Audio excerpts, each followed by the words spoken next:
us to the first hotel you come to then, quoth I in despair. And presently we were deposited at the Goldene Kugel sick. Think of our astonishment when this morning at the Congress we heard that Babel, Liebknecht, Adler, and some dozen others are all here too. But to return to my tale. By this time my companions were famished, and no wonder, they'd only had a small brötchen and then nothing since 12 in the morning. I had supped full of the horror of the air in our railway carriage.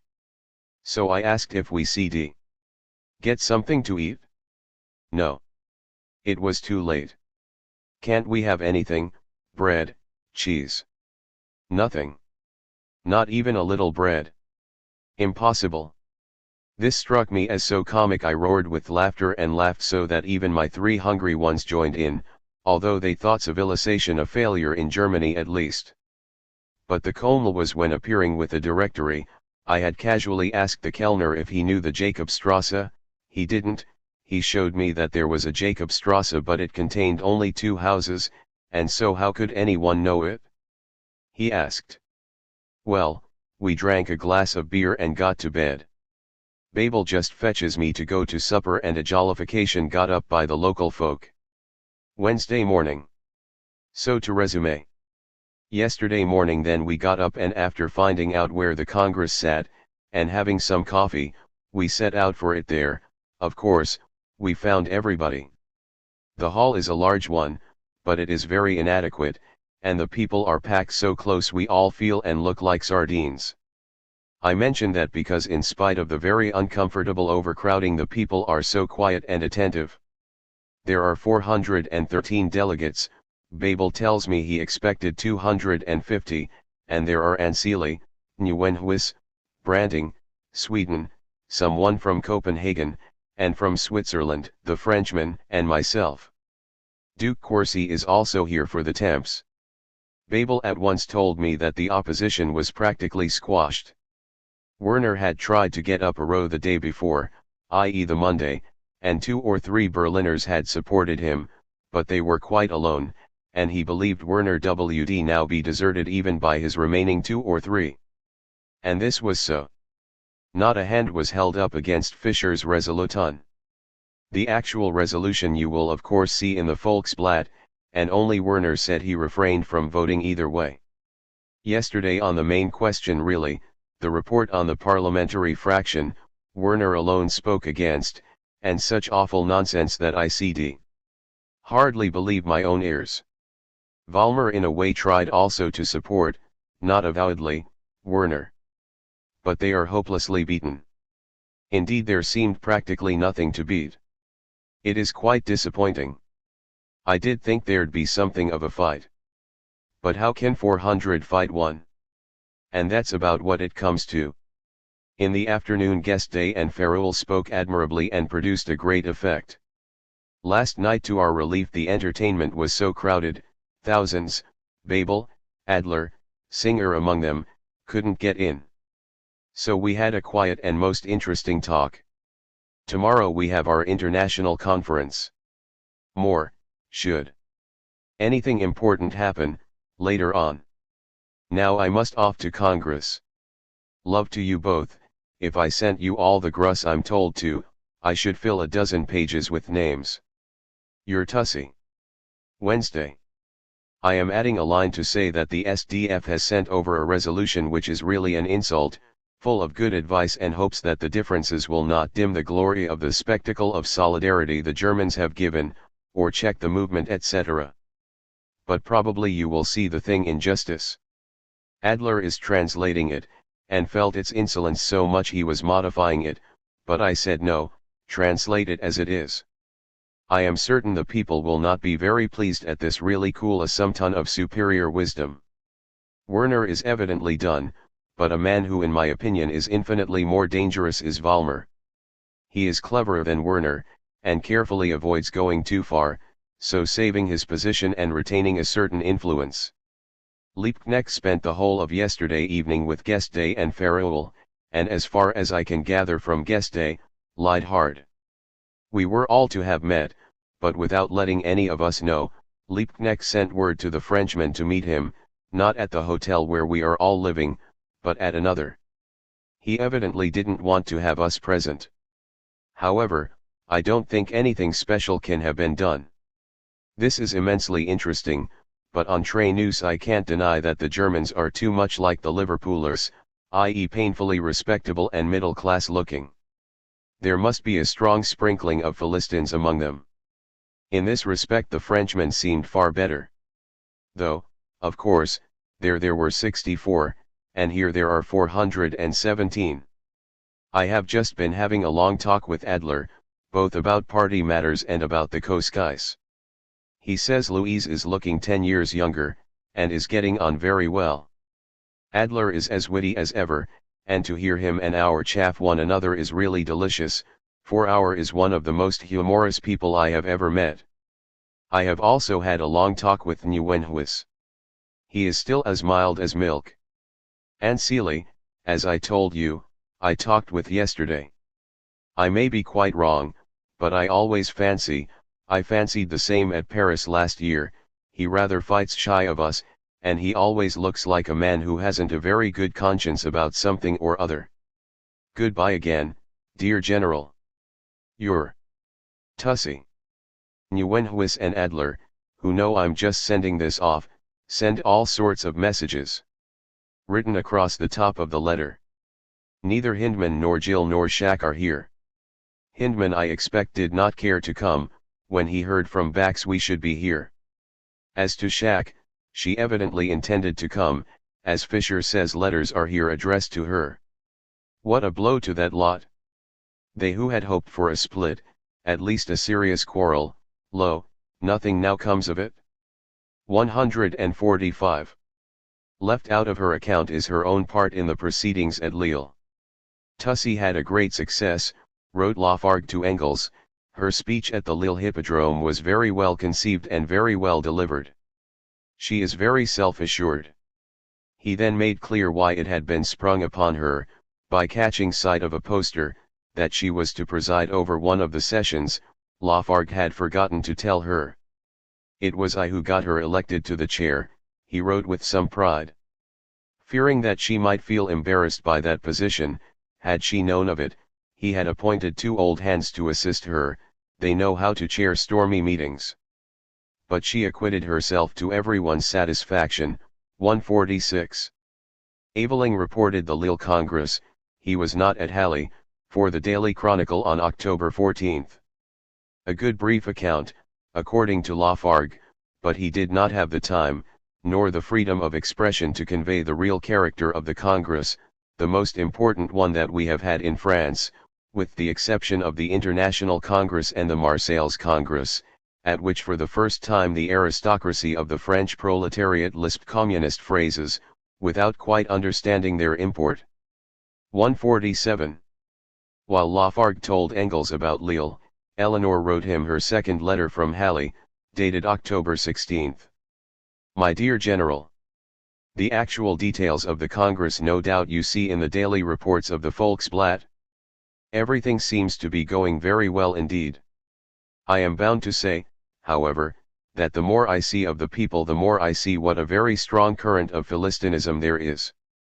No doubt it is easy to understand how and why this is, but it is a blessing for the party that behind these men are the mass of the people to keep them up to the mark. The so-called opposition from the Werner clique certainly seems quite done, and Babel and all to whom I speak say the same. But where I think our people are making a mistake is in not sufficiently realizing the danger of Valmer.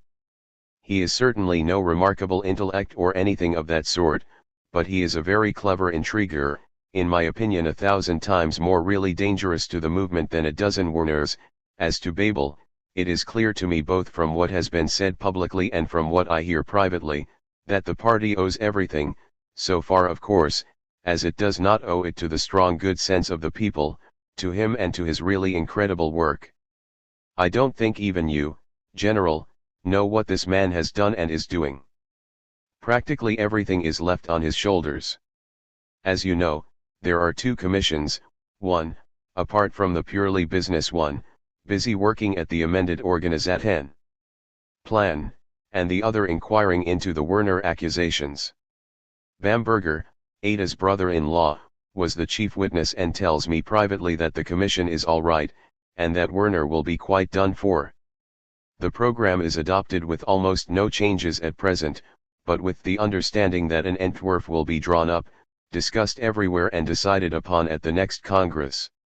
Liebknecht was the Berichterstatter on the program, and talked an awful lot of nonsense, with some excellent passages and very effective. We were to have had the international conference last night, but as Singer, Auer, and Babel were on two committees, it was impossible, and now an arrangement is made I think quite wrong, but there is such a pressure of work, and so little time, do nothing to prevent it. Adler agrees with me, but also sees no help for it. This is the present arrangement. At 9 tonight the whole Fraction, or as many of them as are here, give a banquet to all of us foreigners, and after it we are to consider the question of the Congress and so forth.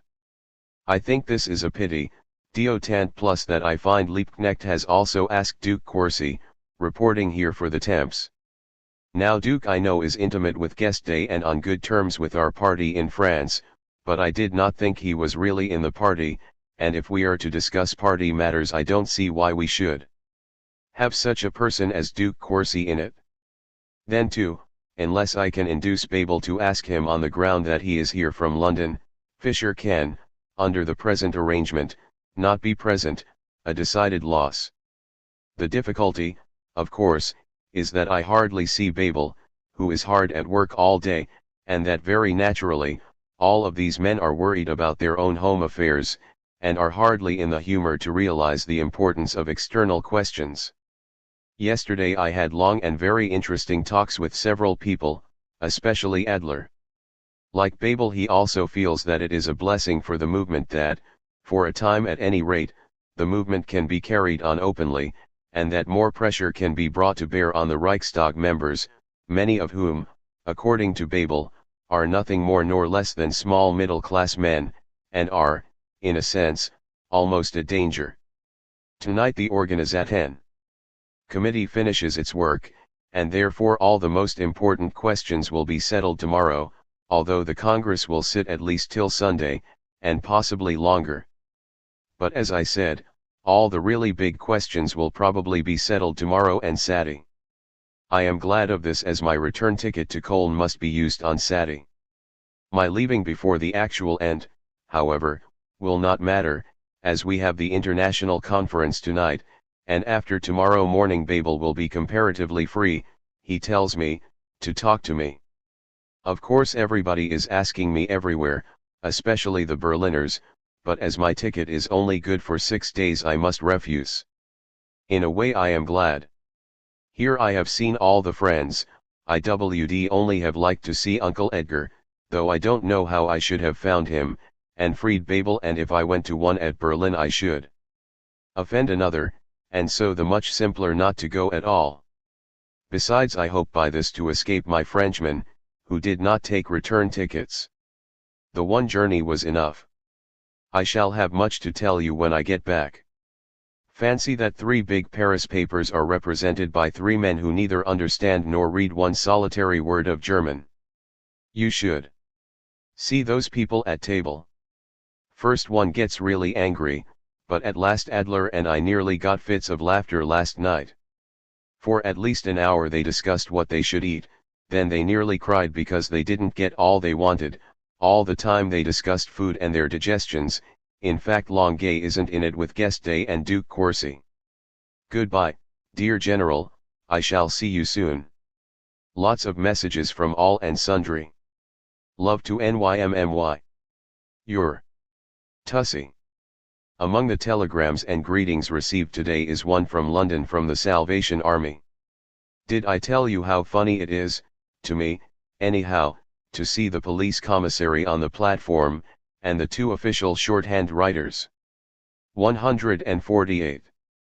Engels sent this letter on to Bernstein, with a few comments of his own, on the day after Eleanor's return to London.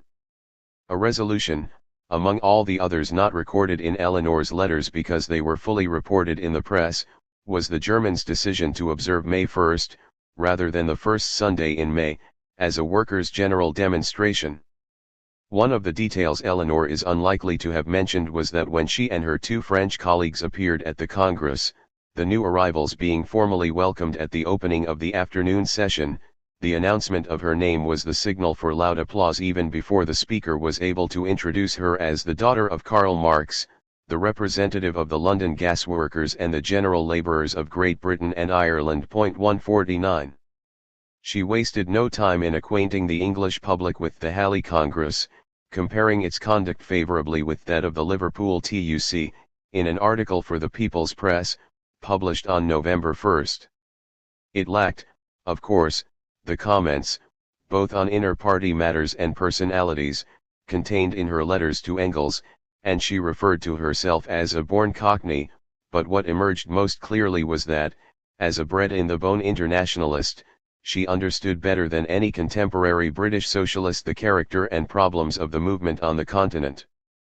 Thus it was fitting that, when the Brussels Congress of July 1891 took place, Eleanor should reach the apogee of her public career and, giving the report on Great Britain as the delegate of the National Union of Gas Workers and General Labourers, the Legal 8 Hours League, the Bloomsbury Socialist Society and the Battersea Labour League, she should make the most important speech in her life.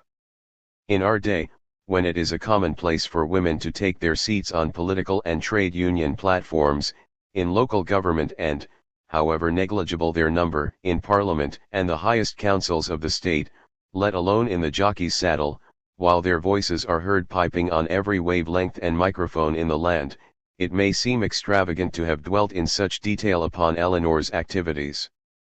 Yet during her time, even after it, had she lived a full span, the women who made an impact upon any substantial section of the people could just about be counted on the fingers. Of course, we have had at least a couple of queens whose reigns have been more glorious than those of any kings of England, but that is history, with a capital letter, and as Marx and Engels said, history, with a small h, does nothing. History is not as it were a person apart, using man as a means for its own aims. History is nothing but the activity of man pursuing his aims. 150. To be sure, there were among Eleanor's contemporaries the brave and often brilliant pioneers for women's rights, but their crusade led away from rather than towards laboring men and women combining harmoniously for the defense and advancement of their class. Further, though this need hardly be said, Eleanor was not a woman who sought public attention, to her message, yes, not to herself. Her amour-propre was vested in her service, not in her ego. That was what Lafargue meant when he called her self-assured, perhaps it would have been nearer the mark to say self-forgetful. She did not suffer from stage fright because she knew she spoke well, and her urgency to convince lent fire to eloquence. Indeed, the respect and affection in which she was held were such that, had she desired it, she could have become one of the foremost figures in the annals of British socialism. But this implies an urge to be in the fore, and that she never had. She was not trying to make a name for herself. Indeed, she would have wished to be counted among the ranks of that great army of anonymous men and women who, over the generations, without recognition or reward, have given their volunteer service to end the exploitation of man by man and, in doing so, help to make history. The lives of any one of them might be worth the telling. We happen to know Eleanor's name because it was Marx. Part 4. Last lustre of the General. 1. On Friday, November 28, 1890, Engels celebrated his 70th birthday. In honor of the occasion, Eleanor was invited by the Vienna Sozialdemokratische Minneschrift to write a short essay, on the acknowledged head of the present party. This she did, saying, "Of all the various qualities necessary for such a difficult task, I can claim only one, that I have known Engels all my life." After giving a concise biographical sketch up to the time of her father's death, Eleanor referred to the great body of work Engels had since produced, though it would be pretentious of me to try and give any analysis of it, not only in bringing out Marx's unfinished manuscripts as his major contribution, but, thanks to his facility in 8 languages, supervising the innumerable translations of his own and Marx's works, to which he wrote many a new preface. She then spoke with loving admiration of his unimpaired vigor of body and spirit. He had no grey hairs, he carries his 6-foot-odd so lightly, and although Engels looks young he is even younger than he looks. He is really the youngest man I know. As far as I can remember he has not grown any older in the last 20 hard years. She recalled accompanying him to Ireland, the Niobe of the nations, when she was a girl of 14 and to America almost 2 decades later, in 1869 and in 1888 he was the life and soul of every party and every group in which he found himself. 1. Earlier, Engels himself had written to his brother boasting of his fitness. He had regained his full maximum weight of 12 stone, all healthy firm muscular brawn, no flabby fat, his eyes which had troubled him for so long were better. Even the doctors won't believe me when I tell them I'm in my 70th year, saying I look 10 to 15 years younger. Admittedly that's only on the surface, deceptive even in my case, for beneath it lurk all manner of little infirmities and in the long run many a mickle makes a muckle. But on the whole I can't complain, and when I see the way so many others fash themselves to death about nothing and less than nothing, without the slightest reason or earthly use, I count myself lucky to have kept my serenity of spirit and can laugh at all such bunkum. 3. One sign of his resilience was Engels' capacity to move with the times. This is perfectly reflected in his vernacular style. Whether writing letters in English, French or German he used, at every stage, the most up-to-date colloquialisms. Early in September 1890, before he would agree to renew the lease of 122 Regent's Park Road for a further 3 years, at the annual rent of £60 that he had always paid, and threatening to give up the house on the following Lady Day, he demanded of his landlord and the estate agents the replacing of the present useless bath with appliances for hot and cold water, a water closet and, a request Jakins had previously refused, an efficient kitchen range to replace the present one which is 20 years old and quite worn out. 5 This despite the new gas cooker against the perils of which Paul Lafargue had issued fearful warnings. On her birthday, September 26, Laura was promised that next time you come here you will be able to have a hot bath in the house, for Engels had carried his point. 6. Less than 18 months later, in May 1892, Engels appears to have been negotiating for a telephone to be installed, which would have put him among the most avant-garde of private householders. The 70th birthday fete went with a swing. Engels was showered with letters and telegrams from the socialists of every country and gifts poured in, among them one which touched him deeply, for a comrade in Barman, under the guidance of an old inhabitant, had taken a series of photographs of the country house and gardens of his childhood days. In short, I was overwhelmed, he wrote to Laura 7, who had spent a few days in London earlier that month but had not stayed for the celebrations. In the evening there was an animated party at the house where, though some of the guests arrived having already toasted their host too heartily, they were all regaled with claret and champagne until 3:30 in the morning, when 12 dozen oysters were consumed. So you see, Engels wrote to Laura, I did my best to show that I was still alive and kicking. 7 Among the foreigners present were Linecht, Babel and Singer who, despite the opening of the Reichstag session on December 2, were persuaded to stay on for a few days to meet John Burns, Will Thorne and other English working-class leaders at Eleanor's flat. Cunningham Graham has left a description of this gathering at 65 Chancery Lane published on December 6 in the People's Press under the heading 8-Hour Blokes in Council. After several speakers, including Liebknecht in a torrent of well-chosen English, Pace Pinkerton's man, had their say. Friedrich Engels, who all the time as solid as a Chinese joss, has listened to our talk, gets up. Talk of 70 years of age. Why, he seems more to be 17. Yet he has reached the 60 years and 10 the Bible speaks of, yet his mental force is not abated, for his eyesight. All Germans I think are born with little spectacles which grow with them as they grow, his spirit's more buoyant than a youth's. He gives the credit to K.K. Karl, to my friend Marx, the voice just trembling for a moment as he thinks of him. Still, he has seen the Chartists, remembers the stagnation period, rejoices at the great 4th of May meeting of this year, gently chides me for my overcaution and argues that in 10 years' time, if he lives, and there seems no adequate reason why at this rate he should not live forever, that crowns, principalities, priests and powers will lie howling, and that the proletarians will rule the roast and eat it.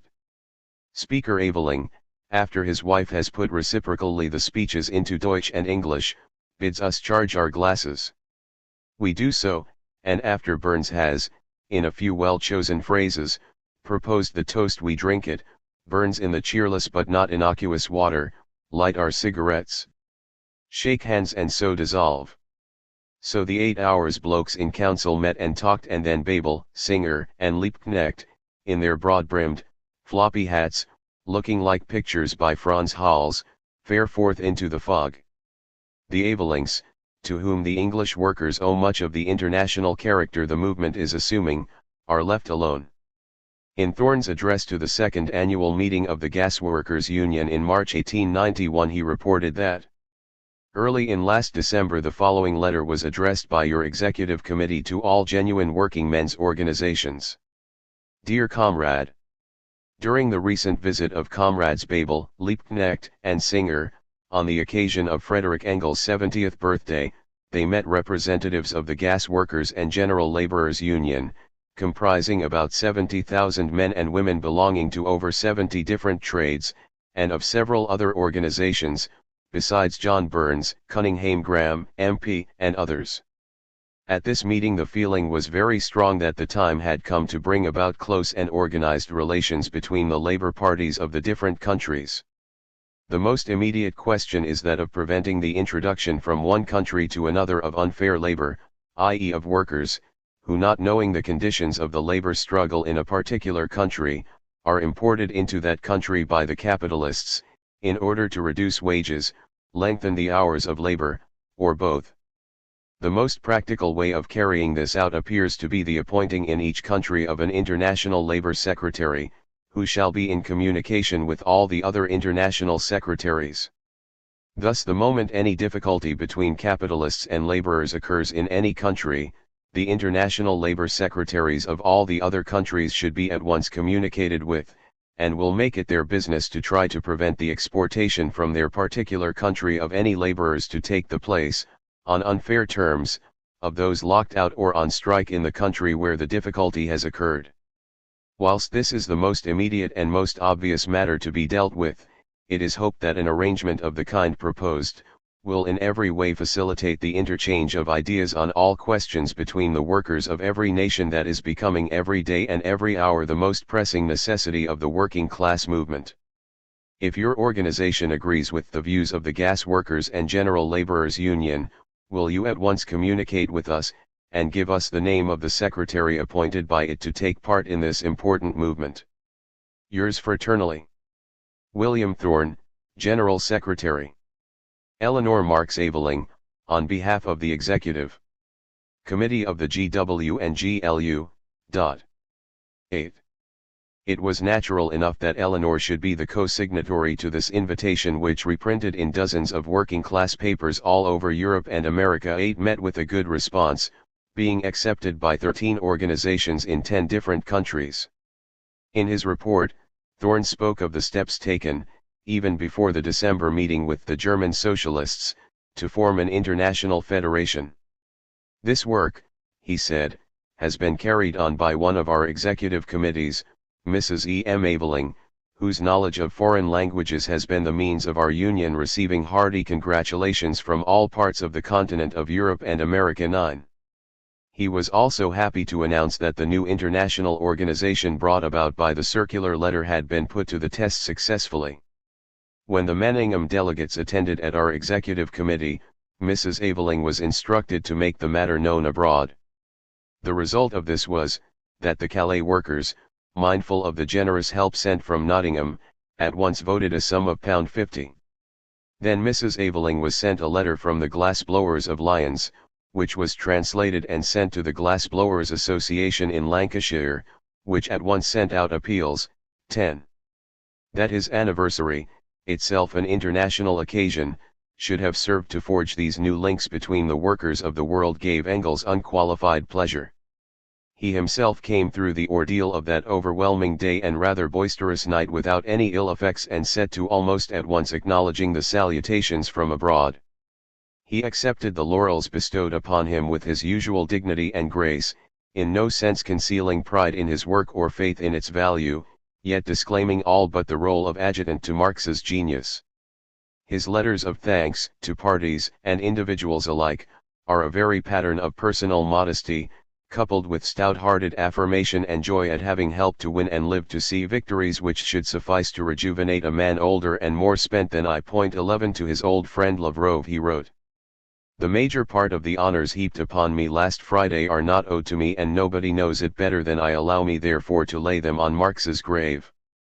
As for the minor part which, without presumption, I may claim for myself, I shall do my best to prove worthy of it." 12. Replying to Valiant he said: "Destiny has willed it that I, in my capacity of survivor, should reap the honors due to the labors of my deceased contemporaries, and above all to those of Marx. Believe me, I do not cherish any illusions on that score, nor on the very small part of all these tributes which is owed to me personally." 13. While to the French party he wrote: "You may rest assured that what remains to me of life and strength shall be devoted to the fight for the proletarian cause. When I am no longer capable of fighting, may it be granted that I die." 14. Engels had not looked forward to these festivities. On the contrary, he had dreaded them, writing to Zarga when congratulations and guests from abroad were already arriving. "I wish the whole thing were over, I'm in no birthday mood, and, on top of it, all this unnecessary fuss which I can't stand anyway." 15. The reason why he was in no birthday mood was that close behind lay a great personal sorrow. On Tuesday, November 4, little more than 3 weeks before, Helene de Muth had died.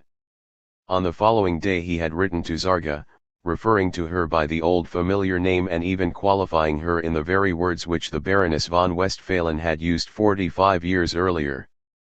"My dear good faithful Lenchen died yesterday afternoon. We spent 7 happy years together in this house. We were the last 2 of the pre-1848 old guard. Now I am alone again. It was essentially her doing that over the long years Marx was able to work in peace, and I myself in the last 7. I don't know what will become of me now. I shall also sadly miss her wonderfully tactful advice on party matters." 16. At Lenchen's funeral he spoke of the honor she had done him by coming to live in his house, while Eleanor's article in the Vienna Minute concluded with a quotation from that speech and her own tribute. "We alone can measure what she was to Marx and his family, and even we cannot express it in words. From 1837 to 1890 she was the true friend and helper of every one of us." 17. In her stray notes on Karl Marx, written at the request of Austrian comrades, she referred to Nym as the lifelong friend of my parents, who had stood by them through all their years of storm and stress, of exile, bitter poverty, calumny, stern struggle, and strenuous battle, and those who knew Marx in his home remember also the name of as noble a woman as ever lived, the honored name of Helene de Muth. 18.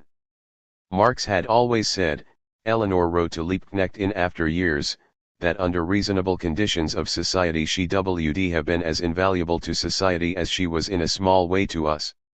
She had a real genius for organizing and managing, and he said that his de Muth, Wemuth, Hochmuth, an old family joke, could have managed the universe. 19. On November 22 an unsigned obituary appeared in the People's Press under the heading, "An Old Friend of Labor." From internal evidence it was not written by Eleanor. It differs in several respects from the biographical details she later sent to Liebknecht for his reminiscences of Karl Marx, though she undoubtedly had a hand in it and it may have been Eveling's work. The article opened with the words, "By the death of Helene de Muth the Socialist Party has lost a remarkable member." Then followed an outline of her history and her connection with the Marx family, always on the assumption that she had been born in 1823 and not, as now established, in 1820, stressing that from her early youth to the death of Mrs. Marx in 1881, with the exception of the first few months of the married life, the two women were constant companions. The leaders of the socialist movement bore testimony to her strong common sense, her absolute rectitude of character, her ceaseless thoughtfulness for others, her reliability, and the essential truthfulness of her nature. Engels at her funeral declared that Marx took counsel of Helena de Muth not only on difficult and intricate party matters, but even in respect of his economical writings. As for me, he said, what work I have been able to do since the death of Marx has been largely due to the sunshine and support of her presence in the house. Helena is buried at Highgate in the same grave as Marx and his wife. So the grave was opened once more to receive the body of Helene de Muth, and in that earth, as in life, they together were folded away there exposed to one weather. 21. For Engels it was indeed as though the sun had gone out. That is not an uncommon sentiment and has been expressed on occasions more illustrious than the demise of an elderly servant, yet there is a special poignancy in the old man's grief at the loss of this last contemporary tie with Marx's own family life, the companion who had shared with him the smaller pleasures and the greater nastiness of aging and the remembrances of close on half a century. Lenchen's last years had been among the happiest in her life.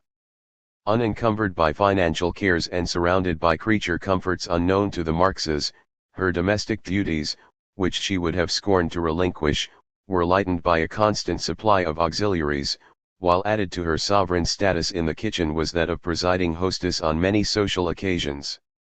When Engels went to the seaside, Nym went too. During the time he toured Norway she spent 2 weeks in France with the Lafargues, planting beans, which did well, and delighting in the company of little Mime Longuet, the sweetest, prettiest child imaginable, 23, now almost 8 years of age, who was much at Le Peru during holidays. Nym's stay had been proposed by Laura herself and warmly approved by Engels, who thought it would do the old girl good. 24. Writing afterwards to her hosts. She never enjoyed herself so much, and if I am not mistaken and you do not take care, you will have her an annual customer. 25. In a letter of condolence written to Eleanor, Valiant said how shocked he was by the news of her death, recalling that it was but a few months ago, on July 14, that he had seen Madame Helene so well and strong. From the whole tone of this letter, its sincere sympathy with Madame Vautry-Sauer and Le Citoyen Engels, who must indeed be hard hit by this blow, it is clear that on all sides and wherever she went Lenchen in these latter years had come to be regarded as a friend of the family rather than a servant. 26. Shortly after her return from France, while the maid was put on board wages and workmen moved in to renovate the house, though not yet in accordance with the major improvements demanded of the landlord, off Nym went again with Engels and the Rochers to stop at a little pub in Folkestone during August and part of September. Back in London and no doubt pleasurably anticipating Engels' birthday celebrations, she was suddenly quite out of sorts, went to bed of her own accord, and actually sent for the doctor, an unheard of proceeding. However, the doctor, told her there was no need to stick in bed. He cannot as yet exactly make out what it is, there are symptoms, jaundice, of liver complaint, she has no appetite and is weak. 27. A fortnight later, on November 2, Engels wrote a long and detailed account of her condition to Lafargue, for she was now critically ill. Dr. Reid was of the view that in the cachectic condition of her blood, the coagulated blood is decomposing and poisoning the healthy blood, though it had also crossed his mind that she might have a tumor in the uterus. The consultant called in from University College Hospital, a Mr. Passard, held the opinion that there is a spreading suppuration of the foot causing septicemia.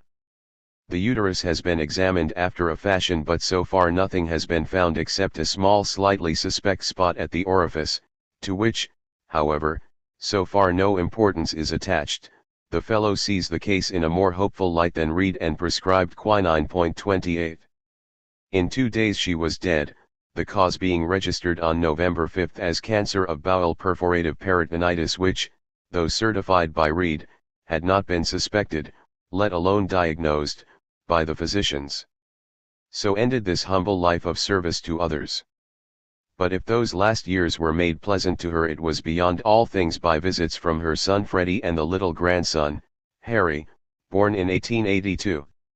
Thus the child was but 8 years old when she died, but he recalls her as a motherly sort of person whom he remembers being taken to see in a basement. Although the Marx girls were well aware of Freddie's existence and concerned for his welfare before this period, it was probably now that Eleanor's close friendship with him ripened. He had never crossed the Marx's threshold, save to make his exit as a newborn infant. Certainly Mrs. Marx had not set eyes upon him, either as boy or man, nor is there any evidence that her husband had done so. Now, however, he came regularly to the quarters where his mother reigned in Regent's Park Road, and, since he was a working man, a skilled engineer, his visits will have been paid on a Sunday, the day on which Eleanor habitually dined at the house. Engels never appeared on the scene when Harry and his father were at Regent's Park Road, and that Freddie's presence irked him is made clear in Eleanor's letter describing the general's tetchiness with him at the time of Lenchen's death. Equally, it is known that he left him no money and, in short, gave every sign of rejecting him. This is in striking contrast to Engels' indulgent, even fatherly tenderness towards Pumps and the trouble he took, going out of his way in America, to meet Willie Burns, in both cases for no other reason than that they were related to Mary and Lizzie Burns. But if these old attachments meant so much to him, his affection and solicitude for Helene Demuth were no less and of even longer standing.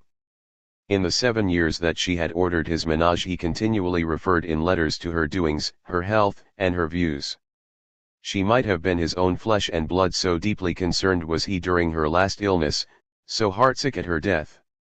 Moreover, it was he who ordained that she should be buried with the Marxes, taking pains to consult Eleanor and Laura, but not Freddie, on the inscription for the gravestone, which indicates as nothing else could do his recognition that she truly belonged to those he had most esteemed in life, for it was not customary to inter the servant with the masters. How, then, to explain his attitude to her only child? Why did Freddie exasperate him? Eleanor, still believing him to be Engels' natural son, thought it was owing to a sense of guilt. But since this cannot, in fact, account for his reactions, they seem totally out of keeping with his inexhaustible charity of mind and spirit, not to mention his devotion to Freddie's mother. It remains an insoluble mystery which only two conjectures, of little worth, can penetrate at all. It is just possible that he had harbored a deep-seated and lasting grievance at having had Freddie's paternity foisted upon him, a resentment unjustly visited upon the most innocent of all those involved, but who in such matters is perfectly rational or just. The other, perhaps more probable explanation, is the sense of guilt that Eleanor attributed to him, albeit for the wrong reasons. Precisely because of his generous nature, Engels may have felt to blame for Freddie's neglectful upbringing, which ran counter to all his principles and instincts. The uncouth young Pumps had enjoyed not only all the advantages of being reared in the benevolent, jovial atmosphere of Engels' household, where books and the talk of brilliant men abounded, but she had also been sent abroad to acquire Polish, all to no great effect, it must be said. But what might not Freddie have become, Freddie with his earnest mind and love of learning, had he been granted similar benefits? Even more, Lenchen's deprivation, she of the motherly heart, robbed of her child, may have made Engels conscious of a wrongdoing which he had connived at or acquiesced to, and against this there could be no defense but to turn his back upon it and try to blot it out. Thus every reminder, particularly Freddie in the flesh, caused him that remorse which pricks to anger. Further than this speculation should not go. Had Harry ever seen Engels in the basement, he thinks he would have remembered it, for his father, a good socialist and one of the founders of the Hackney Labour Party, adorned his walls with large photographs of both Marx and Engels. These were always before Harry's youthful eyes and later bequeathed to him, though unhappily destroyed, with many other of Freddie's former possessions, during the Second World War. Not only in this way was the boy familiar with the appearance of people whom he never met. Freddie had inherited and passed on to Harry a stout little leather album of family photographs, which treasure survived the bombing in Southwark, given and inscribed by her affectionate friend Jenny, Longuet, to dear Helene Demuth. She herself appears among them, a sweet-faced, bonnet old lady in whose charming features the young Lenchen can still be traced.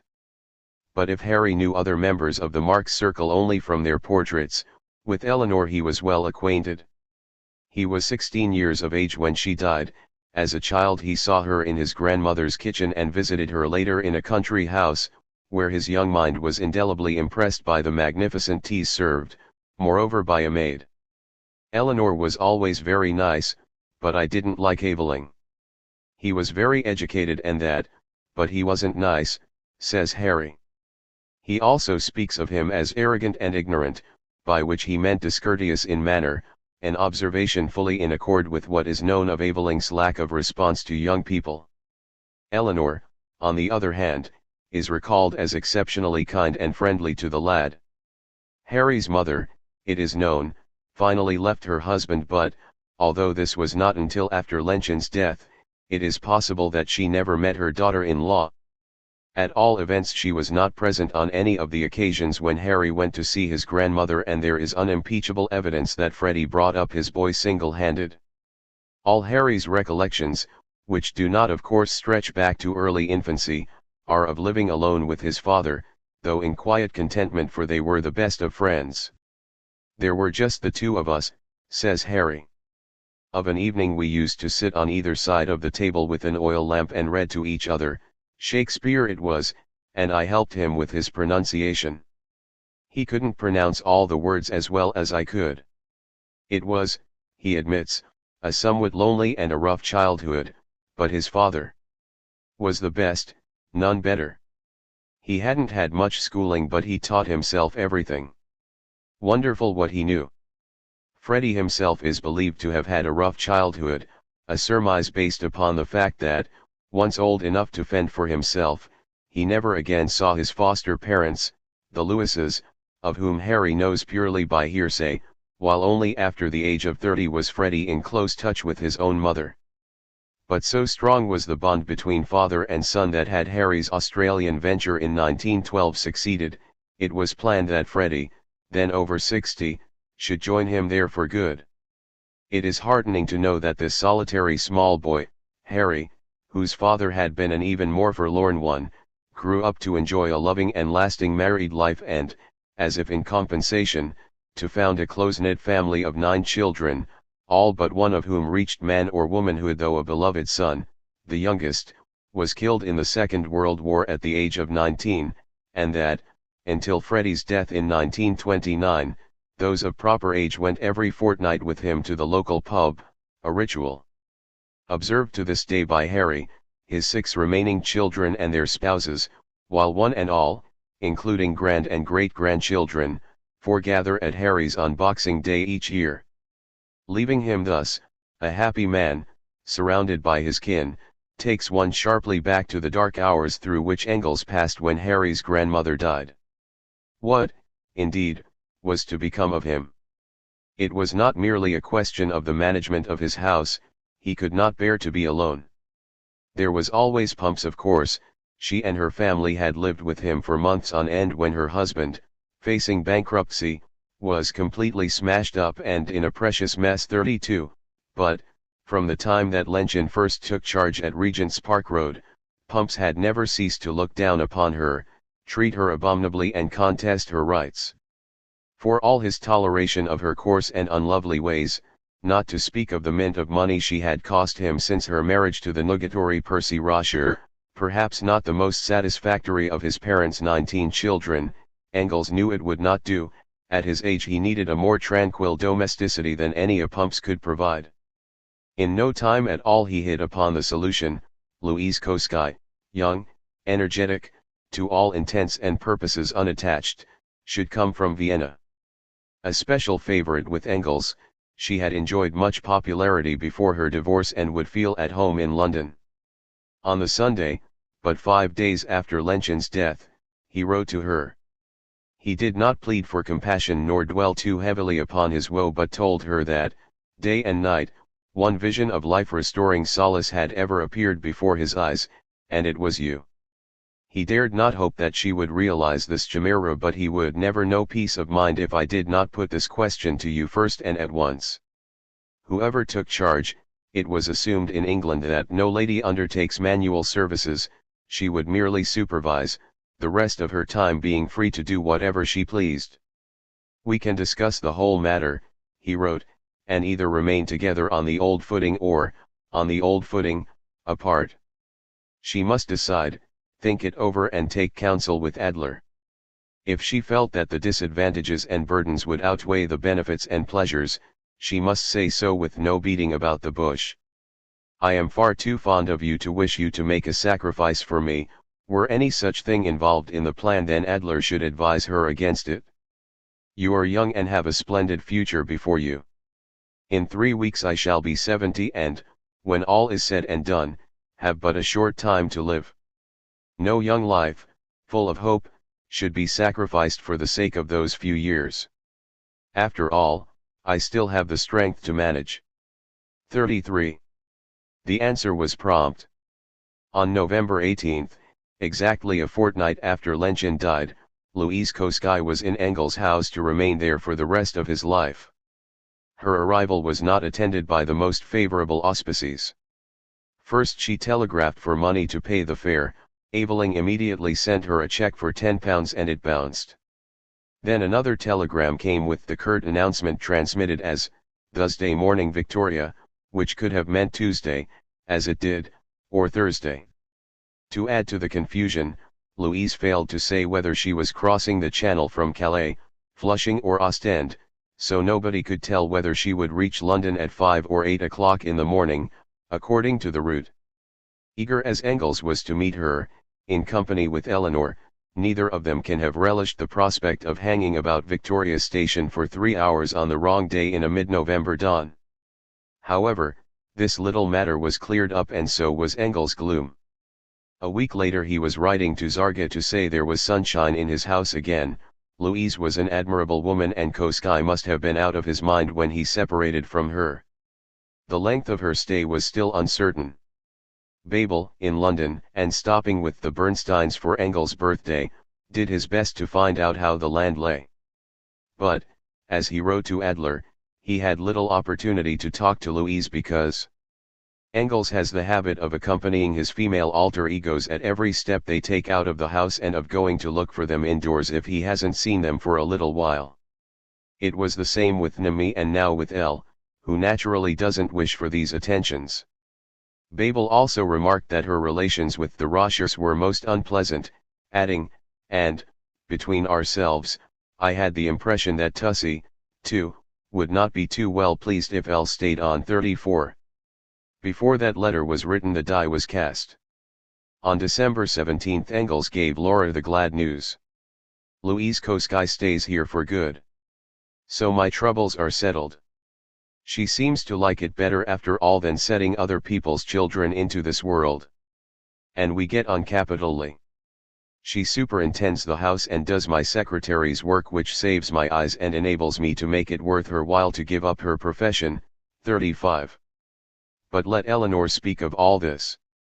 She wrote to Laura, too, for the pleasure of a gossip, on December 19, 2 days after Engels had sent the tidings of Louise's decision.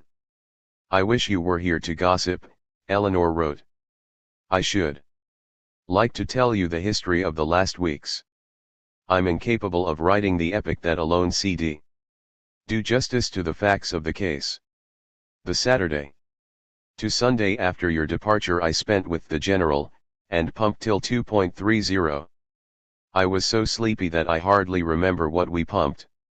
I have only a general impression of valiant defiance breathed against the redoubtable pumps. Well, that Sunday passed over in comparative quiet, but pumps retired early and the General began to quake. Then things grew more exciting. There were telegrams from Austria. Louise was coming. There were many alarums and excursions. Finally Louise arrived. Meantime the General had screwed his courage to the sticking point, and Pumps had been informed that on my invitation Louise was coming over, and must be properly treated, on pain of a New Testament being substituted for the Old. Louise came. She was, as you may suppose, dead tired. The journey straight from Vienna, coming on top of weeks of hard work, is no slight affair. That very day Engels would have dragged her off to Pumps, but as we had met Louise in the morning, I had said I'd call in the afternoon, the visit was postponed till the next day. Then they called, and the first day Pumps deigned to return the visit she had champagne galore. Of course the head of the table question cropped up. At first the general insisted, in spite of Louise's protests, that she cd not not carve, on the head of the table being occupied by her, but at the last moment he funked, and so as usual Pumps presides. To tell you all the ups and downs WDB to write a volume. Only one thing is too charming to omit. On the general's birthday Pumps, getting more drunk than usual, confided to Louise that she knew she had to behave to her, or she'd get cut out of the will. I am sorry for Louise. Babel and all the others have told her it is her duty to the party to stop. It hardly seems fair to her. She was getting on so well at Vienna, and to sacrifice her whole career is no trivial matter. No one would ask a man to do that. She is still so young, only just 30. It seems not right to shut her up, and keep her from every chance of a fuller and happier life. And you know what her life here will be. Why, our poor Nimmy CDNT. Get out, unless she took Pumps. Then it was all right. Moreover, entre nous, I don't think it will or can last. But I can, naturally, do nothing. But I see well that it will end in unpleasantness. Well, all we can do is to look on and wait. Meantime there has been any amount of comedy and farce, and the general is more afraid of Pumps, or is it of her eye, than ever, and more abject. On 1 or 2 Sundays when Pumps has gone home he has sent her half the food in the house, not to mention the drinkables. News beyond the pump side there is little. We go our usual round, warehouse means a good deal of sweating for damned little pay. Edward's madcap is still running at the comedy, and he has hopes of other things.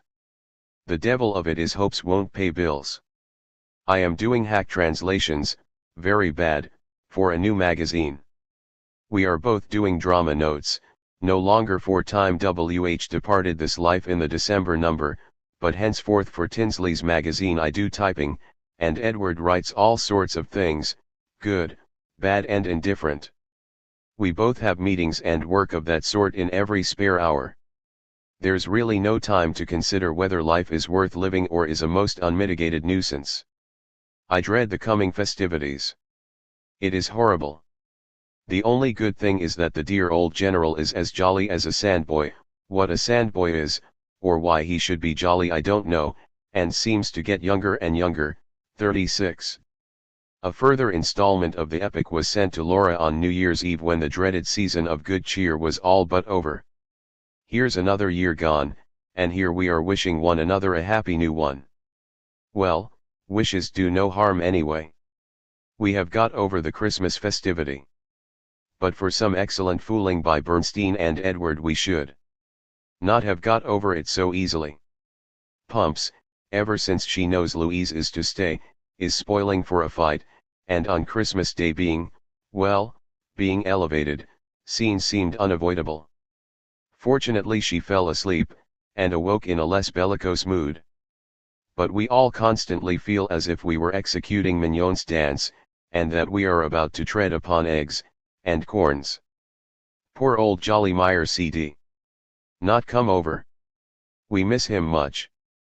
I did intend writing you a long letter, but I've now to go and get ready for Pumpian festivity. I almost wish I'd broken a leg or arm and CD&T go. 37. From these despondent letters, slightly reminiscent of the doom-laden winter solstices that had dogged her parents throughout her own blithe years of childhood, Eleanor can be seen as in no way ill-disposed towards Louise, merely sorry for her, and fearful that Pumps would make her life a torment. It is also apparent that, though Engels regained his high spirits, no newcomer could at one stroke break the spell old intimacy weaves, binding him to Pumps. The general is happiest with his drunken enchanter, wrote Eleanor in August 1891. 'Tis a Prospero in love with a lower kind of Caliban, for Pumps hasn't Caliban's redeeming qualities. 38. And again, a few days later. He does love the tipsy Pumps, but for all that distance lends enchantment even to the tipsiness. He rages against Pumps, and loves her. Louise had to tell him to stop his talk against her, or she could not possibly be polite to her. "How can I be friends with her when you say she is only counting upon your death?" asked Louise. The general had no answer handy. And so things are much as they were, except that the general has to be a little more guarded in his denunciations. Warehouse we know mean nothing. 39. This love-hate relationship was acted out against Engels' increasing attachment to Louise. He lectured Pumps severely and warned her that, unless she mended her manners, she would not be welcome in his house, a threat never put into effect, of course. She had insisted upon going on a tour of Scotland and Ireland with Engels and once having a holiday as she had never had one, wrote Eleanor. They have returned and Pumps is as discontented as ever. On Sunday Edward and I met Louise and the general on their return. Pumps had gone on to Manchester, and he, of course, swore hard at her, Pumps. But he is just as fascinated as ever, and however much he may upbraid, she prevails. 40. The old, like beggars, cannot be choosers, and, what is sadder, in the eyes of the beholder, they are protected from this knowledge by becoming less choosy, less fastidious and discerning, so be it their immediate needs are satisfied. In Louise, Engels had found a competent and lively young woman to shoulder his household cares and, at his time of life, was more dependent than ever before upon these ministrations, while, as Eleanor was to say, the general is always under the thumb of the lady of the house. 41. But now he was not dealing with a daughter of the people, a working-class Mary or Lizzie Burns, a roaring Pumps, a Nym of peasant stock, but with a gentlewoman who had moved in political circles as Koskai's wife, and was not without pretensions of her own. These were nourished by Engels, who took her advice, quoted her opinions, encouraged her to write articles, and pulled strings for her to go as a delegate to the 1891 International Congress in Brussels. He came to dote upon her, and, in time, she gained a greater influence over him than any former lady of the house, and of a more ruthless nature, until Pumps had grounds for her anxiety concerning his New Testament. So, too, had Eleanor, though of a very different order. But that was yet to come. 2. When Engels' eyesight troubled him so sorely that he was forbidden to read for more than 2 or 3 hours at a time, never on foggy days or by artificial light, he realized that if the work were ever to be done, younger eyes must learn to decipher Marx's hand. In the last 5 years of his life Engels had some 135 works of greater or less importance to his credit. These ranged from Volume 3 of Capital, which, to all intents and purposes, he may be said to have written from Marx's very rough first draft, and revisions of the English translation of Volume I for the 4th, 1891 edition, to lengthy interviews, weighty articles, including the complete redaction of the Peasant War in Germany, new prefaces to explain in the light of later political and economic theories his own, Marx's, and their joint early works, both for new editions and for innumerable translations, many of which he supervised, published in countries as far afield as America and Armenia, an output that he himself at the age of 74 thought work enough for 2 men of 40. I have to follow the movement in 5 large and a lot of small European countries and the US America. For that purpose I received 3 German, 2 English, 1 Italian dailies, and from January 1st, the Vienna Daily, 7 in all. Of weeklies I received 2 from Germany, 7 Austria, 1 France, 3 America, 2 English, 1 German, 2 Italian, and 1 each in Polish, Bulgarian, Spanish, and Bohemian, 3 of which languages I am still gradually acquiring. Besides that, calls of the most varied sorts of people. Just now, a few minutes ago, Polak from Amsterdam sent me a German sculptor penniless and in want of employment, and an ever-increasing crowd of correspondents, more than at the time of the International. Many of whom expect long explanations, and all of them taking away time. Now the next thing is the publication of Lassalle's letters to Moore. Tussie has typed them. That means notes, references to facts long gone by as well as to my own old correspondence to Moore, and a preface to be written diplomatically.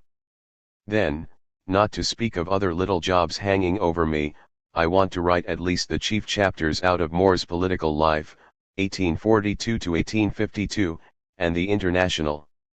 The latter is the most important and urgent. I intend to do it first. But that requires freedom from interruption, and when shall I get that? 43. For years he had been grumbling about distractions, of complete strangers who conspired to overwhelm me with letters, visits, inquiries, requests of all sorts. Austrian student clubs, a Viennese inquirer after truth who wishes to know had he not better devour Hegel.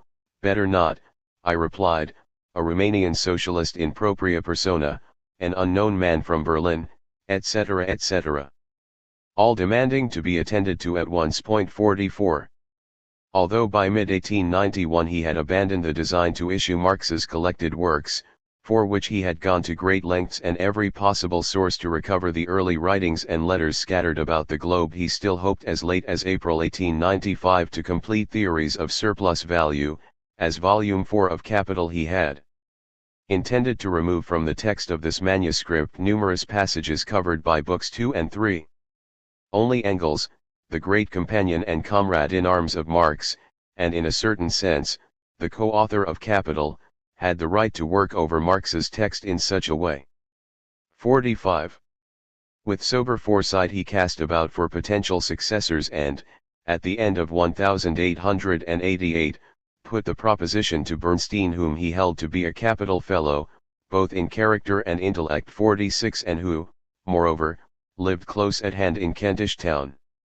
He consulted both Eleanor and Bernstein on the matter and, with their agreement, wrote to Koskai in January 1889 inviting him to become his second pupil. Once Koskai had mastered the art of reading the hieroglyphs, he would have enough free time, and the help of his wife, to carry on the task in Vienna. Engels assured him that he would always be able to count upon Eleanor if the cherished plan to publish his own and Marx's complete works should not be realized before his death, for which contingency he must now start making provision. Then came the news of the Koskai's separation and divorce. Outraged though he was by Koskai's behavior, Engels wrote to him in September 1889 to say that nonetheless their working arrangement held good. The man might have taken leave of his senses in parting from Louise. In other respects Engels considered him mentally sound and politically reliable. The work must be done, and you and Ada are the only ones to whom I can entrust it. 47. He wrote and was not to live long enough to know whether that trust was fully justified. Accordingly, Koskai, between marriages, as it were, came to London from November 1889 until March 1890 and under Engels' tutelage became adept at breaking the code. Before he left, Engels offered him £100 to make a fair copy of Marx's scribbled notes, but at the end of 1892, when nothing had been heard and Engels wanted to compare it with certain passages in Volume 3 of Capital, he asked Koskai to send back the manuscripts and whatever he had transcribed, which turned out to be roughly an eighth part of the whole. There were other responsibilities that Engels knew he alone could and must discharge before it was too late. In the same letter as he had informed Laura of the onset of Lenchen's last illness, he had written to say that he had sorted out about 4 cubic feet of old letters of Moore's, of the period 1836 to 64. All higgledy-piggledy, in a big basket which perhaps you may remember. Dusting, straightening, sorting, it took me more than a week to put them in rough order. During all that time my room was upset, so that I could neither go out nor do any other kind of work. Then, loss of time for me by callers, etc. 49. Thus time and again, while training his heirs apparent and engrossed in Volume 3 of Capital, he complained of interruptions. Yet he himself initiated the most far-reaching of them all early in 1891. The truth was that, however pressing his formidable task, there seemed little point in laboring intensively to make Marx's theories known in days ahead if, here and now, the movement was being led astray by grave theoretical errors for lack of such knowledge actually available. At the Halle Congress of the German Party, as Eleanor had described, a new program was outlined, the first since that adopted on May 25, 1875 by the so-called Unity Congress, held at Gotha by the two wings of the German Socialists, the Marxist Social Democrats, or Eisenachers as they were called, led by Liebknecht and Bebel, and the General Association of German Workers, founded by Lassalle. This program, the result of conciliatory discussions between Liebknecht for the Eisenachers and Hasselmann for the Lassalleans in February 1875, was published on March 7 and immediately came under the most rigorous criticism from both Marx and Engels. Little more than a week after it had appeared in print, having heard nothing about it before, Engels wrote an immensely long letter to Bebel underscoring its mistakes and weaknesses. Among these he stressed that only in very exceptional circumstances, such as the Paris Commune, would it be true to call all other classes one reactionary mass in relation to the proletariat. He also deplored that there was not one word about the trade union movement. A very essential point, he wrote, for this is the real class organization of the proletariat, in which it fights out its daily struggles with capital, in which it trains itself, and which nowadays, even despite the worst reaction, it is utterly impossible any longer to destroy. 51. Over the weeks Marx carefully studied the program, clause by clause, making elaborate marginal notes on every postulate.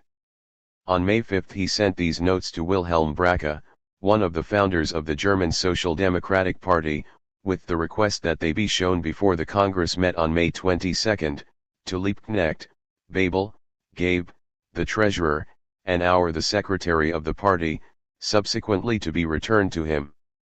A few days later he wrote to his wife, then in Shanklin on the Isle of Wight. I have sent off the circular, by now it will be in Brache's hands, on the Liebknecht Hasselmann hodgepodge. It is a little brochure. 52. That Liebknecht read the little brochure, now known as the Critique of the Gotha Program, there can be no doubt. It is equally certain that he did not pass it on to Bebel. The Congress ratified the program as originally drafted with but a few slight amendments, drawn from Marx's points though put forward by Liebknecht as his own. The 56 Social Democratic delegates, and most of their leaders, were left totally unaware that in criticism of that program Marx had produced a major theoretical work, comparable in importance for its own time with the Communist Manifesto. For over 15 years, during which the Gotha writ ran, this document had lain gathering dust, unknown alike to the rank and file and the rising leadership of the German and every other Marxist party. Only after a desperate search through Marx's papers did Engels succeed in laying hands on it. Had he been able to find it earlier, he wrote to Kosky in February 1891, he would have insisted upon bringing it to light before the Halle Congress was held in October 1890, the first legal congress since Gotha and thus the first opportunity to draw up a new program. Liebknecht's lengthy speech introducing the draft on that occasion made no reference whatsoever to Marx's critique, nor did he recommend the incorporation of its main tenets.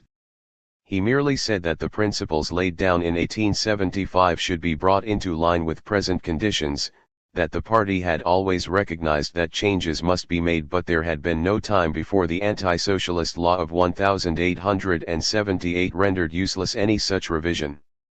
Though perfectly acquainted with Marx's view that the Gotha program was unprincipled, its formulation slipshod and misleading, its theoretical premises false, equally aware of the effect that this authoritative voice, albeit from the grave, would have upon the delegates, Liebknecht declared that the Gotha program had been as a battle standard borne aloft by the party in its inexorable forward march, a guide and a compass to show the way, a lodestar by which they had steered their course. 53 and so on and so forth, giving it the stamp of unalloyed approval. Precisely because the critique had been ignored at Halle, Engels was now determined to publish it in full, convinced that the party was quite strong enough to bear it. 54 and it appeared in the Neue Zeit at the end of January 1891, 55 to be reprinted in the Saxony Workers' paper in 4 installments between 6 and February 12. Leading articles were written about it in organs of the Swiss, Austrian, and German press immediately after its publication, which gave ample time and opportunity for it to be widely discussed before the Erfurt Congress of the German Party in October that year when, to Engels' satisfaction and Liebknecht's discomfiture, for it was he who had to swallow the bitter pill 56 of introducing the main report, it adopted a program substantially in accord with Marx's critique. The resurrection of this old but by no means outdated document did more than flutter the dovecots, it put the cat among the pigeons, for it challenged not simply the Lassalleans of 16 years before but every present organization, in Britain as on the continent, which professed itself Marxist and claimed to represent the ultimate interests of the working class. It also brought to light that Liebknecht had deliberately suppressed the little brochure in order to push through a thoroughly objectionable program at a Congress of Compromise, as Marx had called it in his covering letter to Braque, and which, once it had been adopted, Engels denounced as in the highest degree disorderly, confused, disconnected, illogical and discreditable. 57. In self-defense, Liebknecht claimed that it had been impossible to show the marginal notes to Bebel because he had been in prison at the time, but Koskai reminded Engels that Marx's document was dated May 5 and Bebel had been released on April 1, 1875. Thus Liebknecht stood exposed as a liar.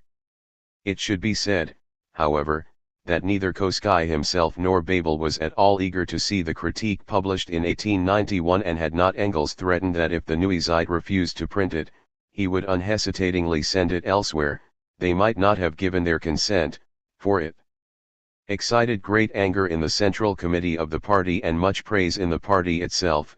Engels wrote, "When they calm down, they will thank me for having prevented them from having another equally outrageous program drawn up by Leake. In the meantime I am not receiving news of them directly, they boycott me a bit." 58. This respite will not have been unwelcome, but Engels was inundated with letters from younger people, thanking him for publishing the critique and the lessons they had learned from it. There were also repercussions in many other quarters where it had come as an eye-opener, for it was the first, one might say the only one, of Marx's theoretical writings which outlined the form that socialist society would take in the hands of those who, of necessity, would themselves be the products of capitalism and by no means a new breed of mankind without a national history or social traditions. It is exceedingly doubtful whether Eleanor had read or even knew of the existence of the marginal notes. They were penned when she was 20 years of age, much taken up with Liciguray and his affairs and greatly influenced by his political thinking. Now, in 1891, the day-to-day questions facing her, hours of work, free education, women's and children's labor, relations with the radicals and, above all, trade union activity, were seen in a fresh light, or, to put it more justly, had received, so to speak, her father's imprimatur, for her own intuition had served her fairly well. She had never lost sight of the goal as she took each small step on her path. As predicted, the German leaders shortly calmed down, and by April, Singer and Bebel had come out of their sulks and were again corresponding amiably with Engels, while Koskai, after overcoming his initial reluctance to publish the critique, had never been party to the boycott. But the slow-burning fire of Engels' contempt for Liebknecht burst into flame. He had criticized him in the past for repeated instances of foolish, injudicious, even mischievous conduct. Now in letter after letter he dismissed him as of no account to the movement whatsoever, a prematurely aged and obsolete phrase-monger, an incubus to the party, a figurehead who ought to be retired, gradually perhaps and with honor of course, but once and for all. Engels attributed Liebknecht's arrested political development to the long years he had spent idling in banishment, and, when finally he moved to Berlin in September 1890, he attended the Reichstag sessions and dealt with his own correspondence as the titular head of a regenerated party with which he was totally out of touch. He had failed to keep his ear to the ground or his finger on the pulse of the movement while the anti-socialist law was in force, during which time the party had grown and matured in a hard school. Its ranks were now formed by members of a new type, militant socialists alert to the constant threat from the law no less than from the spies and provocateurs to which all persecuted factions play involuntary host. These younger Marxists were extremely wide awake, active, far from naive and closely involved with the daily problems of the working class, from which they themselves were largely drawn, whereas Liebknecht, in Engels' view, had confined himself for 12 years to executing such formal, and censored, activities as the authorities allowed, which included standing for election, as though the entire movement were in a state of suspended animation, waiting, as inert as he, for happier times to dawn. In her letters from Halle, Eleanor had remarked upon the Philistinism of the leading Reichstag crew and, by contrast, the freshness and vigor of the rank-and-file delegates, but she did not think, or did not say, that Liebknecht should be shuffled off the scene. He was, it may be, too dear and old a friend, too closely associated with days that were no more, with her parents' home, her early family life which, as we know, remained the center of her deepest feelings. Naturally, for all his ire, Engels did not address his most cutting condemnations to Liebknecht himself. Indeed, their correspondence lapsed between December 1890 and January 1893, save for friendly New Year's greetings. Then Liebknecht came to London for a fortnight at the end of June that year and visited Engels frequently, re-establishing good relations. In July, Liebknecht and his second wife celebrated their 25th wedding anniversary. With effortless magnanimity, Engels wrote, "The day after tomorrow, i.e. on the 30th, you and your wife will have your silver wedding, on which joyful occasion I send you both my most affectionate congratulations. May you both greet it in perfect well-being and unclouded happiness, and may you live in joy and health for the next 25 years to your golden wedding." When such a festive event occurs for any of us old comrades in arms, one thinks back to old times, to the old storms and strife, the defeats at the start, the triumphs at the end, which one has experienced together, and rejoices that it has been granted to us in our old age no longer to stand in the same breach. Indeed, we long ago went over from the defense to all-out attack, but rather to be marching ahead in the same line of battle. Yes, old chap, we've been through a good few assaults together and shall do so again more than once, I hope, and if all goes well, that one which, even if it does not achieve final victory, will yet finally assure it. Happily we can both still hold our heads high, also we are both hale and hearty for our age, so why shouldn't we bring it off? 59. Thereafter Engels wrote infrequently and more often to Natalie Liebknecht than to her husband, who, for his part, did his best to prevent the correspondence petering out, but received short practical answers, if any, until, in the year 1894, there came but a single response and then silence. 3. Although the last person on earth to be shaken by the critique of the Gotha program, for he was not partial to theory, Hyndman chose this moment to launch a public attack upon Engels. On February 21, 1891, an article appeared in Justice under the heading "A Disruptive Personality." Engels, it allowed, was brilliant, but he had a perfect genius for overthrowing good understanding and, so long as he remained alive, there was no hope of international comedy among Social Democrats. A further installment appeared in the next issue, this time with the familiar title "The Marxist Clique." Engels, wrote Hyndman, for the authorship is unmistakable, has been resident in England for nearly 50 years, and, since the foundation of the International in 1864, his personal influence has been more baneful than his literary work has been useful to the socialist movement. He has been head of the Marxist clique, far more Marxist than Marx himself, which has never ceased to intrigue against and vilify any social democratic organization not under its direct control. It may be necessary, though we hope it will not, to give a full account of the proceedings of Engels and the Marxists of all countries before the International Congress meets at Brussels. Meantime, it may explain a good deal to our readers if we give a list of the present members of the Little Marxist Clique and Mutual Admiration Society in London. They are or were Friedrich Engels, H. H. Champion, Edward Aveling, Eleanor Marx, Maltman Berry, John Burns, Tom Mann, Keir Hardie, W. Parnell, Margaret Harkness, John Law. With them has been closely associated, though happily he is opposed to their methods in some particulars, Cunninghame Graham. Hindman's Rogues Gallery reads something like a roll of honor today.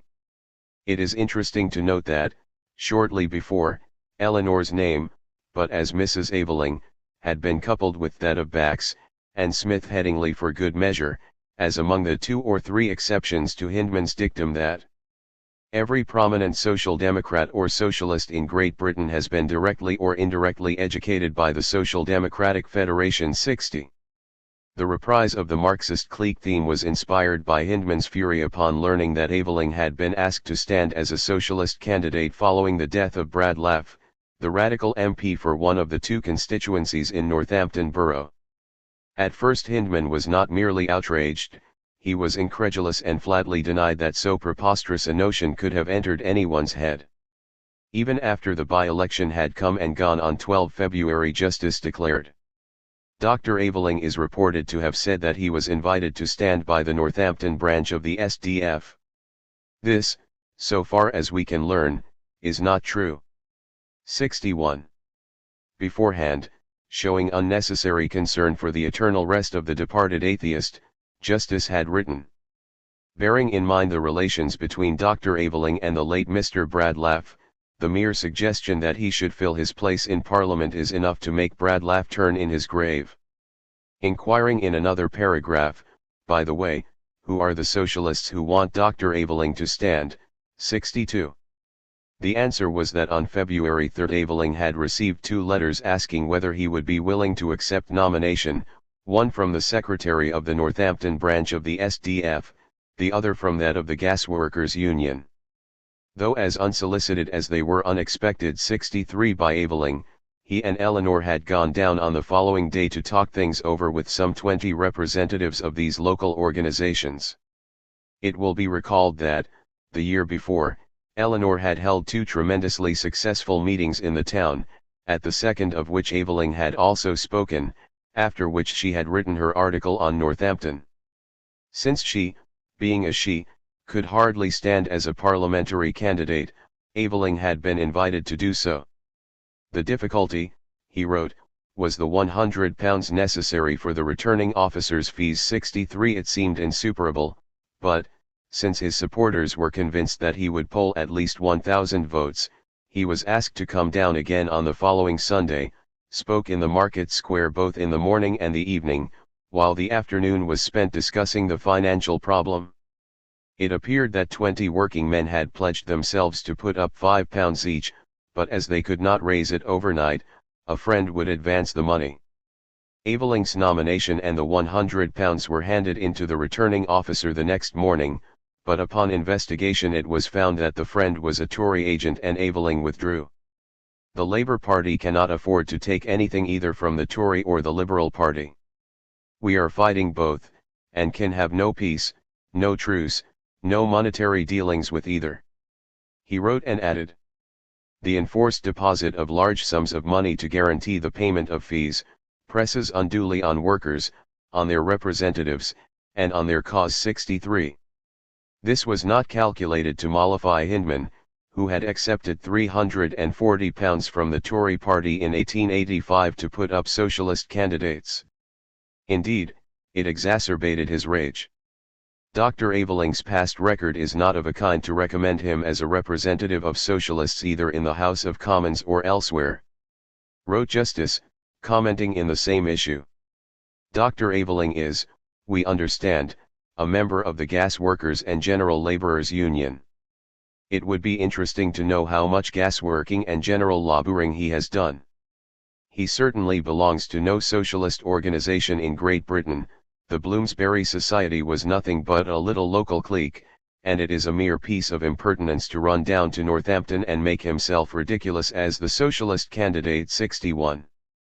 When the official letter from the Northampton branch of the SDF was sent to Justice and published on February 21, Hindman had to admit that he had been wrong, in which case the Northampton members had broken the rules of the Constitution. That, however, was another question and one that would be taken up in no uncertain manner, but, in the meantime, Aveling remained the target and, dipping his pen in venom, Hindman set about dredging up every incident from the past that had brought him into disrepute. Specifically he posed 5 questions, which, if he ever comes forward again as a socialist candidate, should be put straight to him to begin with. 1. Why was he forced to leave the National Secular Society? 2. What were the proceedings as regard to his classes in Newman Street, Oxford Street, which occasioned so much talk? 3. What sort of bills did he run up for Mrs. Eleanor Marx Aveling and himself when the socialist workers of the United States, all poor men, paid the expenses of his tour? What was the effect of his conduct on the movement in America? 4. What did he do in relation to money collected to send a cable dispatch with signatures of well-known Englishmen to the governor of Illinois, when the fate of the Chicago anarchists was trembling in the balance? 5. What was his action in regard to a certain family whose children he undertook to educate? 64. Two of these matters were well documented, that of the secular society, which Aveling was not forced to leave, having resigned beforehand, and where the charges were never pressed because highly intricate personal and financial irregularities, not all one-sided, lay behind, and the American affair, long since a dead horse not worth the flogging. On the face of it those, if any there were, who had followed Aveling's career with close attention would tend to suppose that the other more obscure matters were equally invidious. But the point, not lost upon Hyndman, was that it would have required a dissertation of ineffable length and tedium, quite unprintable in justice, for Aveling to render an account of himself under the 5 heads. To that extent it was a faultless exercise in mudslinging. The paper announced in the following issue that it had received, though it did not publish, a letter from Aveling in which he says he wishes to meet any charges against his personal character. We understand it is the intention of the SDF, should he ever stand anywhere as a representative of socialism, to send down a delegate to inform the electors fully as to what manner of man he is. This course would have been adopted and had indeed been arranged for, if he had continued his ridiculous candidature at Northampton. 66.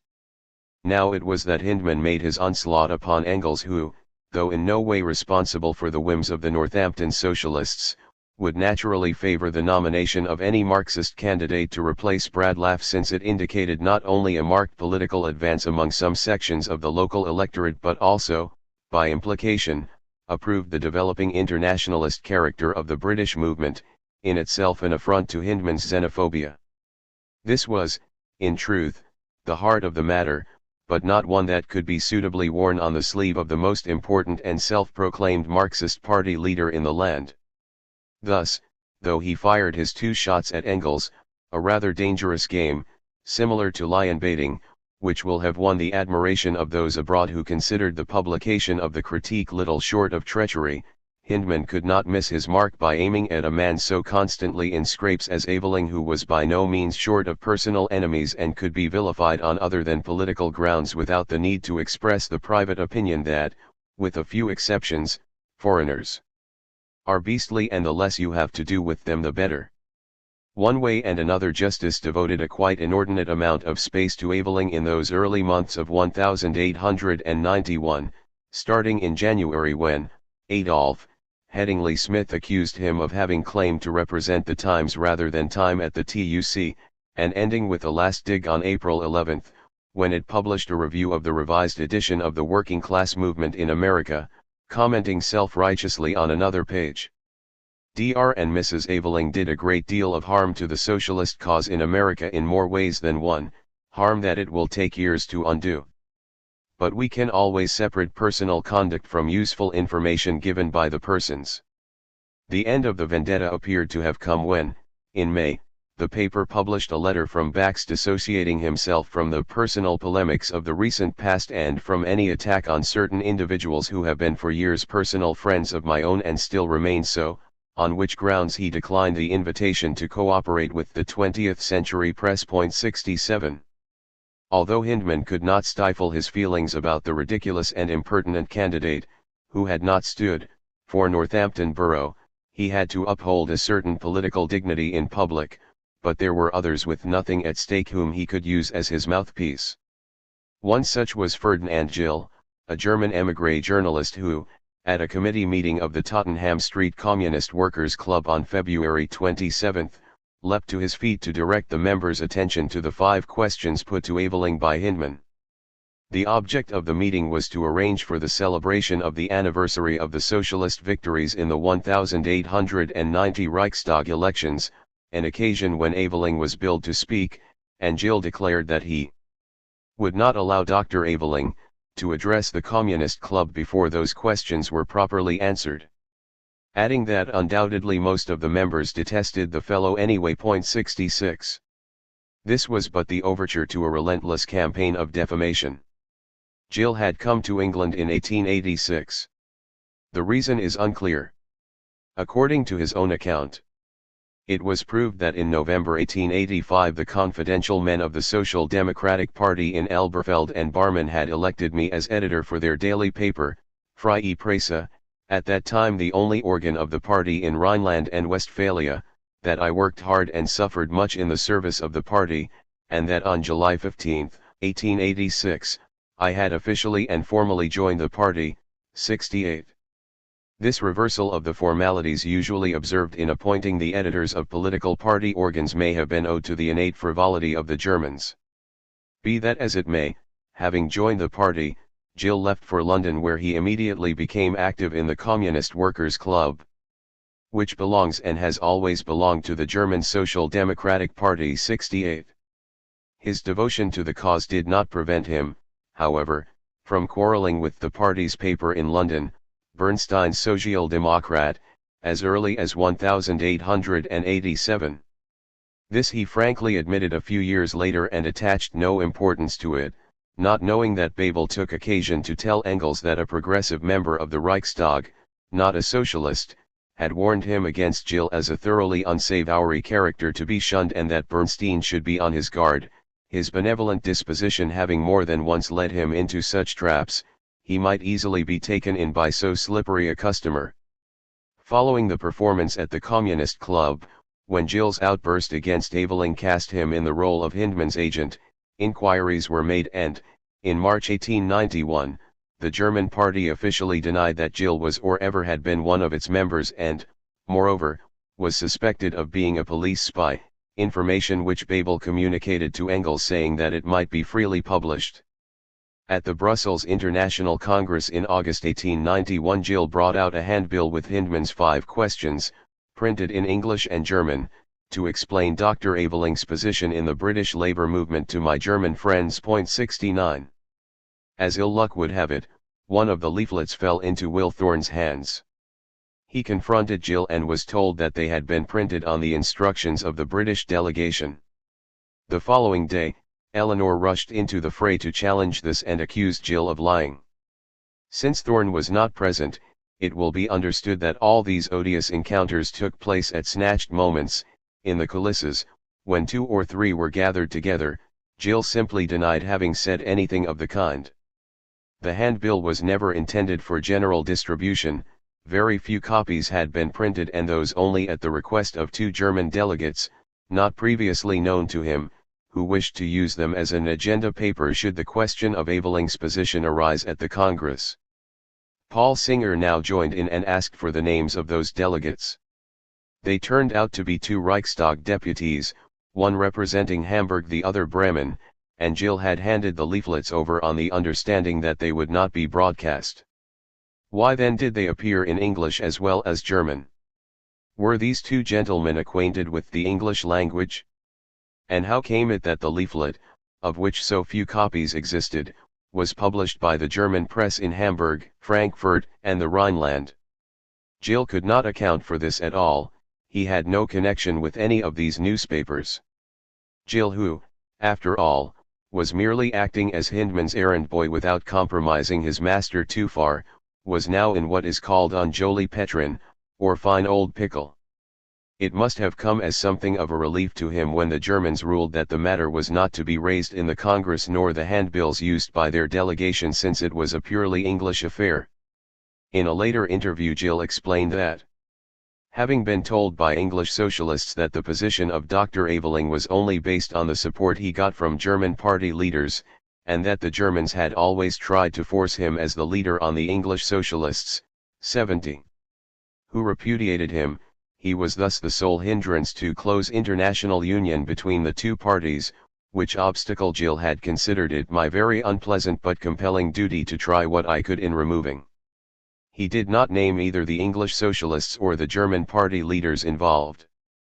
This strong sense of duty did not fail him when, back in London, on September 8 to be precise, Aveling literally took matters into his own hands by calling upon Jill at 6 Eversley Street, Tollington Park, in Islington, accompanied by Louise Kosky as a witness, and boxed his ears, for which assault he was brought up before the North London magistrate and fined 40s.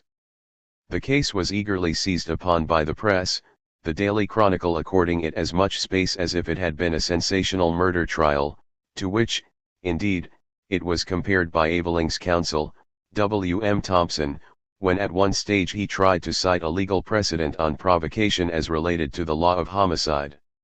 Charles Young, the lawyer for the prosecution, mildly remarked, "But this is not homicide," to which Thompson replied, "The case is strongly analogous. In one a man murders another, in this a man murders another's reputation by circulating broadcast the vilest insinuations." 72. The Workman's Times published a zestful report of the case Jill v. Aveling. Done by the editor of the paper, Eleanor wrote. This man was till 29 years old a mill hand, is now anxious to get into the movement of warehouse he knows about as much as a newborn babe. But he seems honest and the paper may be useful. Theoretically it is valueless, but for more practical news as to what is being done it is reliable. 73. The police court report was followed up by front-page interviews with Aveling and with Jill. Letters from both were published and the pot was kept merrily boiling from the time of the hearing, on September 17, for another month. Justice did not lag behind, and nor did Jill. An article curiously entitled, Aveling v. Jill, published on September 26, reported the court proceedings, in the course of which reference had been made to certain questions quoted from this little journal, and then went back to the vital issue. Whatever our opinion of Aveling may be, we should probably have left him severely alone but for his impudent attempt to foist himself upon us as the candidate of the SDF for the representation of Northampton in Parliament, a wholly unfit and improper person to represent the SDF, of which he is not a member. Jill had no direct personal quarrel with him, so far as justice knew, but he had learned that certain passages in Aveling's career had cost him the confidence of English Social Democrats, and had very properly opposed the Communist Working Men's Club joining the legal 8 Hours League, on the ground that Aveling was simply attempting to form a Labour Party of his own, and that by doing so he would split up the English Labour movement still more, as he was an absolutely discredited man. Challenged to substantiate his charges, Jill had done so, according to the article, whereupon Aveling called him a spy. This, naturally enough, gave rise to some ill feeling on Jill's part. Jill is an active, able, and, as we have every reason to think, honest social democrat. We have yet to learn that it is our duty, or the duty of Jill, or of any social democrat, to hold his peace when the good repute of the cause is endangered by a socialist who has done much by his conduct in the past to harm the socialist movement in England and elsewhere. Hindman's rancour was tenacious, as were his efforts to come to the rescue of his catspaw whom he might well have thrown over now to heal his wounds as best he could with 40 pieces of silver. But Jill had not yet outlived his usefulness. He reprinted the article from Justice in German, where it was more correctly entitled Jill contra Aveling, and, encouraged by his triumph in court, set about fresh enterprises on his own account. On September 25 Eleanor wrote to Laura. At present Jill is said to be preparing a pamphlet. Let him. The only difficulty here is that one never knows where one may be landed in a libel case, and every word of what we may say would be in a sense libelous. And you know what that means here in the way of money. As Babel writes, 20s per arfige is temptingly cheap. Paul writes that Deville regrets Edward did not bring up the thing at the Congress. That was impossible. We could not introduce the matter into the work done there. 73. An even more obvious consideration, one would have thought, though it seems to have escaped Eleanor, was that, leaving aside the cost of being sued, the Avelings could never have afforded to take legal action against anybody. It was Jill's trump card and, prudently avoiding any mention of Engels, he may be said to have played it well. At the end of September he produced a flysheet, the first of two issued from his home address, entitled Drive E.B. Aveling, Have I Slandered Him? This was printed in English and in German, side by side. It provided some answers to three of Hindman's questions, using in one instance correspondence from the old files of the National Secular Society, in which one may detect Mrs. Besant's hand, and a fresh insinuation that the author could, if he would, throw a little more light on the astonishing deficit in the accounts of last year's May Day demonstration. Though writing in his own name, Jill was clearly still taking instruction from Hindman, which caused Engels to tell Laura on October 2. We are trying to bring the slanders home to Hindman, who is using Jill as his tool, and who, we hope, will not be able to wash off the dirt which the dirty Jill has spattered involuntarily on the man who uses such a tool. 74. A few months later he wrote that Hindman, who was getting more foolish every day, was keeping as his German chief of staff that outrageous scamp Jill, who is evidently in the pay of the German embassy. 75. It had, indeed, been observed that Jill was more flush than his common avocations would explain, apart from several gestures of unwanted charity. How, it was asked, could he afford the printing and worldwide distribution of flysheets? The second one, dated November 10, was more besmirching. Headed Is He the Son-in-Law of Karl Marx, it gave a detailed account of Aveling's wife, Belle Frank, when and where they had been married, the exact amount of her inheritance, her present whereabouts, occupation, and tragic poverty, citing an unnamed authority for these facts and quoting verbatim Aveling's own false account of the marriage and its failure. But the facts, whether distorted or not and however damaging, were not so deadly as Jill's opinions, derived from no source but his own vindictiveness, on the nature of Aveling's relationship with Eleanor.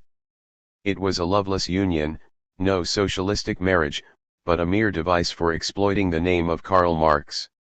The article concluded with the words, "Is this disgraceful blackguard, who has traded so long on the reputation of the father of the woman he is cohabiting with, the son-in-law of Karl Marx? He is not, and his prominent position amongst the continental and American socialists was an infamous fraud. I say was, because I trust that is over now, once and forever. This masterstroke, as insulting to Eleanor as to Aveling, was beyond challenge in a court of law. The tissue of scandal, half-truths, and calumny was such that no lawyer could have unraveled it to the satisfaction of a British judge or jury, let alone to that of his client. Initially, of course, Jill had taken on the quarrel with Aveling at second hand on Hindman's behalf. He scarcely knew the man personally. While only too many of Eleanor's friends fought shy of Aveling and could not abide him, they had, in contrast with Jill, preferred to withhold their reasons in public, if not in private, partly, it may be, out of consideration for Eleanor, partly, it is certain, because Aveling's character, however objectionable, could not be said to detract from the value of his work. It is also significant that Olive Schreiner, the most articulate as also the most vehement of his abhorrers, never could formulate the reason for her feelings. But Jill went far beyond his brief and, while he served Hindman's purpose well enough in branding the Northampton non-starter as a thief, a cheat, a liar, a mercenary, deceiver and fraud, it may be doubted that this German journalist, who was not a member of the SDF, cared two pins whether its fair name were fouled if Aveling stood for Parliament.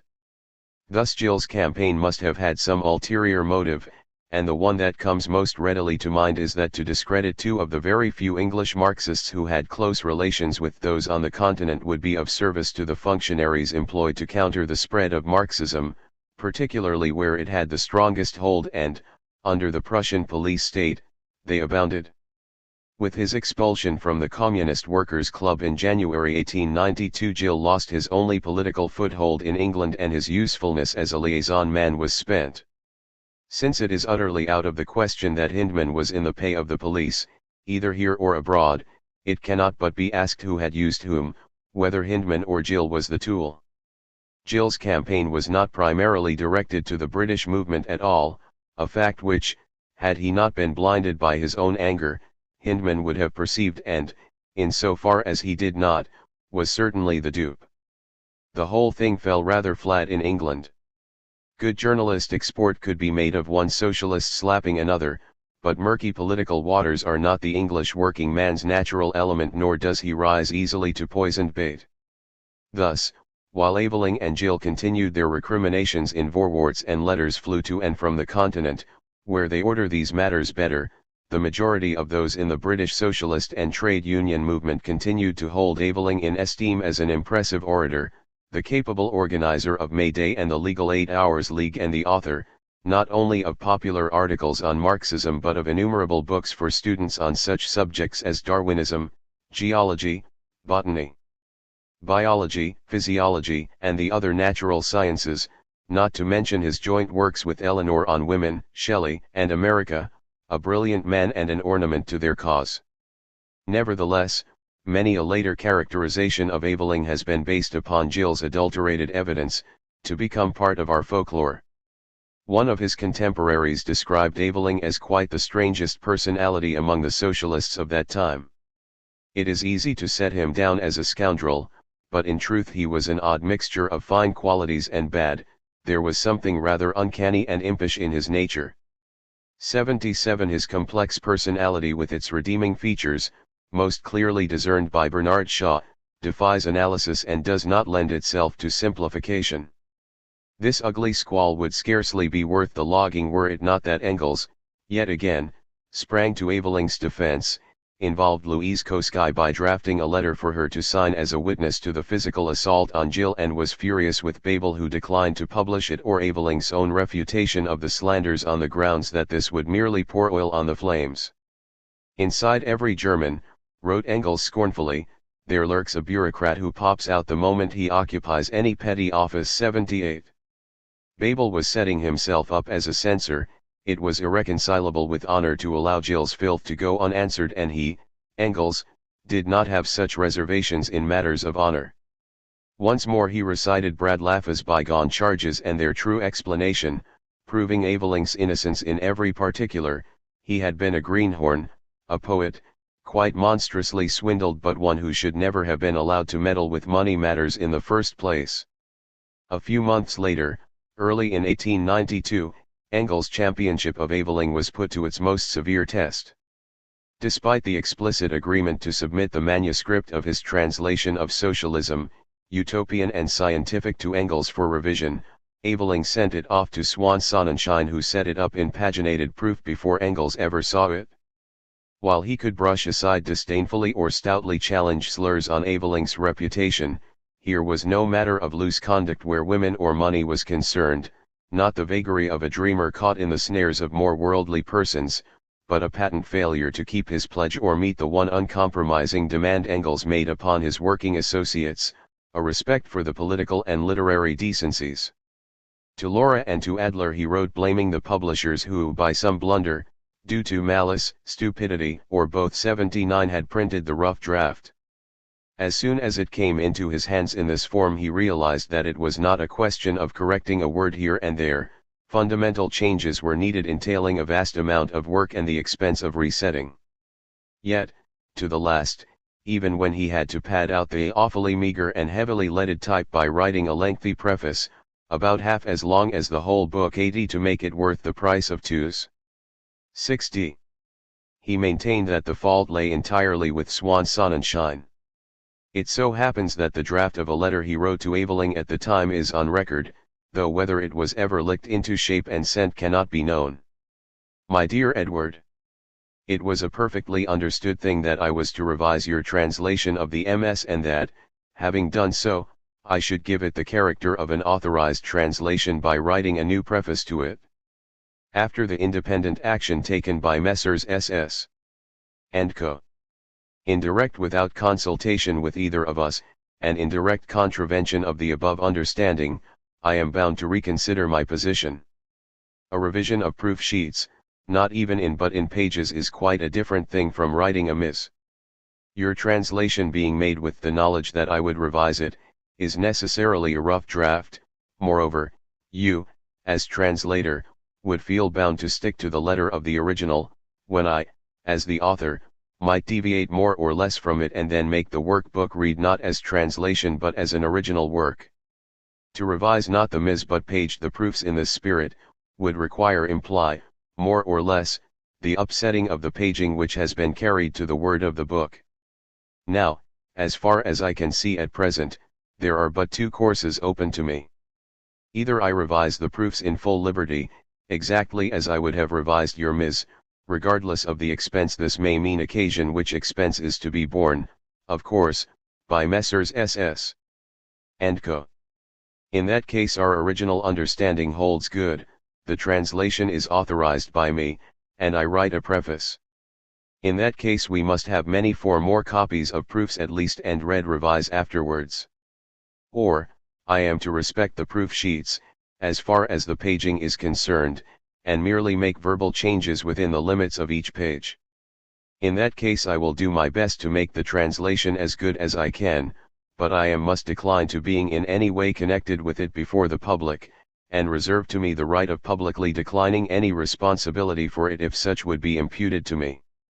As a matter of course the expense caused in either case would have to be borne by Messrs. S.S.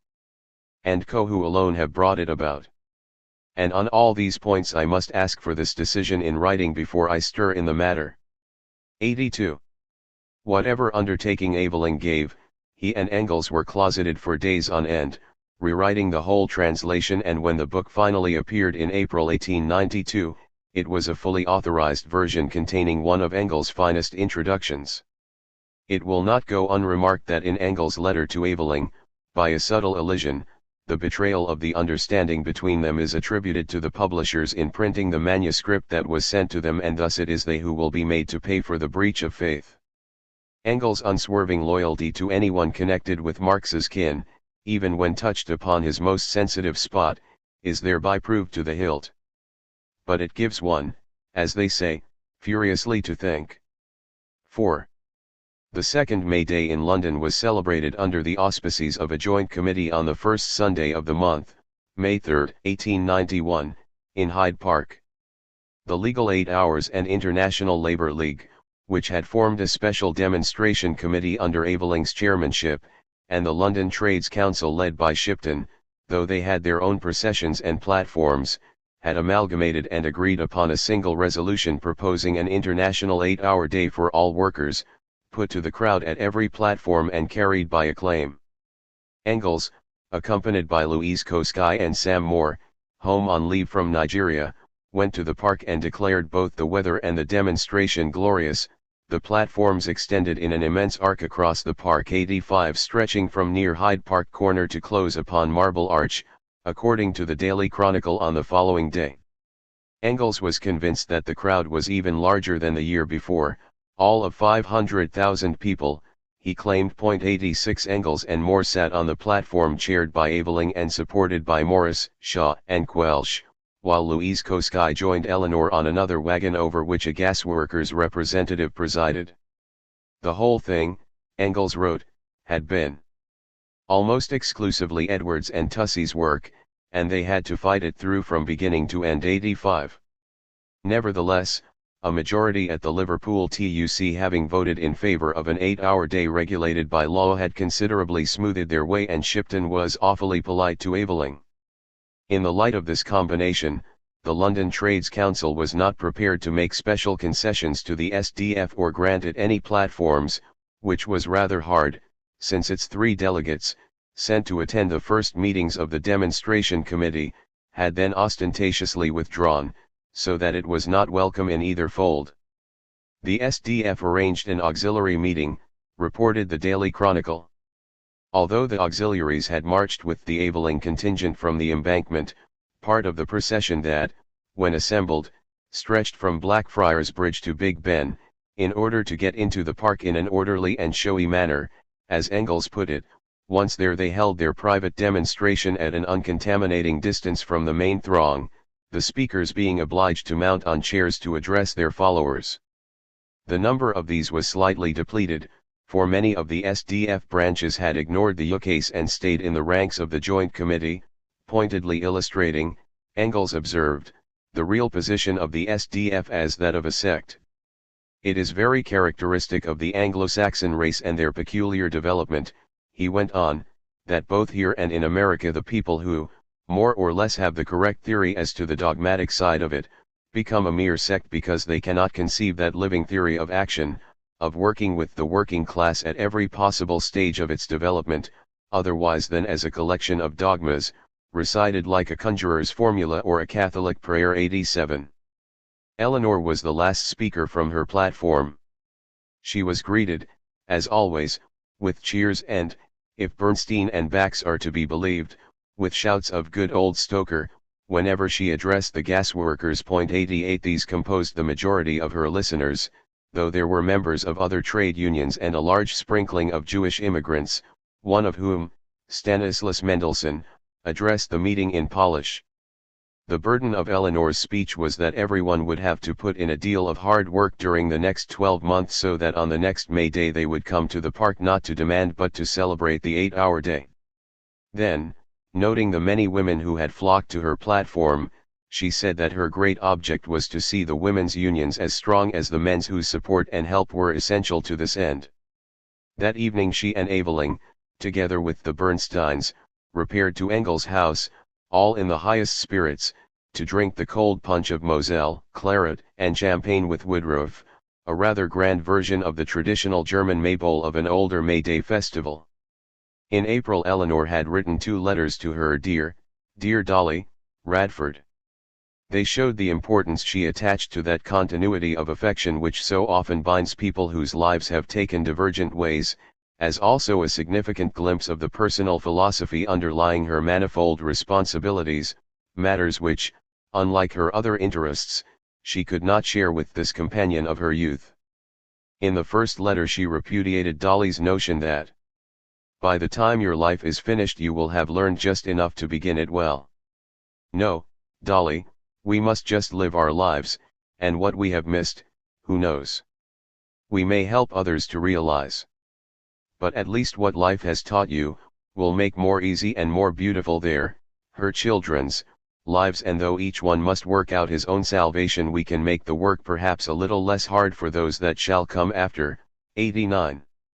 Some 10 days later she wrote again to thank for a copy of Dolly's first little volume of poems which, she said, will always be a very precious thing.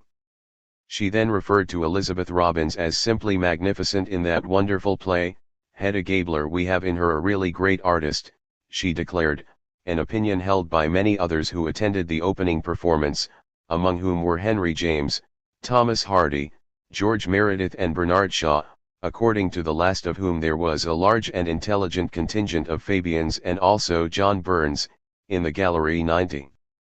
On a more personal note in this second letter to Dolly, Eleanor said, "Yes. An old friendship is something very beautiful and very sacred, and the longer one lives the surer one grows that nothing can ever take the place of an old friend." 91. Without reading too much into it, one cannot but feel that this sentiment was a true, and sad, reflection of her barren love for Aveling.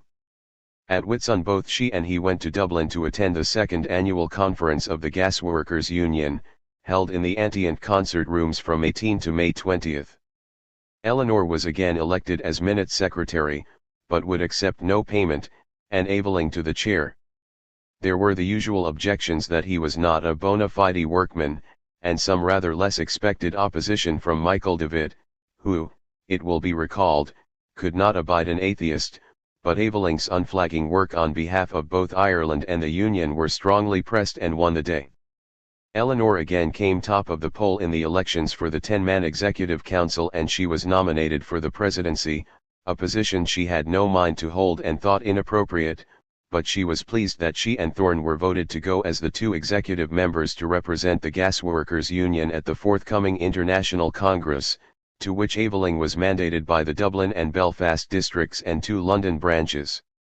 A short article in Justice reporting the conference managed to get in a few digs at Eleanor, Miss Marx on this occasion, and described Eveling's concluding address as a masterpiece of the kissy-kissy kind, with a helpful interpretation of what he really meant in case anyone should believe a word he had said. 92 Even allowing for the inexhaustible choler certain individuals excited in Hindman, nor were Eleanor and Eveling the only ones to inflame him, it does strike one, at this distance of time, as rather disquieting that he should mount his hobby horse to tilt against a young trade union, then organizing some 70,000 workers under the leadership of Will Thorne, a faithful member of the SDF.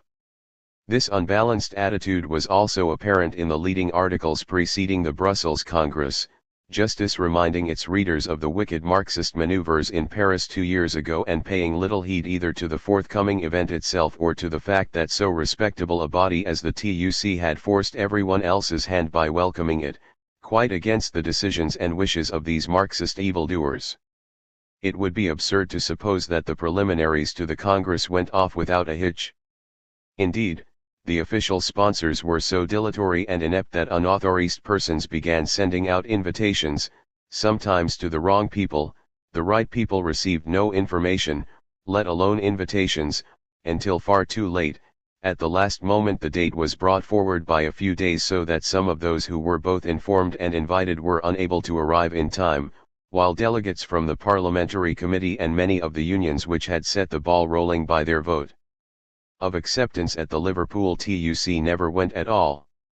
Nevertheless, despite the bickerings, the telegrams, and anger, a single if not united Congress of 363 delegates, with a larger proportion of women than had come to Paris, foregathered at the Maison du Peuple in the Place de Bavière for the inaugural session on Sunday, August 16, 1891.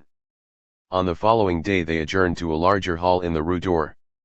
The Pall Mall Gazette feared the influence of the Congress would not be as great as it might and should be. 93 The Daily Chronicle remarked upon the vacant places and the gaps in the ranks. 94 Referring to no physical vacancies or gaps, for by the time the full complement of some 400 delegates had turned up, the place was packed to the doors, while its public gallery was daily crammed with Belgian workers, but to the absence of precisely those representatives of labor who had willed the whole affair. The 23 British delegates, representing some 200,000 workers, included such old stalwarts as Frederick Lessner, now 66 years of age, and such novices as the 22-year-old William Stephen Sanders, the one from the Bloomsbury Socialist Society, the other from the 8 Hours and International Labour League, both of which bodies had also mandated Eleanor. To Thorne's disappointment, only one of the gasworkers' branches, Tottenham, other than those who had nominated Eveling, sent a delegate. Some of the gaps in the ranks were owed to causes other than that people had either been left in a state of ignorance, as the Pall Mall Gazette complained, or because socialism is still in the cauldron of the sectaries, according to the Daily Chronicle. Tom Mann and Ben Tillett, for example, were at the 4th Cooperative Festival, held at the Crystal Palace on that Sunday, while Paul Lafargue, who viewed it as of exceedingly small importance, a purely ornamental congress, its only job is to recognize May Day and to lay the foundations for a few international trade organizations. 96. Happened to be in jail at the time. Engels, too, held that there was but little real work for it to do. 97. Nevertheless, Eleanor labored earnestly for its success during many weeks. Ill-judged, badly organized and rather pointless it might be, but no international congress was going to miscarry for lack of efficient preparation if she could help it. She translated the various reports into English, adding a few explanatory footnotes to the German one, which Engels agreed were needed but refused, though asked, to put them into French, saying I'm sure I should make a mess of them. 99 Eventually finding an old émigré communer to undertake the work. The report on Britain she had written herself, sending it to Laura on August 6 with the words, "Please don't judge it too critically. I had to write it while I was terribly worried and not very well, and constantly interrupted. It had to be so long because we have not one party here to report for, but a dozen." 98. In the same letter she said, "What a muddle the Belgians are making. I shall write and tell you all about how they mismanaged things here. And again, shortly before the Congress. Your compatriots are muddling most splendidly, 100. Yet when it was all over she had to admit that the Brussels Congress was really a big success, far bigger than I ever expected it would be. Wise in their generation the Brussels people saw that it was a case of no Marxists no Congress, and so pitched their possibilists overboard, 101. There had been over 100 messages of greeting from those unable to be present, many of them from Russians, including the letter Lavrov had sent for Eleanor to read to the Congress. The agenda posed few questions of substance that had not been raised in Paris and, as the Star reporter noted, the old differences between socialists and trade unionists of course arose, but it was exceedingly friendly 102. One fresh, not entirely welcome item was raised by the New York delegate, Abraham Cahan, of the American Union of Hebrew Labor Organizations, who wished a resolution to be passed on the position of Jewish workers. Justice observed, "We happen to know that the object with which the question had been placed on the orders of the day was simply to evoke a declaration from the Congress that in its eyes there was no distinction between Jew and Gentile workers, 103. And pronounced that there appears to be strong feeling against the Jews in the Congress. This is a pity. Even on the ground of tactics, apart from general humanity, we need the poor Jews to beat the rich Jews. When Greek meets Greek, etc. 104. The last thing the Standing Orders Committee desired was a full debate or formal resolution on the Jewish question in an assembly where such anti-Semitism was known to exist. The Congress compromised by adopting a report to the effect that the only way to achieve the emancipation of Jewish workers was to bring about their amalgamation with the socialist and labor parties of their respective countries. Socialists, it declared, could recognize no distinction of race or nationality but only the struggle of all workers against all capitalists. For the first 2 days the program was held up by the concerted efforts of Autonomy, the London Anarchist Club, whose exclusion, as an unfortunate necessity, was put to the vote and carried but axiomatically ignored by the autonomists themselves, until finally, on the second day, Herbert Burrows moved and Eleanor seconded that the Congress proceed at once to business. This motion was passed unanimously, the most vociferous filibusters having been persuaded by moral force to leave the body of the hall and take to the gallery. Unfortunately one of them was then arrested by the Belgian police for illegal entry and his deportation was announced, whereupon the Congress went wild with indignation at such methods of removing its unwelcome guest. Ironically enough, Engels and Hindman were, unknowingly, agreed upon the main potential danger at Brussels. Thus to Laura Engels wrote on the first working day of the Congress, August 17, that he saw few difficulties ahead. Unless the various velleities of a restoration of the international venture to come out, I hope they will not, for that would cause new splits and throw us back, here in England at least, for years to come. The thing is an absurdity in every respect, especially so long as neither in France nor in England there is one strong and united party. If that were the case, and both united heart and soul with the Germans, then the end would be obtained without any formal union. The moral effect of the three great Western nations acting together would suffice. The fact is, the movement is too great, too vast to be confined by such hampering bonds. Still, there is a hankering after this restoration and Bonnier was full of it last time I saw him.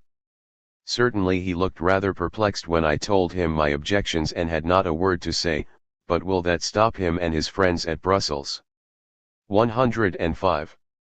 Here comes Hindman's justice in the person of J. Hunter Watts, writing the leading article on the Congress which he had attended as one of the 8 SDF delegates.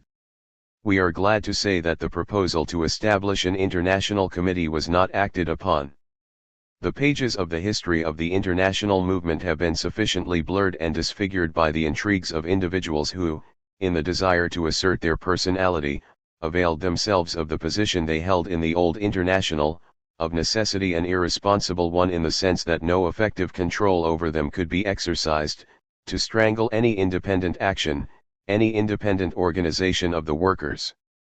To this day we suffer from the intrigues of some of them, or of some of the people who imagine that the cloak of the old prophets of the International has fallen upon their shoulders. 106. Thus, for vastly differing reasons, everyone was satisfied that the threat had been averted, and justice had amply confirmed Engels' view that there was no basis for a political international structure that could accommodate workers' organizations of such diverse trends and unequal stages of development as those represented at Brussels.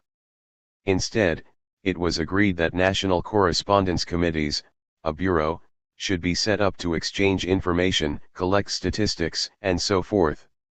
Since labor conditions varied widely not only from country to country but from industry to industry, the Marxists thought and Aveling moved that these committees should operate on a union basis to be of practical value to workers engaged in struggles with their employers or enticed to act as strike breakers abroad.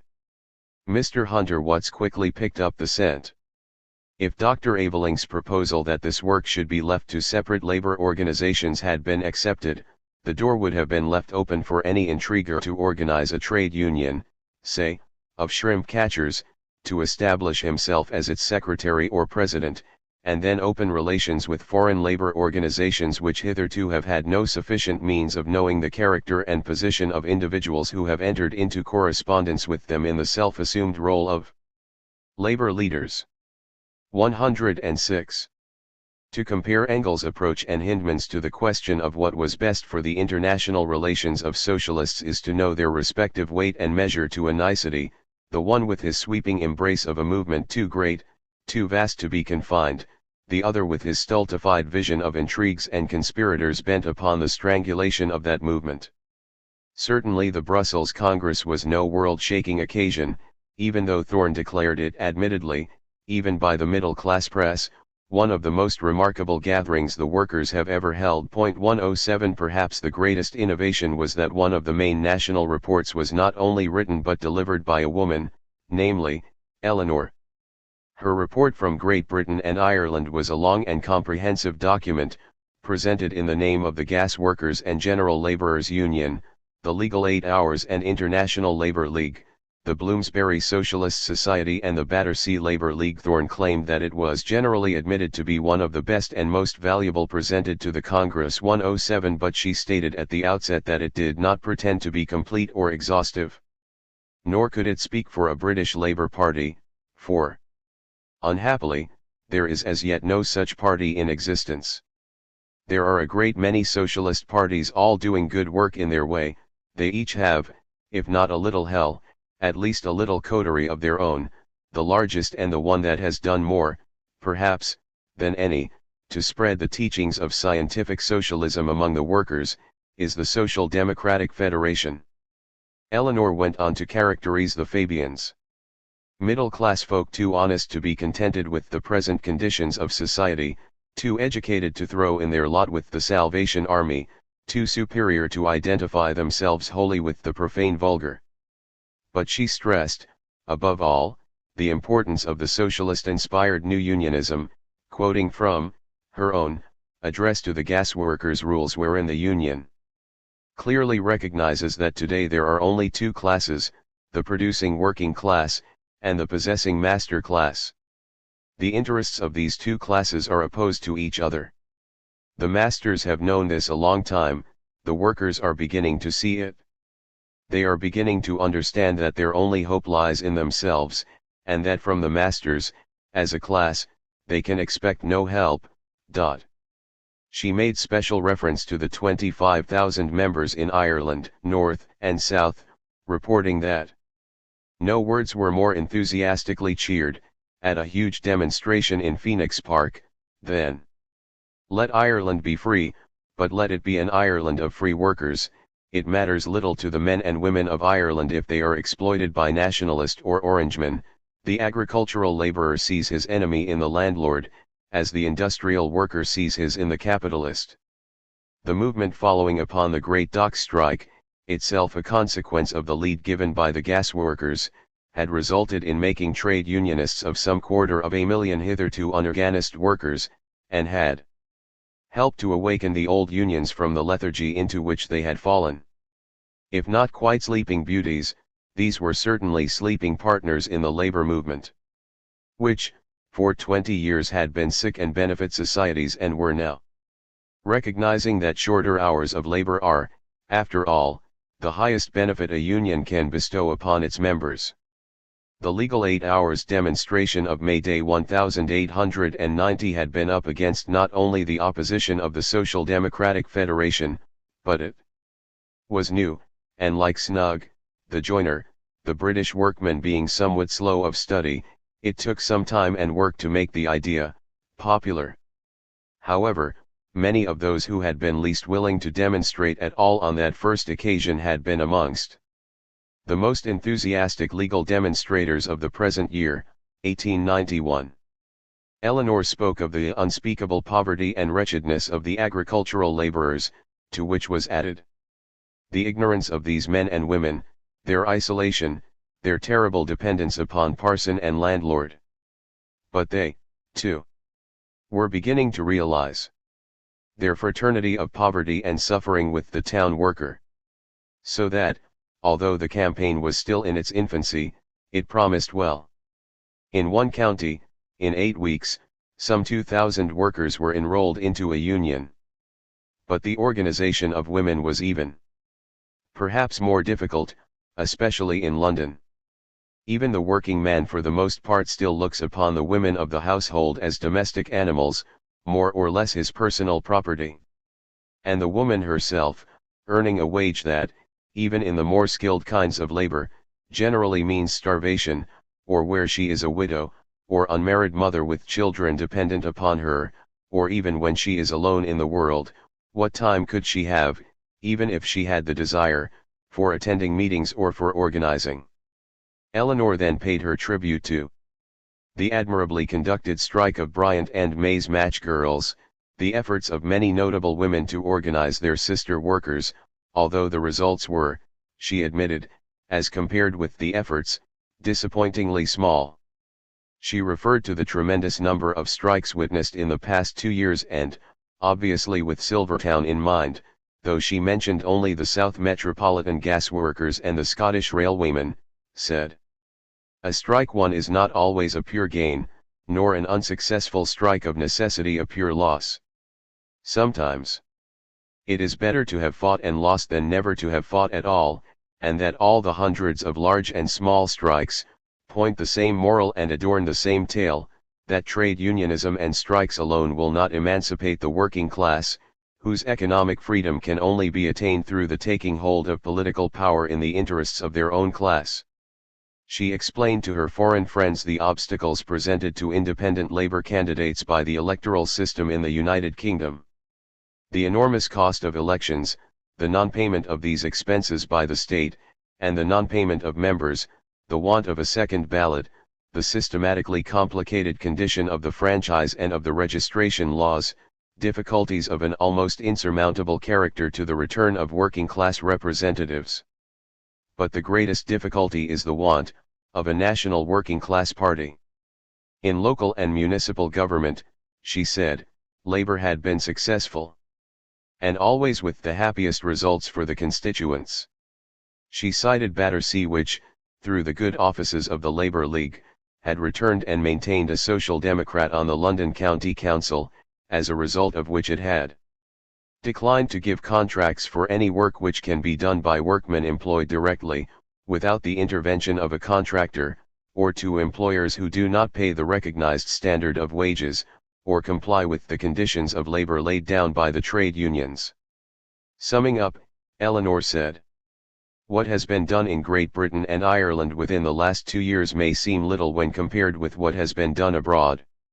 While Germany had its 1.5 million Social Democratic voters and 35 Reichstag deputies and France was also far ahead, the United Kingdom could show but one socialist in the House of Commons and one on the LCC.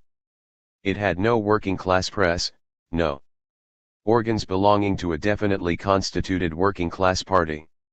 Such papers as we have are either private property, run more or less as a speculation, or newspapers, giving very valuable information, no doubt, but absolutely no theoretical teaching, or, as in the case of the Social Democratic Federation organ, justice, they belong to sex, and do not reach the mass of the workers. But still there is, at last, a genuine working class movement in England, and its success since 1889 augurs well for the formation of a Labour Party, distinct from all other political parties. Above all, the feeling of working class consciousness and the understanding of the class struggle have grown beyond all expectation, and with them the knowledge of the solidarity of labor the world over. Each nation has, and must have, its own special means and methods of work. But whatever those means and methods, the end is one all the world over, the emancipation of the working class, the abolition of all class rule. Asterisk asterisk asterisk. Eleanor added a small footnote to the Brussels Congress by writing a front-page article for the Vienna Women's Paper 109, which was Louise Koskai's special nursling. Citing the resolution passed on equal rights for both sexes, she said that at its first session this Socialist Congress had made abundantly clear that it had absolutely nothing to do with the middle-class movement for women's rights, in the same way as its approach to the question of war differed completely from the bourgeois peace organizations which cried peace, peace, where no peace existed. As the men and women of the ruling class went hand in hand, so must those of the working class combine to fight the common enemy. The Brussels decision was splendid in principle, but how, Eleanor asked, was it to be put into practice? So long as no sober and matter-of-fact consideration was given to what was to be done, nothing could come of any theoretical proclamation however well-intentioned. It was not enough to acknowledge the fact of the class struggle. Workers must learn which weapons to use and how to use them, the positions to attack and how to consolidate the gains already won. That was why they were now finding out when and where to conduct strikes and boycotts, how to achieve protective measures, what had to be done in order that such legislation already extorted did not remain a dead letter. And what, she asked, must they, as women, do?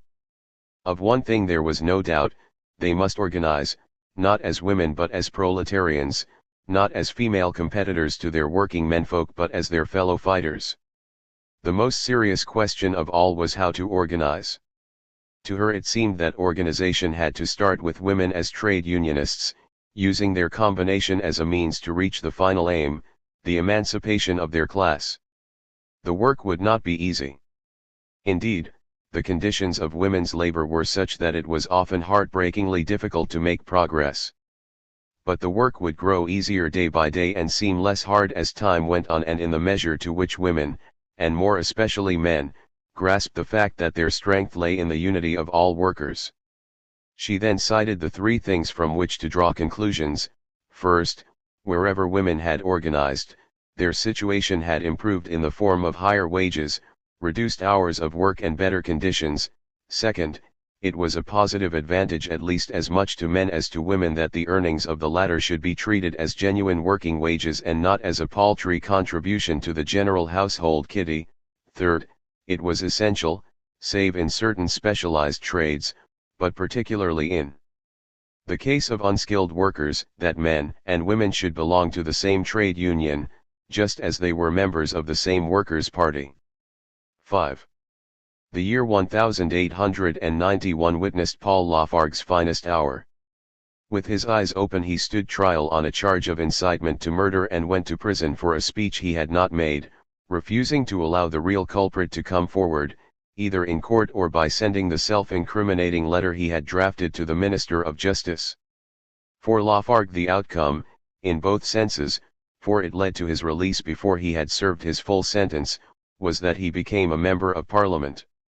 Le Temps of May 5 cited such inflammatory words as, "All the bosses are rotten.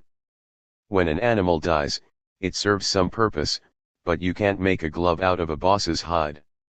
And a direct appeal to young conscripts to lay down their arms if called upon to defend the strong boxes of that bloated crew.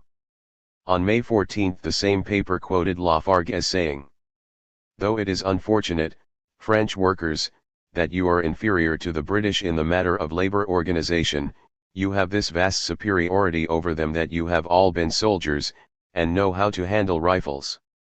And I have no need to tell you against whom you should use those rifles, the employers, they are the enemy, If ever you are ordered to fire in no matter what circumstances, you will turn about and fire the other way. Garbled passages from my speeches, Lafargue claimed, had appeared in both the local and national press. 111. During the weeks before May 1, which was celebrated by the French workers throughout the country, Lafargue and leading socialists in the region had toured the Department of the Nord, to mobilize support for the event. When the day came, troops fired upon the demonstrators at Fourmise, a textile manufacturing town, wounding 36 people and killing 10, including a child and a young girl. On May 10 a protest meeting was held in Calais, addressed among others by Cunningham Graham, who was arrested and deported that same evening. Naturally enough, feeling ran high in the region, but, as Lafargue pointed out, the repercussions were widespread. This massacre has made a tremendous impression in France. The government has provided us with May Day martyrs. Fourmise was a quiet place where they had never even heard of socialism before the series of lectures I gave there with Renard. At one moment I was afraid I should be had up for my speeches, but fortunately for me the government is interested only in hushing up the incident and no more is heard of Fourmise. 112. By a cabinet decision of May 8 the regional organizer of the Parti Ouvrier, Culine, was swiftly prosecuted and later sentenced to 6 years hard labor and 10 years banishment from the area. Lafargue, however, had been lulled into a false sense of security.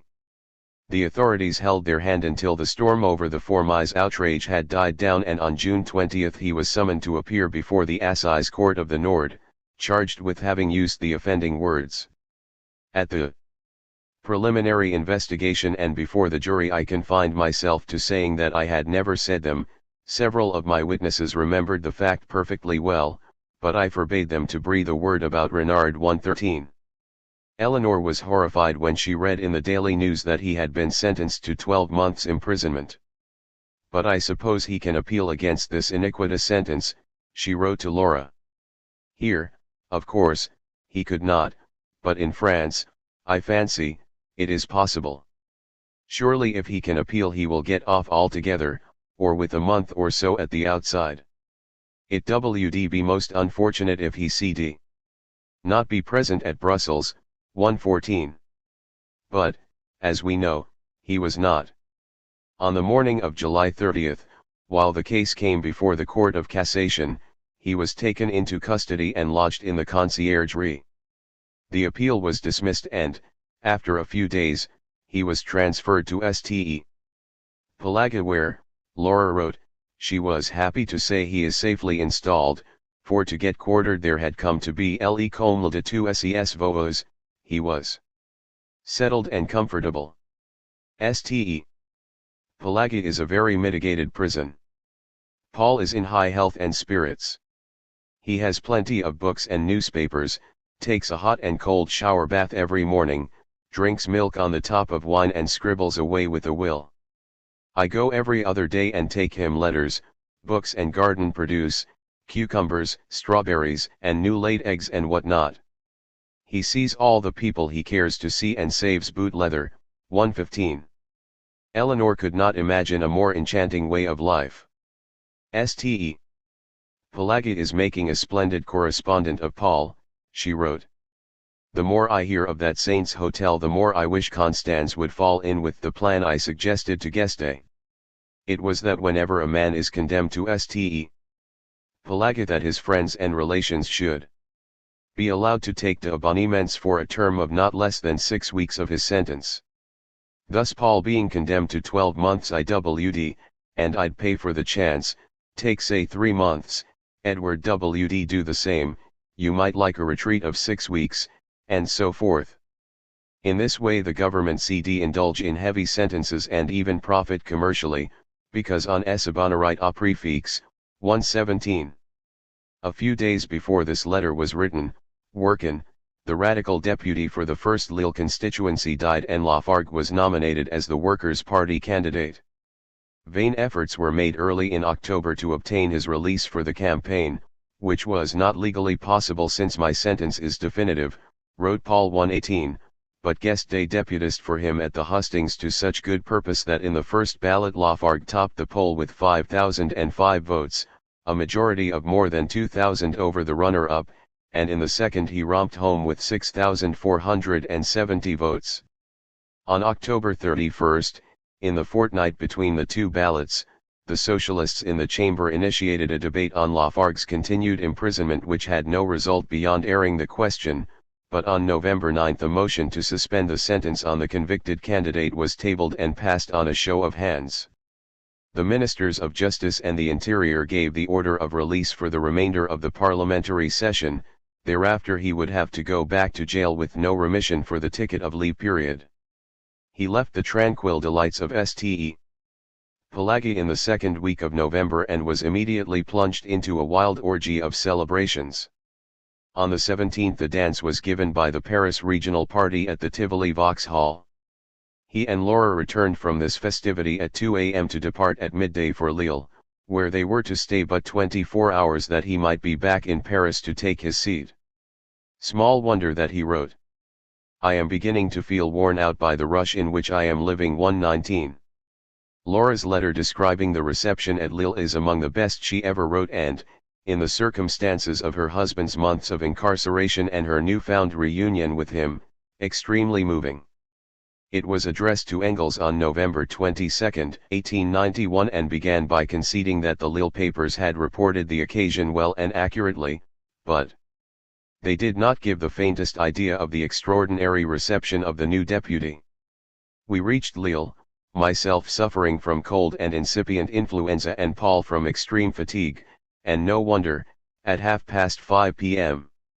No sooner had his electors caught sight of Paul than they took possession of him, crowding round him and carrying him off in triumph.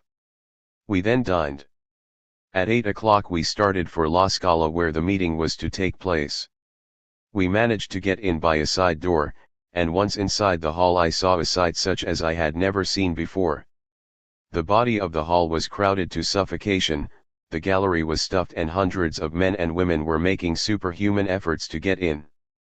The doors which had been closed were forced open and a second gallery, closed for repairs, was taken by storm and in a few seconds was as chokeful as the other. And still the people outside clamoured for admittance. "Serrez les rangs," shouted Delory, and instantly there was a move forward effected with a precision and rapidity that would have caused your general's heart to beat. A few benches broke down under the weight of the masses. A couple of windows were smashed. Nearly all the people were on their feet throughout the evening and packed so closely that, as one of the reporters said, if we had wanted to turn anybody out, it couldn't have been done. The tenor of Paul's speech you know. But at the end of his speech the meeting was by no means at an end. The people would not leave the hall before their deputy had left, so that we had to make our way through the crowd and I thought we should never get through. The perspiration ran down Paul's face, he had an enormous bouquet on one arm and gave his other arm to his wife. I rather think he thought we should be crushed for he looked intensely unhappy as we moved on jammed and wedged in by his two enthusiastic electors. We got out however safe enough and once in the streets of Lille it was all smooth sailing. I don't know how many hundreds or thousands brought up the rear, but we were escorted right and left and in front by a bodyguard of friends and citizens who cleared the way for us. Men and boys and girls and women shouted Vive Lafargue and sang a variety of popular and revolutionary songs. C'est bien vrai ce tu en dit. Au sortir de Ste. Pelagi. Il Segur à Paris. On reaching our destination, Paul had again to address the people before they would consent to go home and it was to the cry of a bass Constance that they finally dispersed. A large number of men, Delory informed us, would inevitably be fined on the morrow for having abandoned their workshops too early in the day. It is impossible to see a more ardent population than these Lillois, but these men who smash windows and break open doors, took off their hats and caps to me when I shook hands with them. It was a grand sight and I wish you had been there to see it. 120. It was as well, perhaps, that Lafargue had not conducted his own electoral campaign but only reaped its fruits, for no sooner was he at liberty than he committed the worst blunder in his public career. Naturally enough, the capitalist press had been hostile to his candidature, first by preserving silence and then by going into the attack. The weapon was handed to the reporters by one of the opposing candidates, who wrote to the Election Disqualifications Committee claiming that Lafargue was not a French citizen. Thereupon he was of course obliged publicly to aver his nationality and also his patriotism, for it was asked why had he not fought for his country, if it was his country, in the Franco-Prussian War. On November 22, Lafargue spoke in Bordeaux, his hometown, and was reported by Reuters in a message, date-lined Bordeaux, Nov 23 RD, containing this passage. Mr. Paul Lafargue, the socialist deputy recently elected in Lille, spoke here yesterday at a meeting of 200 socialists.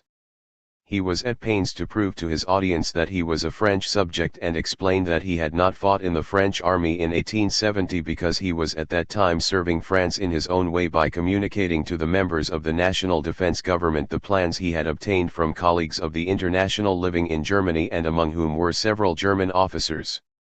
As though this were not enough to cause a sensation in the press, Lafargue had previously given an interview to Le Matin on similar lines.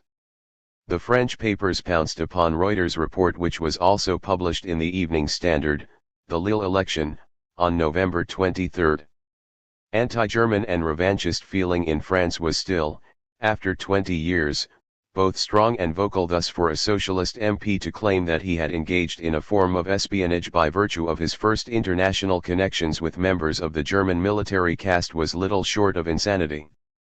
It was a most unlikely story at best, for, as Engels pointed out, nobody on the General Council of the IWMA had ever been in touch with any German officers, and if Paul had made such contacts during the 3 years he had spent in France, 1869 to 71, before he was forced to flee, he had certainly kept it a dark secret from everyone, not only until the amnesty of 1880 but ever since.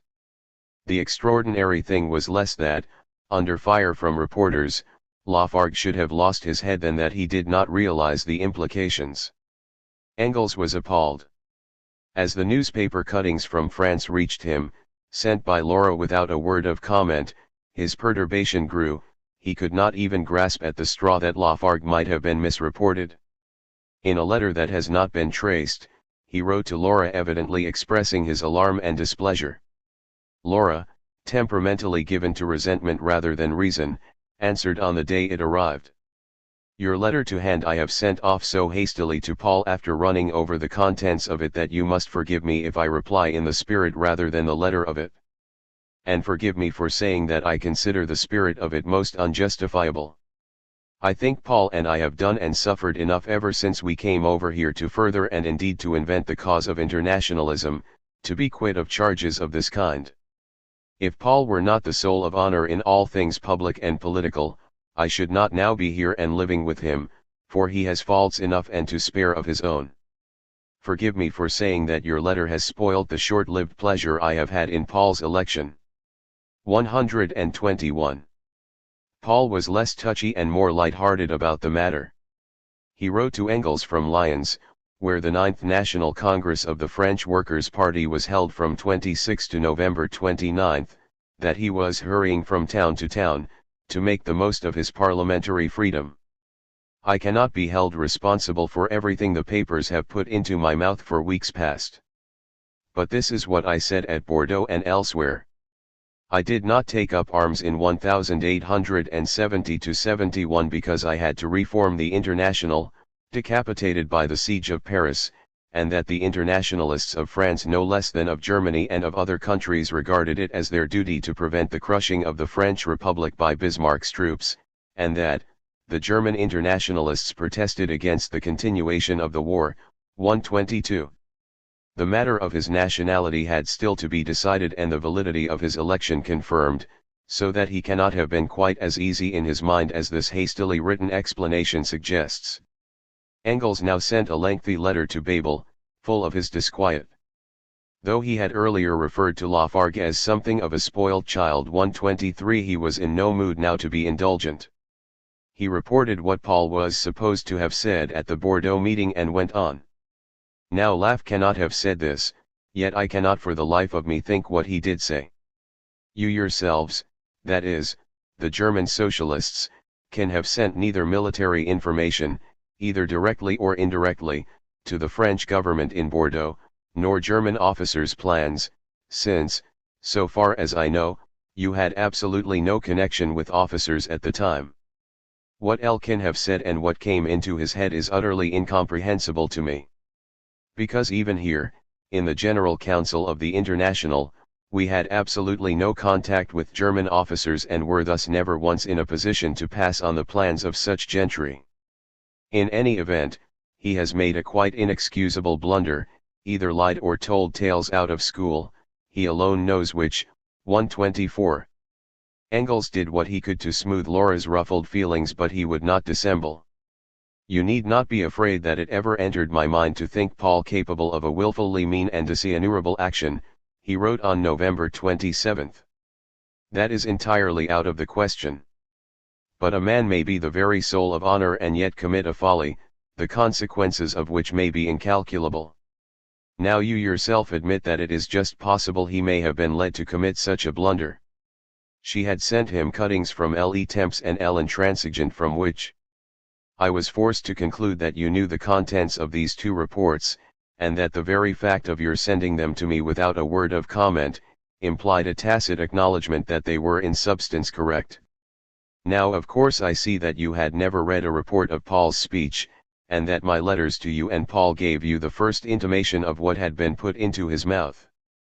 But now you will also see that this is a matter which must be attended to, that the statement about the action of some German socialists during the war of 1870–71, whether substantially true or substantially false, ought never in any circumstances to have been made, if it was made, and ought to be clearly and unmistakably disavowed, at once, if it was not made, that so long as this report is not completely and absolutely disposed of, it will be absurd to expect our German friends to place any confidence in our French friends, and that the government and bourgeois in Germany will at once exploit this report against our German party in a way which is absolutely incalculable. If it leads to nothing more than a renewal of the old socialist law, it will be lucky. So if Paul has been slandered, if he is prepared to declare publicly that he never said a word implying in any way the assertion that German socialists, either in or out of Germany, provided him with military statements, plans, news or anything of the kind for the use of the French government during the war 1870–71, then let him send me that declaration at once and in a registered letter. But it must be plain, without reservation or qualification of any kind, or it will be useless and may turn out worse than useless. If that plain declaration cannot, for one reason or another, be made, then I see no other way out of the mess but that you and Paul come over here at once and discuss by word of mouth such matters as will evidently be fitted for that mode of settlement alone. Your presence will be almost as necessary as his, to moderate our hotheads and to give us the views of your cool head on the situation in France, and also to help us in finding the way out by your feminine sagacity and supplesse, in cases where we male clumsy stick-in-the-muds are left in the dark. You see I am anxious, as anxious can be, to help Paul out of the difficulty if he has got himself into one, but the very first thing is to prevent the commission of fresh mistakes in case one has already been committed. Tomorrow his election will be settled, on Monday at latest I shall have the first reports from Germany on the effect of this thunderbolt from a clear sky. A telegram coming tonight would be agreeable, as we receive no letters on Sunday. And under all and any circumstances I do hope Paul will not take any public steps in a matter deeply concerning other people without first consulting these people. The slightest blunder might be fatal to himself, and he will see, I hope too, that this is no joking matter. 125. Of course the Lafargues did not come to London. Nor did Paul issue a dementi. But he mandated Laura to write stating that, 1. He had said no more than was contained in his letter of 26 November, namely, the need to prevent the French Republic from being annihilated by Bismarck's troops. 2. The Bordeaux meeting was private, closed to all but members of the Parti ouvrier, no reporters were admitted nor official minutes taken. 3. the incriminating expressions were the fabrications of a reporter, embroidering on an article written by rank. The words used were, "I insisted on the continuation of the war because, according to information at my disposal, Germany was not in a position to hold out much longer, and there was no question of plans provided by or through the mediation of Germans," explicitly denying that he had any communication whatsoever with Germany throughout the whole war. Sending on to Babel Laura's statement, Engels commented, "Well, we're over that hurdle. But I don't mind telling you that all of us were in an almighty sweat here whilst this uncertainty lasted. But what donkeys! As Tussey said only last Sunday, if such news about our opponents came our way, how we should have made use of it." 126. Engels now apologized handsomely to Lafargue. "Following your formal repudiation of all the passages in the Bordeaux report of which I had a right to complain, it only remains for me to retract all the wounding words I used towards you, and formally to ask your pardon." 127. He then explained once again that, receiving without comment a number of newspaper reports in which all versions agreed, he could do no other than accept them as true. With the greatest good luck trouble had been avoided, the opportunity for scandal trickled out and ran into the sand. 128, albeit the consequences for the German party could have been, and might yet be, serious indeed. At best, the reintroduction of the anti-socialist law, the banning of our papers and meetings, and all our literature, and, in the event of war, the arrest of all leaders, at the very hour when we should have the greatest need of them. Besides that, it was a matter of an element of mistrust being sown between the French and German workers just when their union was more essential than ever. Thanks to the stupidity of our enemies, these articles have not so far been taken up by the German press. But it is certain that the embassy will have used them in its reports. And, although your disavowal, immediately transmitted to Berlin, has taken a tremendous load off my mind, there is always the danger that the German government will hold this charge in reserve, in order, when there is a war, to imprison our best people and smash them with an accusation doubly frightful at a time of chauvinist passions let loose. 129. On December 7 Lafargue's election was ratified, the committee's findings declared him eligible and were passed in the chamber by 255 votes to 27. On the following day he made his maiden speech, which included tabling a motion for a complete amnesty. This, too, was carried, and then he was off to lecture in Lille, Roubaix and Armentières and, in the following week, to give Ers, Lyons, Béziers and Tarare in the Rhône department and Rouen in the Loire. "As I am a bit tired," he wrote, "I shall spend 2 days in Bordeaux and in Calais to breathe some sea air and eat fish. If the weather were not so wet and if, above all, I could devote a few more days to resting, Laura would have come with me, for she, too, needs to rest after the period of excitement we have been through." 130. In this mild understatement Lafargue's character is typified. He was no more in an almighty sweat over the possible results of his indiscretion than he was ever heard to murmur against his quite unjustified imprisonment. His nationwide speaking tours were part and parcel of his single-minded work for the Parti ouvrier, of which he had been one of the main founders. He produced a number of pamphlets and articles which helped to educate a whole generation of French Marxists, and though in no way abashed by being dependent upon Engels for the best part of his life, he tried to make a living by writing for journals outside the movement scholarly articles which sometimes earned Engels praise and sometimes the far greater compliment of his detailed criticisms and revisions.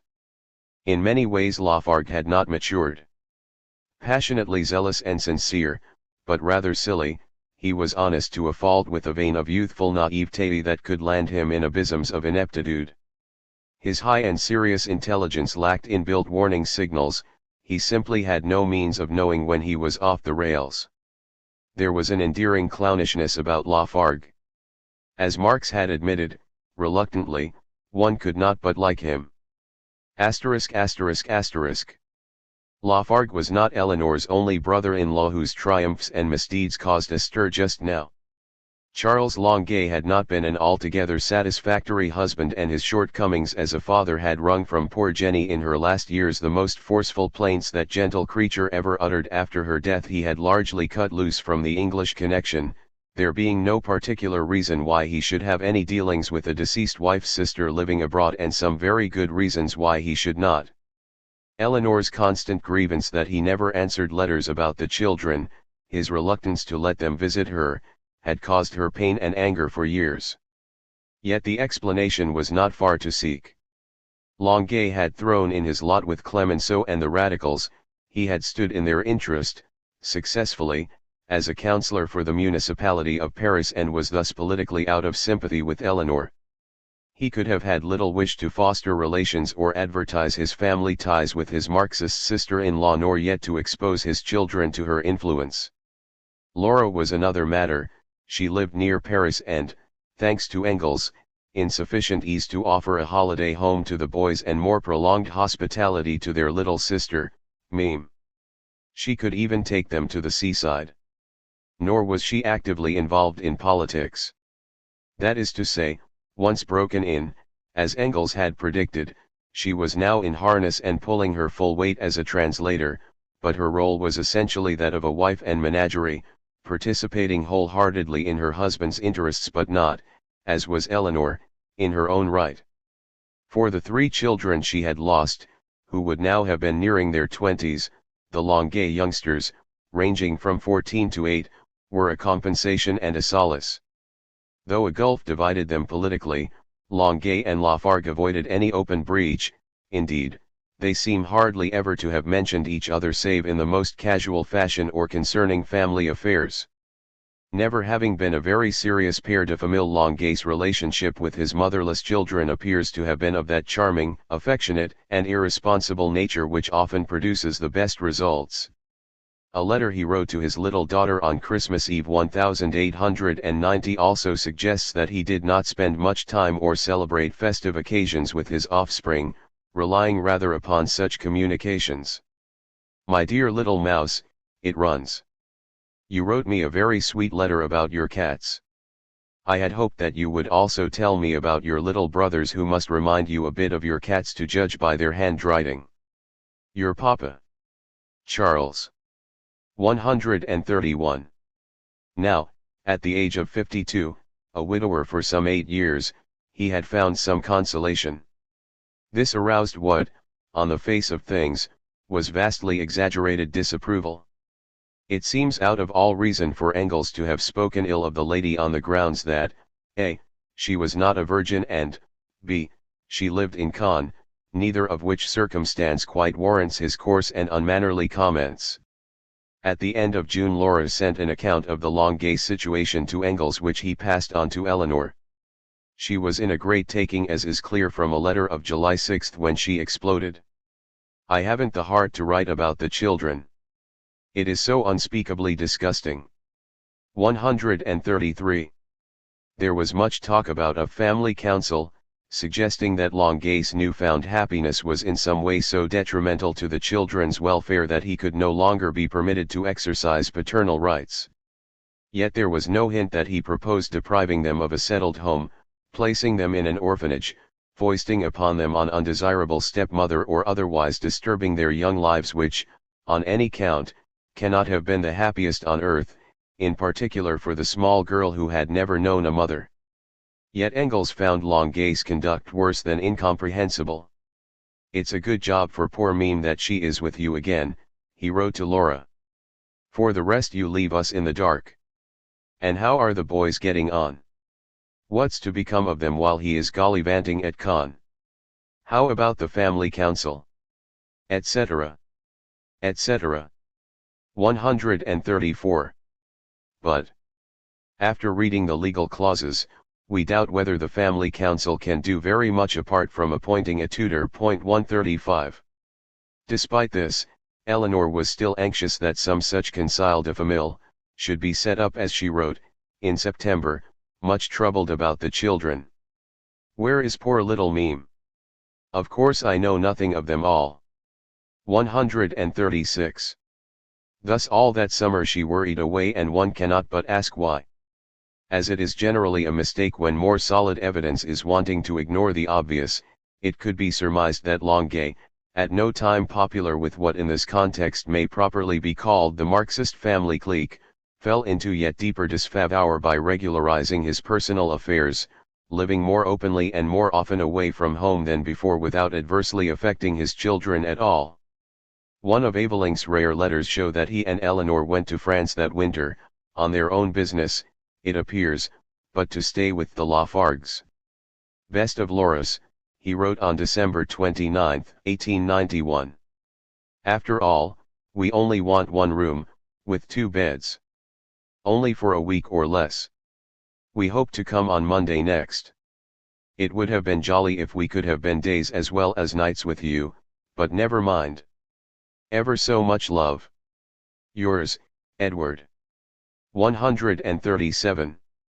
No doubt, when they arrived on January 4, 1892, the Longuet affair was discussed uphill and down dale to reach some conclusion, for little more was heard of it beyond a comment from Eleanor when, a year later, she had received a delightful letter from Jean. Poor lad! It does not need much reading between the lines to see what he really thinks of his father, nor what a miserable position he is in. At 17 one feels things so acutely. 137a. A rueful aspect of the relations between Engels and the Lafargues was that, while they lived upon his charity, they declined again and again his warm invitations to visit him.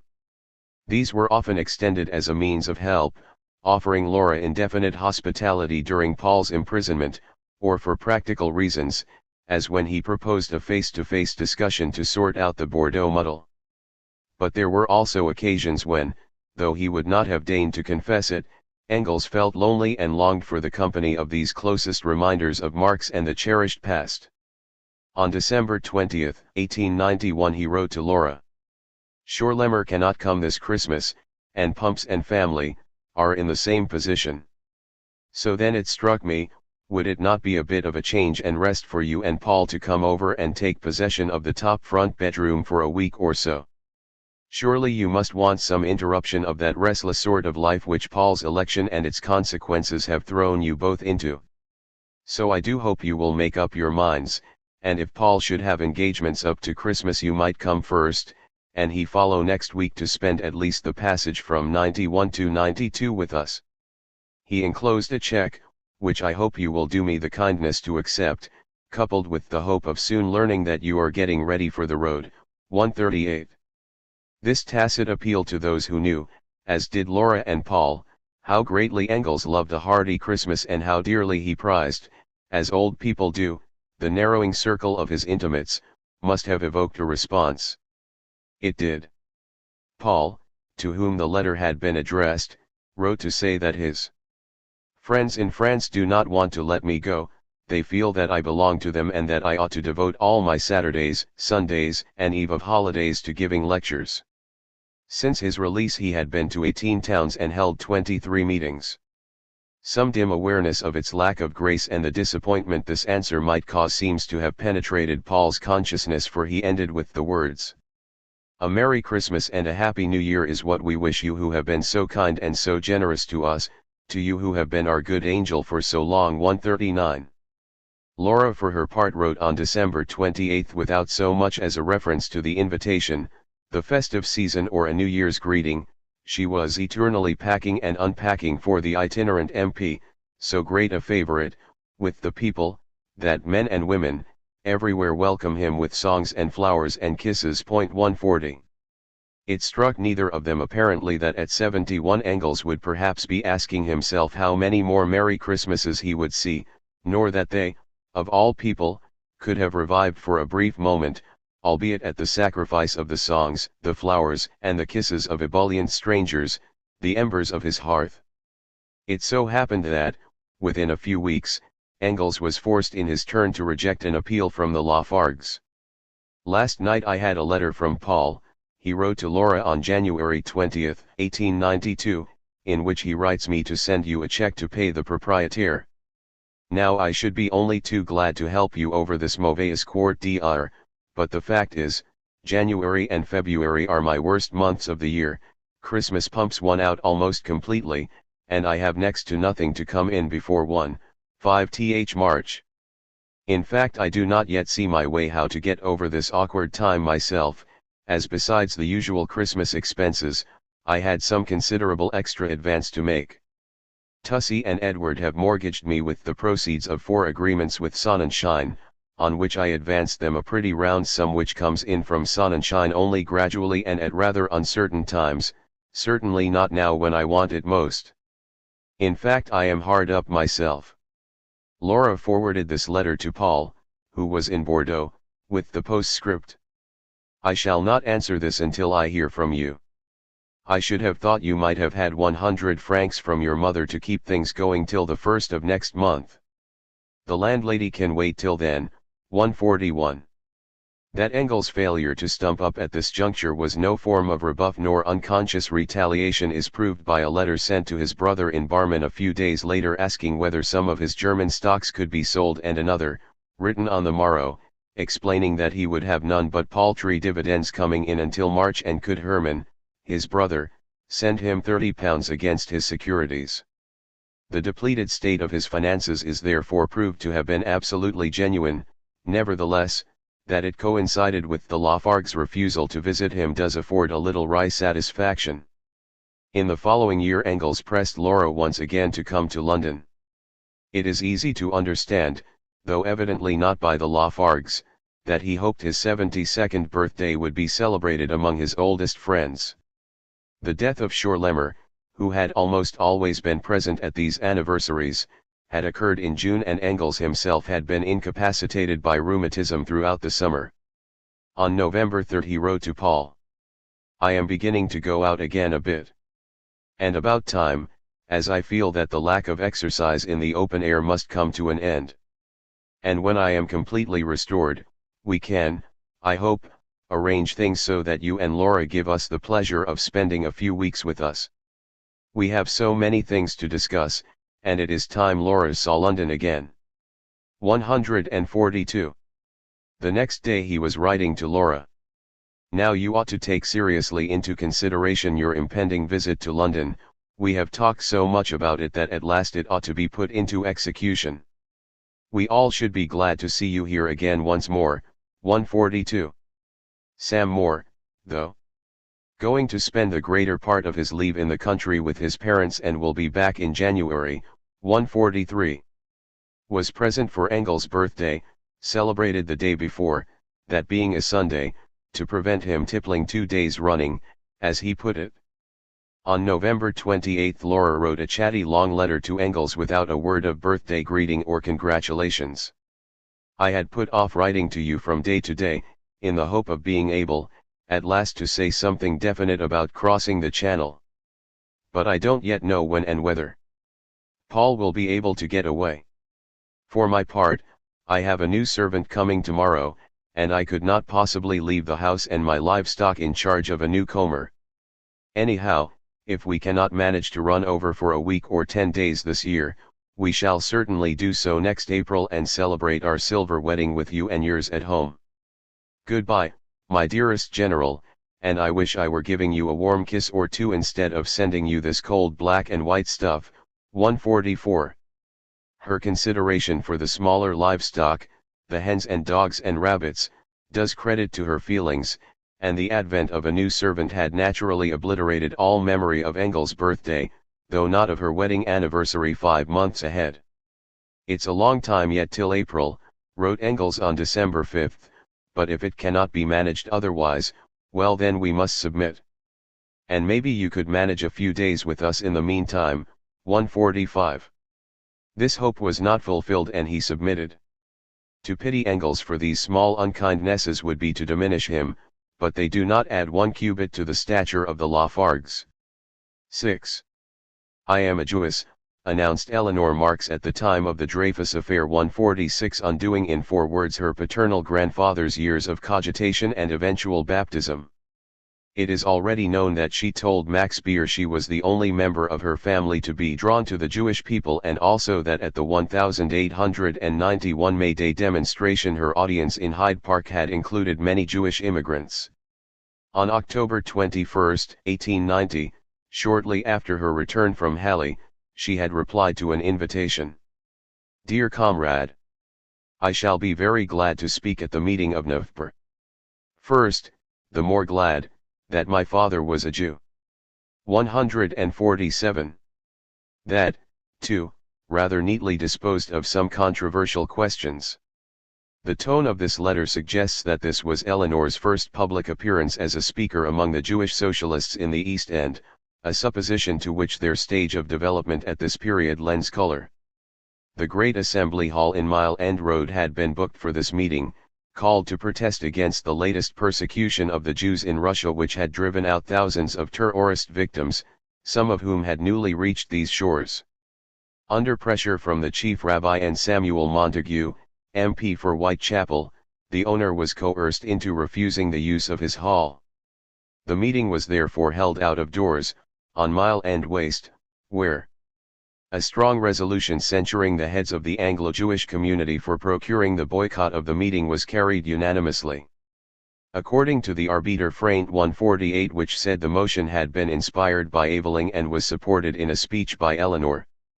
It may seem astonishing that the powerful leaders of the Jewish community should have intrigued, as the Arbiter Freint put it, to prevent a meeting which concerned the fate of their tormented brethren, yet, held under socialist auspices and on a Saturday, the Sabbath, it served to unite them as nothing else could. It is generally accepted that the Montagues and Capulets were not on good terms, but that is nothing to the feud between the Montagues and Rothschilds.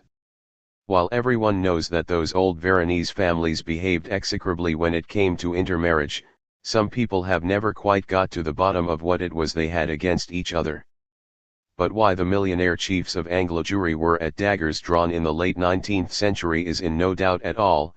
They were vying for the patronage of their needy co-religionists in the East End, among whom there existed differences of opinion on how their faith should be practiced in their new environment. There were those who saw in an anglicized form of Judaism a means to equip themselves, and even more their sons, for a prosperous life. They were catered for by Lord Rothschild the banker, with his united synagogue and the blessing of the chief rabbi. But there were also many, lately emerged from the pales of settlement in Eastern Europe, where their age-old Talmudic traditions alone had sustained them, who held that anglicized Judaism as a form of worship was a deal more English than Jewish, lacking the fervour and piety of their accustomed rituals to which they obstinately clung. For them Mr. Samuel Montague, the bullion broker, established the Independent Federation of Minor Synagogues in 1888, the diminutive being dropped a couple of years later to indicate parity with the House of Rothschild. The rival patrons, however, were at one in upholding orthodoxy and abhorring apostasy. In their own circles, and for very good reasons, it had never done them a scrap of harm to be known as good Jews, whatever might be said behind their backs, and, conceivably, they may have been unaware that from Whitechapel to Stepney Green insuperable social barriers existed between the native Gentiles and the alien Jews, reinforced by an anti-Semitism that served only to make the immigrants huddle more closely together in self-sufficient communities. That they should learn the English language and unlearn the customs of the ghetto was one thing, and in their own best interests, that their religion itself should be held up to ridicule, mocked in Yiddish papers and flouted on the streets by slum-dwelling Jews was quite another. Mr. Samuel Montague may possibly have chuckled to himself when, on the Sabbath of March 16, 1889, cohorts of these emancipated Israelites, headed by a German band, marched to Rothschild's great synagogue in Aldgate, but he must have laughed on the other side of his face when dinners and dances were organized for the Day of Atonement. These offensive gestures were but the outward signs of a far more insidious pollution, that of socialism among the poorest Jews, to counteract which the powerful benefactors subsidized trade unions, one of which went so far as to make a modest proposal to limit the working day to 12 hours. Nonetheless, in August 1889, coincident with the dock strike, though it may be remarked that at this period the Jewish immigrants had moved away from their point of arrival and settled in enclaves no nearer to the river than Cable Street, 10,000 London tailoring workers in the East End came out for 6 weeks, causing 120 workshops to be closed by September, and then went back only under the misapprehension that they had won their demand for a 72-hour week. On January 4, 1890, Commonweal reported that 4,000 Jewish workers had attended a meeting on Saturday, December 28, this time in the Great Assembly Hall. Under the auspices of the Hebrew Cabinet Makers Society, Stick and Cane Dressers Union, International Furriers Society, Tailors Machinists Union, Tailors and Pressers Union, Amalgamated Lasters Society, United Cap Makers Society and International Journeyman Boot Finishers Society, which passed a resolution that this mass meeting of East London workers, recognizing the great benefits that can be derived from a combination of all existing unions, hereby inaugurates the Federation of East London Labour Unions, and pledges itself to do its utmost to support and strengthen it. Addressed by W.S. in Yiddish and by Tom Mann among other English speakers, the meeting, by its very nature, declared itself not only in favor of amalgamation with Gentile fellow workers but also for assimilation with them.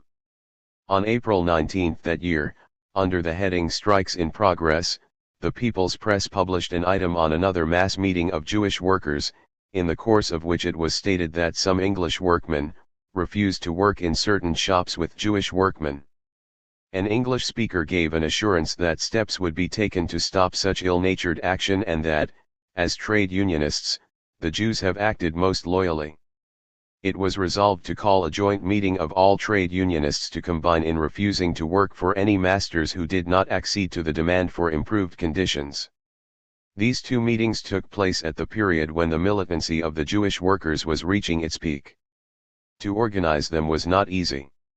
While the Jews had exceptionally strong family and community feeling, the concept of trade unionism was wholly extraneous, an attitude fortified by the example ever before their eyes of earlier Jewish immigrants who had become the very pillars of British capitalism, among the richest in the land as financiers, merchants, and industrialists, glittering ornaments of the higher paid professions and those who had risen from dealing in rags to riches. The majority of newly arrived immigrants had not even the experience of factory work, let alone the traditions of class struggle, to link them to the British movement with its history of combination laws, toll-puddle martyrs, and Chartists.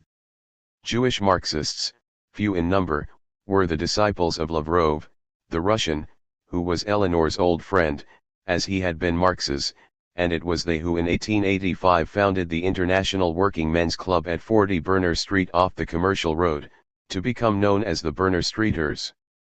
It was they, too, who recognized that in segregated communities and organizations they would remain helpless and who, defecting from the synagogue, became aggressively anti-religious and anti-Zionist while retaining that intense consciousness of being Jewish, of having weathered all trials and all ages, which anti-Semitism everywhere perpetuates.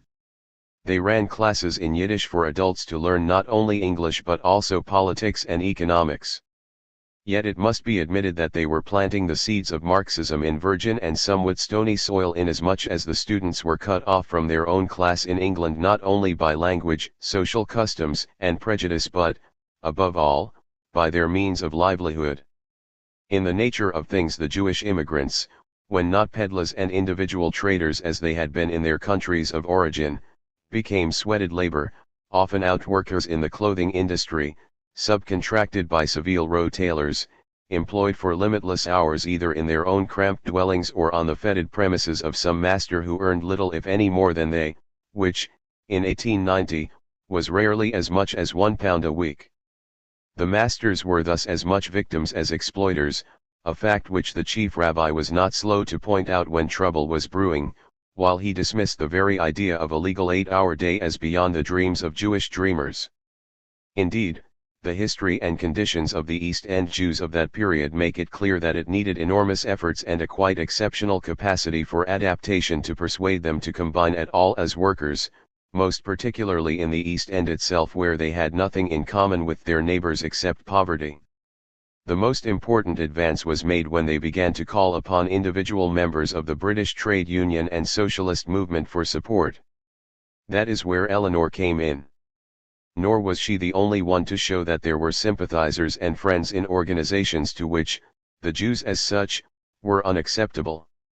The Fabians ignored them, they could have no truck with the anti-Semitic leaders of the SDF and found a footing only in the Socialist League, for the most part forging ties with its anarchist wing since there was a strong tendency towards anarchism among the Jewish socialists. In June 1890 William Morris took the chair at the 5th anniversary meeting of the Berner Street Club, Henry Sparling and Cunningham Graham being among the speakers, who included only two foreigners, Stepniak and Kropotkin. The occasion was celebrated in song by the Hammersmith Socialist Choir. 149.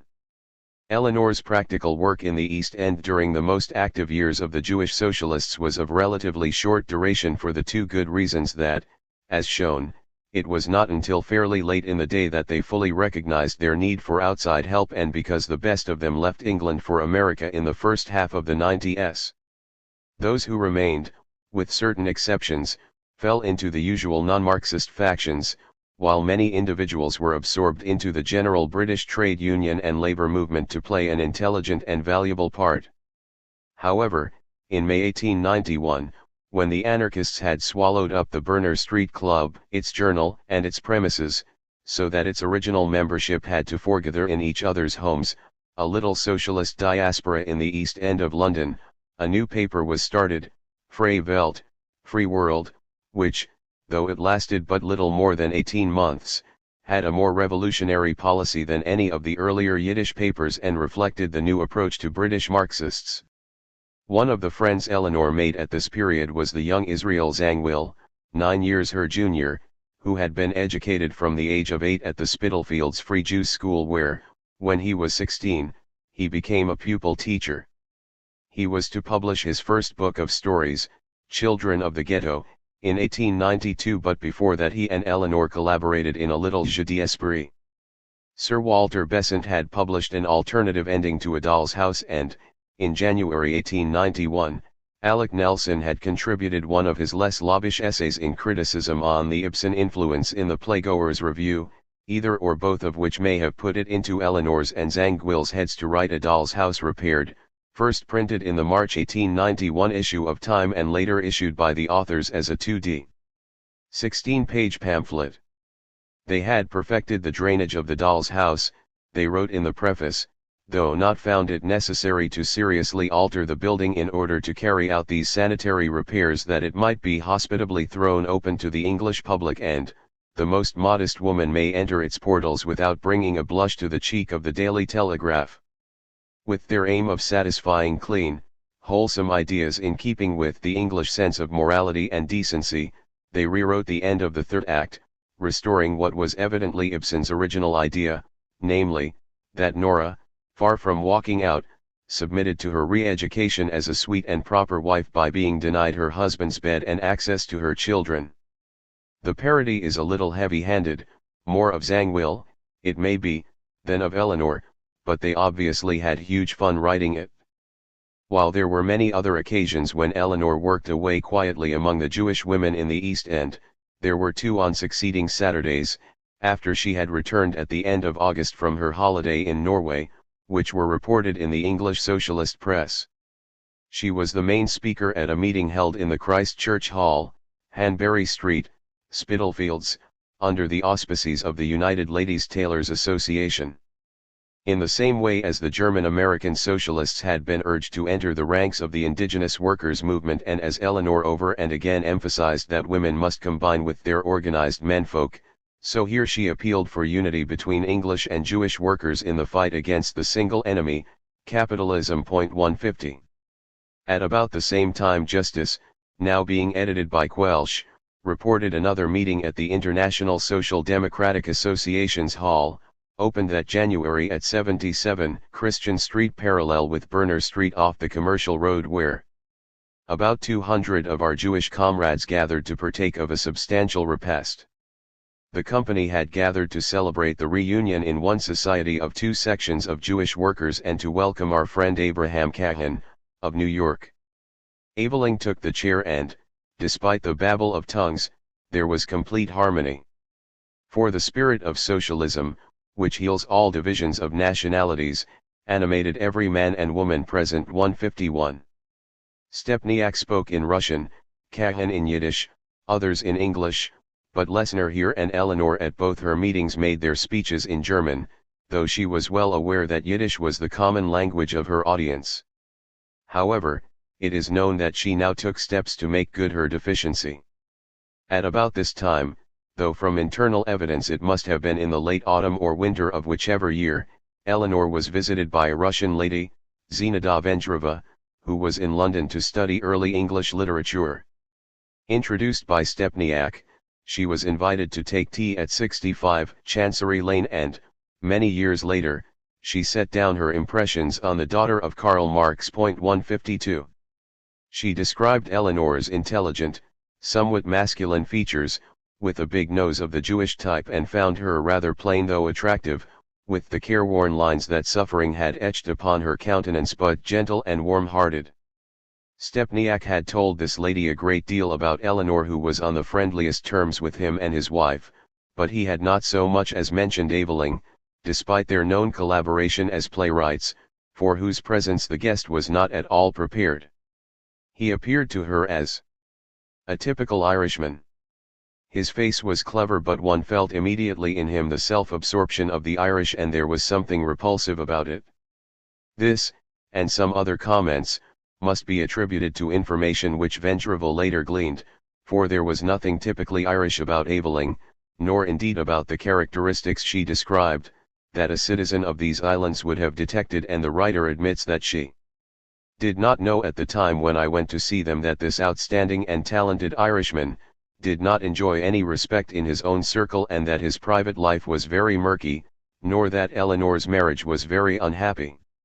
Nevertheless, it would be doing Vendrova a wrong to suggest that she was influenced by subsequent knowledge when she wrote that she had found the atmosphere in their house oppressive, for she added that it made a painful impression upon her, even though I could not explain to myself at the time why that should be so. In view of Aveling's notorious borrowing, which has given rise to the notion that he indulged an extravagant way of life, it is interesting that Vendrova recalled that domestic interior as drab and seedy, the small parlor into which she was shown furnished in the usual boringly Philistine taste of the period, and she certainly could not have derived from any but her own feelings the sense that this commonplace setting was in marked contrast to the life and personality of her hostess, who seemed to be here by accident. They talked of Eleanor's labors at the British Museum, where Vendrova had frequently seen her surrounded by piles of books and had assumed she was engaged upon some major work. Eleanor explained that her occupation was far less exalted, she was merely plundering published material for use by other writers, a modest if not debased activity without so much as original research to recommend it, though, for her own pleasure, she was studying and writing on Chaucer, fascinated by the as yet unfused Anglo-Saxon and Norman elements of his language.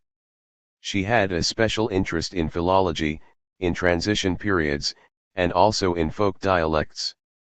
The reminiscence then goes into direct quotation. "My latest linguistic acquisition is Yiddish," she said. "I even deliver lectures in Yiddish and easily distort German grammar so that my audience should understand me better." The Russian lady was surprised that in enlightened England there still existed the language of the Jewish ghetto.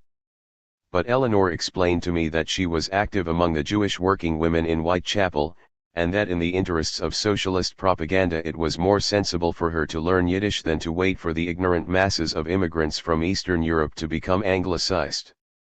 "Besides, the Jewish language is akin to my blood," she said. "In our family it is thought that I am like my paternal grandmother, who was the wife of a learned rabbi." The Russian writer continues. One somehow felt from these words that Eleanor Marx set greater store on the heritage of the spiritual life of her forefathers, the Jewish rabbis, than on the pure class arrogance of the aristocratic family to which her mother belonged. One small touch in Vendrova's recollections brings Eleanor to life in a vivid and familiar way. Her two black cats with smooth shining fur, bright eyes, and crimson ribbons round their necks, were creatures of a special kind, and they seemed, so to speak, the guardians of her home.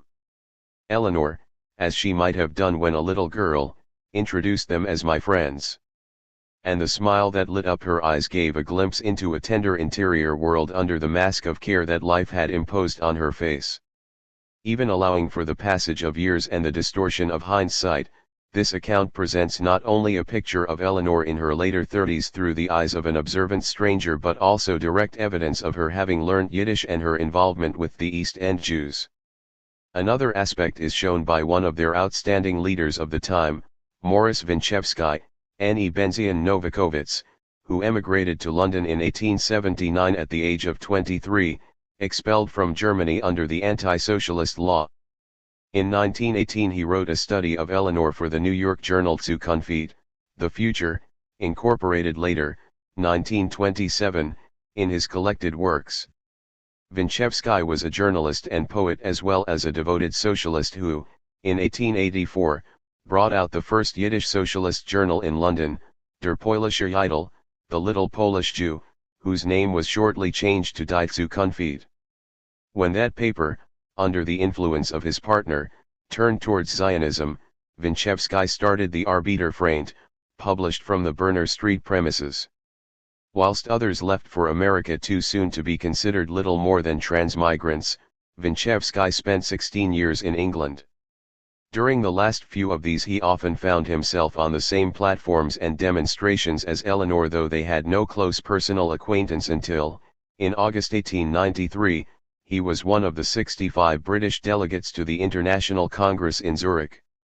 Then, whether by chance or Eleanor's contrivance, he travelled in the same railway compartment with her and Aveling, and they became more intimately befriended than ever before. Aveling, who, he believed, was present as the Daily Chronicle reporter, joined in their discussions, and Vinchevsky, unlike anyone before or since, described him as joyous and lively. But it was Eleanor, always laughing and joking on the journey, who took special trouble to ensure that this rather self-consciously Jewish delegate, though there were at least a dozen other Jews at the Congress, was not neglected. Immediately upon arrival in Zurich she was so surrounded by her German friends that, characteristically, Vinchevsky felt she had little time for me. This proved quite untrue. She sought him out and gave him the opportunity to tell her that he was there to represent 8 trade unions with some 600 Jewish members. He thought that many good socialists were unaware that there existed any such being as a Jewish worker, that is, a Jew engaged in manual labor, let alone organized Jewish workers. He saw little hope of giving this information to the Congress, since the large British delegation at its regular morning sessions assigned the speakers for the day and, being largely composed of what he called moderates, was unlikely to select him, who was among the most extreme radicals. "You know what, Vinchevsky," he reported Eleanor as saying, "you write down what you have just told me, the names of your unions and the number of workers, and as translator I will somehow smuggle this into the Congress." An hour later, at the Congress session, she announced in 3 languages, German, French, and English, that real Jewish workers organized in 8 unions had their representative present. This information was received in each language with tumultuous applause. Eleanor's face was radiant with pride. On the afternoon of the inaugural session of the Congress there was an impressive parade through the streets of Zurich. Vinchevsky watched it assemble, unsure, as might have been expected, where, if at all, he belonged in the ranks now lining up 4 abreast. "Eleanor ran up to me in great haste," he wrote. "She placed me next to herself with Wilthorne on one side and Edward on the other. 'We Jews must stick together,' she said. And together we remained and we made plans.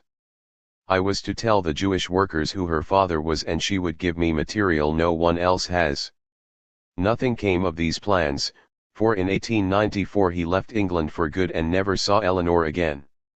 There is little in common between Vinchevsky's merry, chattering, radiant Eleanor and the somber figure who received Vendrova in Chancery Lane. Both descriptions were recollected in tranquility and based upon a single encounter, yet each in its way has the afterglow of that warmth Eleanor never failed to kindle. With the departure of such men as Vinchevsky, socialist activity among the Jews declined, but when the Cardiff TUC of 1895 approved a resolution to control immigration, a mass protest meeting was called on December 7 by 10 London Jewish unions, at which Aveling took the chair. Among the speakers were Burroughs, Wess, Stepniak, Kropotkin, trade union leaders both Gentile and Jewish, and Mrs. Eleanor Marx, billed thus with the simple description Karl Marx's daughter. Speeches would be in English and Yiddish, announced the leaflet calling the meeting. Jews. The English anti-Semites have come to the point where the English Workers' Organization calls on the government to close England's doors to the poor alien, that is, in the main, to the Jew. You must no longer keep silent. You must come in your thousands to the meeting in the Great Assembly Hall. A few weeks before, she and Eveling had found their last home, and Eleanor wrote to Laura. The house we are about to buy. Edward swears this is my only reason for wanting it, is in Jews Walk, Sydenham, 157. They moved in mid-December and, as she made her preparations, Eleanor told her sister. I am Jewishly proud of my house in Jews Walk 158. Poor Eleanor. Her pride was touching but, alas, ill-founded. Local archivists and historians have established that, though many picturesque theories have been advanced for the derivation of the street name, the most popular attributing it to its proximity to the Crystal Palace, many of whose visiting musicians were Jewish, Jews Walk appears as an open road crossing Sydenham Common on a map of 1833, long before the advent of the Crystal Palace, and in all probability it was a local, South London corruption of Dew's Wharf. Dew is an ancient place name in Kent, formerly the county in which that part of Lewisham was, and such a wharf existed on the short-lived canal cut through Sydenham where now the railway runs. 159 But whether or not she was to live, and die, in a street whose name was owed purely to mispronunciation, Eleanor's own pronouncement was clear and uncompromising, I am a Jewess. 7. Without question the most important development in the British working class movement in the years 1892-3 was the founding of the Independent Labour Party. Not that it played a vital part in Eleanor's affairs. For too long she had charted her own course, attending, in both those years, every executive meeting of the gasworkers without fail and responding, whenever physically possible, to every invitation to speak, from no matter what quarter. Her reputation as an expositer of Marxism with its application to the specific character and needs of her audience was now firmly established and, while still a member of the Bloomsbury Socialist Society, she knew that her real effectiveness, and thereby her deepest satisfaction, lay in addressing any group of men and women who spontaneously called for her. However, she was present at the opening conference of the ILP, held at Bradford on 13 and January 14, 1893. She was merely a visitor, but Eveling went as the delegate from both the Bloomsbury Socialists and the Legal 8 Hours and International Labour League. He was elected to the executive, to the committee of 6 assigned to draft the new party's program, and it was he who presented its report to the conference. At the start Eveling, together with Bernard Shaw and a second Fabian, were asked to retire while the Standing Orders Committee considered their position. The vote went in their favour, Eveling's credentials being unanimously accepted, those of the two Fabians by a narrow majority. It was known that Eveling would pledge the unqualified cooperation of the bodies he represented, while Shaw on behalf of the Fabian Society declined to sink its identity in any federated party, a course, he correctly predicted, that the SDF would also take. Another important loss was that of Robert Blatchford, the most popular of all socialist propagandists, 750,000 copies of whose pamphlet Merry England had been sold upon its first appearance in 1892.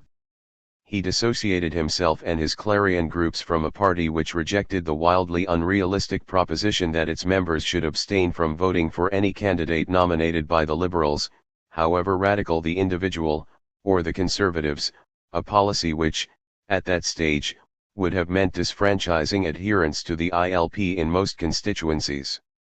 This, known as the Fourth Clause, which was to be debated again and again, elicited one of Eveling's most telling political articles, published in the Clarion of March 18, 1892.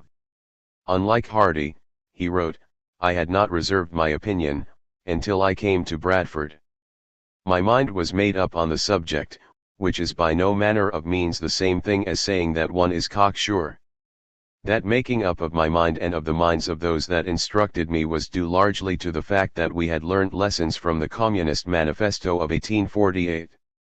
Now the last section of the manifesto is headed Position of the Communists in relation to the various opposition parties, whilst in the different countries the actual political relations have changed since 1848, the general principle of taking part in political struggles, and throwing weight to this side or to that in the interests of the working class only, still holds.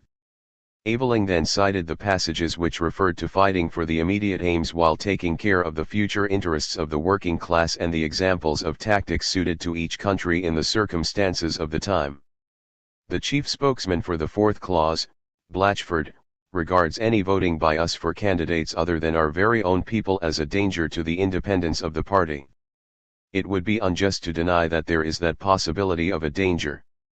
An individual can be bought. An independent party, if it can be bought as a whole, is clearly unworthy of its name, is not worth buying, and had better perform for itself a happy dispatch. If Blatchford can't get a candidate of his own choice, he desires not to vote at all. This seems to me individualism run rampant. In this country at present the choice of the party might have to be made between two men, neither of whom was whole and sole independent labor. But if one of them was, e.g. 3/4 or even half or even a smaller fraction independent labor, surely the party would do wisely and well in advising its members of the two evils to choose the less, if the bad candidate were, before election, in favor of the good bill, or was even pledged himself to introduce it, and if the other man was not, and no ILP candidate was on hand, where is the rhyme or reason of cutting off your nose to spite your face, and sulking in your tents because you can't get absolute victory out and out?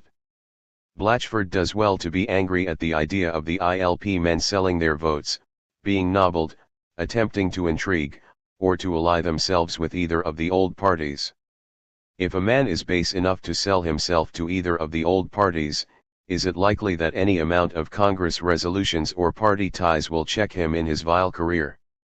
We must proclaim openly and in the light of day, and most clearly of all to the particular party with whom for the time being we may vote, our real reasons for doing this.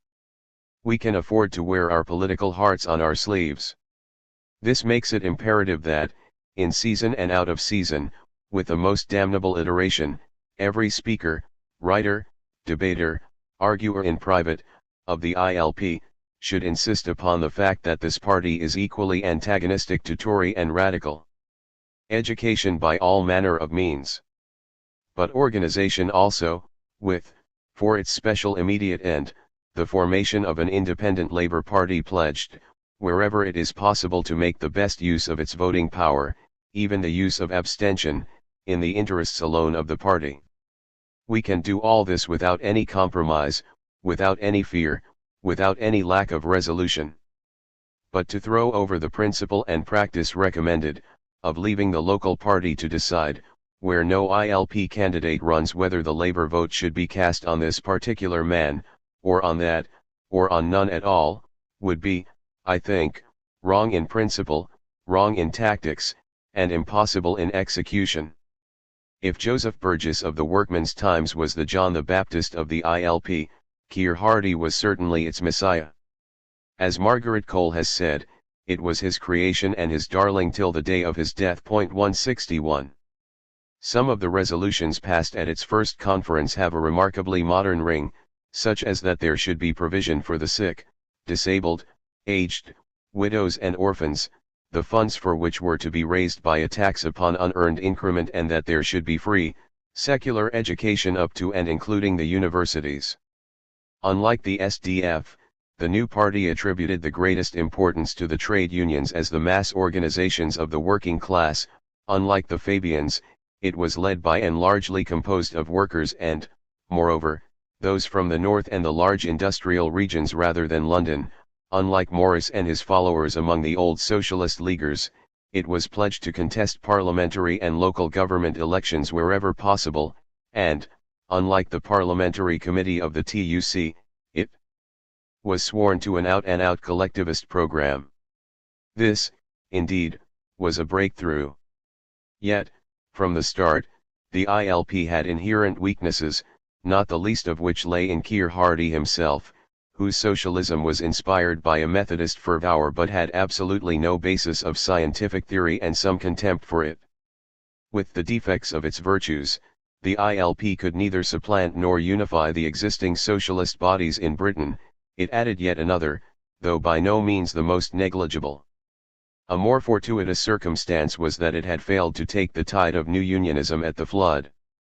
It came into being at the end of the Great Economic Depression, at a time when not only were the employers counter-attacking in strength but the old unions, taking advantage of the ebb, vigorously reasserted themselves. The Parliamentary Committee decided at the 1892, Glasgow, TUC to recognise only bona fide working men, and then only those who are organised in unions. 163. It was, in short, an unpropitious moment to launch a new party of this type, and the report from Great Britain and Ireland, almost certainly of Eleanor's drafting, presented to the Zurich Congress in the name of the Gasworkers, the Legal 8 Hours and International Labour League, the Bloomsbury Socialist Society and the Battersea Labour League, gave a sober assessment of the position. We are still not able to speak in the name of a British Labour Party. Such a party, in the sense of an absolute unity of programme and method, does not yet exist here. But it has also to be noted that a new organisation, the Independent Labour Party, has been formed, and is evidence that the class consciousness of the workers is passing from the dim to the clear stage. Of the 115 delegates who had come together at Bradford, 91 represented branches which had already been formed provisionally of the Independent Labour Party. The other 24 came from various organizations pledged to political independence in the interests of labor. It was decided by the conference that its object shall be to secure the collective ownership of all the means of production, distribution, and exchange. The party has already a large number of adherents and branches, especially in the North and Midlands of England, and is endeavouring, by education and organisation, to prepare for the running and supporting, at all kinds of elections, candidates pledged to the objects of the Independent Labour Party, and entirely apart from either of the old political parties. There is more than one organisation in this country working along the same lines but not necessarily affiliated to the new organisation. All of which have always recognised the necessity of a distinct party. It is hoped that ultimately all the bodies having the common end in view may be united into one great, powerful, irresistible British Labour Party. 164. Before the embryo ILP had quickened, in May 1892, Eleanor had gone at the request of the German party to talk to German miners working in Ayrshire. Unaccustomed to British ways, and in particular those of infinitely more astute managers than in their own pits, not speaking English, let alone Scots, these Germans had earned an unenviable reputation for undercutting wages and as scabs. This had caused an ugly situation and, as Eleanor now explained, was harming not only the local Ayrshire Federal Union but, more gravely, the whole international miners' movement. She was willing to act as an intermediary if they cared to write to her in German, but the main things were for them to learn the language and to be on their guard against being exploited as foreign labor. Above all, they should keep in regular, daily, hourly touch with their stalwart Scottish fellow workers to avoid any further misunderstandings. It wasn't a holiday by any means, Eleanor wrote to Laura. I left, on the Thursday evening at 9:15, reached Cumnock about 9 a.m., was hard at work all day, caught the 9:15 on the Friday evening and was back in London considerably the worse for wear, at 8 on Saturday morning. 165. 10 days later, at the beginning of June 1892, she was off to the 3rd Annual Conference of the Gasworkers in Plymouth, where it was decided that the union should stand its own candidates in parliamentary and local elections, while she and Thorne were delegated to attend the Zurich Congress in the following year. In the meantime she had written a letter published in the Berlin Sozialpolitische Centralblatt. The details I give them about the engineers' strike, she wrote to Laura, are a piece of inside history, and have not been published anywhere else. I know the facts from a delegate of the Tyneside engineers to the executive of my union. He complained that these facts were carefully suppressed in all papers. You see, our unskilled men being employed as laborers in every trade, we get to hear all the facts about all the skilled trades. And very interesting some of them are. 165. Engels wrote to Telkowski that the gas workers had given a lead and the best possible example to the old unions by refusing to admit a liberal, albeit one who had contributed in a small way to their funds, since neither he nor any other representative of his party was welcome as an honorary guest to their councils. Back in London on June 9, Eleanor was just in time to attend the last and most important day of the Third International Miners' Congress, where delegates from 5 countries, representing close upon 1 million workers, were in session. It was real bad luck that Tussie wasn't there to translate and advise. Wrote Engels. These functions had been taken on by Julius Moteller, who misunderstood all the English and French, who has no relations with these people and knows nobody, but had to make out that he knew and understood everything. 167.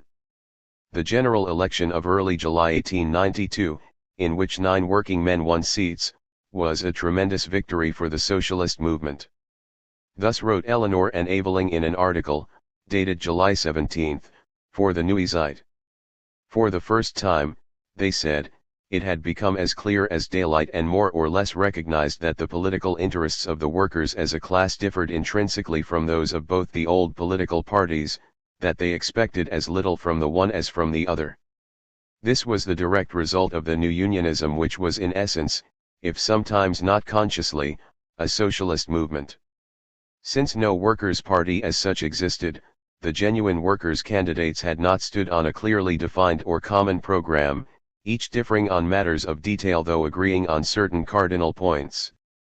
By genuine workers' candidates, they explained, they did not mean the hangers-on of the liberals who, working class though they might be, were no better than the political jobbers with whom they had thrown in their lot.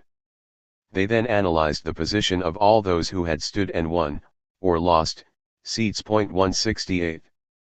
Of the genuine workers' candidates, Keir Hardie was elected with a 1,200 majority in South West Ham, a seat he held until 1895, John Burns in Battersea with a majority of 1,600, in both of which constituencies the Liberal had stood down, while in Middlesbrough J. Havelock Wilson, the secretary of the Sailors and Firemen's Union, who was also the chairman of the Parliamentary Committee at the 1892 TUC, had beaten both his Liberal and Tory opponents by a narrow margin. Wilson, though something of a careerist, said Engels, was deeply engaged and mortgaged to new unionism. Thus, in the most hazardous of the 3 contests, his was no hollow victory. The new working class movement enters Parliament triumphantly, Engels wrote to Laura on July 7 when these results had been announced.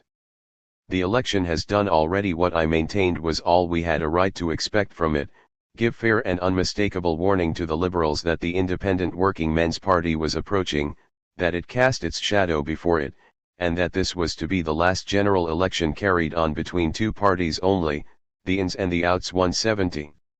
It was, indeed, these triumphs, small in number but significant in portent, that heralded Burgess's campaign in the Workmen's Times to form the ILP. Eleanor, too, wrote to Laura about the elections. Some of the internal history of this campaign has been very funny. What could be made public at present Edward and I have sent to the Neue Zeit. One of the funniest things, though we could not mention there, but here it is for you. Champion, of all people, wrote and offered to get Edward all the money necessary if he cared to run anywhere. Of course Edward replied that first of all he had no desire to run, and secondly that he cd. only take money through a committee, should he ever stand, of his constituents, but nothing privately. Of course everyone has not been so scrupulous. Other offers, direct or indirect, were made Edward from other quarters too. 171. In the same letter, Eleanor referred to the Glassworkers' Congress which, she said, kept me at it all 1 week translating and keeping a verbatim report, and that report I am now copying from the shorthand onto the machine.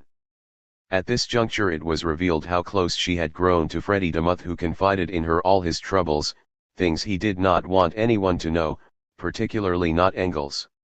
The Marx heirs, including Longuet as one of the trustees for Jenny's children, had assumed some financial responsibility for Freddie, who was now in difficulties which could not be resolved without the consent of all parties, in particular that of Longuet, under cover of whose trusteeship the subventions to Freddie were made.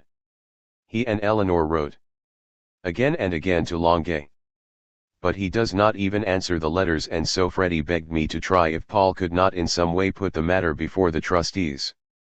The situation was urgent and desperate. On deserting him, Freddie's wife had taken not only most of his possessions but all his money, some of which he held in custody as a benefit fund for his fellow workers, to whom he had to account on 30 July with but 4 days to go. Eleanor wrote that Aveling hoped to get something for a little operetta. Don't be alarmed, he was only responsible for the words, today or tomorrow, and that with what Freddie has it will be all right. Laura had generously sent a money order for £50, but, with time running out, Eleanor wrote an anxious postscript. My dear, you do not say to whom the order is made out. I thought it would probably be to me, so as to save Freddie the trouble, but they say not. Will you write and say in whose name it is made out? Adding, in pencil, underlined, exactly point 172. Hard upon the heels of this personal preoccupation, with its irresistible claims upon her, both out of loving concern for Freddie and a fellow feeling for those who never have the ready cash when it is most needed for honorable purposes, came a request from the organizing committee of the Zurich Congress for a rush of work. This hampered her preparations for going to Norway on a much-needed holiday. Even while there she found herself obliged to answer a letter from one of her Italian friends, Carissima. Anna Kuleshov, the wife of Filippo Turati, about Zurich Congress matters which, she thought, should have been communicated to Engels in her absence, since she was now unable to consult him. Her letter was dated August 21, 1892 from Filide, and, in one short sentence, testified that the respite, however brief, held enchantment for her. We are in Norway, she said, and your beautiful Italy can hardly be more beautiful. 173. 8. The 5th anniversary of Bloody Sunday, also a Sunday, November 13, 1892, was marked by a vast demonstration in Trafalgar Square. There were 6 separate platforms, 3 on the plinths of the column, with Hindman presiding over that which faced the square, and 3 on the balustrades. Eleanor spoke from the west plinth, platform 2, together with John Burns and members of both the London Trades Council and the LCC. As the Clarion reporter found as he mingled with the crowd in the outer circle amongst the curious and indifferent spectators round Eleanor's platform, there was some derision and hostility. The masculine oratory of Mrs. Eleanor Marx Aveling, however, commanded attention. He went on, although 2 gentlemen, who throughout had indulged in a running commentary of contemptuous sneers, did not cease their remarks. And when Mrs. Aveling remarked that the starving children of poorly paid factory workers were crying for bread, one of these persons observed contemptuously, and always will be.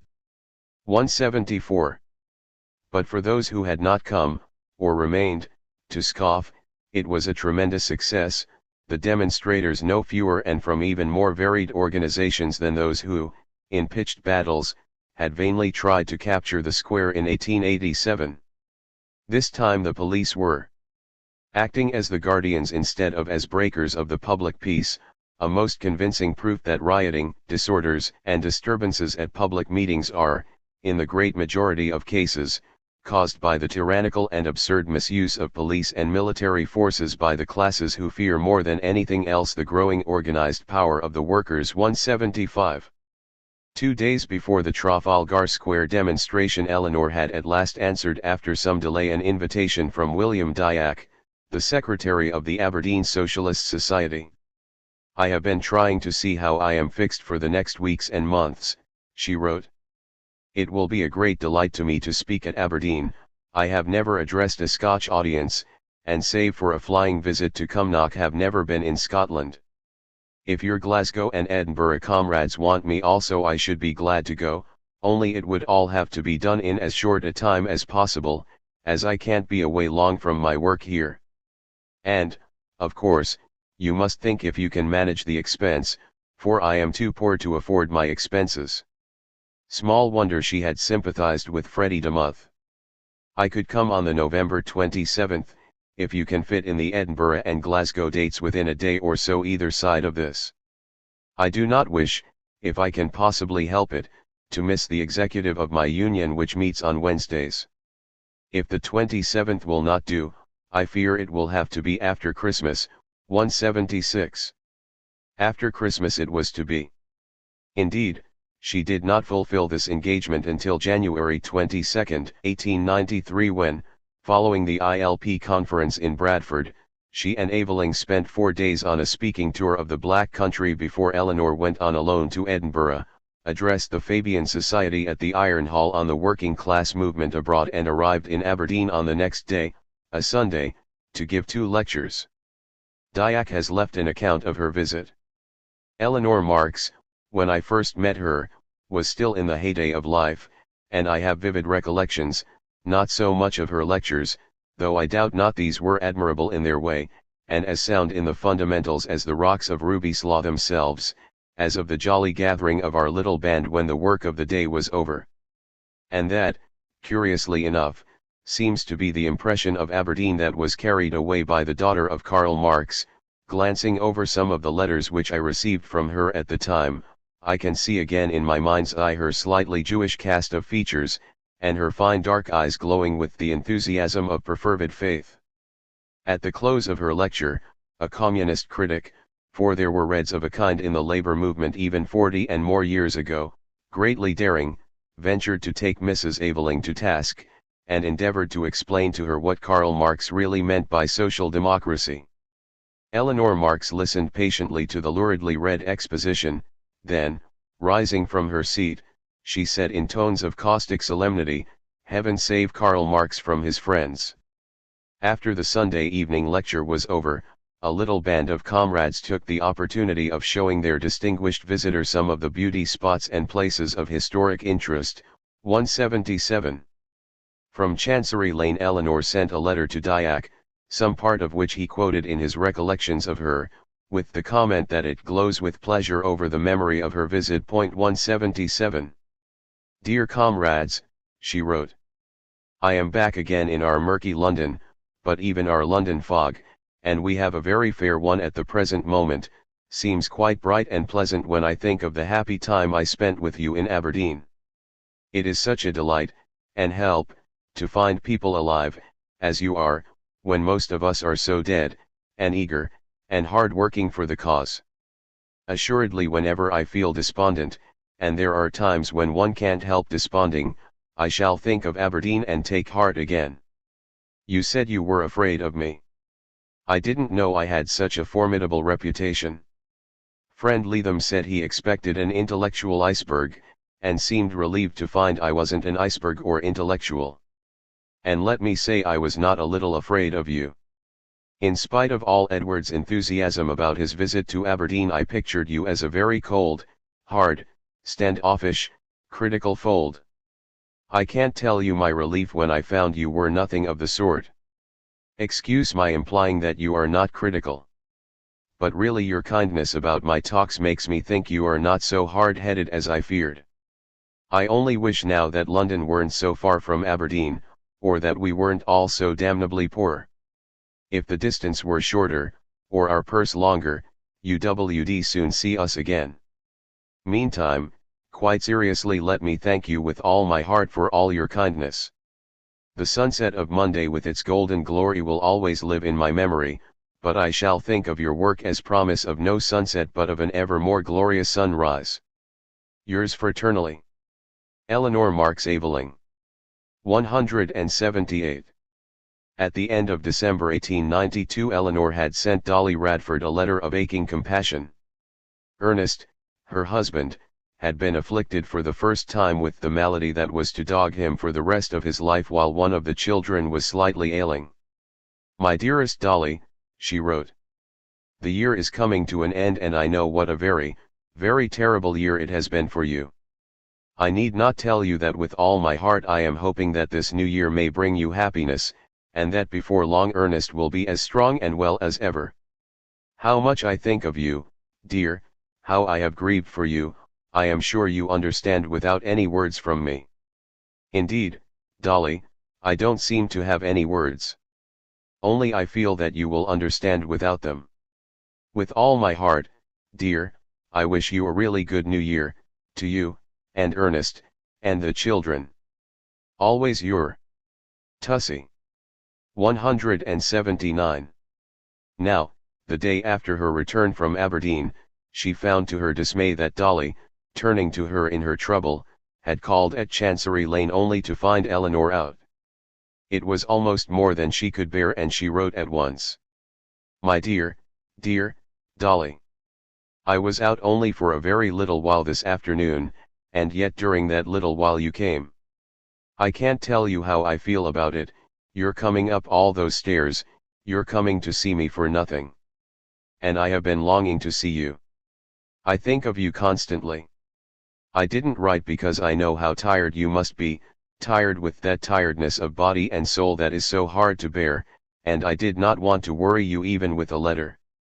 Dolly, don't think me very stupid, but when I got back and found that little slip of paper and realized I had missed seeing you, I just sat down and cried as if I had been 16, or 6, and had had one of those overwhelming sorrows that only come to us when we are young. Your coming is comfort only one way. It means that your dear wee girlie is getting quite well. Ada Radford wrote me Ernest was going on well, though slowly. I know how slowly it must be to you.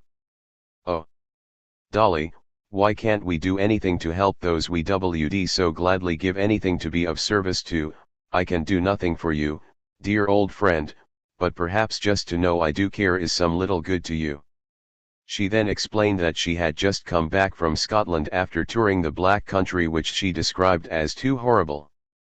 They talk of Christian faith. I don't know how anyone with only Christian faith can bear to see and feel all this misery and not go mad. If I had not faith in man in this life, I not bear to live. Good night, dear, dear Dolly. When do you go to Ernest? Only feel sure that my thoughts are always with you and yours. Your old Tussie. 182. On New Year's Day 1893, a Sunday, the unemployed from every part of London had paraded to St. Paul's Cathedral. The first detachment to arrive had assembled in Trafalgar Square, marshalled by Eleanor and Aveling. Then, on Easter Sunday, April 2nd, the Gas Workers' Union celebrated its 4th anniversary. Justice, in diametrical opposition to Eleanor's view of this, the first of the new unions, claimed that, though it owed its existence to Social Democrats, it was no more a socialist organization than any other union. Hindman was therefore piqued and wished to know why Babel and Lafargue had been brought over here to speak at the Gas Workers' Union meeting, whilst among socialists little or nothing is known of their visit. Is this because the Avelings are prominent members of the GWU? Is this another of the petty intrigues hatched at Regent's Park Road, and if so, when are they going to end and give place to an open and above-board understanding? 183. Lafargue was in London with Laura, as promised, for their silver wedding, which fell on that very day, April 2nd. They had arrived the Tuesday before, while Babel, having attended the Brussels preliminary conference of the International Congress on March 26, had been invited by Engels earlier in the month to travel on to London for a discussion of the Zurich prospects. To that extent the presence of these foreigners at this moment was certainly owed to the diabolical powers of the socialist Mahatma. 184 of Regent's Park Road, but it was Eleanor, of course, who had engaged her brother-in-law and her good friend Babel to be present at this landmark in the annals of a trade union which was, in a special sense, her own. There came a splendid moment on Good Friday, March 31, 1893, when the advance of the movement could be measured in Engels' long experience by the meeting at his house of John Burns, August Babel, and Paul Lafargue, socialist members of the 3 foremost parliaments in Europe.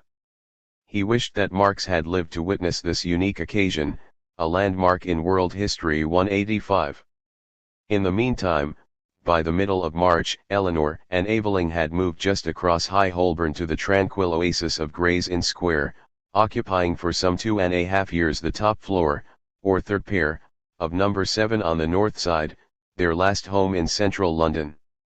This coincided with the 10th anniversary of Marx's death, which Engels commemorated in 2 ways. He announced, in strict confidence, to Laura that the 3rd volume is as good as ready, and, a few days later, assisted at the joint commune celebration of the Varine and Bloomsbury Society, a joint festival, though I'd rather have a good butcher's joint. 186. It seems ironical that in its issue of April 1 Justice should complain that Engels did not make more public appearances, that he carefully secludes himself, quite as though preparing Volume 3 of Capital were the spare time occupation of a professional entertainer, and, in the same issue, carp at his having spoken at the little Paris Commune meeting in the supper room of the Tottenham Street Communist Club. However, this new spate of grievances against the ringleader of international family intrigues 187, whom Hindman had now been arraigning personally and politically for 10 years whenever he could, as Engels wrote to Zarga, was precipitated, it may be, by Eleanor's refusal to write for Justice. The startling proposition was that she should contribute a regular feature on the international labor movement. So long as the endless, infamous libels on her and Evelyn have not been publicly retracted. 188, she could hardly accede. No doubt the request had been made in good faith, and because Eleanor, though a member of the nefarious cabal, was unquestionably better informed on the continental movement than anyone else in England. On February 12 she had addressed the Central Finsbury Radical Club on the subject with what the Weekly News and Chronicle called her peculiar talent, full resonance, readiness for repartee, and forcibly argumentative periods. 189. In the course of this speech she had remarked that such a term as Independent Labour Party would be quite incomprehensible to workers on the continent. A Labour Party there meant something that was a fact. Here in England, she pointed out, where there was but one socialist paper, barely keeping its head above water, the working class had to depend upon the capitalist press, and it was small wonder that it was completely ignorant of and out of touch with the aspirations of its continental brothers. She was reported as saying that it was a sorry reflection, to see the country that was freest to the working class not to make use of the privileges it possessed. 189. If Eleanor could lecture to the radicals of Finsbury and the Fabians of Edinburgh, why should she not give the SDF the benefit of her specialized knowledge? It did not seem to occur to Hindman that neither of these bodies, though at variance with her political views, had indulged in the obsessional practice of using their publications to insult her and her partner. May Day 1893, with 2 separate demonstrations, had lost not only its novelty but with it a little of its zest. Eleanor marked the occasion by writing her only historical work, Der Böse Maytag, an account of the night of May 1, 1517, with the background and conditions prevailing at the time, when London mobs attacked the dwellings of the hated foreigners living in the city. Carefully annotated, with all sources given and an estimate of their reliability, this was the most scholarly of her writings. Only in the concluding paragraph did she explicitly suggest that, in better, happier times to come, it may be that the bygone May Day of 1890, when the people came together for the first time to herald the new gospel of international brotherhood, will be known as the Good May Day. The time and research this must have taken could have provided yet another reason, though she needed none, for not contributing to justice, but once it was behind her, she had no hesitation in approaching a government department with a view to an official exchange of information on British and German trade union and labor conditions. On June 5 she wrote to the Board of Trade enclosing 1. A list of strikes for 1890 and 1891, from the Hamburger Echo, a socialist daily, and 2. The list of the German trades union organs.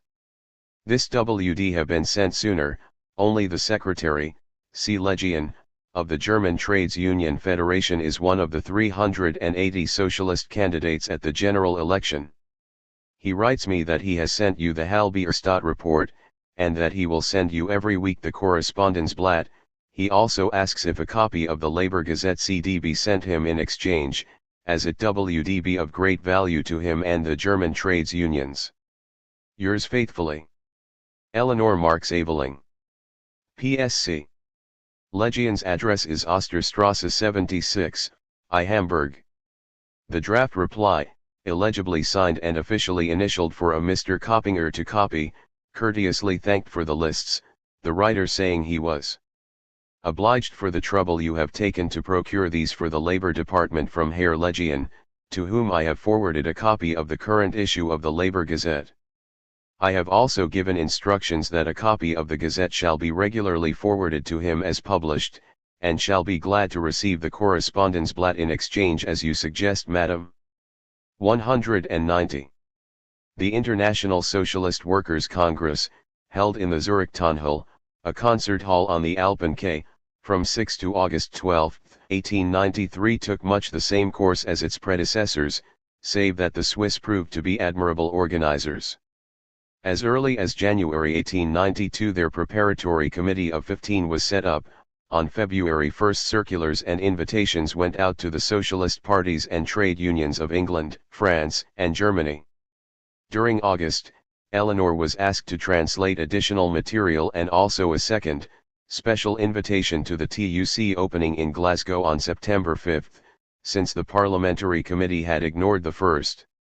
After some delay the committee replied that it was intending to convene an international congress in London on the 8-hour day, a pretext written off by Eleanor as sheer nonsense. And not just out of stupidity, but with malice. Because the Union gentry would be only too delighted to play a dirty trick on the Zurich Congress, and thereby the English socialists. They believe that if the great English unions show themselves so gracious as to call an 8-hour Congress the whole world will be enchanted, that all workers will take part in that Congress, and then no longer have the means to go to Zurich, to the rabid socialists. 191. Undeterred by the British manoeuvre, the Swiss reminded the parliamentary committee that, whatever notions might have occurred to it since, it had agreed to the Zurich Congress a full year ago at Brussels.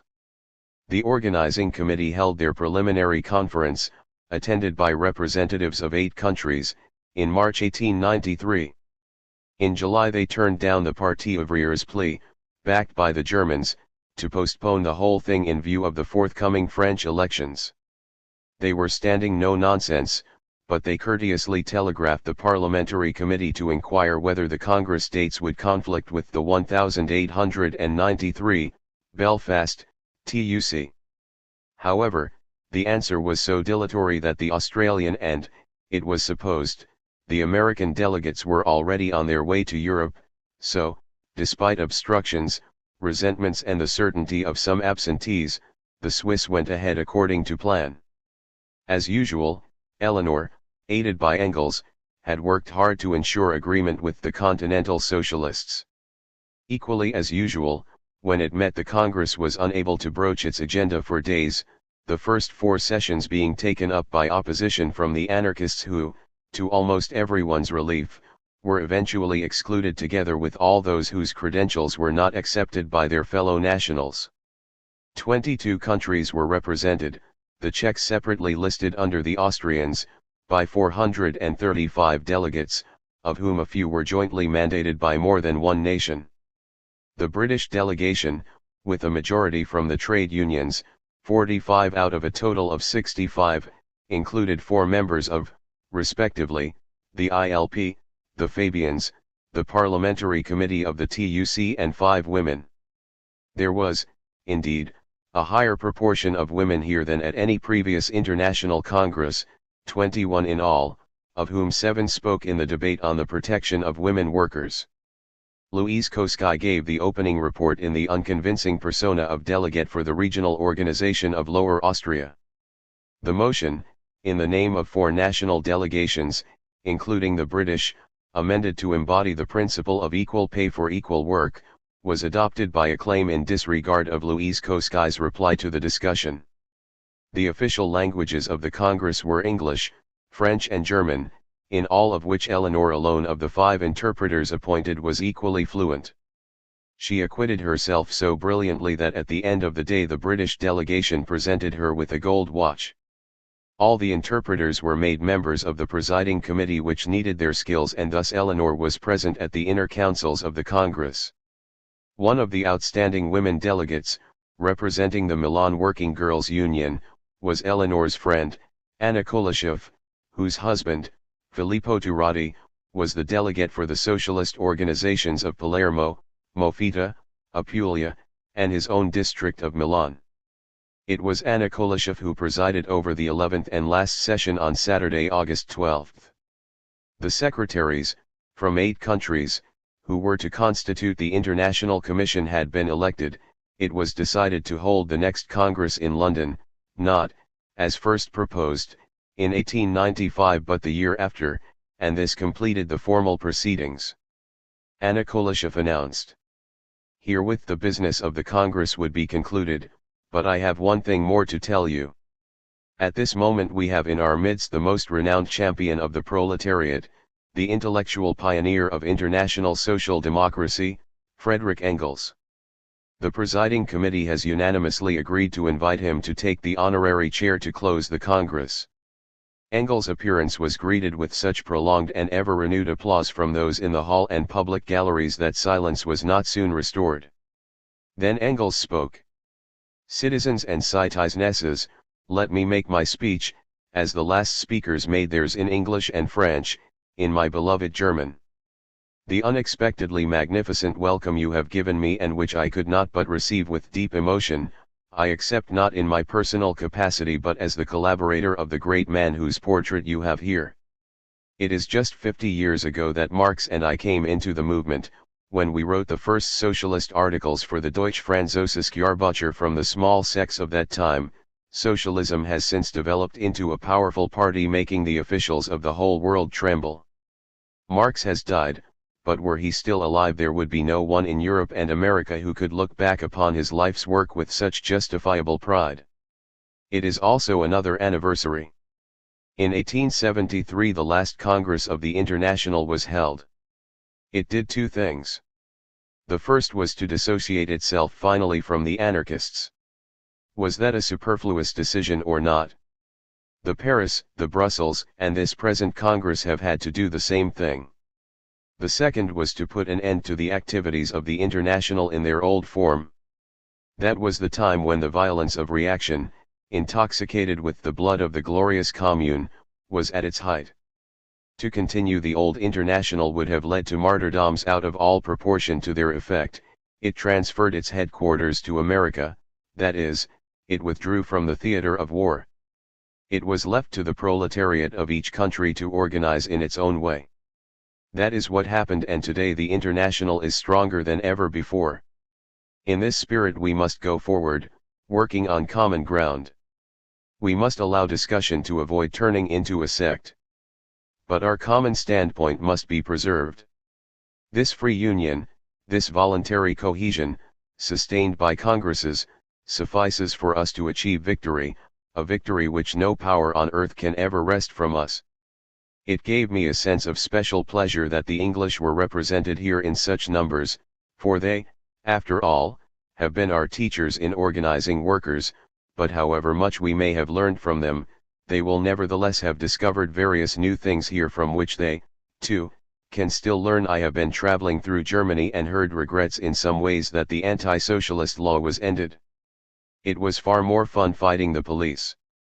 No police, no government in the world will ever get the better of such fighters. At the request of the presiding committee I declare the Congress closed. Long live the international proletariat. 195. As he ended, tumultuous and ringing cheers broke out. Everyone rose to their feet and, when the ovation subsided, sang the Marseillaise. This was on the occasion of Engels' last visit to the continent, when he also addressed the Social Democrats in Vienna and Berlin, and these were the last words spoken to the assembled representatives of the workers of the world by that great international socialist. Back in England at the end of September, he wrote to Laura. You may have seen in the papers how I was drawn out of my reserve, first at Zurich, then at Vienna, and finally at Berlin. I fought as hard as I could, but it was no use. They must have me out. Well, it will be the last time. I have informed them I will not go there again except as a private individual. Anyhow, they everywhere received me more than splendidly, far more so than I did, or had a right to, expect. At Vienna I was at a meeting of some 6,000, and at the Beano in Berlin they honored me with, there were 4,000 present, only the representative men and women of the party, and I can assure you it was a pleasure to see and hear these people. When you come from England with this distracted and disgruntled working class we have here, when you have heard for years nothing but bickering and squabbles, from France, from Italy, from America, and then go amongst these people, the German-speaking ones, and see the unity of purpose, the splendid organization, the enthusiasm, the unquenchable humor that springs from the certainty of victory, you cannot help being carried away and saying, this is the center of gravity of the working class movement. I like the people very much, and the Viennese women remind me very much of the French working women of 40 years ago. Of course they are over-sanguine of success just like the French, but I think they are a deal clearer-headed than those Parisians who fell in love with Boulanger. 196. 9. Louise Koskai must have owed her rather grand position at the Zurich Congress to the favor she enjoyed as Engels' protégé, for she had never played a prominent part in the Austrian movement in her own right and was not now even living in the country she officially represented. For the same reason and under Engels' tutelage she had also become a contributor to the socialist press in Vienna, generally writing signed articles for the working women's paper, though she also sent a report to the Arbeiterzeitung about the British elections, on which subject she cannot have been among the foremost authorities. Her journalistic enterprise had already led to a spat. The trouble was that, while Engels was encouraging his Louise to deploy her talents in this field, Koskai was doing the same for his equally qualified Louise. It so happened that his mother, Minna, was a novelist of some repute and, to his mind, 4 scribbling Koskais were altogether too many, the more so since 2 of them bore the same initial and almost indistinguishable first names. He therefore wrote to Engels, who was asked to consult Tussie, suggesting that his former wife should sign her articles Strasser Koskai so that there could be no doubt as to her identity. 197. Engels was roused to hot indignation. He thought Koskai's attitude despicable. The wife he had deserted and who had lived with him through his, and her, most formative years was perfectly entitled to use, if she chose, a name that now carried some weight in political circles. That she bears your name is the result of your own free action. That you are no longer together is equally the result of your own initiative. That confusion may now be possible is again entirely your own fault. I will be quite frank with you. If you were to propose to her what you now write to me and she were to ask my advice, I should unhesitatingly say, no. 198. Koskai, slightly cowed, was ready to drop the matter, though he put up a show of fight, arguing that for a woman to appear publicly under her own name, far from being a surrender of her personality, betokened that she had fully regained her independence. Engels answered with redoubled vehemence, quoting the relevant subsections of the legal code, brushing aside the 2 precedents Koskai had cited and contending that the social position of a divorced woman was quite bad enough without her having to prove to the whole world that she was not the guilty party. Was every Koskai who came before the public necessarily his wife? Ought his mother to adopt a different name to show that she was not? While Koskai might now dismiss the whole thing as dead and buried, Engels feared that this was far from the case for Louise. By raising this matter you have awakened memories that cannot be thus lightly laid to rest. By your unreasonable demand you have hurt her feelings deeply, more deeply, I'm afraid, than you can make amends for. It weighs her down all the time. 199. Engels' special brand of feminism posited that, in a man's world, women's rights were paramount. Also, it should not be overlooked, he was still a highly susceptible old gentleman and Louise still a not unattractive young lady. However, he need not have expended quite so much energy, for by remarriage Louise was soon to change her name anyway. Dr. Ludwig Freiberger, 1865 to 1934, Louise's second husband, 5 years her junior, first appears upon the scene at the beginning of November 1892 as a young Viennese doctor who has just arrived here. 202 Louise had spent that summer, from the end of July until mid-September in Vienna, and her beguilements may have drawn him to England. He is next heard of when Louise is receiving treatment at his hands for some minor ailment late one evening in January 1893, on which occasion she was supposed to go with Engels to a concert and ball in aid of the Communist Club. In March that year Messrs. Thomas Cook and Son applied to Engels for a reference and were informed that Freiberger would be a very desirable client. A young physician and member of the University of Vienna, Austria, where he graduated and practiced with distinction. And was, moreover, highly recommended for me by a prominent member of the Austrian Parliament. 203. A year later, by which time he was a member of Engels' household, Freiberger was described as the young physician who had resigned his university appointment because the authorities had not allowed him to disclose to workers the social causes of their ills. Engels told Zarga that he had already shown the English that more medicine is learned on the continent than here. 204. From that time forth Engels' encomiums of Freiberger became ever more fulsome. He had a splendid scientific career before him. 205 He could knock spots off the English in any branch of medicine one cared to name. The clumsy people here cannot come up to the Vienna standard in such delicate matters as anatomical dissection. 206 These benighted practitioners were made to realize how much better their continental colleagues are in physiology, pathology, etc. 207, and he was certainly assured of outstanding success. That such a paragon should be at hand, a doctor about, if not in, the house, was most timely, as Louise did not fail to point out to dearest Laura, saying, the General has not been his old self since my return. 208.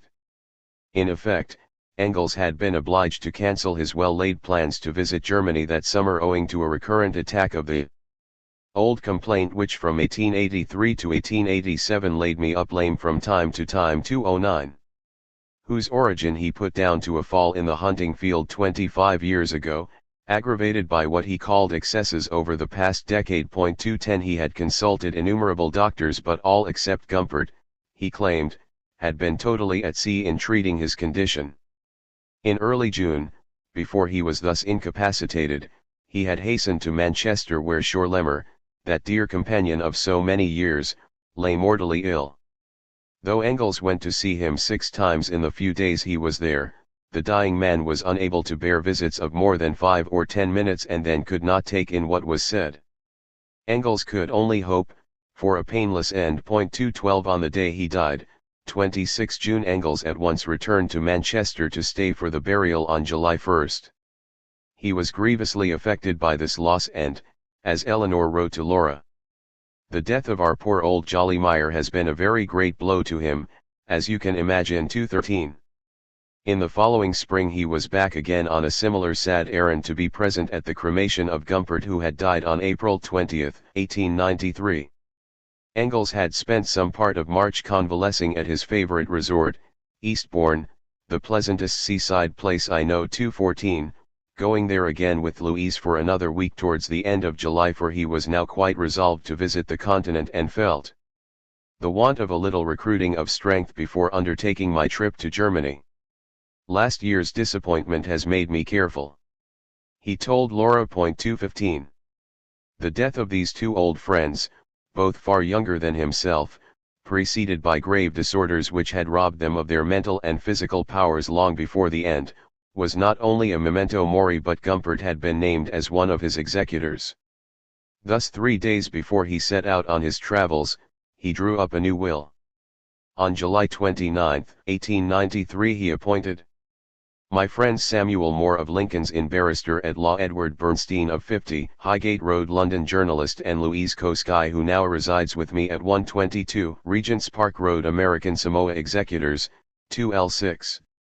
In this testament, witnessed by Frederick Lessner of 12 Fitzroy Street and Ludwig Freiberger of 11 Gower Street, he directed That all manuscripts of a literary nature in the handwriting of my deceased friend Karl Marx and all family letters written by or addressed to him which shall be in my possession or control at the time of my death shall be given by my executors to Eleanor Marx Aveling of 7 Gray's Inn Square W.C. the younger daughter of the said Karl Marx, 216.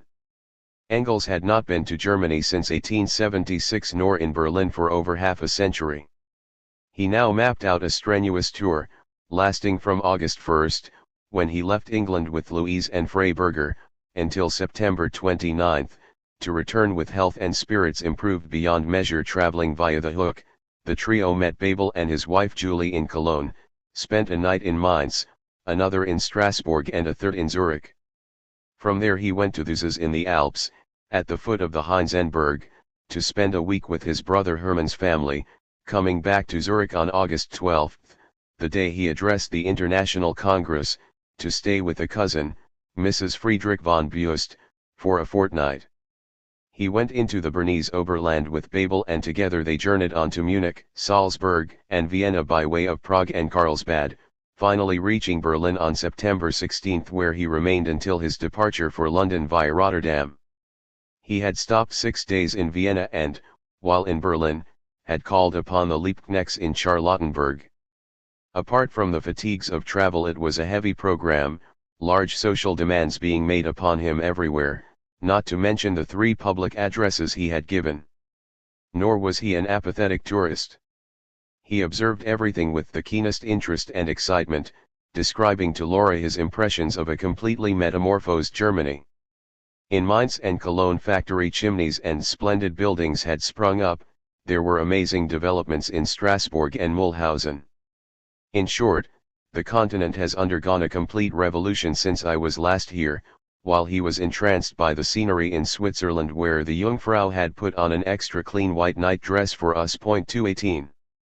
Naturally at Zurich there had been a general reunion with Eleanor, Aveling, Bernstein, Liebknecht, Adler, and a host of Engels' other intimates and acquaintances. Koskai had brought his wife as a visitor to the Congress, to the astonishment of everybody, according to Eleanor, where Louise I was much in evidence and the 2 ladies met. But things went very smoothly, Eleanor reported, and Karl seemed to be feeling he cd be happy with either were t other dear charmer away. This was written after Eleanor's return to England when Johnny Longay was staying with her again, and she added, "If my letter is disjointed and wandering, put it down to the fact that Johnny is holding forth on the virtues of his beloved Clemenceau, and is reading out passages from the various French papers he daily sallies out to buy. 219. She also referred to her nephew in the letter she wrote to Ernest Radford on September 16. After inquiring about Dolly, she said, "Tell her old admirer Johnny is stopping with us. When he was 4 he was desperately in love with her. Now he is a great laughing lad of 17. Me. How the time goes." It was clear that for her, too, the trip to Zurich had not been all work, for she asked Radford, "Do you know, that in Switzerland on the top of Mount Pilatus we met your brother Charles and Bessie, and had some pleasant talk with them." 220. However, the Avelings had not lingered abroad, for on September 7 Eleanor wrote from Gray's Inn Square to tell Laura that Edward had gone to the TUC in Belfast, which opened on the 4th of the month and where, though it was agreed that Congress should support candidates for parliamentary election, Hardy's resolution that, if successful, they should form an independent party in the House was outvoted. On September 29 the Avelings went to the station to welcome Engels on his return, and thereafter, throughout October, Eleanor was busy typing out Lassalle's letters to Marx, work which Engels paid for, checked and hoped to publish. Early in November she had the unusual experience of addressing suffragists in St. James's Hall. Like the fine gentleman Fabians, Justice remarked, they had carefully held aloof from the adult suffrage demonstration of the SDF, adding, "Fine lady suffragists of the Mrs. Henry Fawcett type are quite of the opinion that the poor should keep their place, and if common women as well as common men were to get votes there's no knowing what use they might make of them." 221.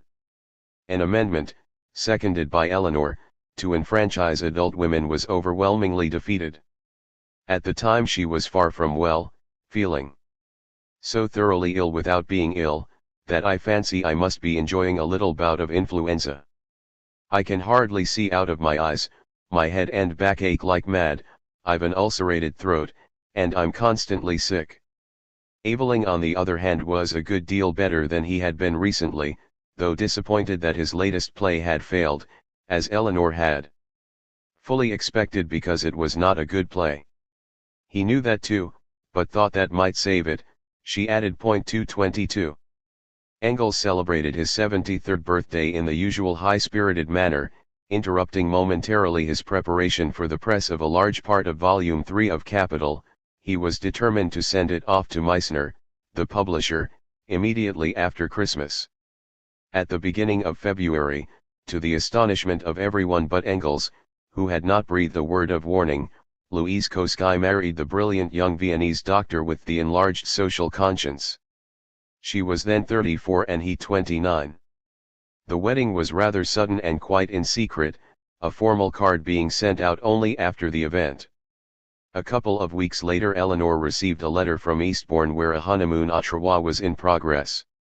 "My dear old Tussie," wrote Louise on February 22 in her haphazard English. "I am so glad that you have been frank to me, and perhaps more glad that you grumbled with me, although you are mistaken. That I would marry, was only decided that Monday. You went to the north, then I had to inform General and did not know when the marriage would take place, as G wanted consideration.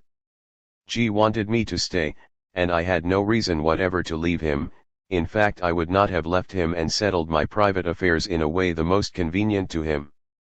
Monday night came a letter to G from P. Umps and Pierre announcing that the whole family is in town and wants to come and stay with us to enjoy London life after all the trouble, and make all preparations here, to send the children with all they wanted to school. This letter settled the question for G at once. He asked me to go the next morning to Eastbourne and settle there for at least a fortnight, and asked me further to make our intended marriage public, that Ludwig and I could stop with him as soon as he comes back to London. He offered me the spare room, and I told our girls that when I come back from Eastbourne that I am married. That was all. Up to Monday Ludwig and I have been the very best comrades, but nothing more, with an unspoken intention of both sides to settle down in life together later on. What you wrote about Zurich made me smile. I know best, how very amiable most of my friends tried to settle me in life. You write marriage is a lottery in whatever society. May I add of my experience that no society would tolerate a friendship between man and woman without sneers and comments. It was overflowing friendship again that I heard again and again everything, what was spoken about me, and some more startling news of their own intention into the bargain. All this clatch showed me that I have to step in, so that I would not be considered as the source of this spreading, and therefore I told Ludwig in Vienna everything, what was said about him and everything concerning my former life. He went back to Salzburg to meet G and August Babel. That dear girl is the simple story. Asterisk asterisk asterisk. I am happy now and hope that we still will be happy. I am as independent as I was before I married and hope to be so always. I have a lot to care for my mother and sister and would not like to give anyone trouble. 224. Before this letter arrived Eleanor had written to her sister, whose curiosity was very naturally piqued by the bare announcement of the marriage. I can understand you asking the questions you do, only I can't answer them. I know absolutely nothing, and the whole affair has been wrapped in mystery. As to the Freiburger match being a foregone conclusion, I suppose it was. Only I did rather doubt. For certain private reasons, and because I can't see how anyone can stand Freiburger. It's all very well to say that all tastes are in nature. This taste seems to me a very abnormal one. Well, we'd all our opinions one way or the other, though no hint was ever dropped to us, and though in public the do into warehouse they slipped in unguarded moments, and but for the pretense of sie, as you know the do in German means very little, was carefully avoided. Last week I was away in the north lecturing for a week, and Edward wrote me that the General and Louise had gone to Eastbourne. Louise had told me the general meant going there to get rid of what we all politely term his lameness, so I took no special notice of this. Judge of my surprise when I get a card, like the one sent you. Not another line, not another word. But it does seem queer to take the general a honeymooning with them. You can imagine the delicacy of his jokes on such an occasion. You ask me how he takes it? I don't know, any more than I know what arrangements they are making. I've not seen or spoken to the general alone for many months, and whatever he may think, he cd hardly express his opinion before those concerned. When Pumps was with him, lo, she was good in his sight. Now Pumps is dethroned and Louise is the queen who can do no wrong. But I am anxious to know what the household arrangements are to be, for frankly it will be intolerable if Freiberger permanently installs himself at Regent's Park Road. It was unpleasant enough to constantly meet him there, but to know him always there. As to Pump's opinions, I am also in the dark. If it, i.e. the marriage, not Pump's opinion, means, wh. I am well nigh sure it does not, Louise's leaving, of course she will rejoice greatly. If it means the general's house being turned into a Freiberger menage, she will swear, and feel herself more aggrieved than ever. You see now why nothing was said to Paul when he was here, nothing was said to anyone.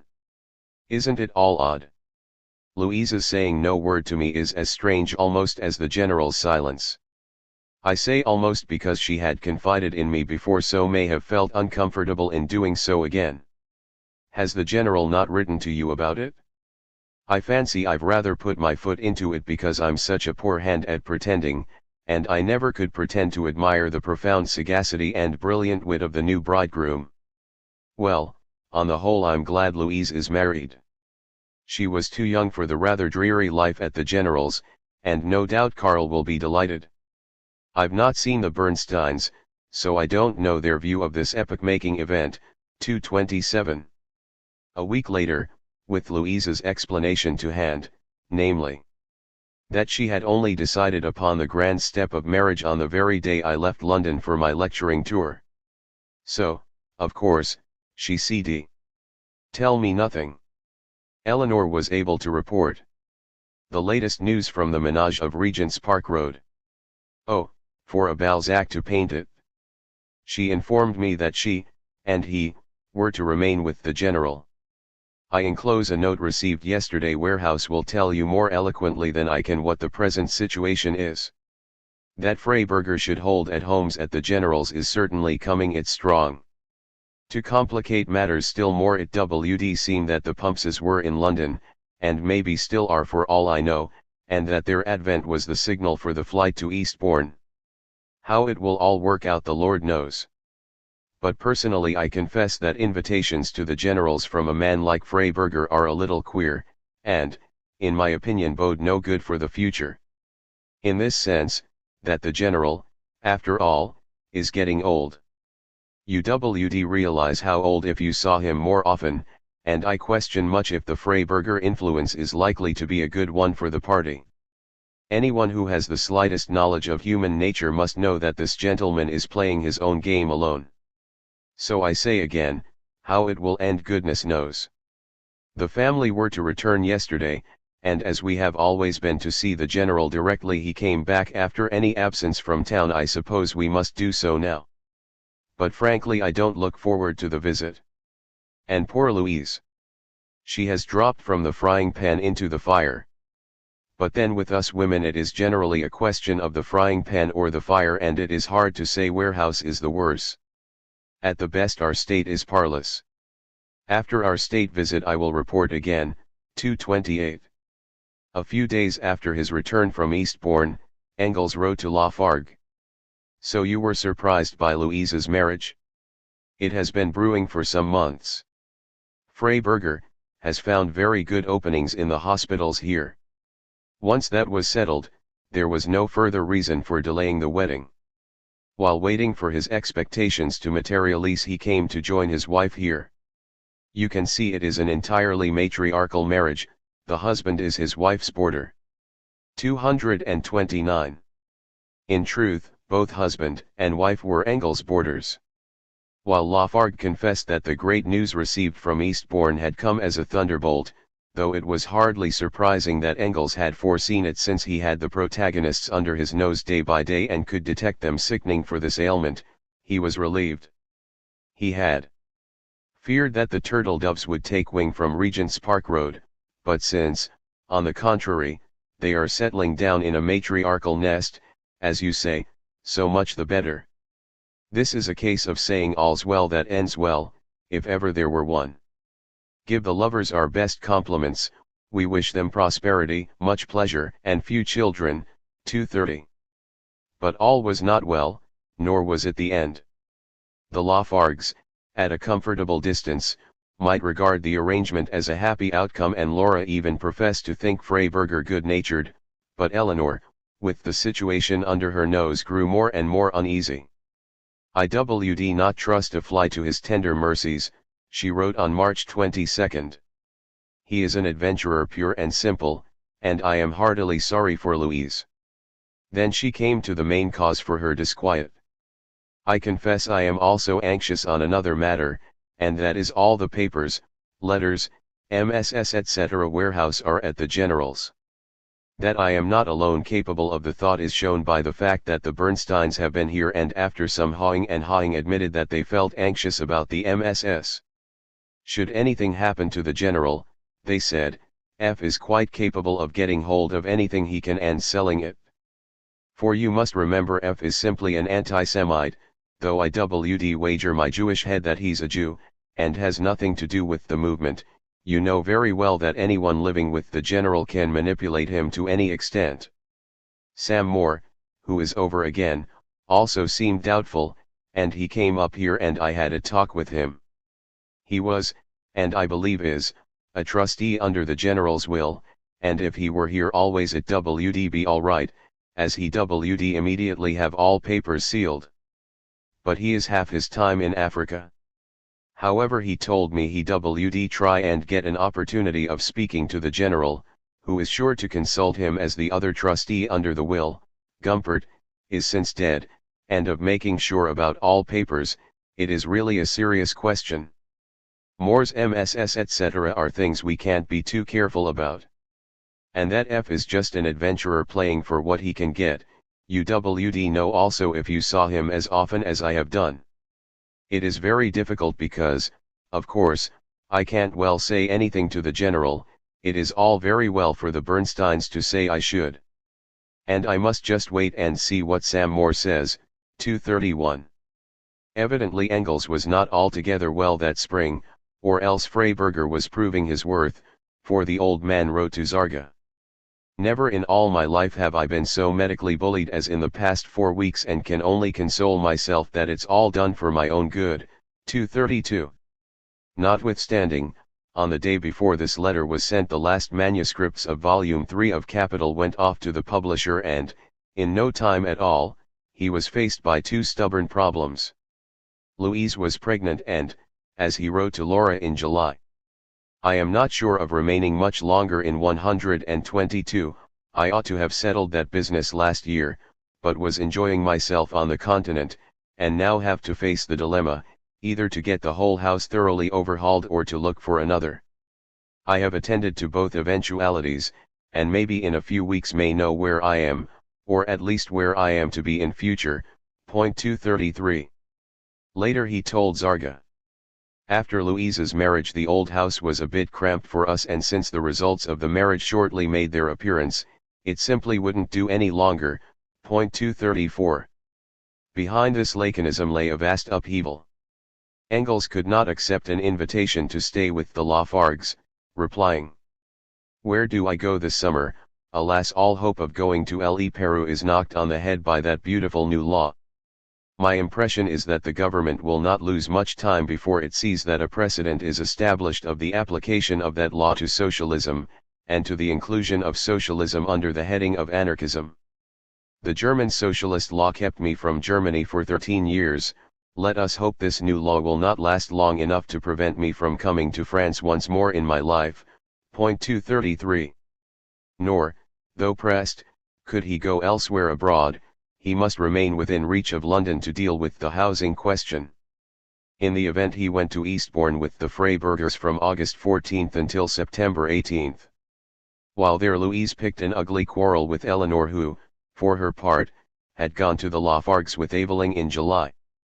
That the two couples, and in particular the two sisters, should have been together may have had some bearing, as later events suggest, upon Louise's action in writing a letter that brought out the worst in her character and syntax. I herewith send you, as I have heard from very credible sources, news of the breach of confidence in regard to me of which you have been guilty. Leek passed on your outpourings at once to Singer, and he naturally told the matter to Babel, whose friend you also were. On the matter itself I wish to waste no word, yet one I should like to say, since I have lost all trust in our intimate association. With greetings. Louise Koskai. 235. Eleanor was so exasperated that she answered in a homemade shorthand, designed to baffle the semi-literate, saying she had received letters from both Liebknecht and Singer, both of which she would show Louise, and demanding a retraction of the charge that she had gossiped, for which there was no foundation. A more explicit though illegible penciled note, dictated by Aveling, was enclosed. Eleanor wrote: "As you will not be able to make out Ed's scrawl, I translate. Dear Louise, I never mentioned your name to Liebknecht, let alone Babel's. Babel himself had, as you wrote to me, told Singer that L did say something, though I do not know exactly what, to the tant I have heard in a roundabout way. I can only repeat that absolutely no mention of you or your relations to Babel was made by me to Liebknecht, or by Liep. To me. Yours. Emma. 236. The holiday in Eastbourne was marked by two other disasters. Engels suffered a slight stroke and arrangements were concluded for moving, on October 9, 1894, into 41 Regent's Park Road on the other side of the street, nearer the entrance to the park. This was a far larger house, taken on a renewable 7-year lease at £85 a year for its size and position. Engels thought it exceedingly cheap. The secret, he wrote to his brother, is that the landlord lives in Lancashire and is interested only in collecting and not laying out any money. So I had to advance about £200 for repairs. 237. In consideration of which the rent was remitted for 2.5 years. When Engels was having no end of trouble with lawyers, house agents, contractors etc. before I got the house into tenantable condition, point 238. He was nearing 74 and, in the event, had less than a year to live. Nor were these the end of his exertions. The coal cellar was flooded, the walls of the wine cellar were sweating with condensation, a new kitchen range had to be installed, but, above all, there were the contents of 8 enormous crates of books to unpack, so that only by November 11 did he put the last heaps of books from my study floor into the bookcases, where they await sorting. Point 238. He could hardly look to Louise for assistance, for on November 6, less than a month after the move, she was delivered of her only child, Louise Frederica, nicknamed Lulu. Nevertheless, though more than once I felt inclined to throw all my books into the fire, and house and all, such a bother it was. He was back at work, rummaging among my higgledy-piggledy to find the original of Laura's latest French translation of the Manifesto, which he read with real and unbroken pleasure, while at the same time I had to hurry off the very badly printed proofs of the last 5 or 6 sheets of Capital 238. Which, somehow, he had managed to go through and revise. This uprooting of an old man in a precarious state of health after nearly a quarter of a century's settled residence ordered to suit his needs may not have hastened his end, but will have done little to give him a new lease of life. Beyond recounting some of the horrors of the removal to Laura, he did not repine but, on the contrary, gave his brother the rosiest picture of the Freiburger marriage and its sequel. My house companion had been engaged to an outstandingly fine Viennese doctor, for over a year, and soon wished to put an end to the betrothal by marriage. Since at the same time I had no wish to surrender myself to the hands of strangers, things were so arranged that all three should stay together, which necessitated a larger house, and we soon found a very pleasant big house in a far better part of the same street and took it. We have been there since October and, at the beginning of November, Louise with rare punctuality presented her consort with a little girl. He went on to describe in detail the arrangements in the new house.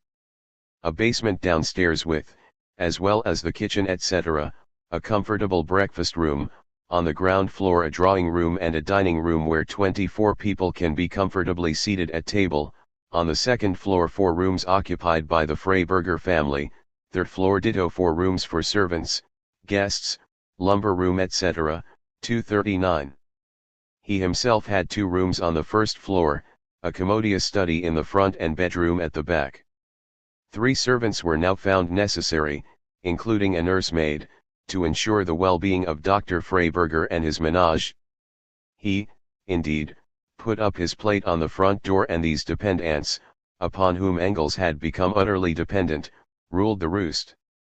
On the day before the Freiberger child was born, Eleanor wrote a frantic letter to Laura about the very serious state of affairs at Regent's Park. She said she had not had the heart to write before. But apart from everything else, I feel I must not delay any longer, as things have reached a pass beyond joking. I say to you most earnestly that your presence here is urgent. Believe me, I am not exaggerating, and should not say what I am saying except on the best grounds. You may say, how can you come over now? You must make a reason. There are 2 spare rooms in the new house. While Louise is lying in, the general will be left alone. It is a very good time to come and keep him company. With 3 servants there can be no question of your being too much trouble. It is high time you came.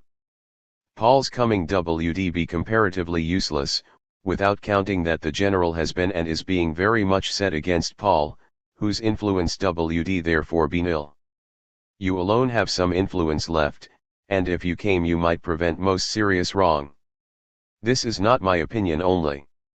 The Bernsteins, who are very true friends, and who know exactly what the position is, have been begging of me for weeks to write and urge you to come. Alone I can do nothing.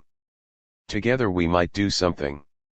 When I tell you that Freiberger through Bax and others, is spreading all through the SDF, and through the SDF all over London, so far as our acquaintances or political relations extend, that the Avelings have been turned out by the general, and that now, that things are in the hands of the Freibergers, all will be different, that Louise is spreading the same report all over Germany, with personal calumnies about myself that I am ashamed to write, you will see to what a pass things have come. The Bernsteins and the Mendelssohns, whom the F.S. hate worse than poison, I suppose because they are very friendly to us and always speak so charmingly of you and Paul, are practically turned out, and though I don't think the poor old general even fully realizes what he is made to do, he has come to the condition where he is a mere child in the hands of the monstrous pair. To give you but one example of the general's change to me. Last Tuesday I went to see him and in passing asked if he had heard or seen anything of Bax. I saw he looked very confused, but supposed this was because he thought I knew that F had dined with Bax on Saturday.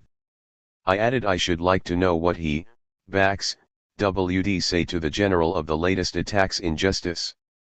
The general said he had no news of Bax. Yet, as I have since heard, that very afternoon Bax had been invited and had had a grand luncheon at the general's and did not have left the house an hour after I arrived. You will say, why this secrecy? If you knew all the wire pulling of the F.S. you would understand. Bax, the greatest gossip in London, is told I am turned out. He in turn is asked to tell the general any lies he may have heard against us, and so it works round. This is only a small matter, but can you imagine the general coming to this? For a long time things have been going from bad to worse, and it is a positive pain to go to the general's. When he sees me alone, warehouse is only for a moment, he seems glad enough, and then when the 2 other appear, he becomes like them, and in all but words I am told I am de trop. And except when they bear anyone with the general, the poor old man, who so hates to be alone, is left quite to himself. The 2 are always in their own flat. You can imagine how depressed and miserable this is for him. But I fancy things may come to a crisis, and in this wise. When the general returned from Eastbourne I told you we did not think him at all well, but as you know I said nothing definite as to his illness. This was because the poor old man had told me in strict confidence of his illness, he had had a stroke, but that no one except the F.S. and myself were to know, and said he trusted to my honor not to mention it.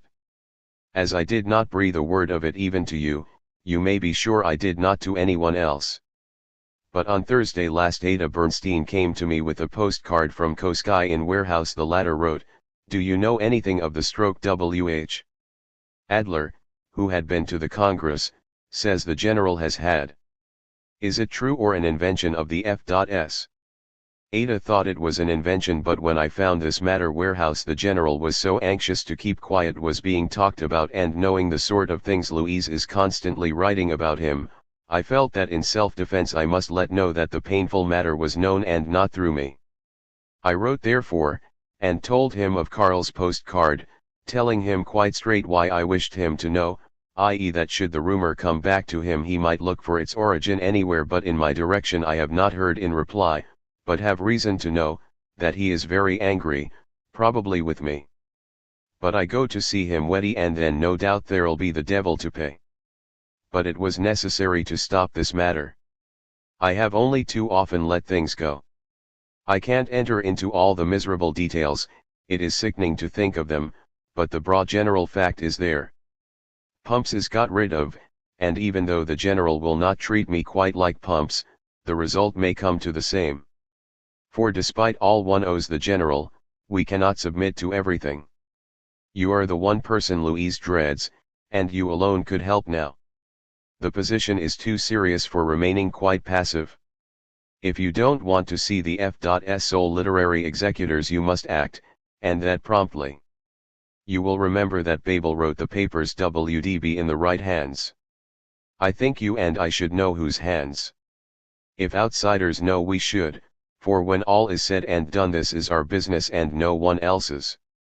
The papers, especially all the private papers, are our concern. They belong to us, not even to Engels.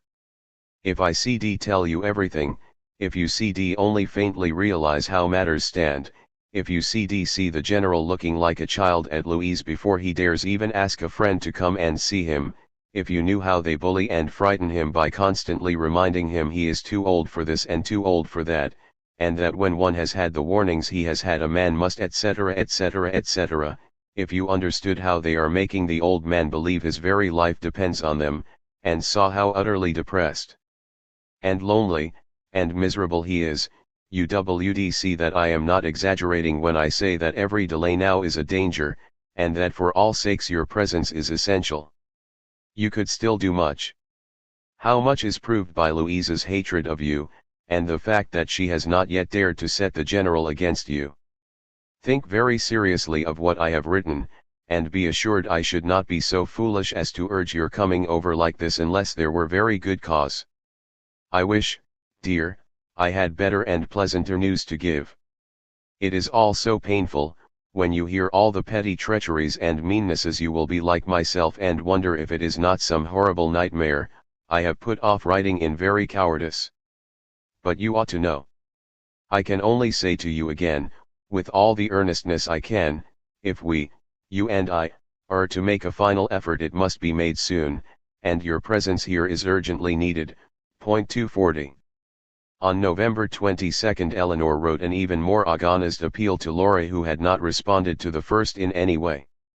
Eleanor could only suppose that the letter had not reached her, so there was much repetition of the same anxieties, though by now she feared that the Freiburgers had already taken possession of the Marx papers. Also the German party press had published a statement that the fourth volume of Capital will not be issued. Now the general has again and again said, not merely to me and Edward, but to the Bernsteins, Mendelssohns etc., that the fourth volume would give him comparatively very little trouble, it being in a far more complete state than the third volume.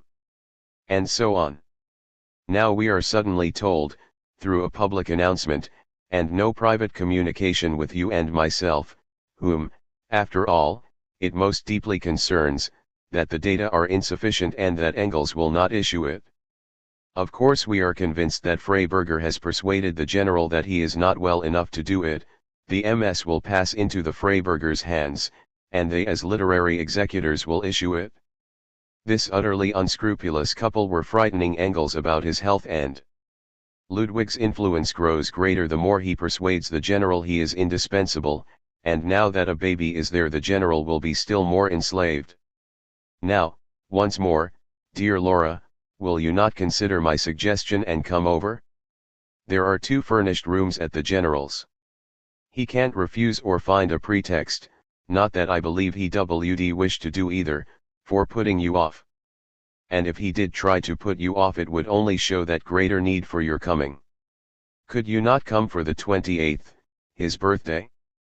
Anyhow, if you feel as I do, that it would be an absolute wrong to allow these MSS, papers and documents, including the practically complete 4th volume, that are not only ours, but that we have a very distinct duty with regard to fall into the hands of the Freibergers, you will not delay. It is a miserable business. The Sunday before last the general had asked me to go to dinner as usual, but had not dared tell Freiberger he had done so. Warehouse will show you how little he is now master of his own house. To this second lengthy letter Aveling added a postscript reinforcing Eleanor's plea. Dear Laura, come, come, come. You have no idea of the immediate importance of it. The general is in this mood. He will brook no interference from any but you 2 women, whose right to demand account of your father's papers he must admit. You have to make that demand and declare point blank your reason, that you do not trust the FS. Believe me, this is the only way to save the M.S. 241. Between the writing of those 2 letters to Laura, Engels himself had set down directives of some importance. He had drawn up a document, signed but not witnessed, expressing his wishes in the event of his death, and he had written a letter to Eleanor and Laura jointly. Both were in English, dated November 14, 1894. The first, addressed to his executors, was evidently taken down at his dictation, the first paragraph in Bernstein's handwriting, the rest in Louise Freiberger's. It was found in a drawer of his writing table after his death. 1. The following lines are supplementary and explanatory to my will. They express merely what are my wishes and are in no way legally binding upon my executors. On the contrary, wherever they should be found to clash with the legal meaning of my will, they are to be disregarded. 2. My distinct wish is that my body be cremated and my ashes thrown into the sea at the first opportunity. 3. Immediately after my death I desire a copy of my will to be forwarded to my brother Hermann Engels, Barman, or in case of his death to Hermann Engels Jr., Engelskirchen, near Cologne. 4. Unless Sam Moore is in England at the time of my death, and can attend at once to his executorship, Bernstein and Louise will have to act without his assistance. In that case, and even if Sam Moore should not be in London but somewhere else in England, I recommend to make a copy of my will for their own use and hand the original to Cross & Sons Solicitors 7, Lancaster Place Strand, to get it proved and to legally assist my executors. These latters will have to attend at once to the following points. A. To ascertain from Mess.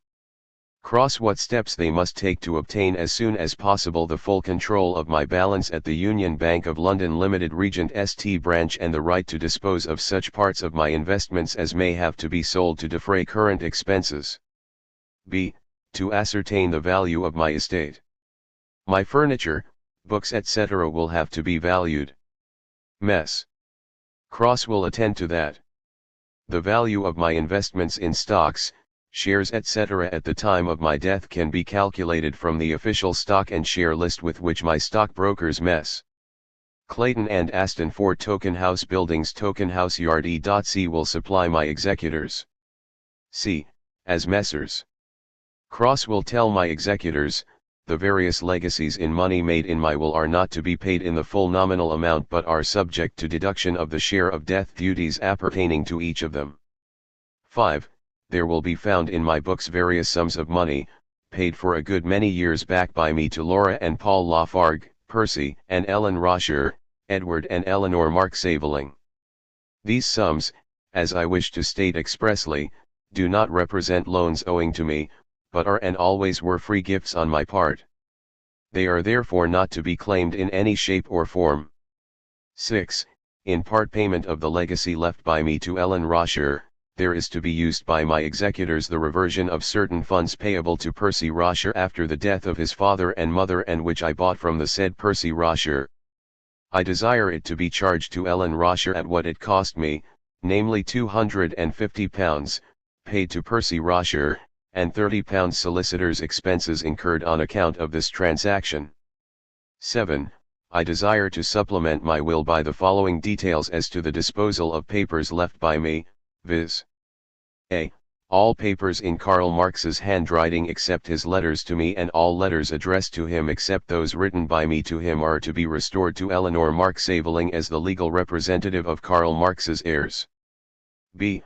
All letters written to me by Percy and Ellen Rosher, Laura and Paul Lafargue, Edward and Eleanor Marx-Aveling, or by my relations in Barmen and Engelskirchen, or by the Bust family in Zurich, are to be restored to the writers thereof. That is all I believe I have to say. London, November 14, 1894. Frederick Engels. P.S. It is understood that the honorarium or royalties paid by Sonnenschein for capital and for my condition of the working class are to be paid as heretofore, the first to the heirs of Marx and the translators, 1/5 to Laura, 1/5 to Tussie, 1/5 to Jenny's children, 6/25 ths to Sam Moore, 4/25 ths to Ed Aveling, and the second in full to Florence Kelly. 242. To Eleanor and Laura he wrote: My dear girls, I have to address to you a few words with regard to my will. First, you will find that I have taken the liberty of disposing of all my books, including those received from you after Moore's death, in favor of the German party. The whole of these books constitute a library so unique, and so complete at the same time, for the history and study of modern socialism and all the sciences on which it is dependent, that it would be a pity to disperse it again. To keep it together, and to place it at the same time at the disposal of those desirous to use it, has been a wish expressed to me long ago by Babel and other leaders of the German Socialist Party, as they do indeed seem to be the best people for that purpose. I have consented. I hope that under the circumstances you will pardon my action and give your consent too. Second, I have had many a discussion with Sam Moore as to the possibility of providing, in my will, in some way for our dear Jenny's children. Unfortunately, English law stands in the way. It could only be done under almost impossible conditions, where the expense would more than eat up the funds to be taken care of. I therefore had to give it up. Instead, I have left each of you 3/8 of the residue of my estate after defraying legacies, etc. Of these, 2/8 are intended for yourselves, and the 1/3 is meant to be held by each of you in trust for Jenny's children, to be used as you and the children's guardian, Paul Lafargue, may think best. In this way you are freed from all responsibility with regard to English law, and can act as your own moral sense and love for the children may dictate. The money I owe to the children for shares of profits on Moore's writings are put down in my ledger, and will be paid by my executors to the party who, according to English law, will be the children's legal representative. And now goodbye, my dear, dear girls. May you live long and healthily in body and soul, and enjoy it. London, November 14, 1894. Frederick Engels. Tussie will have to inform Meissner, Dietz, and the Vorwärtsbuchhandlung of Berlin that they will henceforth have to pay to her direct any sum due to the heirs of Karl Marx for honorarium, etc. As to Sonnenschein, that will have to be settled in some other manner, the agreement about capital being between him and me. F.E. 243. A third letter, written in German on the same day and similarly left to be found among his papers, was directed to August Babel and Paul Singer. The £1,000 that I have left you for election purposes, less death duty, had to be made in this manner because I could not leave money to the party in any other way that would be legal in this country.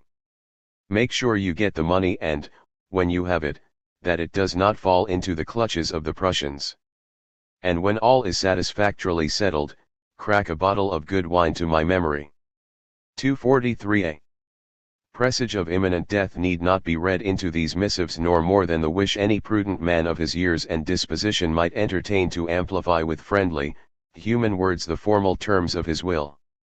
Indeed, in the same month he wrote an article on the peasant question in France and Germany, and kept up a worldwide correspondence not only then but for months to come, as involved as ever in political life, while in March 1895 he produced a completely new introduction to a German reissue of Marx's Class Struggles in France 1848 to 1850. The documents intended for his executors and heirs were by no means his last words, nor were they penned as such. In her desperate letter of November 22, Eleanor had referred to the practically complete fourth volume of Capital Volume 3, despite continuous interruptions, and Engels' solemn, reiterated declaration, generally in the lengthiest of his letters, that he would engage in no more correspondence, was completed and came out at the end of 1894, some 9 years after the publication of Volume 2. On December 17 he wrote to Laura, "You say, after finishing the third volume and before beginning with the fourth, I must long for a little rest. Now the thing is the publication of Lascelles' letters to Moore. Tussie has typed them, they are in my desk, but, thanks to the removal, I have not been able to touch them. And then Volume 4. Now of that there is a very rough manuscript, of which up to now it is impossible to say how much can be used. I myself cannot again undertake to unravel it and dictate the whole as I did Volume 2 and 3. My eyesight would break down completely before I was halfway through." Point 244. Thus Eleanor's notion of a practically completed fourth volume was quite erroneous, and it may be that on other points her judgment faltered. Indeed, the fury and forebodings contained in these old handwritten letters still exhale a breath of panic. She had underestimated Engels' capacity to manage his own affairs judiciously, however besotted with Louise, and her belief that he could be cozened into betraying his trust to Marx's daughters was a pure delusion, while her hatred of the vulgar scheming Freiburgers was so intense that she may have exaggerated the menace. To be sure, she was under great stress at the time. Not only was she trying to finish an article for the Neue Zeit castigating Brentano's distortions, but, shortly before her second heart's cry to Laura, poor Edward had arrived home from St. Mary's in the Scilly Islands, looking very ill and complaining of a fearful pain in his side that he had been suffering from some 10 days or a fortnight. When I looked I found he had an enormous abscess, twice the size of my fist. I at once sent for the doctor. He said it must be opened there and then. It was no joke, I can tell you, for the abscess was a very bad one, and of course, in his already weak state, such an operation was very trying. 247. It was an immense cut, and he was suffering not a little from the drainage tube that had been inserted. However, it seems getting on all right, although, it has been a bad and anxious week, I can tell you, and Edward is still very ill and weak, but I hope on the mend now. I don't think we shall be able to stop here, however. He will need further rest and change so soon as he can get about again. The General has written most kindly and nicely, but he says he is not allowed out as he has a cold. I know he will not be allowed to come here if the Freiburgers can prevent it. How far it was true that the General has been convinced that, like Pumps, I am only speculating on him, and am only jealous of Louise being in his house, etc. 247. It would be hard to say, but that Eleanor had grounds for uneasiness is clear. Freiburger, a comparative stranger, with no socialist affiliations, he was a member of the National Liberal Club, had burrowed his way into Engels' life and established himself in well-appointed premises on the strength of being a medical practitioner beyond compare. For such a man not merely to sanction but determine that his elderly patient should undergo the rigors of a move, that he should constitute himself Engels' bodyguard, controlling whom he might and might not receive, denying access to those with stronger ties, would seem to call his competence in question. So peerless a physician should have diagnosed that the ambience of conviviality was as necessary to Engels as the air he breathed, and to leave him much in solitude, with a bell fitted up, so that should he suddenly need help 247 he could summon the doctor, could not but give rise to anxiety, if not in Engels himself, then certainly in Eleanor, who had known and understood him all her life. With Louise the matter went deeper. In Eleanor's view, the somewhat pretentious woman who had climbed into political circles first on Koskai's, then on Babel's and now on Engels' back, was the soul of indiscretion. Eleanor was not personally jealous of her, she might as well have felt jealousy of every former reigning queen, and certainly of Louise during the few years when she had held single sway, had she been disposed to regard Engels' idolizing of the women who cared for him as other than an accepted pattern of behavior. But Louise was no longer in a position to care for him, she was neither housekeeper nor secretary since she had become a wife and mother. What she could do, and what she did, was to tattle, to communicate regularly with the socialist leaders in Austria and Germany, using her position in the household to garner scraps of information about Engels' plans and work and health to scatter them abroad. Eleanor did not simply hold her in contempt and suspicion as she did the husband, she positively loathed her. It will have been noticed that this feeling did not mount until the pair had dislodged Engels from his accustomed surroundings for their own convenience. At first the marriage, because of her aversion from Freiberger, had excited nothing but Eleanor's compassion for Louise. This attitude did not change, despite that lady's unprovoked dig at her in referring to the sneers and comments invited by any relationship other than marriage between a man and a woman, until Louise took the offensive by writing her rubbishy letter to Eleanor. In the light of the removal to the new house, then pending, this could be seen as a deliberate means of causing friction, to create a breach, to put an end to intimate association and thus to bar any exchange of views on plans afoot. Eleanor's bitterness now stemmed on the one hand from genuine alarm, if these two people could so manipulate Engels as to devastate his home life their self-interest would stop at nothing, and, on the other, from profound emotional disturbance. Engels, her second father, was being alienated from her, and thereby she might be alienated from Marx's precious heritage. That he, her more, had never ceased to be the fixed center of her universe, the inexhaustible spring and fount of her existence, hardly needs to be stated. Her love for Engels had been but deepened when Marx's mantle descended upon him. The papers in his safekeeping were Marx's outward, palpable and immortal remains. They were hers, as he who had said "Tussie is me" was an integral part of her being. Early in December she became aware that, after all, Volume 4 of Capital was not as far advanced as she had thought, there was much copying out of manuscripts still to be done. Though Engels did not seem overjoyed by the proposal that Bernstein should undertake the work, he agreed to ask him, but did not. Thereupon Eleanor approached him herself, and he, Bernstein, said, of course, he would accept, if there was no one else, but was strongly of the opinion that Eleanor and Laura were the proper persons to do it. It would, moreover, be a means of getting at the MSS. What do you think? Eleanor asked her sister in a letter written a few days later. The general may refuse me on the ground that I am very busy and would delay the work, and he might urge against you that you are away and the danger of the post. UCD offer to fetch the MSSUWD copy, and Bonnier, who so often goes across CD, take them back. We CD both work at it, and so, at least establish some claim. I shall not say anything till I hear from you, so please answer as soon as possible. Point 248. Upon this Laura was at last stirred up to write, and Laura, roused, could be distinctly forceful in defense of her rights. This letter was passed on to Engels, and then, in Eleanor's words, the fat was in the fire. Point 249. 10. On Saturday, December 22, Eleanor left for Salford, where, on the next day, she gave 3 lectures to the SDF. Because of Evelink's operation, the wound was not yet healed and needed dressing.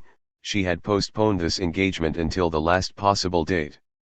Before catching her train she called briefly at Regent's Park Road where she found everyone out and Engels left to shift for himself.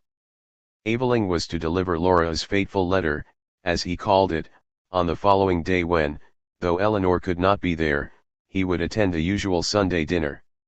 It was on Christmas Day, in a style too fanciful to transcribe here, Aveling wrote to my well-beloved Laura and Paul. This dispatch from the seat of war. To put the matter simply, he had handed over Laura's letter to Engels, who immediately agreed that Eleanor should copy out the manuscripts of Volume 4. Engels then read aloud, in Freiberger's presence, Laura's question concerning the disposal of Marx's literary remains.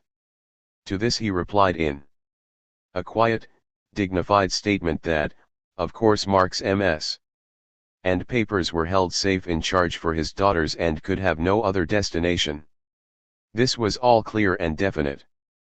But now, the dispatch went on in avalanches, gather and surmise. Likewise perpend.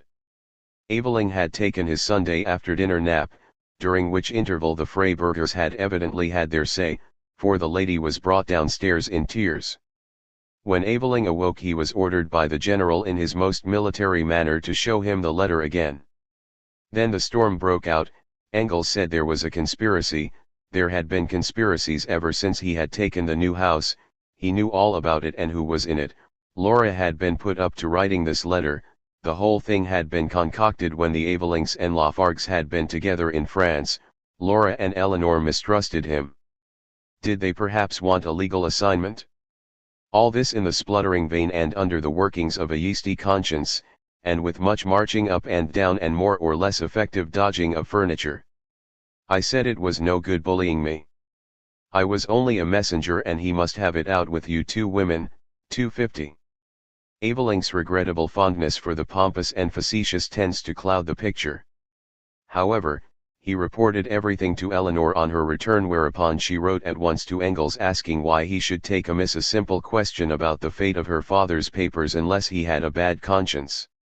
Had she thought he could so wildly misinterpret Laura's letter she would never have let him see it. She quoted to Laura what she had written to Engels. As to the general MSS of Moore, you surely must know that Laura and I are sure UWD deal with them as Moore himself WD have done. But you can surely understand that we should not like the letters and papers, many of a purely personal nature, to fall into other hands than yours or ours. Edward says you seem to believe in some deep-laid scheme. I can quite believe you do, for I should be blind indeed if I had not seen the efforts to set you against us, and I can hardly wonder if you think what could never have occurred to you had our NYMMY been with you. It seems impossible you CD really believe Laura and I mistrust you. Whom on earth CD we trust but you? After this, Christmas, is over I shall speak to you of it all, and I wish Laura CD be here to speak for herself. I shall say no more now, except that if you had not been very much poisoned against us you CD never have thought so meanly of Moore's children as to think they CD mistrust you. There. C'est la guerre, she continued. But it had to come, and we'd better have it out.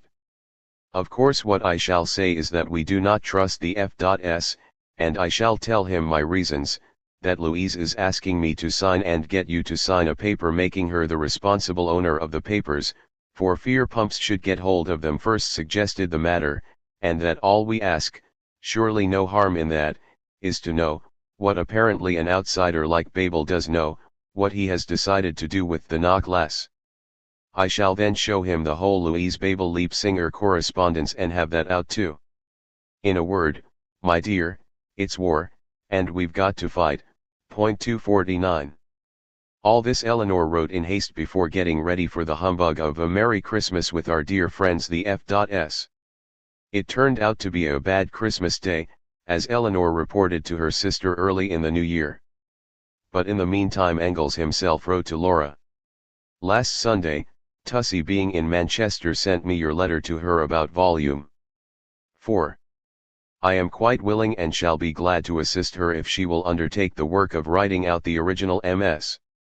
As to what you say about Moore's papers and their treatment in case of my death, the matter is simple enough. All these things I hold in trust for you, that you know, and consequently on my death they revert to you.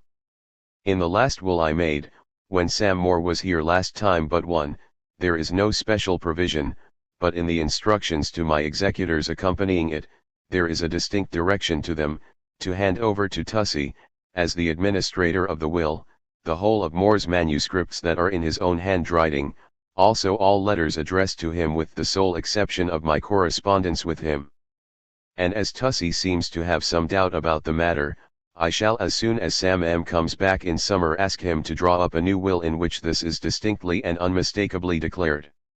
If you have any other wish please let me know. 251. On January 2 Eleanor told Laura that she was really so sick of the sorry business that she had put off sending the latest war bulletins, but, since her sister must know how to answer Engel's letter. Here are the facts up to date. To begin at the beginning. On Christmas Day, as an appetizer for the festive meal, the general took me off to his drawing room and we proceeded to our first round. He had been very angry, he said, at my want of tact in sending him your letter. Against the letter, as from you to me, he had nothing to say, but he thought my sending it to him was etc. etc. etc. Of course I did not tell him you had told me to send the letter. I simply pointed out that my sending it was the best proof that I did not think he would be offended at it. After a certain amount of sparring, during I told him he had not been angry until others had made him so, to warehouse he replied indignantly no. I only was with Louise an hour while Edward slept. We came to the point, the MSS. He said these were ours and of course, come to us. I said if I had his assurance of that I was quite satisfied and knew UWDB. I added that I had been uneasy as I had no confidence in the FS and that perfect outsiders had spoken of knowing all about his intentions while we did not. This was the main result of the Christmas Day round, but I declared we must have it out, and as this was what the general wished, he came up here to lunch on Friday last. Then we had our second, and so far as the general is concerned, our final round. We then went over much of the same ground again. I told him some of the things L has been saying and writing of us, and told him too that naturally the people to whom she had said these things would deny it, that we should ourselves have the greatest contempt for August if he should round on L. The general really knows pretty well, but naturally must make the best of things. I never for a second have believed that he would or CD make a stand against the energetic mother of the energetic baby. But it was essential he should understand that we know also, and that we do not consider Louise a second himself. He again said he would see all papers of Moore came to us, but said nothing of his will. Of course I said I was quite satisfied and that for the rest, I should say nothing more about it and so on. I think you should say too that you are satisfied as to the MSS. Of course the question of the F.S. getting hold of the papers has to be faced, but that we can say and do nothing about. My reason for showing the General Babel's letter, he had had L's version of the Babel-Louise affair, was that he should see Babel's cool assurance to me that you and I need not trouble about Moore's papers as he knew it was all right. The General was very vexed, because he knows Babel CD only have repeated what L told him, and I saw that his tone altered very considerably after this. However, at present the upshot is that the General will, I hope, take definite steps to make sure about the papers, and that he declares two such famous Frauenzimmer as L. And I, though I am not so noble as she is, must agree. Well, we, i.e. the noble one and I, will no doubt have a stormy interview, and then all will be peace, on the surface. I wish you CD come over soon. It would be very good if you CD. Thank heaven the ghastly festivities are over. I wish you and Paul all good in this year. For myself I have one comfort. It can't be worse than the last one. Love and kisses. Your Tussey. 252. Laura's reply to Engel's letter must have been written in her most aggrieved manner. Despite his familiarity with the mode, Engels was startled by it and wrote back on January 19, 1895. I have tried, not very successfully, to recollect the terms used in my letter to you of December 29, still, in what I do remember there is not a word which ought to offend you. And indeed, if there is anything in the tone of that letter which you think strange, it is then entirely against my will and intention. It never could occur, nor has it ever occurred to me for a moment to doubt the right or the propriety, on your part, of inquiring at any time what steps I had taken or intended to take in order to secure the return, at the time of my death, to you, the rightful owners, of those papers of Moore's which you have entrusted to me. Nor have I ever found anything to object to in the terms in which you spoke of that subject to Tussey. It seems, therefore, so exceedingly strange to me that I should have written to you in a tone that ought to give you reason to complain. I did indeed feel nettled at the way Tussey caused the question to be submitted to me, and, under the circumstances, thought I was bound to speak to her about it. When I did, I told her not once but 3 or 4 times over, that I had not a word to say against your letter, neither as to the subject matter, nor as to the terms used. Anyhow, Tussey and I had an explanation, which, as far as I know, settled everything connected with the subject and left us as good friends as before, and I should regret very much if, through any unguarded words of mine or through some other circumstance, that little incident had thrown its shadow as far as Le Peru, 253. A few days earlier he had given his brother Herman the pleasant news that he had at last become an old man.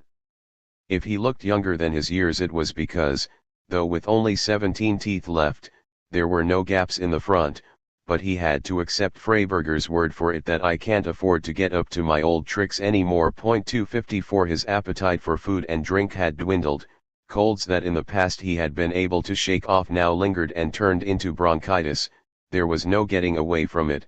74 was a very different thing from 47, but at least his sense of humor had not deserted him. In February Aveling wrote a card to Koski announcing that he was now responsible for the editing of the Clarion and issuing the command, "Kindly send me a few lines at once." 255 But, while having assumed this new responsibility, Aveling was not at all fit and, in March, he and Eleanor went to Hastings from where she rode twice to Liebknecht to say that they were there. For Edward's health, and even these few hours of fresh air, though it is bitterly cold, have done him good. Still, he is not very strong yet. 256. Her second letter was written on March 14. Today it is 12 years since Moore died, and I think I miss him and my mother and Jenny more today even than when we lost them. Her letter that day was mainly in support of Thorne's request for Liebknecht to address a West Ham meeting of the Gasworkers' Union. 257. It was an unusually severe March. As a result of the hard frost, London was thrown back to barbarism, 4 weeks without water. A fine mess it was. 258. Wrote Engels but claimed that the cold weather suited me down to the ground, like a strong tonic. I felt 20 years younger while it lasted. 259. Nonetheless, if Engels' death certificate, signed by Freiberger, is to be taken at its face value, then cancer of the esophagus and larynx was diagnosed in the first fortnight of that March.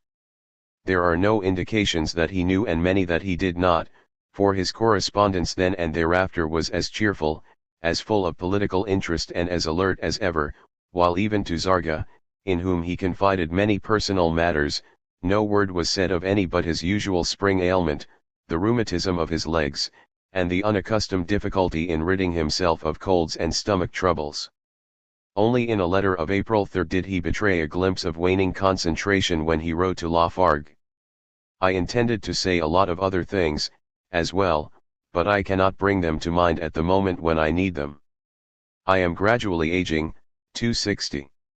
The fact remains that on March 26, 1895 he drew up a codicil to his will. Witnessed by the cook and nurse employed in his house, it made certain vital changes.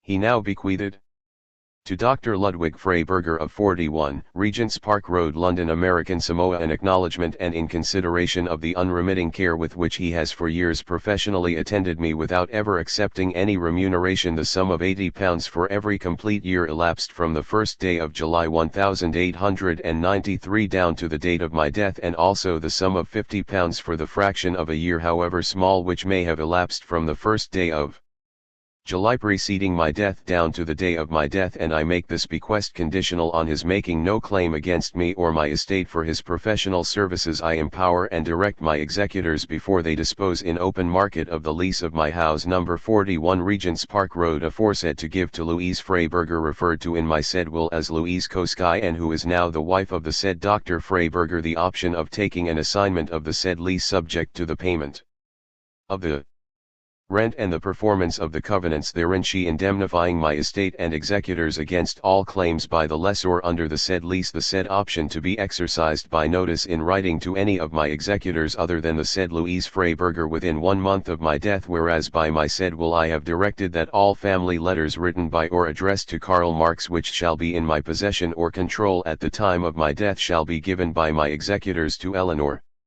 Marx Aveling. Now I hereby revoke the said direction as to family letters, and in lieu thereof I direct that all letters written by or addressed to the said Karl Marx, except my letters to him and his letters to me, which shall be in my possession or control at the time of my death, shall be given by my executors to the said Eleanor Marx Aveling, who is the legal personal representative of the said Karl Marx. And I further direct by this codicil that all letters in my possession at the time of my death written by my relatives in Barman and Engelskirchen by Percy W. Roscher, or Ellen his wife by Paul Lafargue, or Laura his wife by Dr. Edward Aveling, or Eleanor Marx his wife by Dr. Ludwig Freiberger, or Louise his wife and by the Bust family in Zurich, be returned by my executors to the respective writers thereof. And accordingly I hereby revoke the bequest in my said will to Augusta Babel and Edward Bernstein of all letters, except the said family letters of Karl Marx, and in lieu thereof I bequeath to the said Augusta Babel and Edward Bernstein all letters,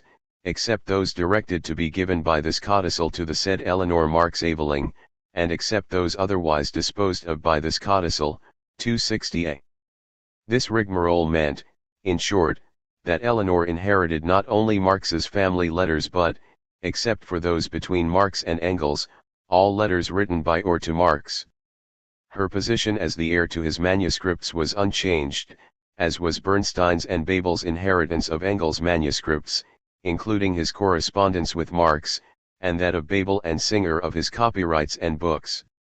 The residue of his estate, after bequests, was to be divided between Eleanor and Laura, as set out in his letter to them, that is, they were each to receive 3/8, one part of which was to be regarded as on trust for the Longuet children, the remaining 2/8 going to Louise, who, in addition to the furniture and effects in or about or appropriated for the house, now had an option on the lease of the house itself, rent-free for some 18 months in the event, and in common with the other two executors, Moore and Bernstein, £250.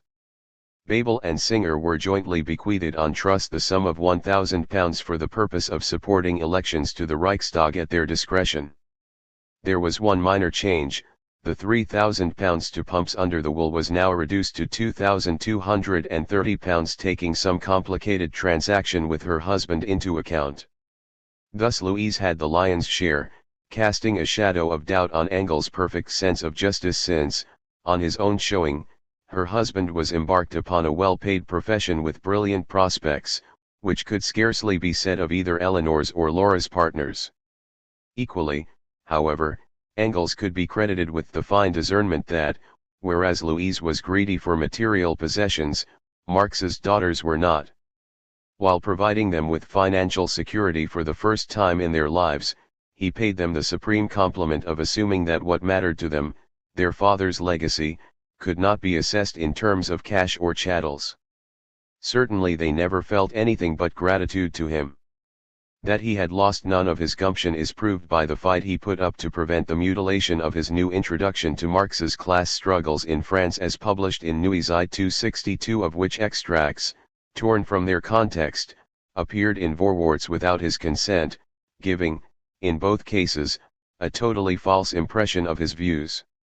He lost that battle and explained to Laura that the original text had suffered somewhat from the, as I think, exaggerated desires of our Berlin friends not to say anything which might be used as a means to assist in passing the coercion bill in the Reichstag. Under the circumstances I had to give way. 263. He was still full of plans. For years, he told Koskai, he had looked forward with enormous pleasure to writing Marx's biography, for which he had assembled all the material covering the early years. Now, at his age, he must hasten to record the most important period, that of the First International, which none but he could do. But by May it was a different story. He wrote to Richard Fisher on the 9th to say that, after a short bout of influenza, he was suffering from terrible head pains which he put down to rheumatism of the scalp. He could neither sleep nor work. He invited the Lafargues to come to England and, to his great delight, they agreed. He wrote to Laura on the 14th saying that the confounded pains had driven him nearly mad and even now have not left me. He felt extremely stupid and unfit for anything. The fact is this. Some time ago I got a swelling on the right side of the neck, which after some time resolved itself into a bunch of deep-seated glands. The pains arose from direct pressure of that lump on the nerve and will of course only give way when that pressure disappears. A couple of these glands are suppurating and will have to be cut. The time for the operation cannot be exactly fixed, but, it is hoped, will come off this week. That once performed, I am ordered to the seaside. Now as things are situated, would it not be the best thing for you to come over, say, in the course of next week, and then as soon as possible you and I could bundle off to Eastbourne. Louise might come and join us for a week or so. After that Tussie and Edward might come. This is such a sort of rough prospectus as a man with neuralgic pains in the head after a series of sleepless nights has been able to excogitate. To this he added a postscript. There is another reason to avoid unnecessary delay, to get to E before Whitsunweek on account of cheap trippers, etc. 264. In fact he was not operated on at all, nor did he get to Eastbourne until June. In the meantime he had suffered one of the cruelest blows to his pride. Koskai, Bernstein, Mering, Lafargue and others were preparing a history of socialism and had not so much as informed him. Now Koskai, on May 6, sent him the first part, for which he was responsible, and said would it not be a splendid idea if the material Engels had in hand for writing Marx's life during the period of the First International were used as an introduction to the fourth volume which was to deal with modern socialism in every country. Indeed, for anybody else to do this, though they had someone in view, would be an absurdity if Engels were willing. The only thing was it would have to be ready by the autumn of 1896, which was rather short notice, but no more than 20 or 30 pages were needed, and so on and so forth. In a letter of dignified rebuke Engels replied, "Of all those alive today, I think I may venture to say, there was only one whose collaboration appeared absolutely necessary, and that one was I. I dare go so far as to say that without my help a work of this nature today cannot be anything but incomplete and inadequate. And you know this as well as I do. Of all possibly useful people I am precisely the only one who was not invited to collaborate. You must have had very cogent reasons for excluding, precisely, me. I am not complaining about this, far from it. You had every right to do so. I merely state the fact. What did vex me, though only for a moment, was the peculiar secretiveness with which you shrouded the matter from me while the entire world was talking about it. I first learnt of the whole undertaking only through third parties, first of the general outline of the plan from the printed prospectus. Not a word from either you or Ada, as though you had a bad conscience. But at the same time whispered inquiries about my position from all manner of people, whether I had declined to collaborate etc. And then finally, when silence was no longer possible, the good Ada brought himself to speak of the matter with a sheepishness and embarrassment worthy of a worse cause, since no offense had been committed other than the farcical play acting which in the meantime, as Louise can testify, gave me some hours of hearty laughter. Well and good. You have confronted me with a fait accompli. A history of socialism without my collaboration. But this is a situation of your own making which you cannot obliterate, cannot ignore, when the occasion suits you. And I can obliterate it just as little. If, after due consideration, you shut the entrance gates in my face at a time when my advice and help could have been of appreciable use to you, please don't ask me now to slink in through some little back door in order to get you out of an embarrassment. I must say that, were the roles reversed, I should have meditated for a long, long time before coming to you with a request such as you now make. Is it really so difficult to realize that everyone must take upon themselves the consequences of their own actions? As you made your bed, so you must lie on it. If there's no room for me in it, that's simply because you willed it so. Well, that's over and done with. And now do me the favor of accepting my reply as irrevocable. Let this whole episode be dead and buried for us both. Nor will I mention it to Ada if he doesn't raise it. Point 265. He then went on at some length and quite typically to make constructive criticisms of Koskai's part, giving freely of his knowledge and suggesting improvements to the style. The inescapable conclusion is that, while Engels was not aware of the terminal nature of his illness, everyone else was, and that the information had been put about in such a way that it was thought to be not merely indiscreet but almost indecent to approach him on the subject of this long-term project for a history of socialism, to which self-evidently in other circumstances he must have been the chief consultant and guide.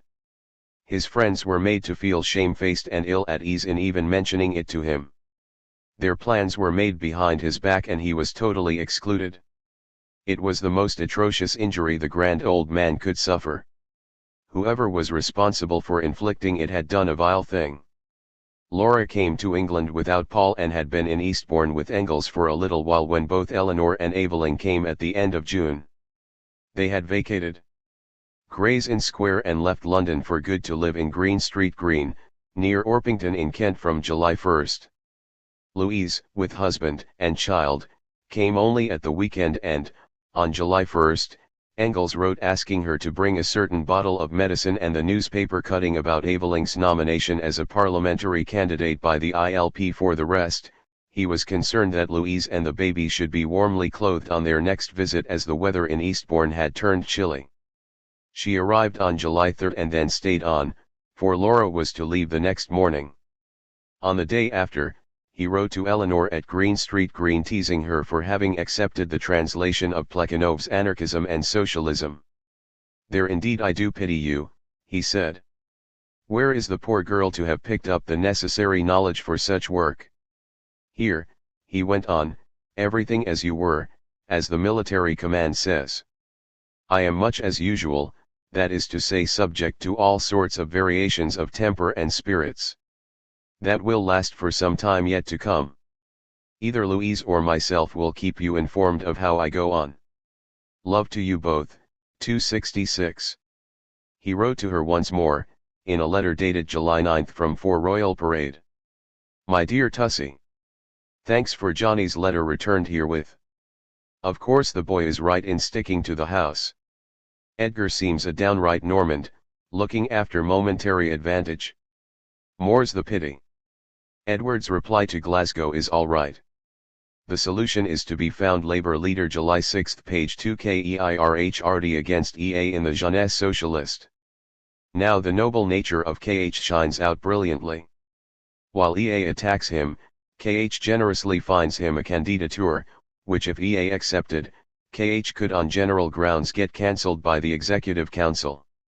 I was pretty fairly going on till Sunday night, since then had 2 bad nights and days, maybe partly from the acceleration, by the sea air, of the processes of elimination going on in my neck, but chiefly from the decreasing effects of the anesthetics which I now have been using daily and in increasing quantities for about 8 weeks. On the other hand, I have found out several weak sides of my capricious appetite and take lait à poule with brandy, custard with stewed fruits, oysters up to 9 a day, etc. Love to you both. F.E. 267. Sam Moore wrote to Eleanor on July 21 from 2 Stone Buildings, Lincoln's Inn. My dear Tussie. I felt very anxious to know how the General was getting on, so went down to Victoria to meet the 7:15 p.m. from Eastbourne this evening, by which train Dr. Freiberger generally returns. I met him, and I am sorry to say that his report is anything but cheering. He says that the disease has attained such a hold that, considering the General's age, his state is precarious. Apart from the diseased glands of the neck, there is danger either from weakness of the heart or from pneumonia, and in either of these two cases the end would be sudden. He may go on for some weeks if pneumonia does not intervene, but if it does, then it will be a question of a few hours. In spite of all, however, the General is quite hopeful and is certain that he will recover. He intends, and has arranged with the two doctors, to return to London on Wednesday evening, so that if you want to see him you had better go to 41 RPR on Thursday. This is sad news, and I trust the doctors may be mistaken. There is so much work to be done which the General alone is capable of doing, that his loss will be irreparable from a public point of view. To his friends it will be a calamity. I have just time to write this, in haste. Yours very sincerely, S. Moore. 267. Engels told Laura on July 23 that they were returning to London the next day. There seems to be at last a crisis approaching in my potato field in my neck, so that the swellings may be opened and relief secured. At last. The elections here have come off as I said, a large Tory majority, the Liberals hopelessly beaten. The brag of the ILP and SDF face to face with the reality of some 82,000 votes for Labour candidates up to now, hardly any yet to come, and the loss of K. Hardy's seat. Still, that was more than they had a right to expect. Victor Adler is here.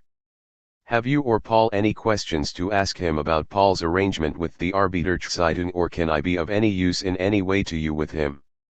I am not in strength to write long letters, so goodbye. Here's your good health in a bumper of eggnog fortified by a dose of old brandy.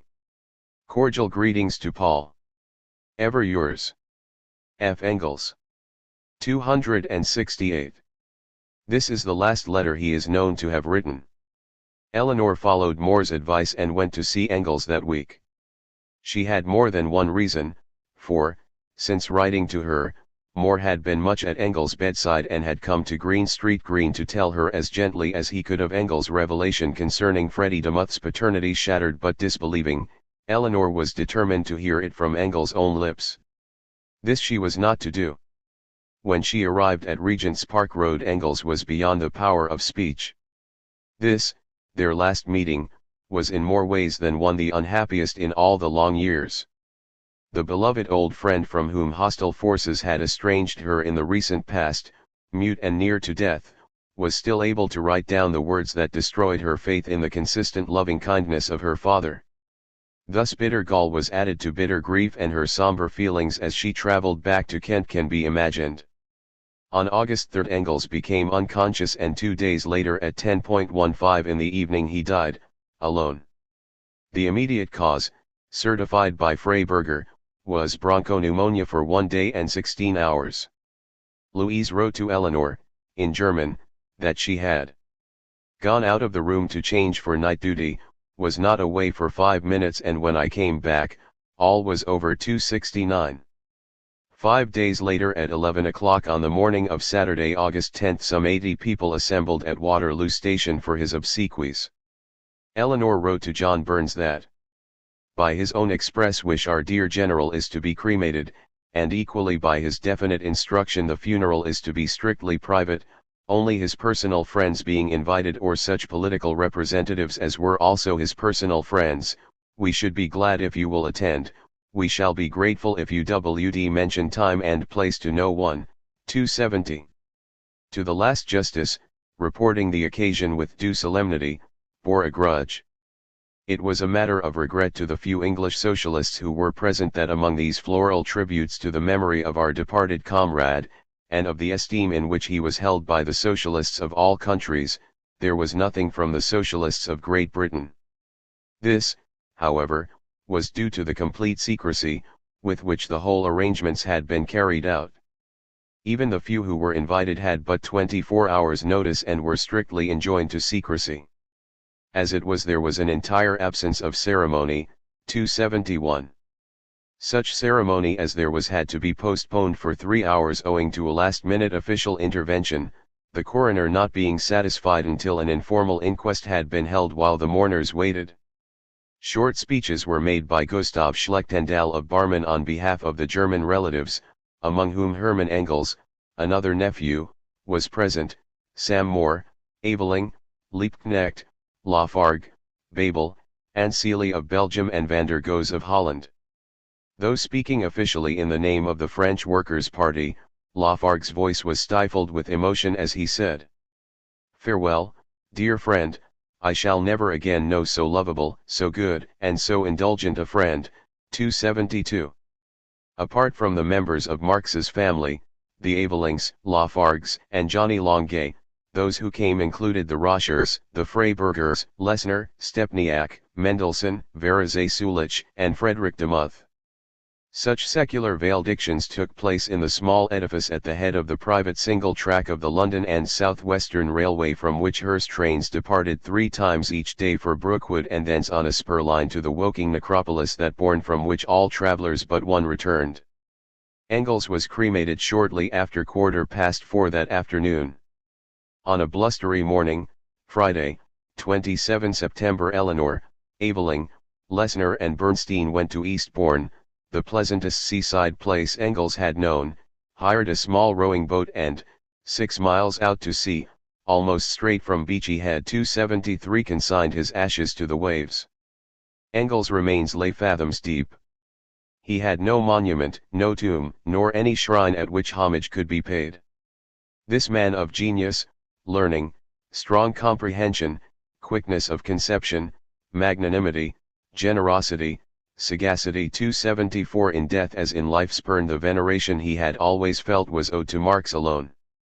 Only 2 more summers were to come and go before Eleanor's body followed Engels into the furnace.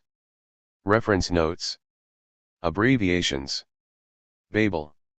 August Babel. Briefwechsel mit Friedrich Engels. Edited by Werner Blumenberg. Mouton & Co., The Hague, 1965. BIML. Institute of Marxism-Leninism, Berlin. Bloops. British Library of Political and Economic Science, London School of Economics. Bottigelli Archives. Letters in the custody of Professor Emile Bottigelli. Ilk. Frederick Engels, Paul, and Laura Lafargue, Correspondence. Volumes I, 3. Lawrence and Wishart, 1959-63. IISH. International Institute of Social History, Amsterdam. Liebknecht. Wilhelm Liebknecht. Briefwechsel mit Karl Marx und Friedrich Engels. Edited by George Eckert. Mouton & Co., The Hague, 1963. Mu. Marx Engels Werke. Dietz Verlag. Berlin, 1956-68. MIML. Institute of Marxism-Leninism, Moscow. Part B. The Clouded Years. 1. At the age of 40, Eleanor Marx became a lady of independent means. Engels' will, first proved on August 28, 1895, was subject to a corrective affidavit, and double probate was granted in January 1896 when his estate was valued at £25,265 OS. IID. The residue, after death duties and bequests had been paid, was roughly £20,378. Eleanor and Laura each received some £7,642, 1/3 of which was on trust for Jenny's children, leaving for themselves something over £5,000. Foremost in Eleanor's mind was her responsibility for Marx's literary remains, but she found she had to deal with such matters as investments, hitherto encountered only as one of the more disgusting things capitalists had, deeds of trusteeship, publishers' royalties, formerly parceled out by Engels, and Louise Freiberger. On August 27 Laura wrote to say that she agreed with the advice of Cross, the solicitor, and was distinctly in favor of selling the stocks and securities because a transfer of them would involve difficulties and, possibly, disputes. Point 1. Johnny Longay had come to England for Engels' funeral and stayed on with Eleanor at Green Street Green until the end of September, but she is unlikely to have discussed finances with her nephew, even though he was now a young man of 19, and she instructed Cross that she and her sister were quite sure the wish of the general was that all the children should share equally too. Laura's forebodings of difficulties and, possibly, disputes were not so much concerned with the transfer of holdings for the young Longays and herself in France as with Louise Freiberger, whom she had told that Pump's legacy must be paid out in money as soon as possible. She flared up when I said so, but Moore told her authoritatively that that must be so, and happily Moore's word is law. I do not understand the objections, seeing that she can please herself about reinvesting at once. 3. Bernstein had gone away on holiday and, rid of the tiresome interference of her co-executors, Louise took matters firmly in hand. From Ventnor she wrote to Eleanor on September 3 decreeing that the solicitor would not be satisfied with your new receipt for the Marx papers. Point 4 She was in busy correspondence, and on the 9th she wrote again, in German 5, that Eleanor's acquittance simply was not good enough, as she had foretold, that the formality of signing for the manuscripts which she, Louise, had passed over to Eleanor must be completed forthwith, and, 3 days later, back at 41 Regent's Park Road, she repeated, your receipt is not the proper thing. She also made much of the fact, almost an accusation, that, whereas she possessed Eleanor's receipt for typing Lascelles' letters, these were nowhere to be found. What, she further inquired, was she to do about Eleanor's third of Engels' wine? Was it to be stored in the wine merchant's cellars at Eleanor's expense, or sold? 6 The next day she was at it again. Dear Tussie, you make a mistake. You have forgotten that Bernstein has already gone to the seaside when you came for the boxes, and that all papers and letters on Jenner and my list have been signed in Laura's presence by Mr. Moore. You must know that the letters of Lascelles have been during the last time in your hands for typing.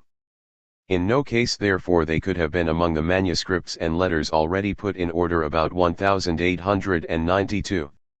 You know further that nothing could be given away bequeathed to persons in G will, not even the letters to his family etc. before this will was proved. Your things have been accepted as they have not been considered as G property but manuscript being under his care at the time of his death.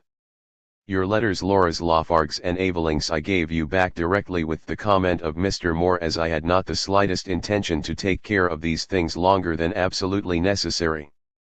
I alone for my part would not look after G things till the will has been proved. 7.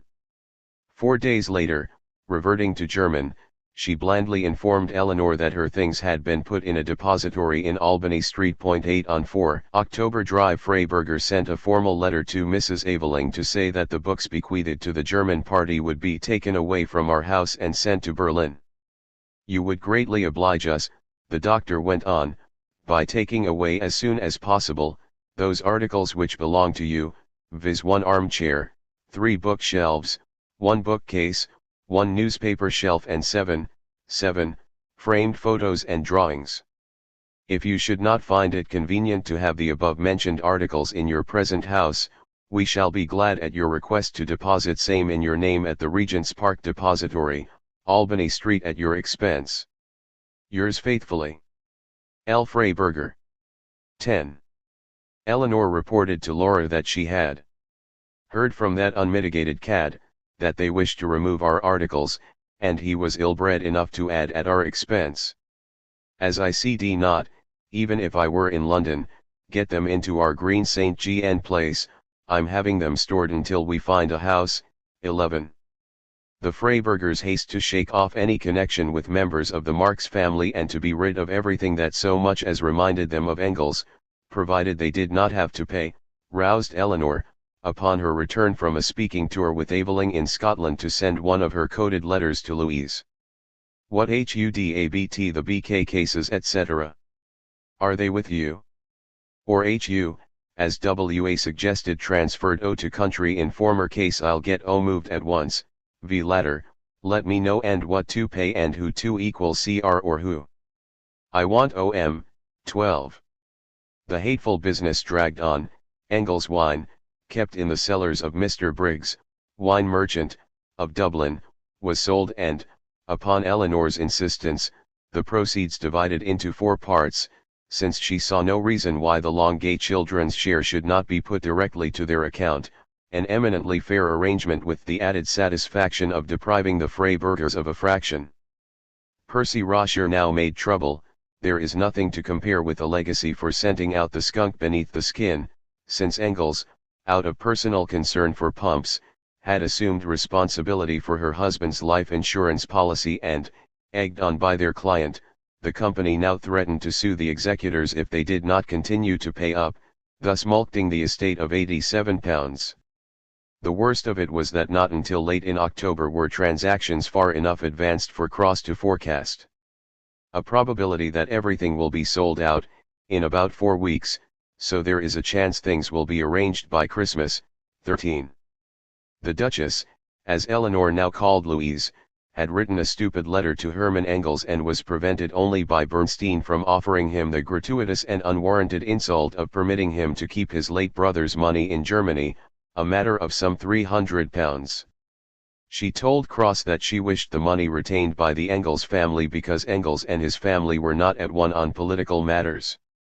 Of course I told Ada Bernstein I did not see any reason for being rude to people who have behaved admirably. 14. For months to come the Duchess led Bernstein an awful life. I can assure you, said Eleanor to Laura, we owe him a famous candle, for I don't know where we should be without him. 15. Meanwhile, the Duke and Duchess are launching out in grand style. They have, or say they have spent £300 on new furniture, and speak only with contempt of what they made the poor old general pay. 14. On Cross's advice it was decided that the Longay children's share should be put into consols which, Eleanor pointed out to Laura, who agreed, had the advantage of perfect security and no trouble or responsibility for us. 14. But, as late as January 1896, there was not yet enough money available to invest in anything. Nor was this the end of the financial problems for, though provision for the Longay children was a paramount responsibility and Eleanor chafed at the delay, there was some little complication about the hidden subsidy to Freddie Demuth. Cross has asked me to give him a statement as to this debt and its repayment to keep along with the other papers referring to the children, she told Laura. As soon as I get Freddie's receipt I will do so. Of course I shall simply say loan to Longay, such and such a date, etc. 16. In short, Eleanor tasted the galling consequences even before she savored the sweets of coming into money. The Freiburgers had sent off the books to Germany and Eleanor was rather hurt that this gift was announced in Vorwärts in a very cool and unfair way. She was more than surprised that Babel and Singer did not so much as mention more.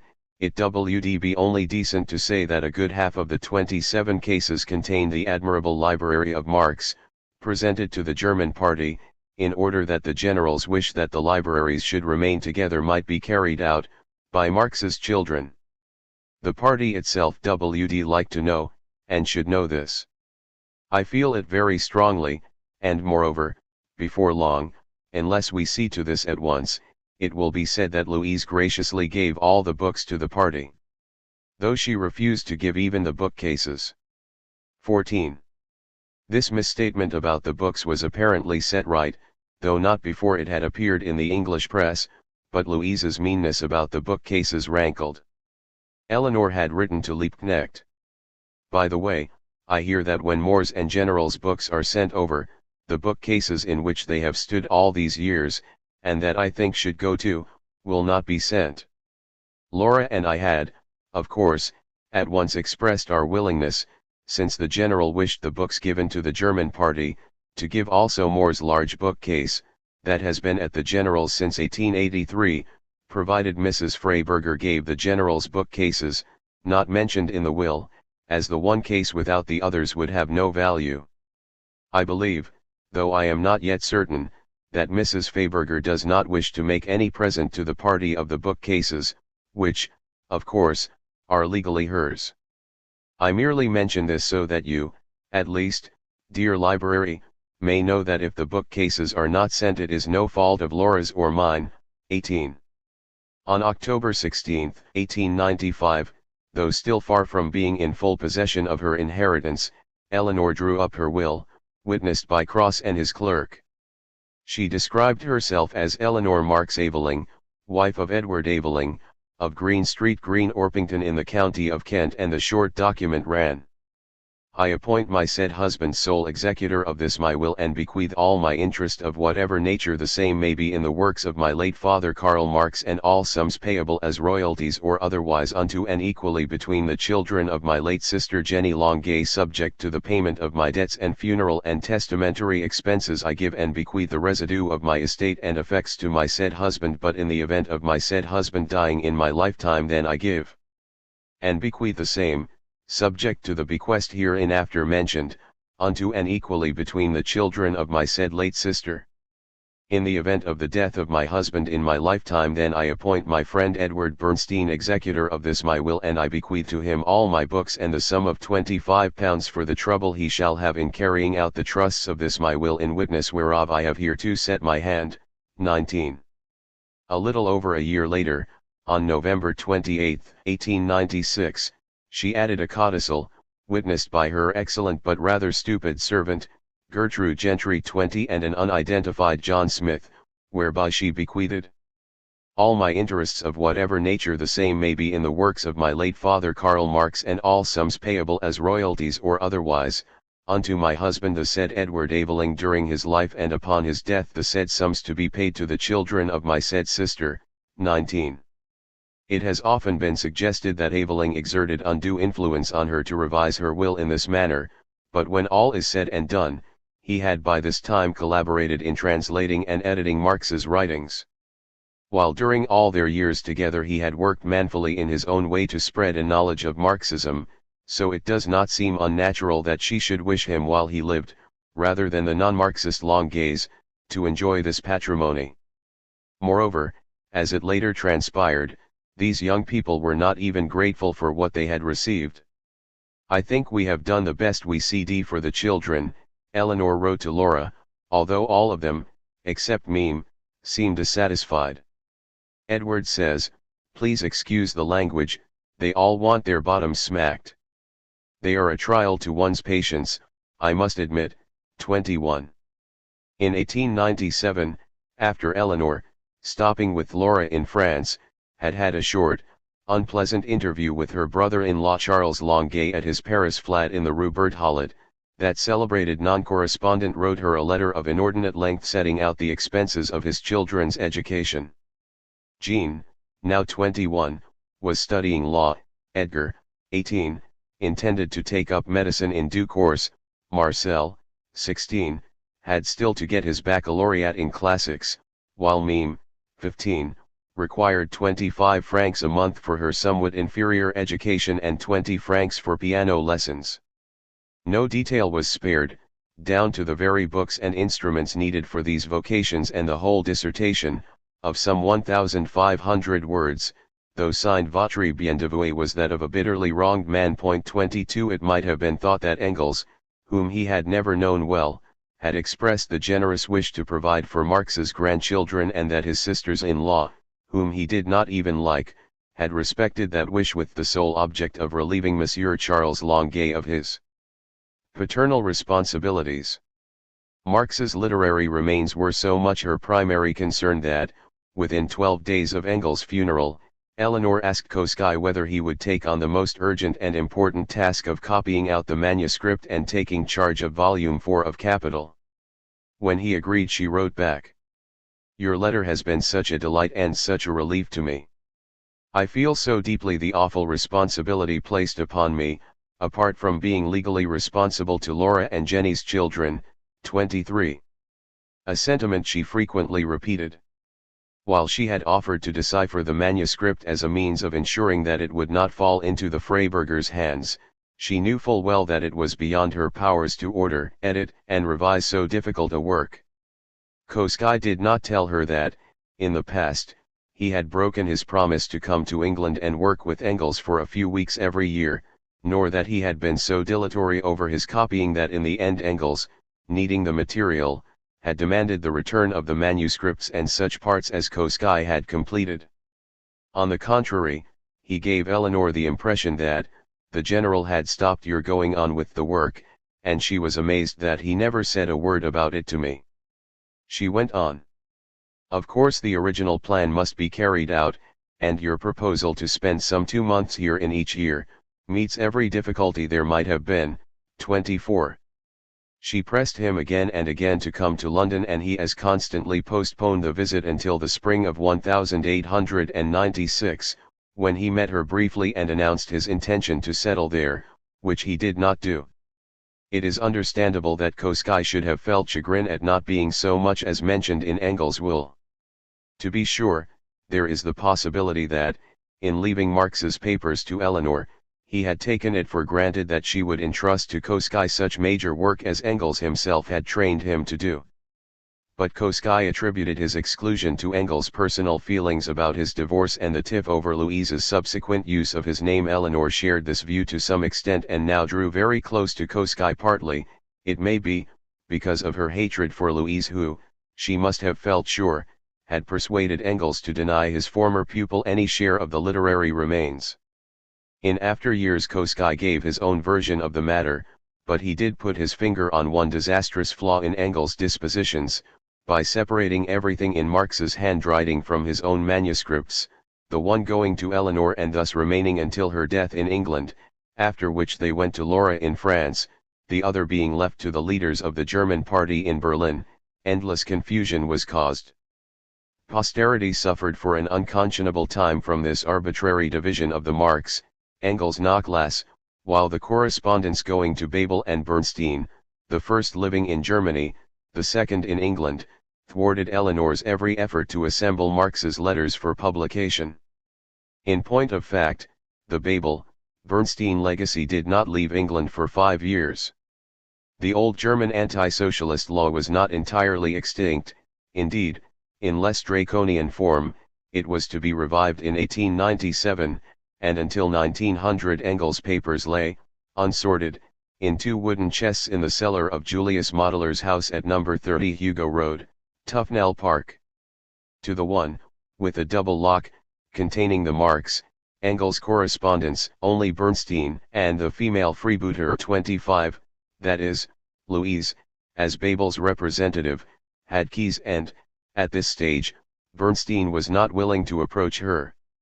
In September 1895 Eleanor similarly stowed away Marx's papers in 2 boxes with special locks, and, no doubt to the Duchess's relief, took them from Regent's Park Road by cab to the Chancery Lane safe deposit, almost next door to her former dwelling, to be held in a strong room for 3 months.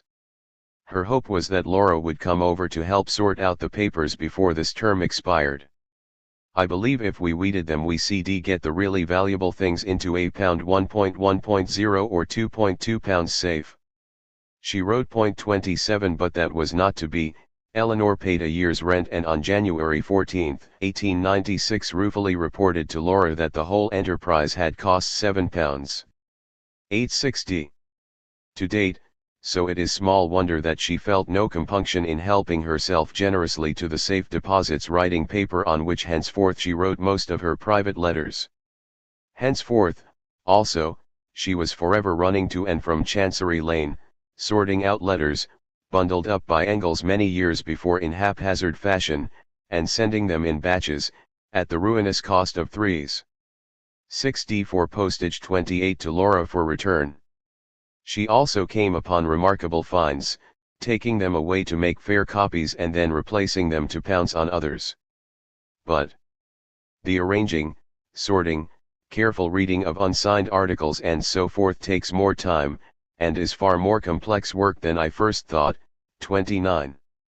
She confessed and told Laura that it was impossible for her to do all the copying single-handed. Since she no longer needed to type for a living but could, at a pinch, employ a typist, she engaged Edith Lanchester, who was out of work, at the usual rate of 1 an hour. This will eventually come out of what Moore calls the Marx estate, and be equally divided between the 3 heirs. If you agree, will you advance the money required to pay for the immediate work? I can't, I fear, quite manage it by myself alone. Last week I paid Miss Lanchester £1. 12, 32 hours work, and shall probably have to pay about the same this week. If we have another copyist we must reckon about £3 a week. If you approve of this plan I can also get the children's share out of the interest, I don't know how much that is, but it certainly must be enough, of their Marx Consols, 29. In a box that had belonged to her grandfather, long ago passed on to her by Marx, Eleanor came across a few odds and ends of lupus and letters from Darwin and Herbert Spencer, to which she now added the many expressions of sympathy from distinguished men written to the family at the time of Marx's death. And on one occasion she was driven to exclaim, "Glory to God in the highest," 31 for, against all hope, she had found the contract with Lachitra which, dispatched to Laura, would enable her to deal with the French royalties. Nikolai Danielson had long ago sent Engels all the letters he had received from Marx, and now, little by little, she unearthed those from Joseph Wade Meyer, Ernest Jones, Charles Dana, Friedrich Zarga, and German members of the Old Communist League and First International. Laura did not consider them for the most part of great interest, though she thought some worth reading, if only Moore's letters in answer were available. 32. While on her Scottish lecture tour, Eleanor wrote to her sister from Edinburgh enclosing the draft of a letter she proposed sending to the world press in both their names. It was the form adopted by Darwin's and Ernest Jones's sons, and is the best for England. Of course for Germany we need only send to the Vorwärts with the request that the party press should recopy. As to France you know best. Let me hear what you think, or if you have any suggestions to make. If you agree I will send to all the London papers and through the press as to the provincial. Unfortunately here, unless you do send to each one, the letter will only go to 1 or 2 papers. Of course I will send to America, but Schluter and Saniel will suffice there. 33. The letter ran: "May we appeal through your columns to all those who may have any correspondence of Karl Marx, to be good enough to forward them to one of us? We are anxious to get as complete a collection of our father's letters as possible with a view to publication. Any letters or documents that may be sent will, of course, be taken the utmost care of, and if the senders wish it, returned as soon as they have been copied. We should carry out any instruction that the possessors and senders of the letters might give us as to the omission of any passage they might desire not to have published. Laura Lafargue, Le Peru, Seine, France. Eleanor Marx Aveling, Green Street Green. Orpington, Kent. It appeared in almost every country and many languages, copies having also been sent to Liebknecht, Koski and Adler, who could practically cover the German, Austro-Hungarian Bohemian press. 34 On the whole, the response was disappointing, and Eleanor later decided that, to obtain the most vital letters, those to Engels, she and Laura should write officially to the legal heirs, Bernstein and Babel, besides making a personal approach to Zarga, Kugelmann and Liebknecht to ask for the Marx letters they must have had and might have kept. In the meantime, however, a very rare fish had swum into their net, bringing with it after many years news of Marx's relatives scattered about the world. Lena, Caroline, Smith of Maastricht, a cousin then living at The Hague with Harriet Schill, another cousin, had read the appeal in the Dutch press. She, the daughter of Marx's elder sister Sophie, who had married a lawyer, Wilhelm Schmalhausen, had visited England in 1865. It is doubtful whether Eleanor had ever seen her since. Lena now wrote to tell her that their aunt in South Africa, Mrs. Louise Judah, had died in 1893, that Willa, one of the Judah girls, was living in Scotland with her husband and children, while another, Louise, was settled in Manitoba. Henry Judah, has been Attorney General at the Cape, but as the post did not bring in enough he has returned to his private practice. 35. Gretchen Conradi, the daughter of Marx's sister Emily, was mad. Eleanor recalled that she had always thought so ever since, as a girl, Gretchen had claimed to be the author of Little Women, and she had retreated into a Yorkshire convent. Other cousins were getting on fairly well, but Lena's only child, Sophie, had died that March and, a widow, she was now entirely alone. But all this family gossip was as nothing compared with the occasion for it. Among her late mother's papers Lena had found a letter from Marx, the only one his sister had kept, and this she now sent to Eleanor. It was several pages long and written by Moore to his father while he was a student in Berlin. It is simply invaluable from the biographical point of view. 35. Eleanor showed it to Bernstein who, in great excitement, wanted it published at once in Neuezeit. However, Aveling advised and Eleanor agreed that letters should not be put out singly but form part of a collected edition. She asked for Laura's views on this. Nevertheless, Eleanor herself had second thoughts on the matter and, in July 1897, she wrote to Koskai about the very remarkable letter of Moore to his father. She had just read it over again and was somewhat in doubt as to whether, after all, the letter should not go forth at once. So I am sending it, though I'm half afraid of trusting it to the post, to you, and I shall be glad if you will, as soon as may be, let me know what you think. Lena was grumbling because this valuable document had been kept for so long and she ought to return it to her. But I have full powers to deal with it, and if you think it should be at once published I should reconsider my earlier decision. 36. Naturally, if it were to be published, Marx's age at the time of its writing must be mentioned, and she begged Koskai to take good care of the manuscript for which Lena might whistle until it went into print. But second thoughts tend to put people in two minds, and Eleanor vacillated. She had thought very carefully and anxiously about it. Certainly they had no right to wait, and it was a real duty to Moore to show him to the world in his habit as he lived. At the same time, and that was why she had not dared to copy the letter, it is very painful to me, because I know, no one knows as well as I, how Moore hated to have his private life dragged into public. So while I do feel this letter should be published, I at the same time feel half a traitor in giving it to the world. 37. She wavered on other more trivial decisions. At one moment she was convinced that she had identified the date as 1836, by reference to his album of poems, when Marx was 18, what a letter for a lad of that age, she exclaimed to Koskai. 38. A few weeks later she was almost sure 39, it must have been a year later. She had definitely given permission for its publication in the October issue of the Neuezeit, but there were still some problems. For a start, there was one impossible word, even Bernstein was beaten by it. I suppose, she wrote to Koskai, you must leave it a blank and admit we can't decipher it. In so long a letter, it was later reissued as a pamphlet. To miss only one word, is not under the circumstances so bad. 40. Then there was the vexed question of an introduction. On the one hand Eleanor wanted it to be read by itself, free from all interpretation and explanation.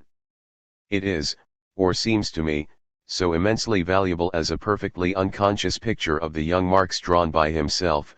On the other, she wished to consult Laura as the elder, and perhaps there ought to be a prefatory word by both daughters. In any case, Laura must see the proofs and decide. Eventually, of course, Eleanor produced a brief accompanying essay, the writing of which had been worse than having a tooth out. 39. It appeared early in October, when Eleanor asked for extra copies to send to her cousins, especially for Lena to whom we owe the letter 41, and told Koskai it should also go to Louise von Westphalen, the daughter of Mrs. Marx's half-brother, Ferdinand. 2. One great good thing came out of these interminable exchanges and the sharing of responsibilities and problems. Eleanor and Laura drew together with a lovingness unknown since they had lived under their parents' roof. This renewed affection was expressed in letter after letter, and although, as always, Eleanor shouldered the greater burden, that was mainly because, by virtue of her British domicile, only she had physical access to the Marx papers and could deal with practical and legal affairs. Certainly Laura might have come to England, as Eleanor implored her again and again, to help sort out the papers.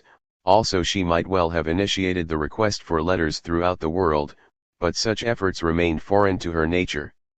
She did, however, observe Tussie's birthday, often overlooked in the past, in a princely fashion, enabling her to buy all sorts of things I have long hankered after, especially the Paston letters and other historical works I've much wanted. And also one of Hatchett's dictionaries, that most marvelous of books. 43 Laura, too, now that they could both afford it, received handsome presents, but the real change was manifested in such details as that Eleanor addressed her sister by the old, half-forgotten nickname Dear Hottentot, and when ill in the winter of 1896 wrote, "Do you know, my dear Laura, while I am sorry you should have worried, I'm glad too. It is rather pleasant to feel that there is anyone in the world who cares enough for you to worry on your account."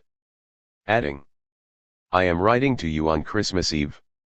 I remember times when you and Jenny dressed dolls for me, and times when there were Christmas trees," adding, "Anyhow, it is good to know one has a sister." 44. While Laura sent kisses for your kisses. 45, and, in many a dulcet phrase, showed the close harmony which now existed. The truth was that Eleanor consulted Laura and deferred to her opinion on every detail, and Laura responded with grace, knowing full well that her concurrence was not strictly necessary. It was almost as though Marx, who had so clearly identified himself with Tussie and loved our Jenny best of all his daughters, and then Engels, who had stepped into their father's shoes, had stood between them. The cause for Laura's jealousy, if such it had been, or feelings of rejection, was now finally removed. She stood upon an equal footing with Eleanor, thanks to whose courtesy and scrupulous honesty her rights as Marx's daughter were fully recognized and respected. Another to whom Eleanor drew much nearer in these last years was Liebknecht. He, too, was very sore at the general ignoring him absolutely in his will. 46 Not that he was a legacy hunter, but it made him feel he was amongst the unloved. To be sure, Engels had been vehemently critical of Liebknecht, as of Koskai, but for that matter he had also deprecated Bernstein's crotchets, yet had appointed him to be one of his executors. The simple fact, not appreciated by those who now felt hurt, was that Bernstein, living in England, was the only member of the German party fitted to carry out that function, while no individual in Germany could receive so much as a token bequest without creating complications, for which reason the £1,000 to Babel and Singer had been expressly assigned for election purposes. Indeed, Engels must have been in something of a quandary. It may be doubted whether, his first loyalty being, after the Marx descendants, to the German party and his old comrades in arms, he would have elected Bernstein or even Louise Koskai. Sam Moore was an utterly reliable and inevitable choice, to control his affairs had his home been where his heart lay. As early as July 1895, even before Engels' death, Eleanor had pacified Lennox's feelings. "I have a bone to pick with you," she wrote to her dear old library, "and if you were here I should give you the scolding you certainly deserve. How dare you say you are glad we are not estranged from you? Who could estrange us? I am very cross with you for saying such a thing. Unless you make a handsome apology, and then perhaps I may forgive you." 47. Now, in 1896 and 97, he came to England 3 times and saw a great deal of Eleanor when not actually staying with her. Here again, in a curious way, it was as though the past reasserted itself, overleaping the years between, to establish the old intimacies of her childhood. He had asked her to write a 34-page article on the working class movement in England for the second volume of the Volkslexikon. They have thought it good enough to issue as a pamphlet with an introduction by library. It is not worth anything because I had to cram an immense amount of material into a very small space. 48. Eleanor told Laura, to whom she promised to send a copy when it appeared. Lennox's 6-page preface, dated September 1895, said in its opening paragraph, The writer not only knows the history and the present condition of the English workers' movement, not only knows it, I may say, almost by heredity, but, ever since she was able to think and act, she has been heart and soul in that movement, her feelings and emotions one with those of the English workers.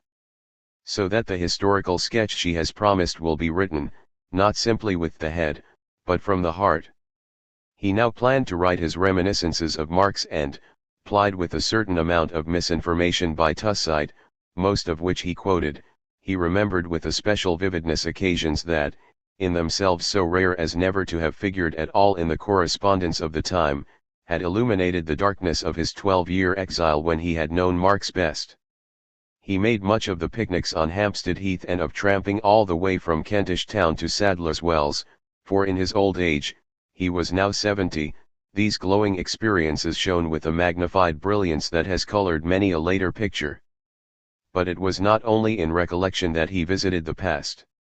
While staying with Eleanor in late May and early June 1896, during which time he made a speaking tour of the whole country, ending with a meeting in his honor called by the socialist societies, trade unions, and Jewish workers' organizations of the East End in the Great Assembly Hall in Mile End on June 6, at which Eleanor, Lessner, Moteller and Burroughs also spoke under the chairmanship of Aveling, he also made another tour of a different order. On June 8, a Monday, he set out with Tussey on what could have been termed an archaeological expedition, like Schliemann intending to excavate Troy 49 in search of the London he had known almost half a century ago. Back and back they went trying to recognize the lodgings he had occupied, though the street names and numbers had been changed and the buildings put to other uses. After some hesitation he identified the house in Dean Street where the Marxes had lodged, his sheet anchor in those days, and Eleanor had been born. Those upper rooms they now found closed and could not visit. But when they reached the wilds of Kentish Town there was no mistaking the old haunts, Roxburgh Terrace, though that, too, had been renamed, such familiar pubs as the Mother Shipton and Mother Redcap and the well-trodden way up Malden Road to the little house in Grafton Terrace where Tussey had lived until the age of 9. It must have seemed, as houses will, much smaller than she had remembered it, and she may well have asked herself with wonderment how 6 people ever managed to squeeze themselves into that modest dwelling not only comfortably but with pride in what Mrs. Marx had pronounced a veritable palace compared with the hovels she had known.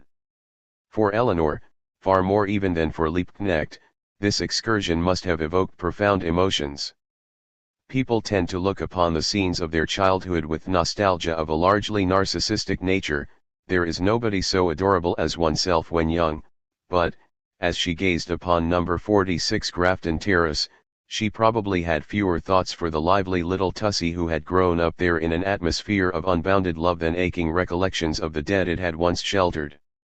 Even now she was about to give the world work Marx had done in that very abode in those very years. His posthumous fame rested upon her, and it is not fanciful to suppose that, knowing at the age of 41 the grim realities hidden from her in those far-off days, she conjured up the magisterial figure of her father, grinding away in his cramped little study at the back, the loyal, tender mother uttering sharp cries of pain at the stings of poverty, Helene de Muth, at once despot and slave, ruling the household whose members she kept fed and clothed, warmed and cleaned by unremitting toil, and sweet Jenny, the sister whose life was to be so short and full of tears. When Liebknecht's book appeared in December 1896, Eleanor was not entirely happy about it. "He has muddled finely," she wrote to Laura. "But all the same I think Koskai wrong when he says, that it will do more infinite harm and so on. After all, Marx the politiker and Denker can take his chance, while Marx the man, the mere man, as KK says, is less likely to fare well. Tell me what you think." 50.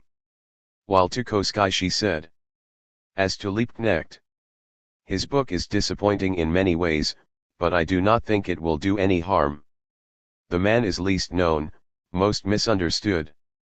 And Marx as a whole, was so very many-sided that many sides of him will have to be considered. Not only science appealed to him, but art and literature. Moore's sympathy with every form of work was so perfect that it will take many men to deal with him from their own point of view. I only despair when I think of the task of gathering together all these loose threads and weaving them into a whole. Yet it must be done, though it is work to give the boldest pause. 51. In these last years Eleanor's closest friends, apart from Laura, were Freddie Demuth, Koskai, and Liebknecht, all three, for differing reasons, having known certain embarrassments in their relations with Engels. She still saw much of Wilthorne for, although she had resigned from the executive of the Gasworkers' Union in June 1895 when she was about to leave London, he and his family often visited her in Green Street Green, while Aveling continued to be one of the union's auditors. She also formed a new friendship, both in personal and working relations, with Benno Karpeles. This opened inauspiciously. An Austrian social democrat, Karpeles had introduced himself to Eleanor in May 1896 as a busybody who wrote offering to pay for the tending of Marx's grave, which he had visited while in England and found in a neglected state. In a note to Aveling while he was on tour with Liebknecht she enclosed this most impudent, though I dare say well meant, letter, adding, "I now understand Mrs. Mendelssohn's speaking of his being so very mal élève. You know that for years I paid, even while the General lived, to have the grave seen to, and that our socialist gardener said all would have to be renewed, but better not till summer." 52. To Karpeles himself she replied with freezing courtesy that the roses she had put in 6 or 7 years ago were to be replaced, but this was not the season for it, that naturally she did not wish to disturb the ivy Engels had planted, and, while thanking him for his unsolicited kindness, could assure him that she and her sister were quite able to care for their parents' grave. However, he came to London again in October that year. She met him at the Horseshoe in Tottenham Court Road and took a liking to him which grew warmer when she came to know his wife and enchanting babies, and he undertook in 1897 the translation of her edition of Marx's English writings. On the other hand, her relations with Bernstein deteriorated.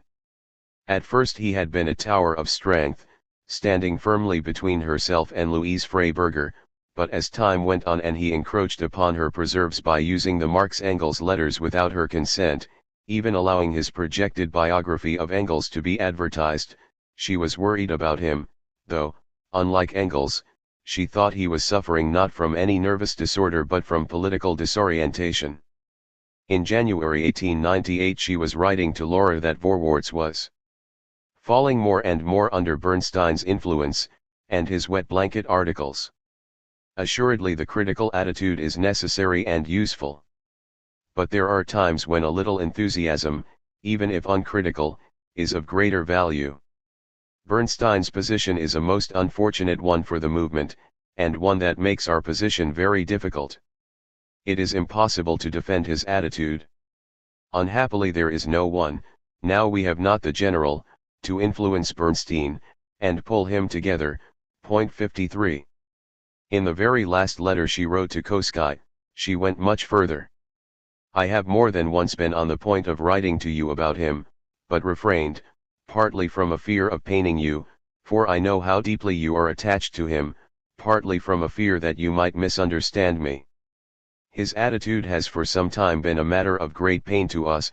He was harming his own position, and was doing his best to set everyone against him. And you can form no idea of how his position is being exploited by the Fabians against the Marxists. Marx must be played out, said one, this I heard in Portsmouth. When Bernstein has come over to us. No doubt the Fabians are next schlimmes as such, but they are a danger in England. If the English socialists were a really strong party all this would not be of importance. But as things are it is important, and that the man whom, with yourself, we have most counted on should make it possible for people to jeer at Marxism is not a very happy condition of things. He is terribly irritable.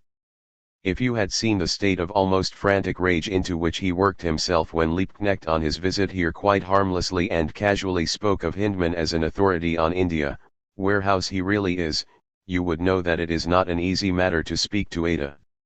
Still I do think he will come right again, you should be near him, if only for a little time.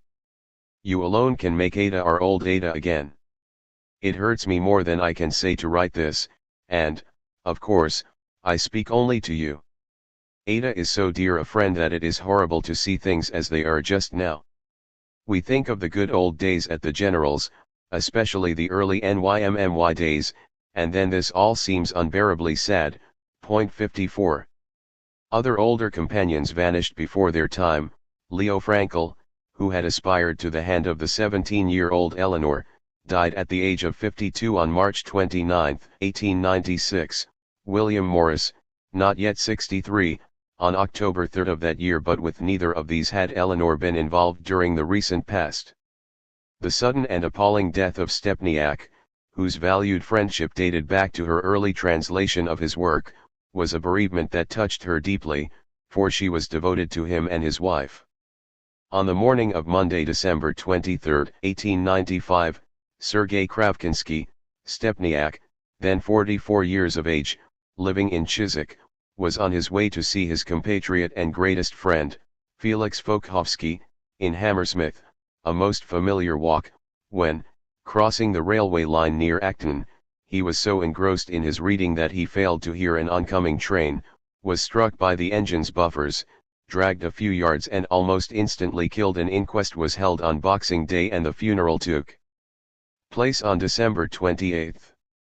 Eleanor was so unnerved by the horror of this accident that she could not at first bring herself to write to his wife or any member of the tight-knit group of Russian émigrés in London with whom she was on close terms.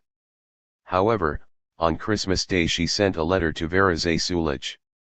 We have learned from the newspapers of the frightful misfortune which has overtaken you and all of us. I wanted to write to you and to Fanny, but I could not, I had not the courage. I am thinking about our poor Fanny the whole time. For her this death is terrible, yes, but perhaps such sudden death is better than death after prolonged agony and such torture as our dear General suffered. But for her it is terrible. I very much want to come and embrace her, but I am afraid of being a nuisance. Tell her, dear Vera, that my husband and I are thinking of her constantly, and if we could do anything for her it would give us happiness. And we think of you too, dear friend. He was your old friend, and friends are so rare. Of course we shall come to Woking on Saturday, 56. She also brought herself to write to Fanny that same day. I could not write to you yesterday. When we learned the news, it seemed to us impossible to believe or really to imagine what had happened. I realize that no words or anything can help. The saddest thing in life is that we are unable to help each other really, and each has to bear their grief alone. The only consolation, not a great one, for you is the thought that all who knew you and him grieve together with you now. We feel intolerable pain, not only because of the loss which we have all suffered, but even more because of the loss which has befallen you. All my heart is with you, dear Fanny. 57. It was, indeed, the unhappy end to a most sorrowful year. Eleanor not only went to the funeral, to which Lansbury and Lee brought a wreath from the SDF, but spoke at it, a most unusual thing for a woman. The cortege following the hearse to Waterloo was accompanied by a Russian band playing a funeral march, and so great was the assembly that John Burns was asked to act as chairman for the speakers, who included Fokhovsky, Kropotkin, William Morris, Herbert Burroughs, Keir Hardie, an Italian, an Armenian and a Pole. It must have seemed to Eleanor that not only the older generation which had meant so much to her but her contemporaries, too, were slipping away. Ever since 1894, when Plekhanov had asked her to translate his pamphlet, Eleanor had enjoyed a growing intimacy with the Russians. The Stepniaks were, of course, friends of long standing, and she had never lost touch with Lavrov in Paris, but it was in all likelihood through Verazay Sulich, on whom Aveling had written an immensely long article, almost a biography, for the Clarion of February 23, 1895, Plekhanov and their circle, that she was invited in 1895 to contribute a series of articles to the liberal journal Russkoye Bogaystvo in the form of reports on Britain, covering, as the first installment announced, political parties, the social life of the people, and new developments in literature, the arts, and science. This was not the first time Eleanor had written for non-socialist papers, but in such cases her subjects had generally been of a literary nature.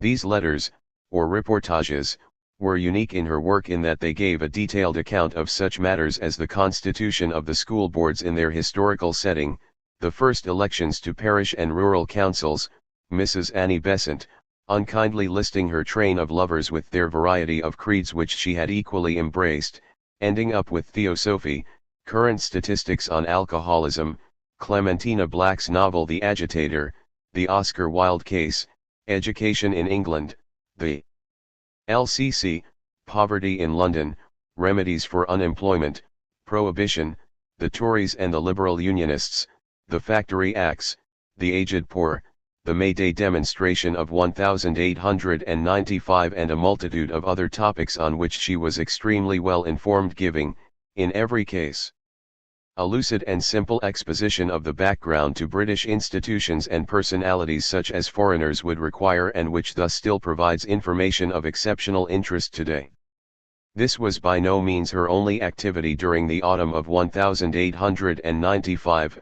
In October there was her Scottish lecturing tour, and from November 24 to December 1 she spoke in Burnley, Blackburn, Darwin, and other Lancashire towns, while the local papers reported and old people recall from their early childhood her visits to Crewe and Lincoln, Wigan, Aberdeen, and Bristol, not to mention the savage public and private correspondence with Bax on the sex question, when she challenged him in justice to an open debate which he funked.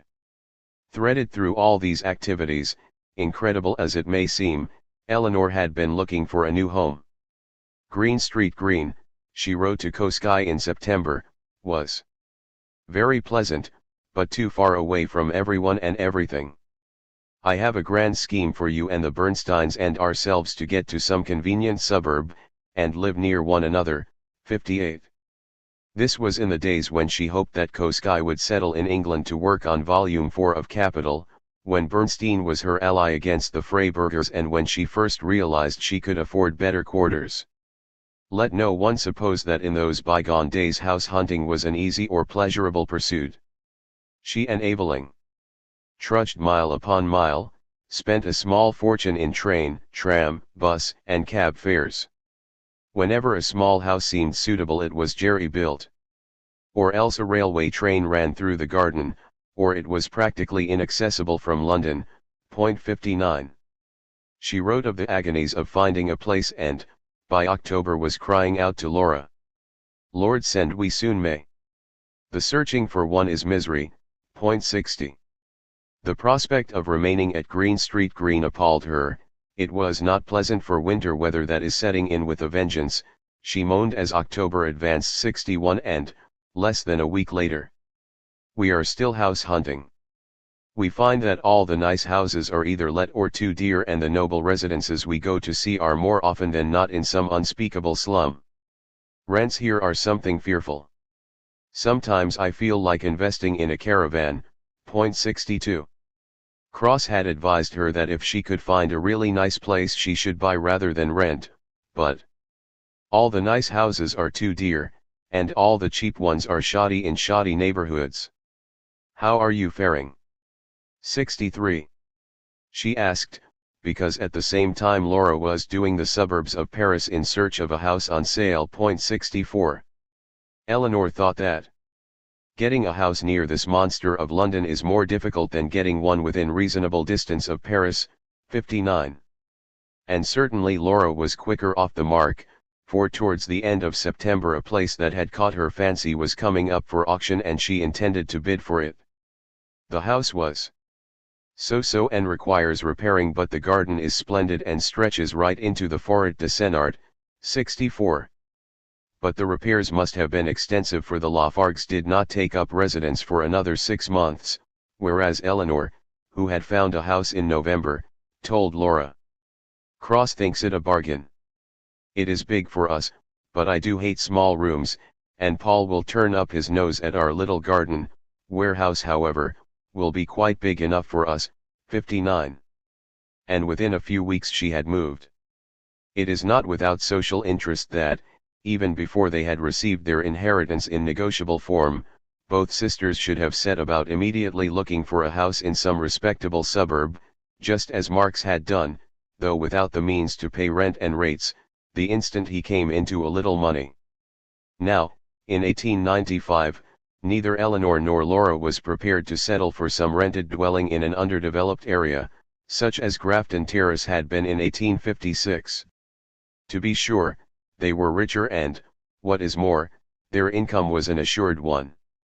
But the fact remains that they became owner-occupiers, which was distinctly unusual in their day for all but the grander families, and, though Eleanor had to be advised to take this step, nothing less than outright purchase even occurred to Laura. Laura moved to 20 Grande Rue Dravel, Seine-et-Oise, in March 1896 to become the chatelaine of a wonderful place, really a propriet, wrote Eleanor 65, who pronounced it magnificent and very fine. The house has about 30 rooms, not counting outbuildings like the large billiard room and studio, a large house where the gardener lives, endless greenhouses, and houses of every sort of winged and unwinged beast, a huge orangery. As for the grounds, it is more a park than a garden, and there is, apart from the flowers, every vegetable and fruit you possibly think of. As to the livestock, there are 100 fowls, dozens of pigeons, rabbits, pheasants, partridges, ducks, a lamb, and they're going to get a cow, 66. The countryside surrounding this domain was exquisite, with the forest of Senart and the banks of the Seine at its very gates. Eleanor did wonder how Lafargue would fare if re-elected to Parliament, Paris being then somewhat inaccessible from Dravel, and she warned Koskai that, though Lafargue has 2 articles in his head, I should not advise you to expect them too soon, for Paul is very much absorbed by his garden and his livestock, 66. She did not suppose that he would undertake to bring out Marx's valuable series of articles on the Credit Mobilier, while she was later to say that as Paul, so far as I know, is only cultivating his cabbages and his livestock, 67, she saw no good reason why he should not do a little research on 1848 in the contemporary French newspapers unavailable at the British Museum, but pinned little hope on it. Eleanor's choice was of a different order, a semi-detached, half-hearted neo-Gothic affair built in the mid-1870s, hideous enough to quicken the pulses of present-day conservationists had it been more imposing and on a more conspicuous site. But it was merely of 2 stories tucked away in that quiet suburban part of Lewisham, then in West Kent. Cross thought it was a bargain and was responsible for the conveyancing. Early in December 1895 Eleanor was able to announce triumphantly that she had bought it, but who or what is bought and sold remains to be seen, 68, and described it in detail to Laura. Ground floor, large room, Edward's study and general room combined, dining room, opens on back garden, kitchen, scullery, pantry, coal and wine cellars, cupboards, large entrance hall. 1 flight of stairs, easy, bedroom, spare bedroom, yours, servant's room, bathroom, large enough to be another spare room on special occasions, my study.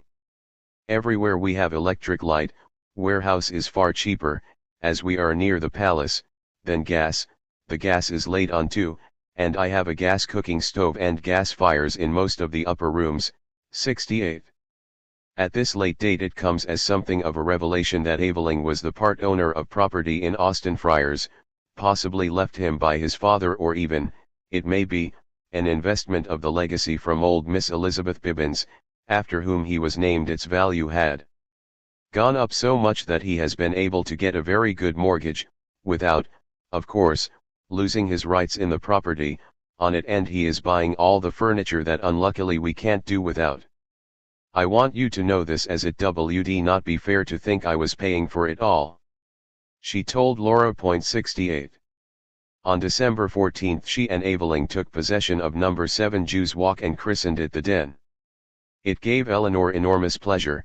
As a married woman she had never before lived in any but chambers or lodgings, and now her home-making instincts were aroused. She was eager for Laura to see the lovely place herself. Seriously, she wrote, you ought to come over, and why not for the new year? I ought to say that my invitation is not quite as amiable as it looks. I want Paul badly to help me with the garden. There. The cat's out of the bag. If Paul has any little affection left for me, he'll come and teach us to garden. 68. She also wanted to get a small pigeon cote and a pair or so of pigeons who could at once be let free. What pigeons would Paul recommend? I want them for pleasure, not food, she explained. She also seemed to think it something of a miracle that the common or suburban garden blackbird, thrush, and robin were her daily visitors. So you see, this is almost the country, she exclaimed with the sweet innocence of one who has been long in city pent. She did her best to persuade Paul to give her the benefit of his expertise. There is no end of garden work for him to do. He shall get fair wages, 60 an hour, and his keep. Won't that tempt him? 70. But the Lafargues were too preoccupied with their own housing problems to come to England, and Eleanor asked in midwinter, "Will Paul kindly tell me when and how I should sow sweet peas and beans, French and scarlet runners?" Which dreams were possibly owed to her being at the time a victim of the influenza demon, and now I understand why so many people have committed suicide in the demon's clutches. 70. One other thing that seems to have been much in her thoughts at this period was that she was now over 40 years old, the owner of a settled and, by her standards, roomy house, which would never ring with a child's laughter. She had written to Koski in September 1895 when she was looking forward to his coming over with his wife and 3 little boys to say, "As to the young men, Aunt Tussie hopes they will approve of her. Like more I'd rather have the good opinion of a child than of all the grown-ups." 71. Spending her second Christmas in the den, she wrote to Laura, "This is a stupid and a sad time where there are no children. I sometimes wonder if it is worse to have had and lost little ones or never to have had them." 72. When stopping with the Lafargues and describing their gorgeous mansion to Koski, she said not only that, if it were hers, though she would not exchange her little den for this palace, she would turn its vast orangery into a lecture and meeting hall, but also, "I keep wishing your boy CD'd be here, for it would be a paradise for children." 73. More explicitly, when the Koskis gave her news of the family, she said, "How I really enjoyed what you both wrote about the boys. I envy you those delightful little men, and the more you tell me of them the better I shall be pleased. If you knew how I love children, you would know that every little detail about them is a joy to me." 74. She entertained often and generously at the den while, released from her need to scrape a livelihood sweating away in the British Museum, she took an increasing interest in such affairs as teaching at the Battersea Socialist Sunday School and singing in the local socialist choir with what she called her dear Lewishamers. 75. Considering the short time that she lived there, no more than 2 years and a quarter, it is surprising how many Lewisham residents have come forward to recount their elders' memories of Eleanor, down to such details as her favorite dress of dark blue velvet, not one of whom spoke of her death but only with admiration and affection for the vital personality they had known. 3. Nikolai Danielson, Marx's faithful Russian translator, sent Eleanor a copy of his Volume 3 of Capital at the end of November 1897. He had never corresponded with her before and now wrote very civilly, "Dear Madam, I cannot find words to express with sufficient accuracy my regret that the author was unable himself to finish, or complete, his classical, or great, work, to publish it and so see the impression which it is creating. Permit me, Madam, to ask you to send me the proof sheets of the 4th volume as they are printed. I shall be very grateful to you for doing what I ask. With deep respect." 76. Within a few days of settling into her new house, Eleanor replied, "Dear Sir, I cannot express the pleasure I had in receiving your letter. It reminded me of how happy my dear father always was to have news of you. The translation has not yet arrived, but when it comes I shall treasure it greatly, even though it be in Russian. Of course I shall see to it that you get the sheets of Volume 4. But I fear it will be a long time before they are ready. The work on it is very difficult. I have entrusted it to Koski. Both of us, my sister and I, think he is the only person who can cope with this task properly. I know that Engels thought so too. Meanwhile, I want to send you the recently published edition of The Poverty of Philosophy, and also the volume which I have just published containing a series of articles by my father in the New York Tribune. The book, Revolution and Counter-Revolution in Germany, represents a most valuable pendant to the 18th Brumaire. With sincere greetings and all good wishes, 77.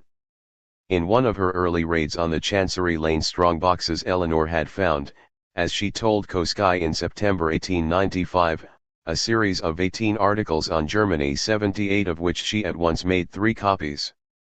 The print was trying, she wrote to Laura in October, and it was slow going, but a wonderfully interesting history of 48.79. The articles were not in fact by Marx at all. His English at the time was still very imperfect, he had been but 18 months in London, and Engels wrote them in Manchester, sending them to Marx for approval, signature, and dispatch to the New York Daily Tribune. By January 1896 Eleanor had edited and arranged them under chapter heads and was negotiating with Sonnenschein for their first publication in book form under the title Revolution and Counter-Revolution, or Germany in 1848, of which 400 copies were sold in the first 3 months. The note by the editor, dated April 1896, is of abiding interest for, under the impression that her father had written the articles in the years 1851 to 2, Eleanor drew upon her memory of family anecdotes and her mother's autobiographical sketch to describe life in Dean Street before her own birth, quoting Liebknecht as saying, "It was a terrible time, but it was grand nevertheless." The note also presaged work that was to engage her for many a long day, the letters and articles, originally published in the New York Daily Tribune, Ernest Jones's People's Press and Collett Dobson Collett's Free Press, which she here referred to as the Kars Papers. A year later Sonnenschein brought out the bulk of these as The Eastern Question, edited by Eleanor and Aveling. Bulk indeed it was, a volume of some 650 pages, containing 113 letters written between 1853 and 1856 on the Crimean War. It attracted a good deal of attention, being reviewed in Justice, the Daily Chronicle, the Liverpool Post and the Westminster Gazette, which last wrote, "With all Marx's faults and his extravagant abuse of high political personages, one cannot but admire the man's strength of mind, the courage of his opinions, and his scorn and contempt for everything small, petty and mean. Although many and great changes have taken place since these papers appeared, they are still valuable not only for the elucidation of the past, but also for throwing a clearer light upon the present as also upon the future." 80. Liebknecht, while staying at the Den in August 1896, his second visit that year, suggested that these articles should be brought together and published in Germany. In September Eleanor asked Koski whether he would do the translation, to which he agreed, though in the event it was Benno Karpeles who undertook it. To assemble the letters and articles was far from easy, as she soon realized. In the first place there were far more of them than we supposed, 81, while of some there were 4 variants, and Eleanor wished to use only a text which seems to have been more carefully revised. Secondly, not all were among Marx's papers. Those missing would have to be copied at the British Museum where, to her dismay, she found that one version had been mislaid. 82. Last but not least, there were no files of Ernest Jones's People's Paper at the museum at all. Eleanor wrote to Jones's son, Atherley, who did not reply for many weeks, to the Manchester Free Library and to Edward Truelove. While of immense historical interest, 81, Marx had included enormously long press reports and extracts from Hansard which, where not in full essential to the text, should, in Aveling's view, be summarized. Eleanor solicited Laura's opinion but at the same time insisted, "They must be boiled down. Else it will make a volume or volumes no one will take. And much can be boiled down. Anyhow, we've got to." 83. By the beginning of the year 1897 the boiling down, collating and editing was done and the work almost ready for publication, but still there was no end of trouble, as Eleanor explained. I tried, Sonnenschein is such a thief, to get another publisher. I have tried Methuen, Macmillan, Unwin, the only likely ones, and failed. I will make a last effort with Longman. If he fails too, we must go to Sonnenschein. I want the work out. It is so very brilliant. 83. Then came the problem of an introduction. It would not be fair to preface such a volume with any views. His work must stand as it is, and we must all try to learn from it. And we can all walk under his huge legs, and find ourselves not dishonorable but honorable graves. 84.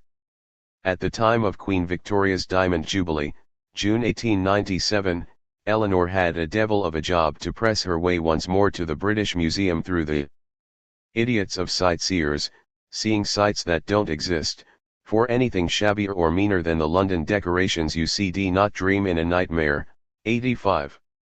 But by the end of the first week in July the introduction was written, ending with a graceful tribute to Collett, to Seddon of the Free Reference Library in Manchester, and we are especially glad of this opportunity of thanking the British Museum officers, as it had been the intention of Marx, who read there for some 30 years, to make public acknowledgement of the ready assistance always given, and especially of the invaluable services rendered to him in his work for so many years by Dr. Richard Garnett. 86. Work on the Eastern question had been seriously interrupted when, in November 1896, Eleanor for the second winter running found herself in the grip of the demon influenza. 87. She told Koski, I could not do anything for quite 4 weeks. 88. Though it did not stop her from making a propaganda tour of Lancashire from 6 to December 13. The doctor swears I can't go, but where there's a will there's a way, and I think I shall risk it. 89, which cure, as she called it, did wonders. It was most successful, she told Laura, and I'm glad I went. 94. If I had followed the doctor's advice I should be quite a confirmed invalid by now. 88.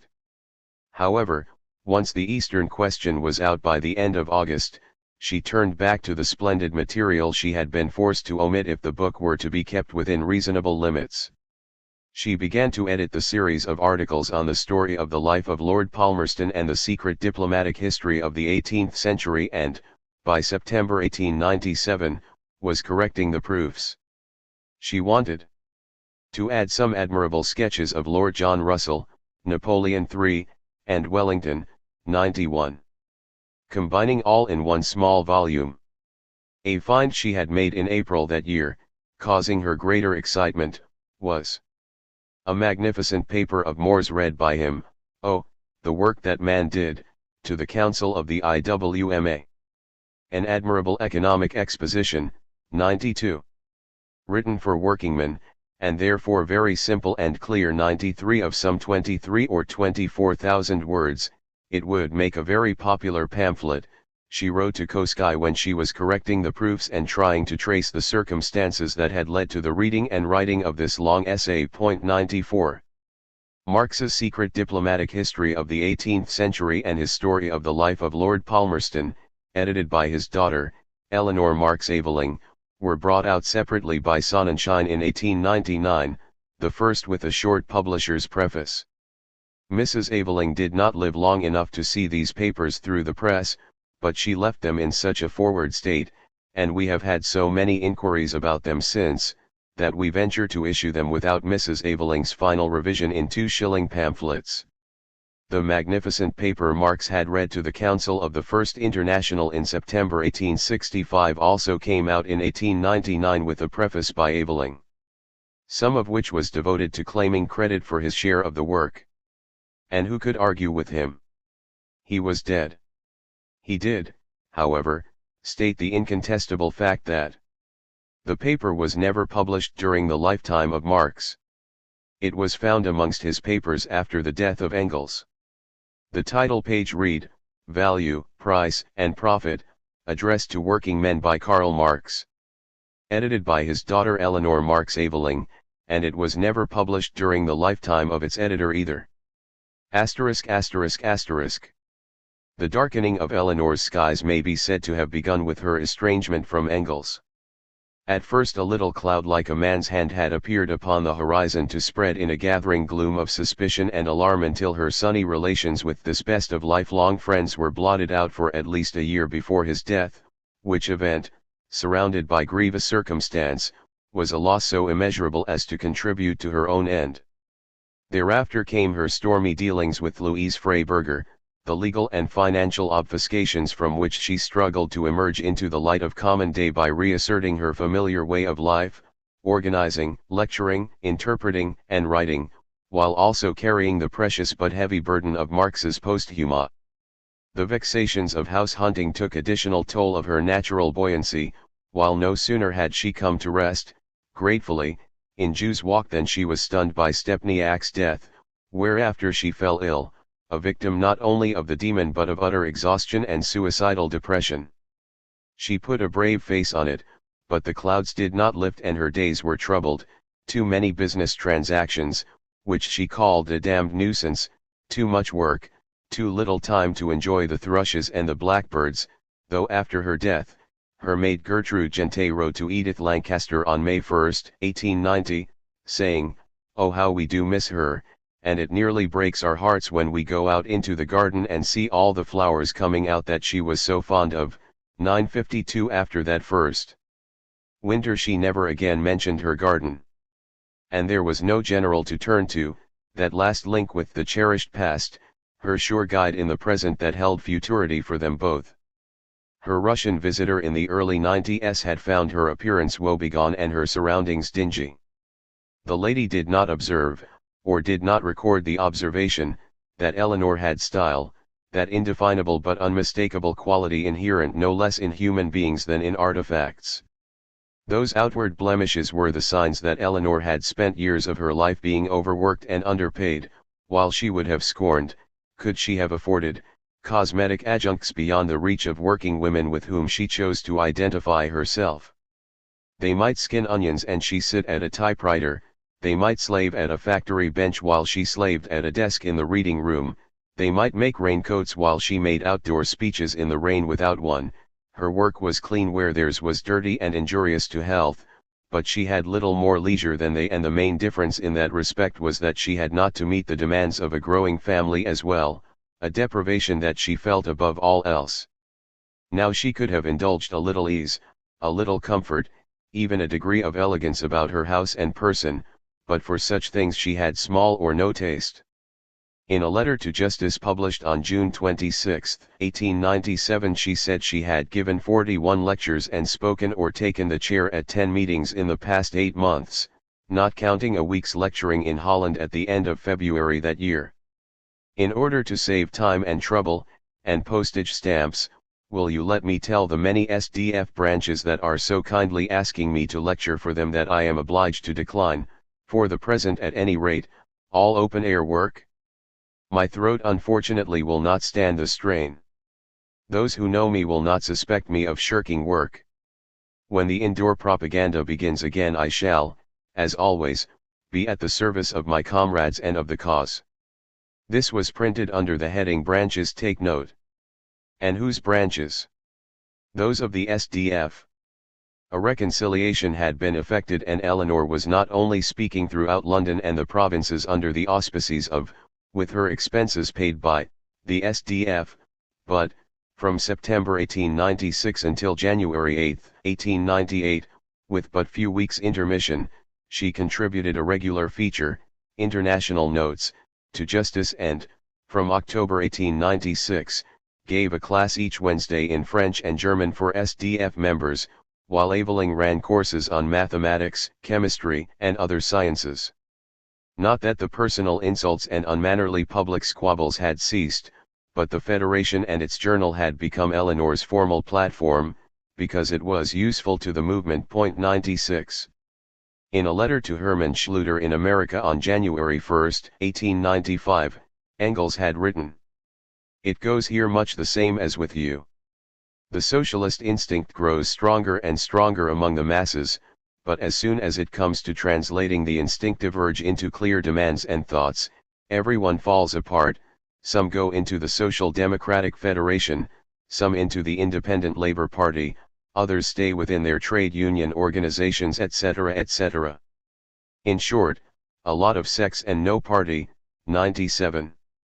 By now there is no need to labor the point that Eleanor, as a genuine Marxist and thus the least dogmatic of any for her time and place, did not really give a fig for these sects as such even when she worked with them in a disciplined fashion. Always she had homed her way unerringly to such groups in which she sensed this instinctive urge to socialism, to any zone where her words would fall on fertile ground. By the late 90s, the SDF appeared to her more socialist, and to have more influence, than any other existing organization, so she rejoined it. Keir Hardie's position, in her view, was becoming very precarious and his power here is growing less and less, she wrote to van der Goes, a Dutch socialist with whom she had been corresponding since the end of 1895. Hardie had recently come back from an American journey, no one knows who paid his very heavy expenses which had been a fiasco, and he was now trying to make common cause with the reformist and anarchist wings of the continental parties and any other stragglers he can pick up in order to rehabilitate himself. 98. It may have given Eleanor a little schadenfreude to report the heavy expenses of Hardie's unsuccessful tour of the United States. Although the SDF leadership, unlike that of the ILP, was for rather than with the working class, Eleanor, and also Aveling, had, for years, to the general's distress, been on good terms with SDF members. Now we are officially to work together. You know what such official friendships mean. Edward and Hindman no more love one another than Paul and Bruce. 9. As is often the case, the first move towards this truce went almost unnoticed.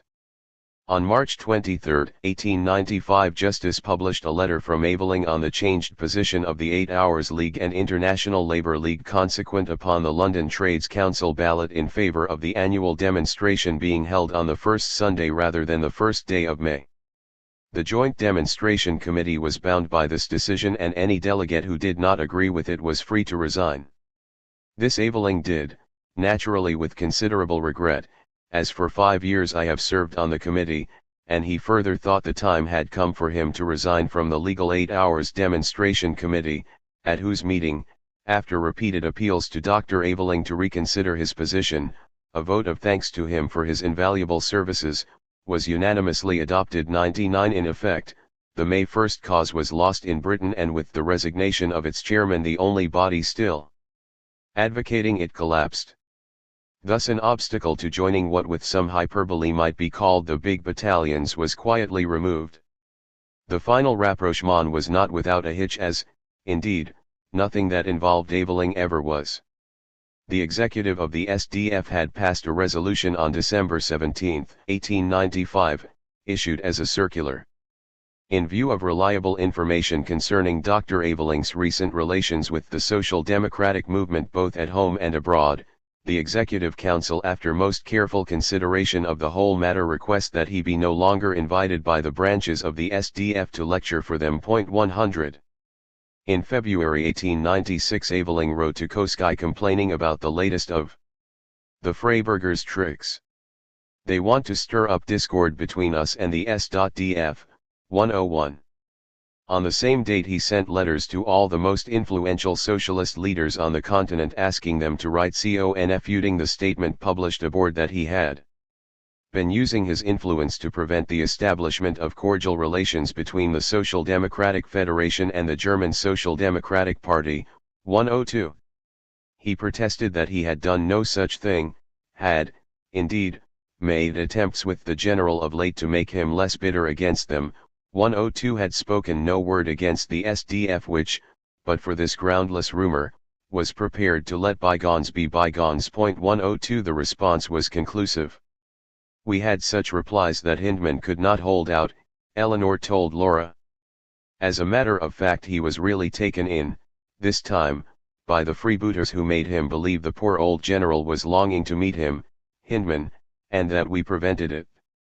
In the face of the excellent letters from all the continental people, written before consultation with the freebooters, the executive of the SDF on Tuesday unanimously withdrew their statement, everyone shook hands, and the freebooters have thus unwillingly helped to bring about a very useful reconciliation between us and the SDF. 103. A couple of months later, Justice published a letter from a member of the ILP, Arthur Field. Dear Comrade. In last week's Labour Leader appears the following note: Dr. Aveling has joined the SDF, the ILP having expelled him and the 8 Hours League being defunct.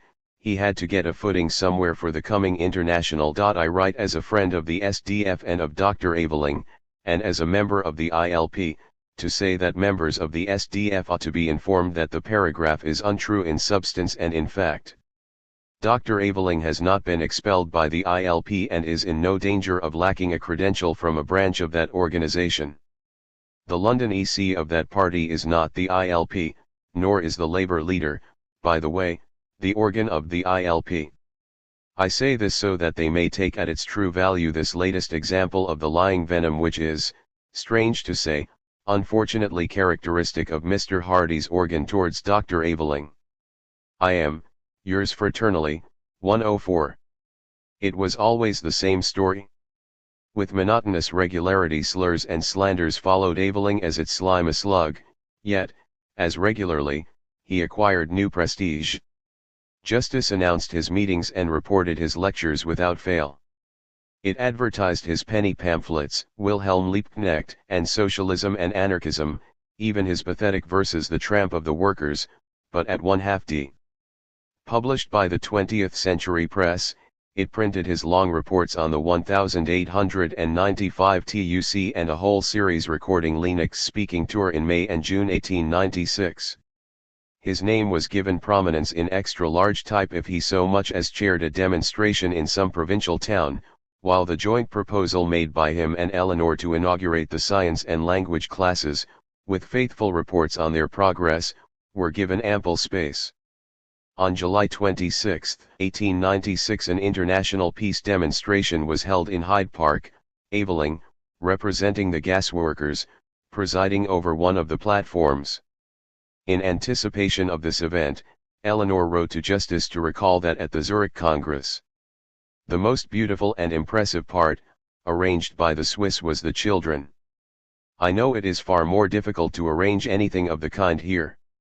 Still, I think we might manage something, though we do take our pleasures so sadly. Could not, e.g. all the SDF children, and all others we could get, be brought to 337 Strand and thence marshalled to the Embankment and the Park? The smaller ones would have to go in breaks, the bigger ones could walk. 105. As it happened, it poured that day, and although an impressive program of speakers was announced and a magnificent processional display 106 was mounted, the occasion was utterly ruined, few speeches were delivered, and it is to be hoped that the children stayed at home. Aveling went from strength to strength and, at the 17th Annual Conference of the SDF held at the Cooperative Hall in, of all places, Northampton on August 1, 1897, he was elected to the Executive Council. Hindman must have suffered a twinge or two at the rise to position within his very own organization of the impudent upstart who had once dared to accept nomination for that parliamentary constituency. Meanwhile, Eleanor's international notes enjoyed a keen readership, as was shown, to take but one example, when, in 1910, Alfred Greenwood, the secretary of the International Glassworkers Union, wrote an article recalling her work as a translator at its congresses and the passage she had written on July 10, 1897. The highest compliment and tribute that can be paid to her memory is now to reprint in the quarterly report her last international notes on the glass bottle trade. In doing this, her words will be preserved, let us hope, for some years at least from oblivion, and will revive the recollection, and we are sure be greatly appreciated by everyone, of the British glass bottle workers' delegates who had the pleasure of listening to her interpretations of the speeches made by the foreign delegates. Greenwood had been no stranger to her and wrote: "The last visit I paid her at her new home, the Den at Sydenham, several months before she died, we sketched together the prospective arrangements for the next International Glass Workers' Congress, to be held in Berlin, in September 1898, 107. It is not common for such ephemera to be reprinted 13 years later as a compliment and tribute to the writer. Engels, who had never ceased to feel contemptuous of the SDF, its sectarian tactics, self-styled Marxism, and total inability to maintain a solid organization, had foreseen monstrous difficulties over the 1896 London International Congress, with, on the one hand, the SDF believing the moment was ripe for Simon pure socialists to detach themselves completely from the trade union movement and, on the other, the TUC Parliamentary Committee bent upon admitting none but delegates organized in and working at their trades, each party out to boss the Congress. 108 However, as he conceded, much water will flow down the Thames before then, the quantity and quality of which no one can foretell. 109. That stream had borne Engels away and carried Eleanor and Aveling into the SDF. To be sure, there were the usual preliminary maneuvers on all sides to gain advantage, but the preparations for the Congress went ahead in a tolerably business-like manner. From April, Eleanor, after fulfilling her weekend engagements in the provinces, which entailed being out of London from Saturday mornings until Tuesday evenings many a time, became wholly involved in this work. The Zurich Bureau met a deputation from the British Parliamentary Committee in February, decided that the name should be the International Socialist Workers and Trade Union Congress, and set up a conjoint executive of 6 members from each side. The Zurich Committee included Aveling, Quelch, Thorne and Sidney Olivier, the Parliamentary Committee Dillette, Broadhurst, and Maudsley. Thorne was appointed secretary to this joint body, while he was also on the Organisation Committee in London with Aveling, Quelch and Tom Mann among others. Eleanor was elected secretary to the committee responsible for the reception and accommodation of foreign and provincial delegates, and also minute secretary to the conjoint committee. On May 20 she wrote to Koski that this letter was the 18th, underlined 3 times, she was sending out that day, and it was probably the only one not directed to finding rooms in London. She compiled a list of 175 hotels, lodgings, and boarding houses with their charges and a note indicating which foreign languages were spoken at each. This was distributed as a pamphlet in 3 languages, giving the program of extra Congress events, the meeting places for each of the national delegations, and the badges by which the members of various committees and the interpreters could be identified, together with a map of London. As the time drew near, Eleanor wrote to Liebknecht from the Hotel and Reception Committee's headquarters at 19 Buckingham Street, Strand, to tell him that within the last few days she had received letters from German comrades saying they will arrive on such or such a day and would like to be met. I think our German comrades hardly realize what London is, and that there are no end of stations at which they may arrive. 110. It would be impossible to meet them if they did not let her know their route, station, and hour of arrival, and the sooner she heard what rooms they required the better. The Congress was to have been held in St. Martin's Town Hall, but it was too small, and from the start the venue was changed to the Queen's Hall in Langham Place, preceded by the wet peace demonstration in Hyde Park and an evening reception at the Horseshoe to welcome the delegates that Sunday evening. The Congress opened on Monday morning at 11 o'clock. Eleanor was not only one of the translators, she was also a delegate from the London Gasworkers Union, as was Aveling, who was mandated to by the Maidstone branch of the ILP and the Social Democratic Federation of New South Wales. There were 120 SDF delegates, 115 from the ILP, while the Fabian Society came a very limp third with 22. But the trade unions were represented in strength with 185 delegates, including 26 from trades and labour councils. Thus Great Britain mustered, with such small bodies as the Hammersmith, Bristol, Oxford, and Berkshire Socialist Societies and the Labour Church Union, a total of 459 delegates. It was only natural that representatives of the host country should far outnumber the foreigners, but the 21 other nations made, on the whole, a poor showing, only the French sending a substantial delegation of 127, the remaining 20 no more than a combined 164, some of whom held credentials from more than one country. A striking feature was the vastly increased number of women present. In all there were 55, of whom 42 were British, close on 10% of the native contingent. The list of those present is as a bridge from the 19th to the 20th century. Here were John Robert Clines, Oldham Trades Council, Mrs. Charlotte Depard, Ilkeston SDF, Jean Jors, George Lansbury, Bow and Bromley SDF, Rosa Luxemburg, James Ramsay MacDonald, Fabians, Alexander Milrand, Albert Arthur Purcell, London French Polishers, Bernard Shaw, Vandervelde, the Webbs and Clara Zetkin. A fortnight earlier Eleanor had written to Liebknecht. The Congress promises to do well, if only the anarchists, whether outspoken or cowardly, don't spoil it, as they mean to do if possible. You are quite mistaken if you fancy that you have made the slightest impression upon Hardy. Not only, that is the least thing, does his paper week by week bring anarchist letters etc., but privately he and his henchmen, man, are doing all they can to get the anarchists in on the usual grounds of fair play.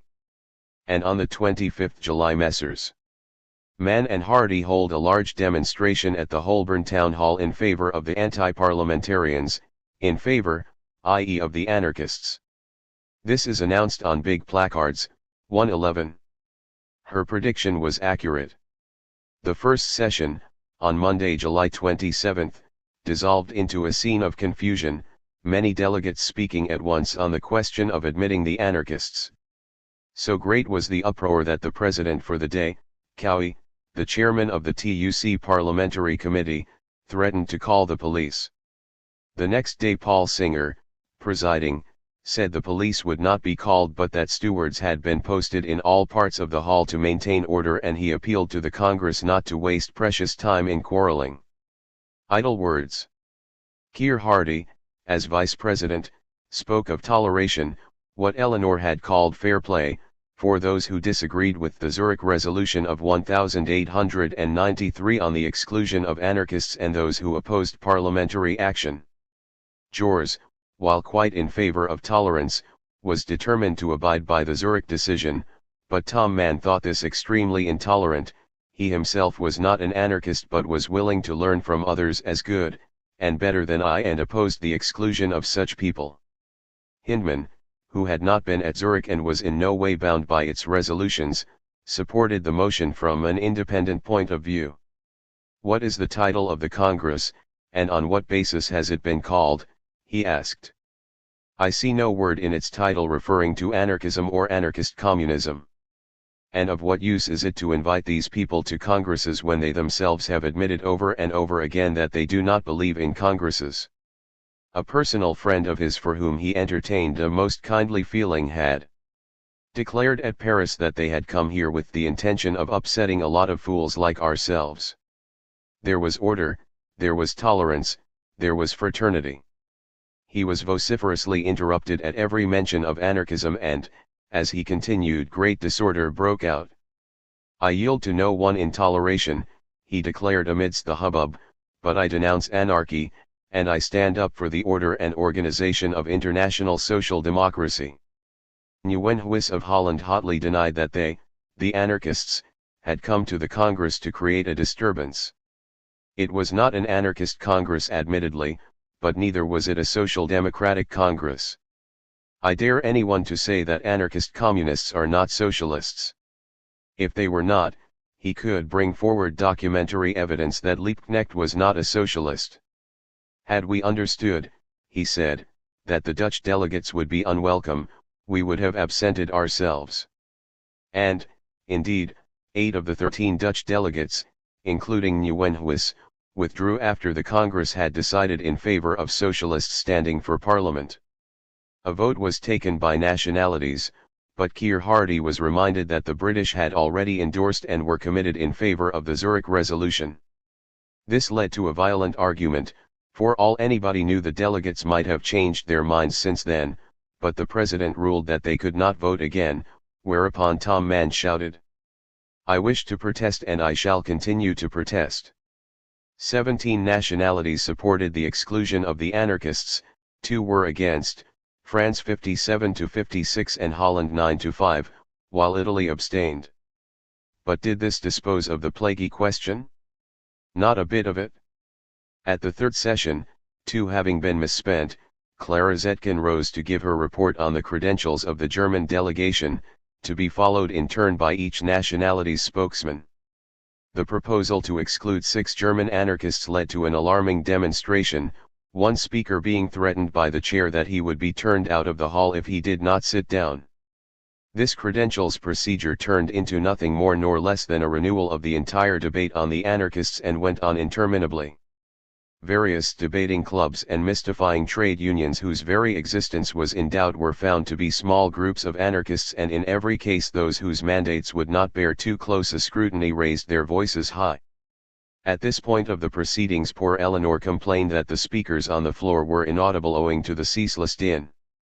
"If the delegates will keep quiet the interpreters will be able to hear," she announced from the platform, but it is doubtful whether she herself was heard. It was not the age of microphones. Plekhanov spoke for the 8 Russian delegates, almost all of whom hold many credentials from actual workers' organizations in Russia, one of which had recently led and conducted a great strike in St. Petersburg.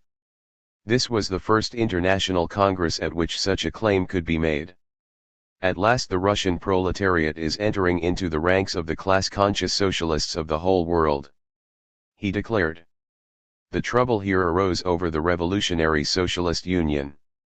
Upon being challenged by one of its members, Plekhanov denied that he held it against them that they were university graduates, but he did not regard this in itself as a reason for speaking on behalf of the Russian working class. In justice to that class, and to those who are its direct representatives, who hold credentials from Russia and not from a few students in Switzerland, he did not wish them foisted upon this first genuine Russian delegation and won his point. A singular difficulty arose when it came to the French. 3 delegates, Jors, Milrand, and Viviani, were deputies to the chamber and, as such, were said to have no credentials whatsoever, though as a matter of goodwill and tolerance they might be accepted. Jors was having none of that. French anarchists had wormed their way into the Congress with fictitious mandates, and it would be the height of absurdity to admit them while excluding men elected to Parliament by thousands of organized workers and who could, moreover, also speak for the peasantry. Great confusion followed, according to the report, and was not stilled by Lansbury's proposal to delete the phrase granting the M.P.'s admission as an act of grace which, in effect, excluded them. Keir Hardie wished to know why M.P.'s should be favored above other men. It might lead to mischief, but was overruled. Milrand tried to speak, was shouted down, and the excitement was so great that it was impossible to take a vote, though eventually they were admitted. But on the following afternoon, by which time half the Congress week had elapsed without a single item on the agenda having been reached, Milrand was able to get in his word that the French, having rejected the Zurich resolution by 57 votes to 56, 47 members of the minority had withdrawn. Those anarchists present at the Congress had in many cases admitted that they used the mantle of trade unionism only for the purpose of getting into the Congress. The minority, therefore, asked to be allowed to vote separately. "Will you force us socialists to accept the responsibility of a collaboration with the French anarchists?" A formal separation was absolutely necessary to make the position clear in the eyes of public opinion. If this were not done, the socialists would be compelled, reluctantly, to leave the Congress, since they refused to be identified with all kinds of double-dealing machinations. The question was put to the vote, and the French divided into 2 sections. At some point in these debates, if such they can be called, while the Queen's Hall resounded with unaccustomed discord, Sidney Olivier with true Fabian mildness suggested that Congress should forego these reports. But no, the Poles, the Austrians, the Czechs, Bohemians, Hungarians, Danes, Swedes, Italians, Spanish, Portuguese and Dutch, in all, 10 other national delegations, still had to have their say, and, in every case where credentials were not acceptable, those in question rose to make long speeches, with constant interruptions, to justify themselves. Some exasperated fellow from the Amalgamated Society of Carpenters and Joiners objected to this farce, and, amidst the pandemonium, Bernard Shaw and the carpenter tried again and again to move next business and stop this pointless waste of time. They might have saved their breath. Yet it was not altogether as pointless as it appeared, for the underlying political issue at stake was that of parliamentarians versus anti-parliamentarians, and it emerged only too clearly that, despite the vote on their exclusion, the anarchists had remained in force and were still exercising considerable influence. At one stage that heroic, passionate, and slightly mad lady, Louise Michel, who wished to sit with the Italian delegation, addressed the Congress from the platform and then swept out.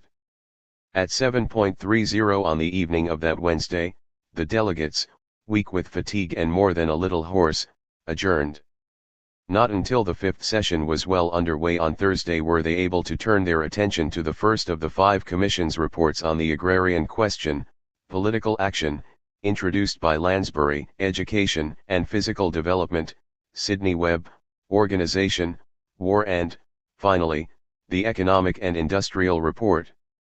To each there was, of course, a minority report, followed by heated discussion. There were also miscellaneous resolutions, squeezed in on the last day, Saturday, August 1st, on such matters as liberty of conscience, speech, the press, and the right of public assembly, amnesty for political prisoners and condemnation of police provocation, the establishing of labor exchanges under the jurisdiction of local authorities or trade unions to replace profit-making agencies, and the question, in the absence of an international language, whether English, French, or German should be officially adopted at future congresses. It was resolved that the next Congress should be held in Germany in 1899, and if the laws of that country rendered this impossible, then in Paris in 1900.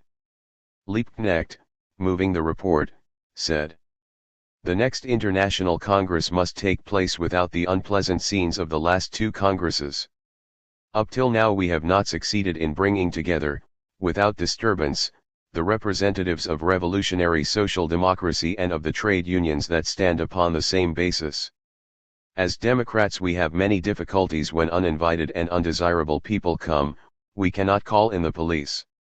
Thus we were obliged to have days of fruitless discussion which were forced upon us with a view to discrediting the Congress, and causing disgust at its proceedings, so that our enemies might say in triumph, 'Behold, the men who want to create a new world cannot even keep order at their own Congresses.' We must therefore, once for all, put an end to this. The Bureau, upon which were represented all shades of opinion and tendencies, has been quite unanimous, and plainly declares that anarchists have no right to admission to the Congress." At the 11th hour 2 British voices were raised. Dan Irving of Burnley moved an amendment on behalf of the SDF. That the mandate for the next International Congress shall be confined to delegates from genuine social democratic organizations, as well as trade unions, whose object is the socialization of the means and instruments of production, transport, distribution, and exchange under the ownership and control of the democracy in the interests of the whole people, who strive to attain this end by parliamentary and other general political methods, who are in favor of the establishment in each country of a parliamentary and political party independent of and apart from all other political parties, and who are ready in existing circumstances to accept and abide by the rule of the majority.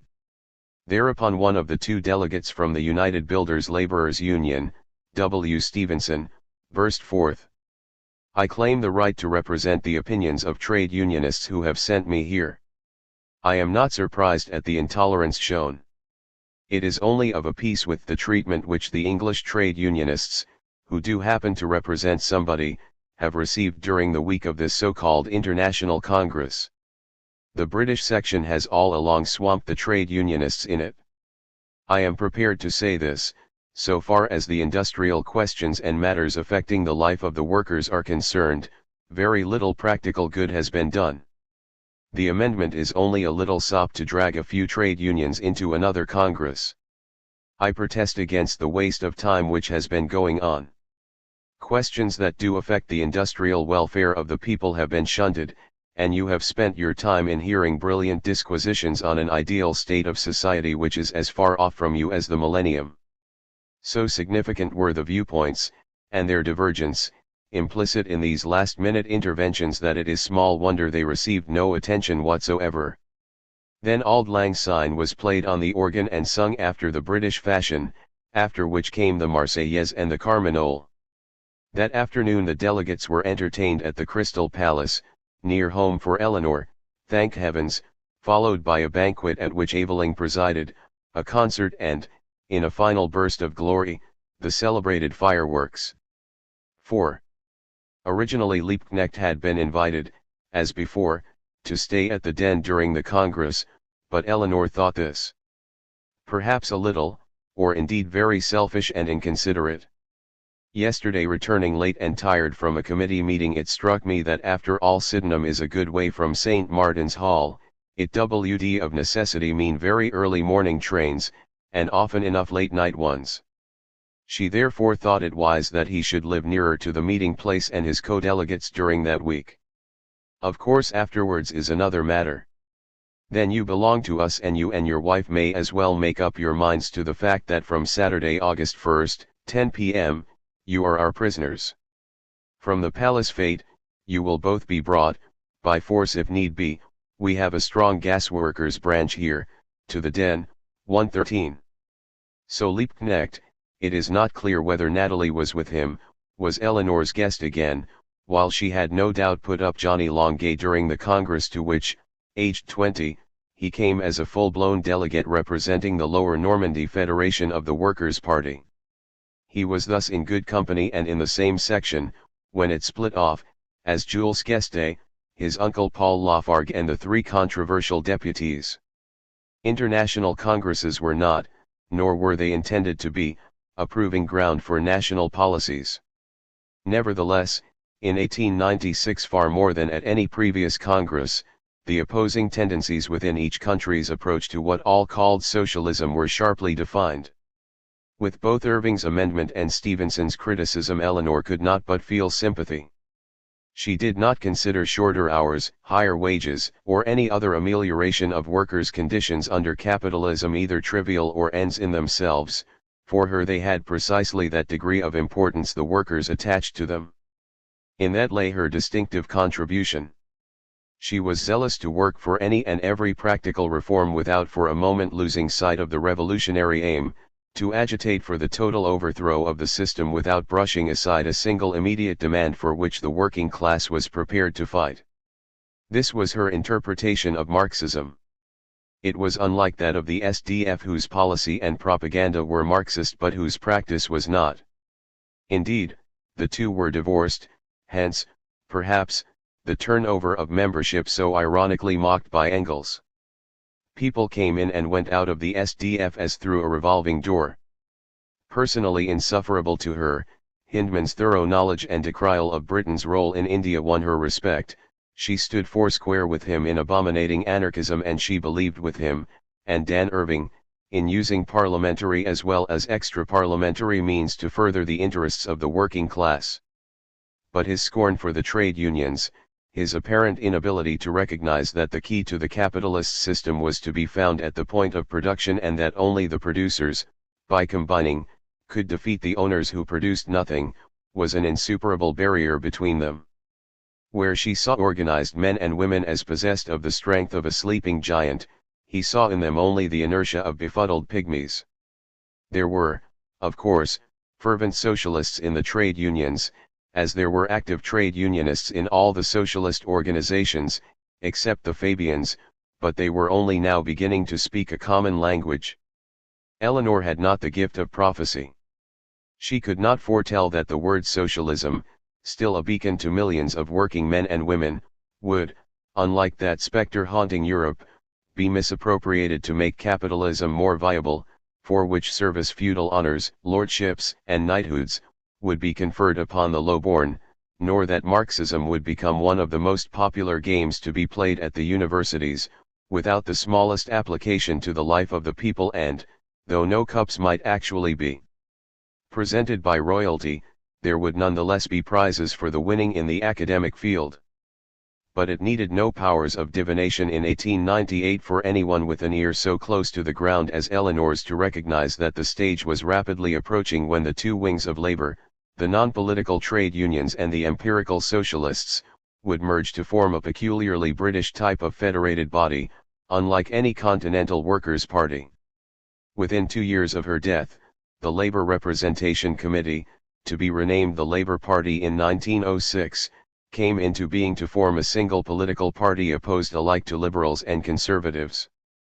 This marked a most significant advance, but a year later, at the first LRC conference in 1901, the SDF withdrew from this new party because it would not accept in its constitution the ultimate aim of achieving socialism. The growing militancy of the employing class certainly helped to bring about the climate for this growth. As early as 1893, the Free Labor Association, organized by William Collison to supply blacklegs and strike breakers, had been founded, and in 1896, when the Edinburgh TUC, with Thorne as that year's chairman of the Parliamentary Committee, represented well over 1 million members, the engineering employers' associations formed a federation to protect and defend the interests of employers against combinations of workmen. The Employers' Federation covered only the north of England, Scotland, and Northern Ireland at first, and its affiliated firms were expected to refer to it all disputes, however unimportant. Eleanor had little notion that its operations would shortly engross all her time and energy. Following Lennox's departure and a brief holiday in the Scillies, she threw herself into work with a vengeance, writing her weekly articles, holding her weekly classes and speaking at meetings all over London and the provinces. Indeed, by November 1896 she felt sick of lecturing and told Koskai she was looking forward to a week's holiday at Christmas. 115 One of the happiest occasions in the following spring was the celebration of the 8th anniversary of the Gasworkers' Union in Battersea Park, where, in April 1897, a resolution was passed calling upon the assembled crowd to join their unions and take part in political activity, with a view to combining in our great international army to fight against and break down the organized forces of capitalism. 116. The labor leader reported. A cutting east wind, a dull sky, a fringe of dark trees, under the platform a shock of upturned, anxious, toil-scarred faces. Around are the trade union banners gay with silk and paint. On the platform stands Marx's daughter, as youthful and strenuous as ever. 117. It was indeed appropriate that Eleanor's last major involvement should have been in an industrial struggle. That July Liebknecht came once more to stay at the Den, Eleanor having written to him, "You must come, and have your 3 weeks' rest, as it can't be more, and then come for a good long holiday, then perhaps you could both come, in March or April. So we shall expect you in July and in the spring of next year, and, as our good East Enders say, don't you forget it." He was not likely to, and when the spring of 1898 came he may well have reread that letter with its note of appeal. "We are looking forward to your visits, plural, please, with more pleasure than I have words for or time to write them in.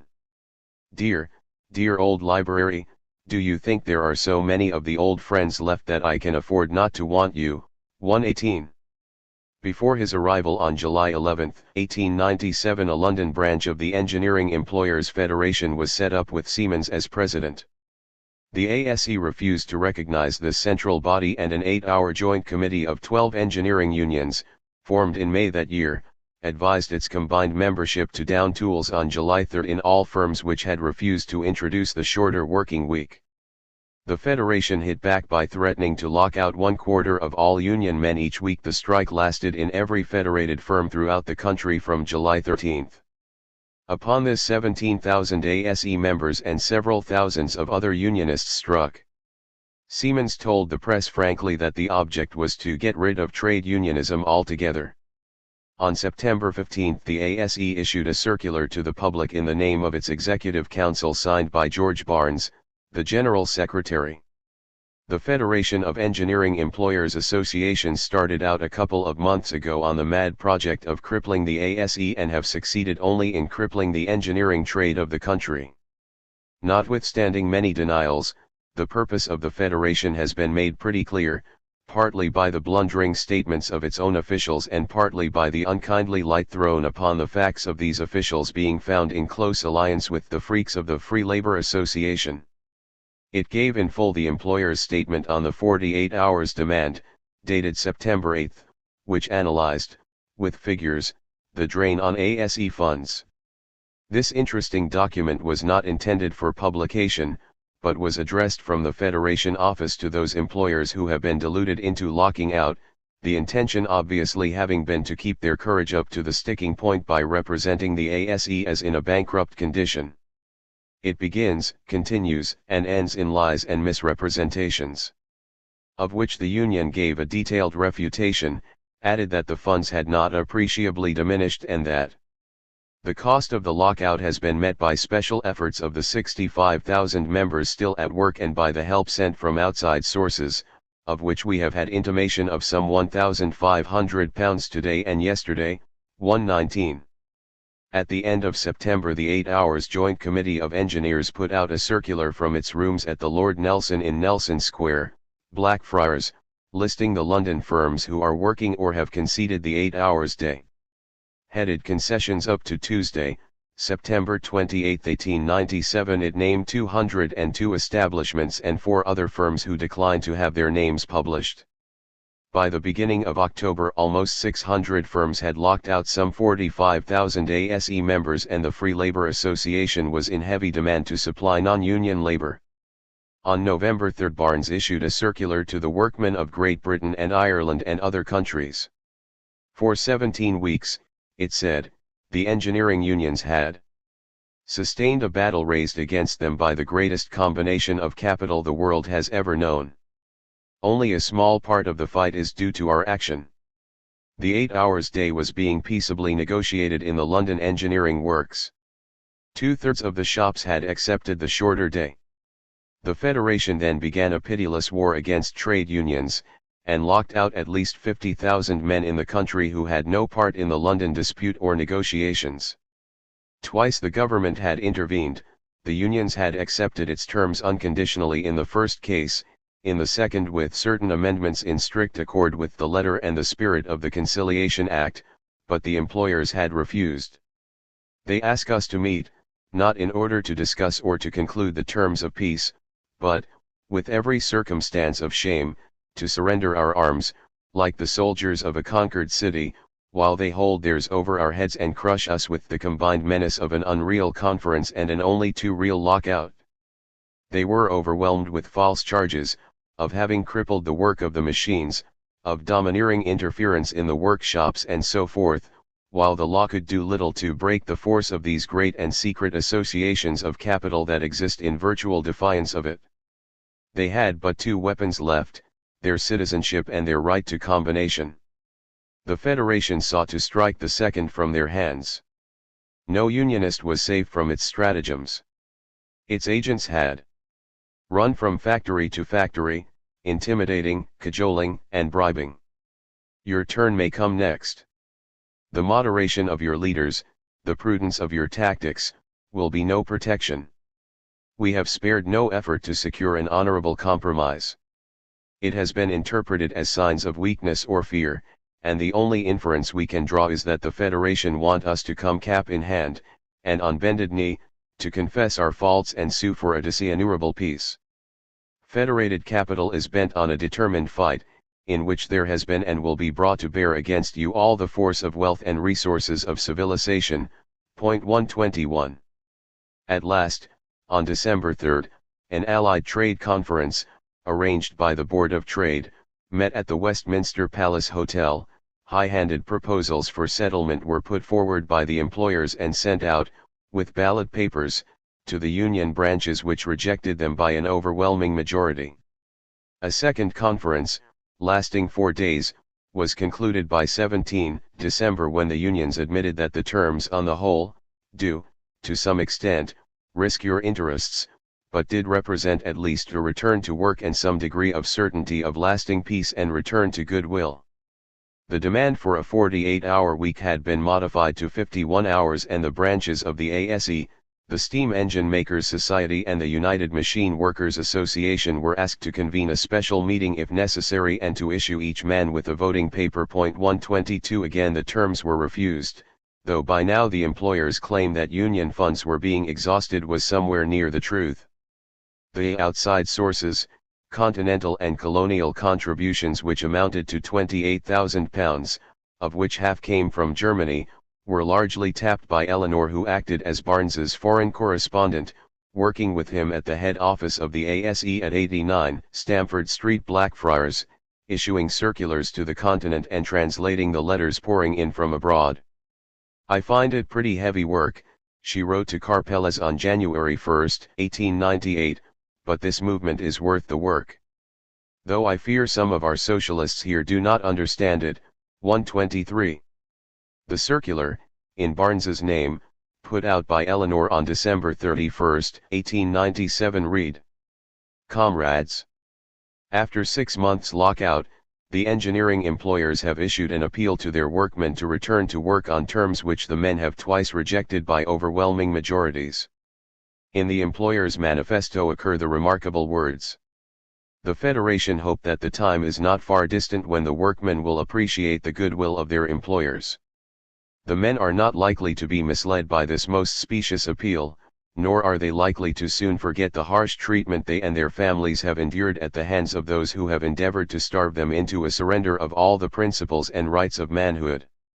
We are convinced that a very short period longer will see a complete and solid victory for labor. Meanwhile we have to acknowledge our indebtedness to our continental brethren for their magnificent support, which has largely contributed to placing us in our present favorable position.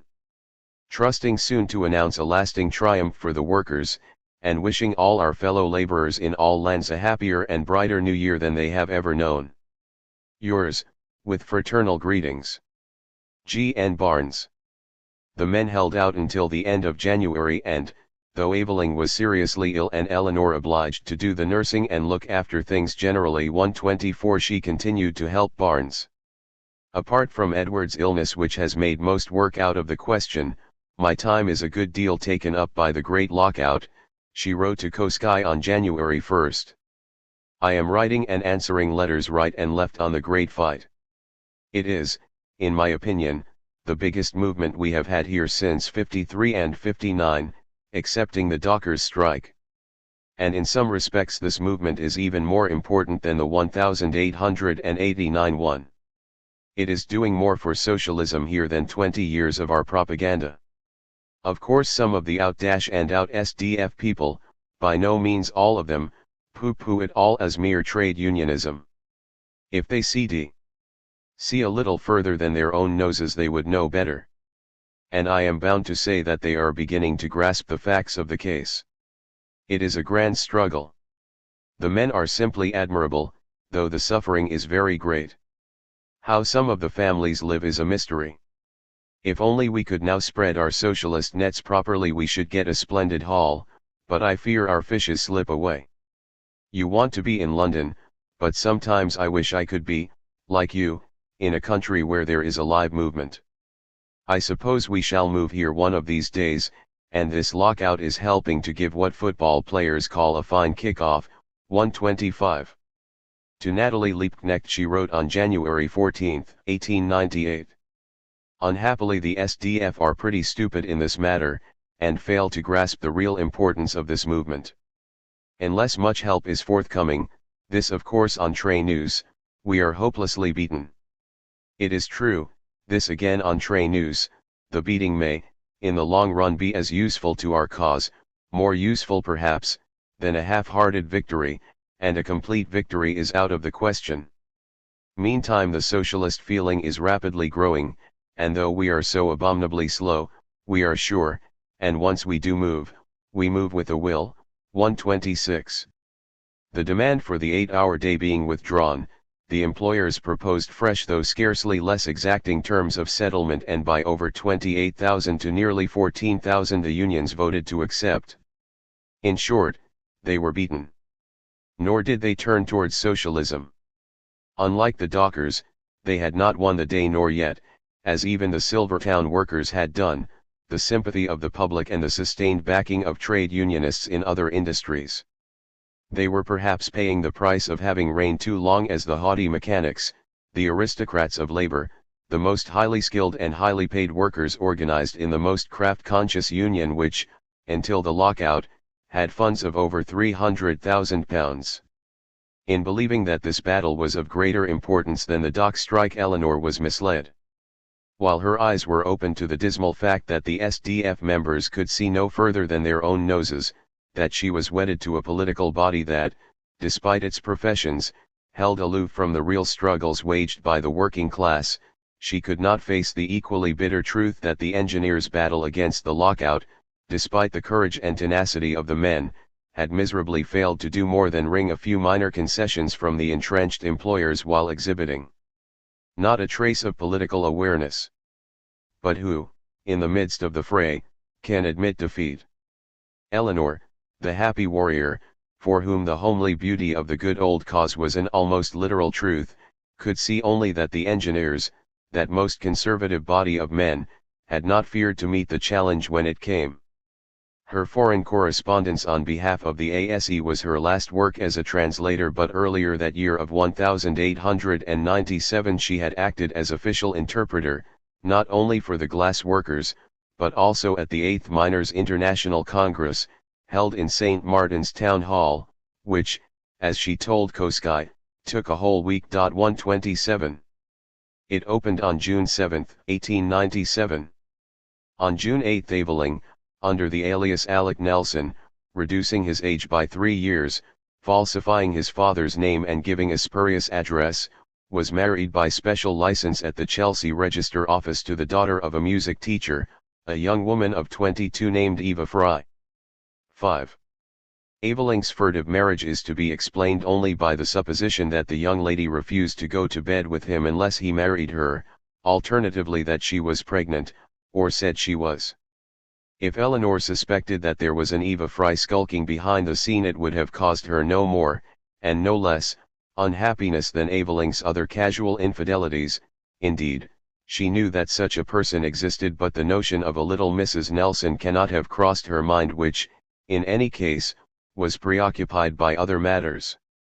Johnny Longay was staying with her, and on June 2 she wrote to Liebknecht saying this young man was a very great anxiety to her because, although undoubtedly gifted, he was hopelessly, I fear, lazy, incapable of real work or any sustained effort, and at 21 no more minded to work seriously than if he were 10. But, she added, I am very much worried too about Edward. The abscess in his side, open now for over years, may necessitate an operation, though we hope not, which would be a serious one. He yesterday saw one of our best surgeons and sees him again tomorrow. 129. In a long letter to Koski of June 19 she repeated her uneasiness about Aveling's condition and reported that she had her hands full, not only because of this anxiety but the strenuous work she had done at the Miners' Congress while Johnny was in the house, and Edith Lanchester, who is very ill after her confinement, is coming to me for a few weeks' nursing. 130. On the same day Aveling was by doctor's orders off to the sea. He went to St. Margaret's Bay for 10 or 12 days, if this were his honeymoon it cannot have been much fun, and was back with Eleanor early in July, as she announced to Liebknecht, who was expected on the 11th. The introduction to the Eastern question was dated Sydenham, July 8, 1897, bearing both their names, and, when Liebknecht arrived, Aveling shepherded him about and was present when Hindman and his wife honored the den with a visit on the following Saturday. It is known that Eleanor and Aveling attended the 17th Annual Congress of the SDF held on Sunday, August 1, and, though it does not rule out that he was accompanied by his bride, Aveling lectured to the New Aberdare branch of the SDF and at Bury later in the month, while continuing to hold his science classes every week. These details of Aveling's activities and whereabouts are mentioned to show that his life was unchanged to all outward appearances and in every respect until, towards the end of August, it may be after a quarrel, he walked out of the den, would not say where he was going, and, so far as one can read between the lines, must have broadly and brutally hinted, if not actually announced, that he was leaving Eleanor. The lines in question were written to Freddie Demuth, with whom she must have been in close touch at this period. He was nearly the only person in whom she confided, and the letter, the first of a series, leaves no doubt that he was already fully aware of all the circumstances. He had apparently written to Aveling on Eleanor's behalf and was now asked to find and intercept him if possible. The letter was headed "The Den, August 30, 1897. My dear Freddie. Of course not a line this morning. I have at once sent on your letter. How can I thank you for all your goodness and kindness to me? But, indeed, I do thank you from the bottom of my heart. I wrote once more to Edward this morning. No doubt it is weak, but one can't wipe out 14 years of one's life as if they had not been. I think anyone with the least sense of honor, not to mention any feeling of kindness and gratitude, would answer that letter. Will he? I almost fear he will not. Meantime, I see that M. plays tonight at the G. Theatre. If Edward is in London, I think he is sure to be there, but you can't get there, and I really feel I cannot go.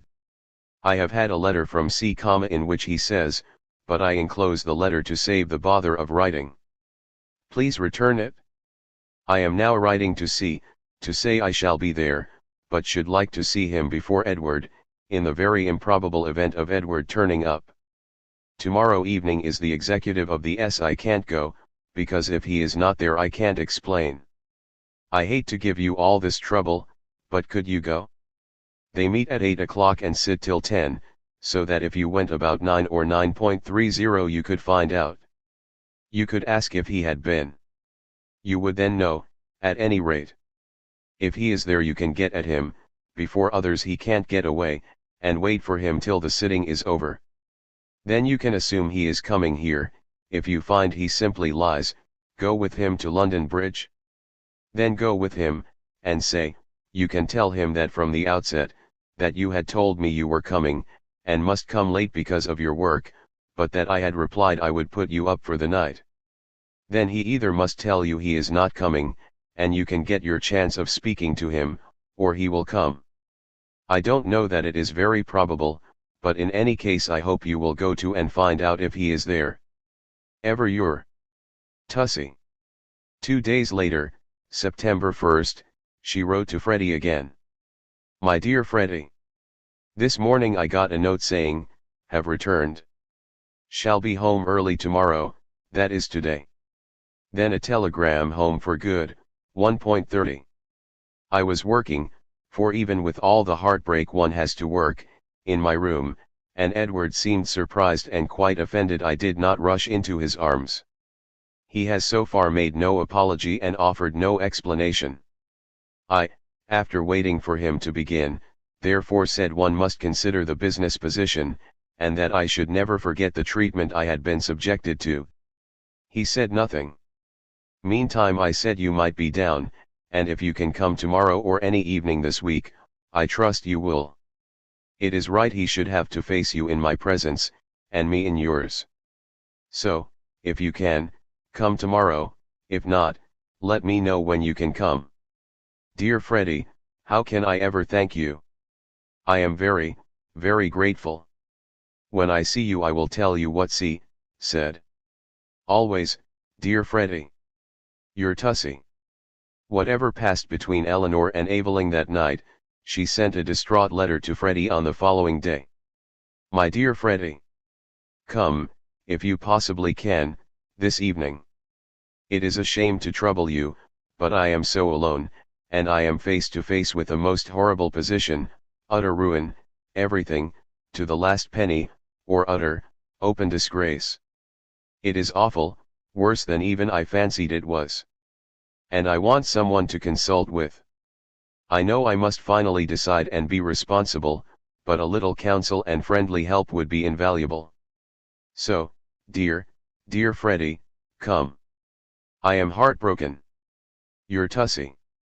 There was no hint of the frantic state that she was in when, on August 31st, between these distressful cries to Freddie, she wrote with the utmost composure to Koski on matters connected with the young Marx's letter to his father, how many pulls of the proofs she wanted, whether Laura would undertake the introduction, and a variety of practical details, discussed with Liebknecht during his visit, on the form and price of a separate publication of what she now called the essay after its first appearance in Neue Zeit.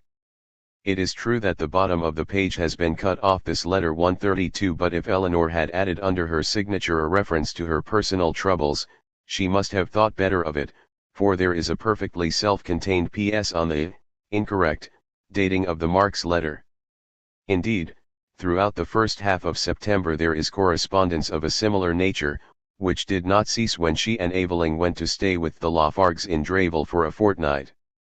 From there they wrote jointly to Koski on the 21st, and 2 days later she sent a note to Lavrov. Dear citizen and old friend. We, my husband and I, are staying a few days with the Lafargues, and of course we should like to come and shake you by the hand. We expect to be in Paris tomorrow, Friday, and to have the pleasure of seeing you. Yours, Eleanor Marx Aveling. 133. The Lafargues had not an inkling that anything was amiss, nor that, save for worrying about Aveling's health and fatigue from overwork, Eleanor was other than her usual self. The sisters had not met for 2 years. So much had happened in the time between that, given the renewed intimacy their frequent correspondence had engendered and the many problems arising from their joint responsibilities, not to mention the new house and grounds to be admired, they had more than enough to discuss without entering into or seeming to avoid more personal affairs. The nature of the crisis that had occurred but a couple of weeks before, why Eleanor saw herself faced with utter ruin, to the last penny or utter open disgrace, will never be known. The gap can be filled only by pure guesswork, but, as such, one may hazard that the situation which brought her to her knees, described with such pain to Freddie, was that Aveling divulged his marriage and, exploiting her distress and humiliation, used some form of blackmail, possibly proposing that if she made over to him the remainder of Engel's legacy he would not openly desert her to set up a Nelson menage. Certainly there is a distinction between the social status of a publicly acknowledged common law wife and a discarded mistress. Nonetheless, Eleanor's phrase, "It is awful, worse than even I fancied it was," would be more understandable if Aveling had dipped his fingers into political or trade union funds. That, indeed, would have represented the alternatives of utter ruin or utter disgrace to her, though there is not a shred of evidence to support this conjecture, nor was it ever adduced by Aveling's most intemperate critics. Whatever odious bargain was then struck, he was certainly in Sydenham during some part of October when, in a letter to Koski, with whom she was in regular correspondence, Aveling added a postscript and negotiated the publication of an article he had written for Neue Zeit. It may even be that the pact allowed him freedom to carry on his affair with his wife, provided nobody knew she was, but Aveling's hopes of having his cake and eating it were rudely dashed by his falling ill. With the same obstinacy of purpose as drove his dissenting forefathers to preach on moors and mountains at all seasons, he set out in November with Eleanor, though suffering from an attack of influenza, to make a propaganda tour of Lancashire. She had begged him to stay behind, but to no avail, and, at Burnley, which they made their headquarters for the school board election campaign at the end of the month, helping to score a signal victory for the SDF candidate, Dan Irving, Aveling was in a pitiable state. "We had real Lancashire weather," Eleanor told Koski. "What that is only those who have experienced it can say. But certainly if Dante Cd have dreamed a Lancashire factory town in bad weather, he would have added circles to his hell, and to his lowest depth the lower deep. Getting wet through daily was not calculated to cure an invalid." 134. Small wonder that from Sydenham Eleanor wrote to Mrs. Liebknecht. "By the time we got back here, his neglected influenza developed into congestion of the lungs and a touch of pneumonia." 135. Throughout December he was gravely ill. Eleanor reported to Laura. "The doctor told me Edward might at any moment, his temperature was up to 103 at times, take a turn for the worse, and that I ought at once to communicate with his relations. Of course I did not, because, except perhaps his sister, now living in Devonshire, there is not a relation he would want to see at any time. I only wished you had been a little nearer, and during the anxious hours, I did think Dravel was terribly far from Sydenham." 136. Eleanor, then involved with the engineers' lockout, sent a Christmas letter to Liebknecht, who had been sentenced to 4 months' imprisonment under the little anti-socialist law of 1897 and in Charlottenburg jail since November 14. She wrote triumphantly about the Burnley campaign and was optimistic about the engineers, She had no wish to dwell at any length on the subject of Evelyn's health when Lennox's own situation was so cheerless, and said little more than that she was busy looking after Edward and after Barnes' correspondence.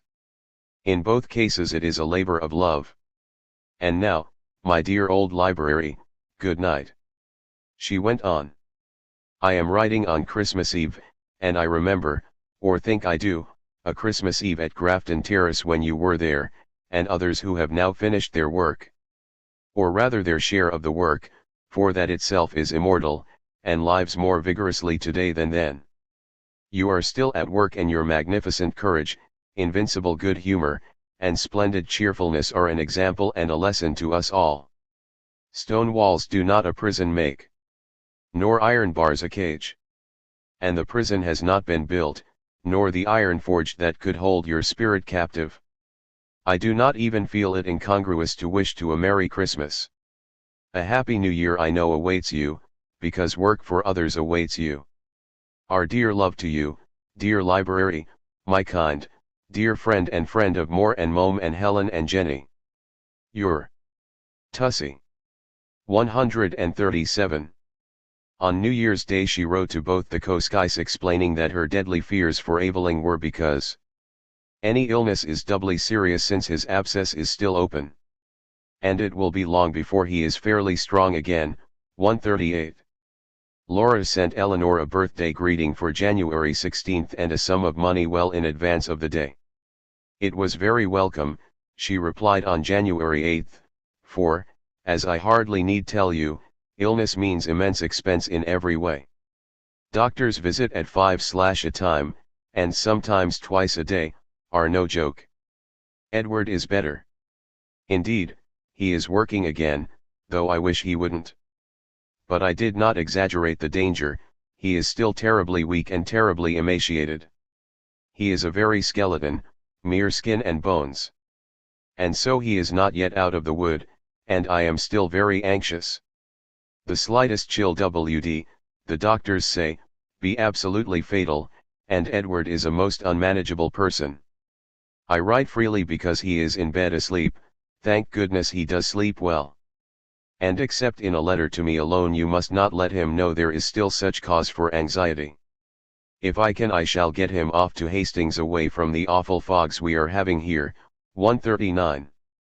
With careful nursing he recovered sufficiently and, on January 13, on the doctor's orders left for Hastings, where I hope the warm air and bright sunshine may do him good. I am anxious at having to let him go alone, though the people he is with, we have lodged there before, will, I know, look after him. 140. On the day Eveling went away Eleanor answered a letter from Freddie, who had also been ill, unable to come to Sydenham and had evidently bemoaned the ill luck that seemed to dog both Tussie and himself. The Den, January 13, 1898. My dearest Freddie. We were so sorry not to see you, and doubly so thinking you were ill. Yes, I sometimes feel like you, Freddie, that nothing ever goes well with us. I mean you and me. Of course, poor Jenny had her full share of sorrow and of trouble, and Laura lost her children.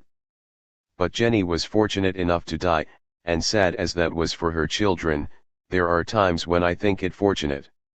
I would not have wished Jenny to have lived through what I have done. I don't think you and I have been very wicked people, and yet, dear Freddie, it does seem as if we get all the punishment. When can you come? Not this Sunday, but next? Or during the week? I do want to see you. Edward is better, but very, very weak. Your Tussie. But Freddie was not well enough to come to Sydenham and, during Eveling's absence, Eleanor told Koski that, while the lung trouble was clearing up, the abscess, is very bad, and again it seems likely that after all a very serious operation may be necessary. 141. Upon his return to the Den at the end of the month, Eveling's condition fully justified this prognosis. But it was not only his kidney disease that was aggravated, his relations with Eleanor had also worsened, and to Freddie she wrote on February 3. My dearest Freddie. I am glad you are even a little better.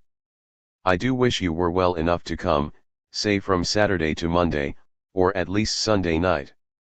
It is brutally selfish, I know, but, dear Freddy, you are the only friend I can be quite frank with, and so I do love to see you. I have to face such great trouble, and quite without help, for Edward does not help even now, and I hardly know what to do. I am daily getting demands for money, and how to meet them, and the operation and all else, I don't know. I feel I am a brute to trouble you, but, dear Freddy, you know the situation, and I say to you what I would not say to anyone now. I would have told my dear old NYMMY, but as I have not her, I have only you. So forgive my being selfish, and do come if you can. Your Tussie. Edward has gone to London today. He is to see doctors, and so on. He would not let me go with him. That is sheer cruelty, and there are things he does not want to tell me. Dear Freddy, you have your boy, I have nothing, and I see nothing worth living for. That Freddy was unwilling to see Eveling is quite clear. He told Eleanor he would not, upon which she wrote 2 days later. Sydenham, February 5, 1898. My dear Freddy, I am sorry you are not coming tomorrow. In common justice, let me say that Edward had no idea of asking you again for money. You don't know how ill he is. He wanted to see you because he believes he will not see you again after the operation. Dear Freddy, I know how kindly your feeling to me is, and how truly you care for me. But I don't think you quite understand, I am only beginning to.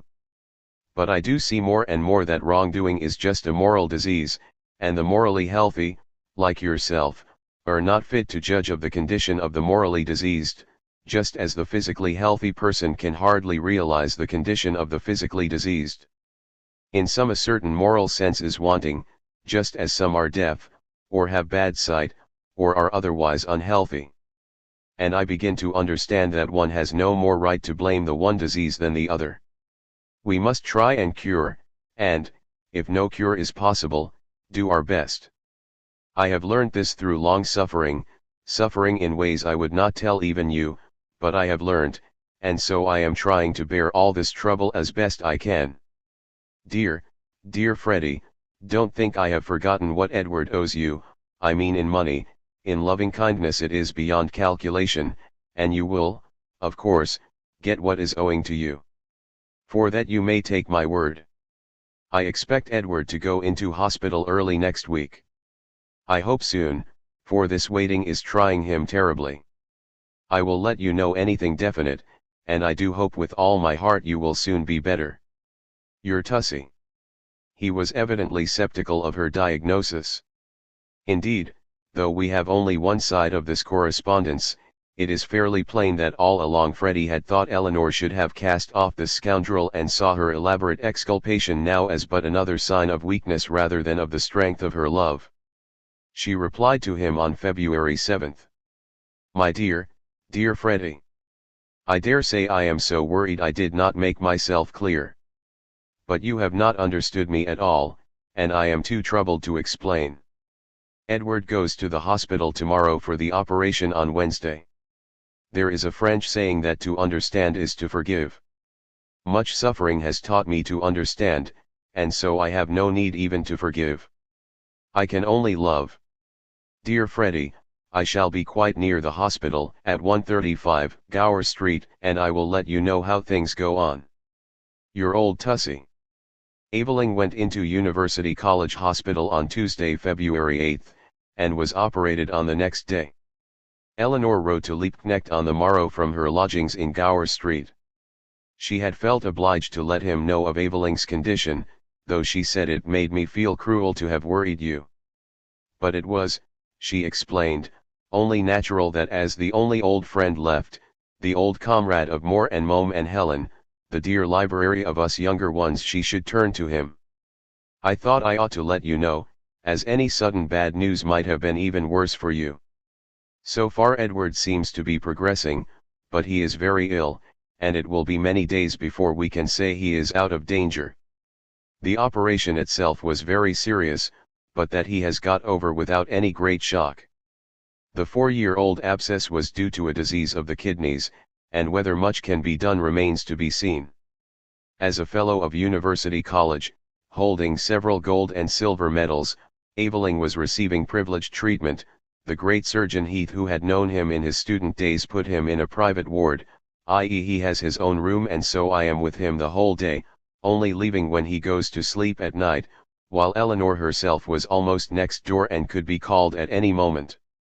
As he is under the special care of Heath, everyone, from the house surgeon, who is said to be very able, down to the hall porters, is auxiliary petit soins, and he thus has care I could not have secured him elsewhere. Eleanor then described the nightmare of waiting for the operation. She felt that the patient ought not to be told beforehand when it was to be done, because then every second of delay becomes an eternity. Said it was horrible, but I would gladly have changed places with Edward and have counted myself happy. The gruesome preparations. It was like the toilette of the condemned prisoner to me, except perhaps worse, because certainty is less terrible than uncertainty. And then the anguish of what seemed hours, though really only little over half an hour, for his return from the theatre. It was, in fact, merely an exploratory operation, with the strong likelihood that another and more serious one would follow, but that she did not know until the next day, and, at the time, believed he might not come through the ordeal. Such was her relief when he did that she was able to write. There has been one help in all this trouble, and the material trouble of meeting these awful expenses is no small one, and that is the great sympathy and kindness I have found on all sides. And then turn to quite other matters, such as the Zola case, the engineers' lockout, Henry Irving, and all manner of things, as much, it may be, to distract her own thoughts as those of Liebknecht in jail. She ended her long letter, written during the night, by saying that she was too anxious to sleep much, and so it has been a pleasure more than ever to talk to you, even though it has to be so cold a talk as that of pen and ink. Not to mention that it must pass through prison bars. I know you are thinking of us, dear, dear old library. Whatever turn things take I will let you know. But one matter is certain, all that can be done. Your Tussie. 142. Eleanor also kept Koski informed, writing to him from Gower Street on Thursday, February 10. Nothing certain can be said yet. He is very weak, and we do not yet know what the real mischief, the operation was chiefly to find that out, is. Adding, if you see any friends let them know. 143. 8 days after the operation Aveling was allowed to go home. Eleanor took him back to Sydenham on February 17 in a carriage, as she felt she could not risk his travelling by cab and train, for, although he had not suffered too severely from surgical shock, his wound was still open. As she wrote to Koski 3 days after her return, there is just a possibility, remote, of the abscess healing. If, as is likely, it does not, it will mean doing nothing and just waiting, or the terrible operation of removing one kidney. 144. On the same day she wrote to Freddie. 20th February, 1898. My dear, dear Freddie. I brought Edward home on Thursday, as the doctors thought he would have a better chance here than at the hospital. Oh, how awful a hospital is, and they want him taken to Margate. It is all so surely going to the one thing that I am giving up all the little I have left. You will understand, I can get on anyway, and I must now see to him. Dear Freddie, do not blame me. But I think you will not. You are so good and so true. Your Tussie. Eleanor did not believe that Aveling would survive. She wanted Freddie to realize that, however despicable the man, she could not but devote herself to him until the end, which she feared was only too near. On Saturday, February 19, she left Aveling briefly in the care of Gertrude Gentry and went to Margate to book rooms at 6 Ethelbert Crescent, recommended by Hindman, as she told Koski with 2 points of exclamation. 144, and on the 22nd they went there for over a month. Eleanor wrote once more to Freddie. 6 Ethelbert Crescent.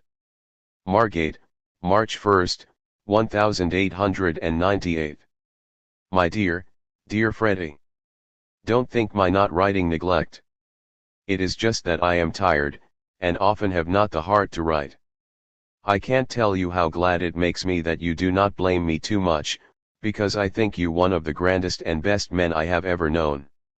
It is a bad time for me. I fear there is little hope, and there is much pain and suffering. Why we go on is the mystery to me. I am ready to go, and would gladly. But while he wants help I am bound to stay. The beautiful thing, and the one thing that helps me, is the kindness of everyone. I can't tell you how good to me all sorts of people are, I am sure I don't know why. And I am quite proud of it, the Miners' Federation and Miners' Union, as I would not be paid for my work of the translating at the International Miners' Congress, it was work, last June, have sent me a beautiful little writing case and stylographic pen. I am ashamed to accept such a gift, but I can't help doing so. And it does please me. Dear Freddy, how I wish I could see you. But I suppose that can't be just now. Your Tussie. She also sent a letter to Natalie Liebknecht, apologizing for not doing so before. But while Edward is up, i.e. lying on his chair bed, I can't write freely, and then I am often too disheartened to write at all. The air of Margate is wonderful. I was here once with Moore, after his serious illness, and Jenny in the spring of 1868. And I am here again now with Edward. For a week I looked after him alone, but the responsibility became too great, and now I have a good surgeon, who does the morning dressing of the wound. I did it alone before, while I do the evening one. It is a terrible business. It means forcing a syringe into the open wound, and then, a plug into the wound. You can think what pain this is to Edward, and how awful it is to have to do this. If I could bear the pain how gladly I would. After the morning dressing, as soon as he feels strong enough, I get Edward into a bath chair. Then back here, and after eating, he eats, alas, nothing, and resting, weather permitting, again the bath chair. One of the things that helps us both is that the time for our dear old library's release is drawing near. Tell library that in all his pain and suffering Edward never misses a day without saying only days now for library. I think library will be glad to know that. You'd not know my poor Edward if you saw him now. He is a very skeleton and can hardly walk a few yards. He is, after the evening dressing, in bed now and asleep. Sometimes I hardly know how I shall hold on. It is not only the awful anxiety, but the actual material difficulties.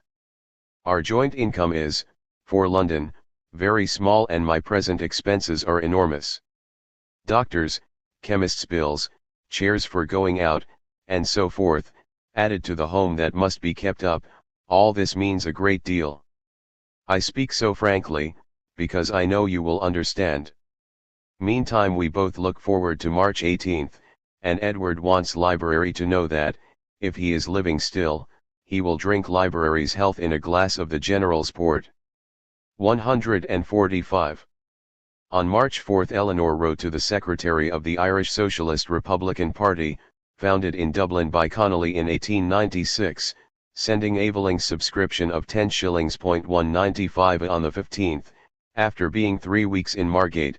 She wrote to tell Sky that Eveling was not gaining much strength, and I fear there is very little hope of ultimate recovery.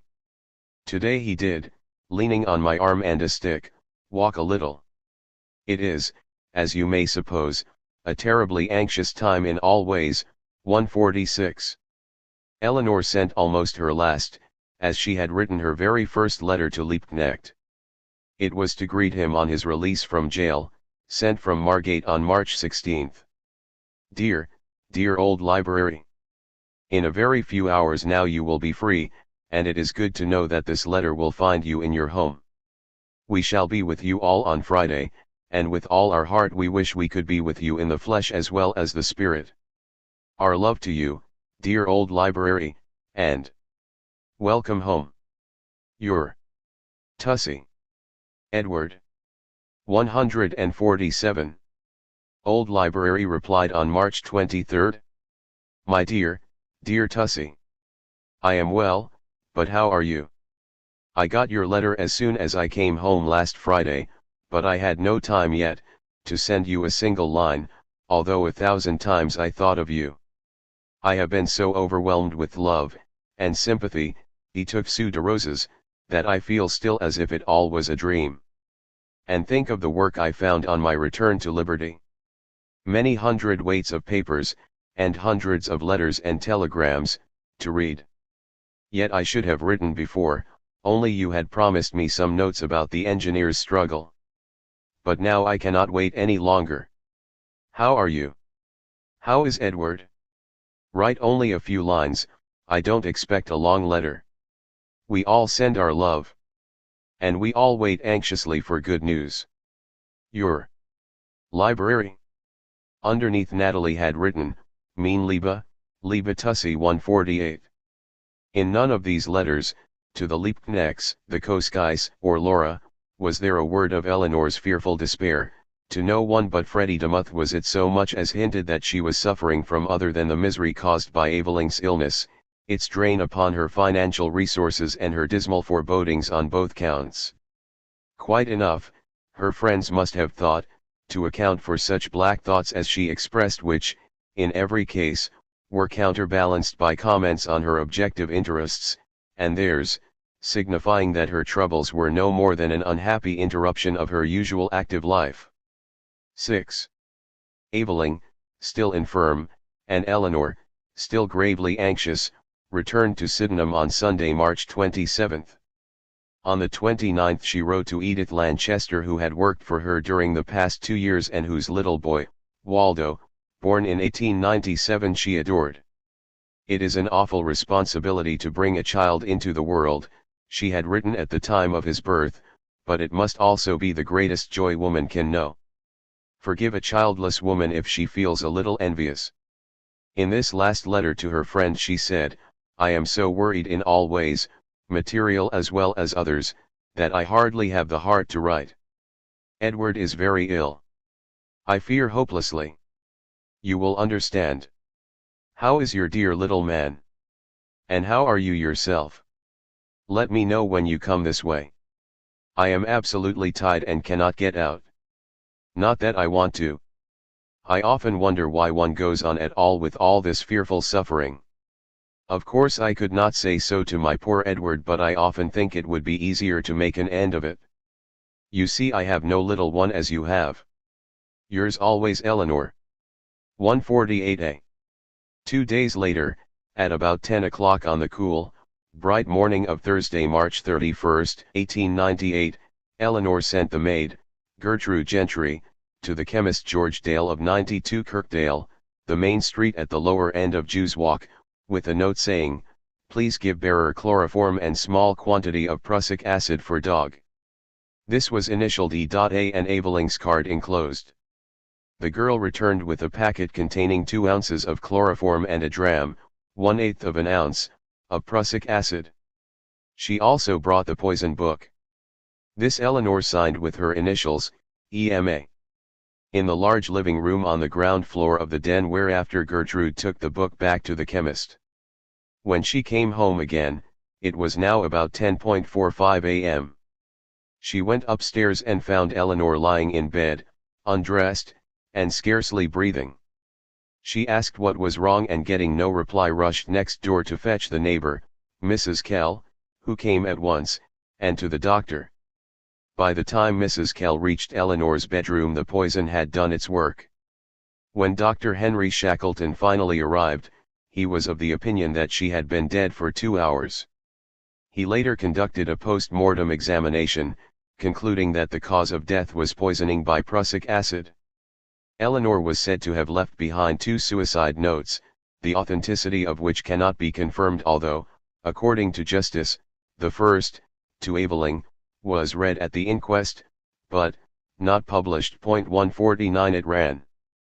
Dear. It will soon be all over now. My last word to you is the same that I have said during all these long, sad years, love. 150. The second was to her nephew, Jean Longuet. My dear Johnny. My last word is addressed to you. Try to be worthy of your grandfather. Your Aunt Tussie.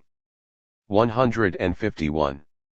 The inquest was conducted on the evening of Saturday, April 2, at Park Hall, Sydenham, by the Deputy Coroner for West Kent and South East London, Mr. E. N. Wood, who was exasperated by Aveling as a witness and called him a most difficult man to deal with. 152 He quibbled over whether or not he was married to the deceased woman, could not say precisely what her age was, I believe about 40, but I am not quite sure. 152, and seemed unable to give a straightforward answer to anything.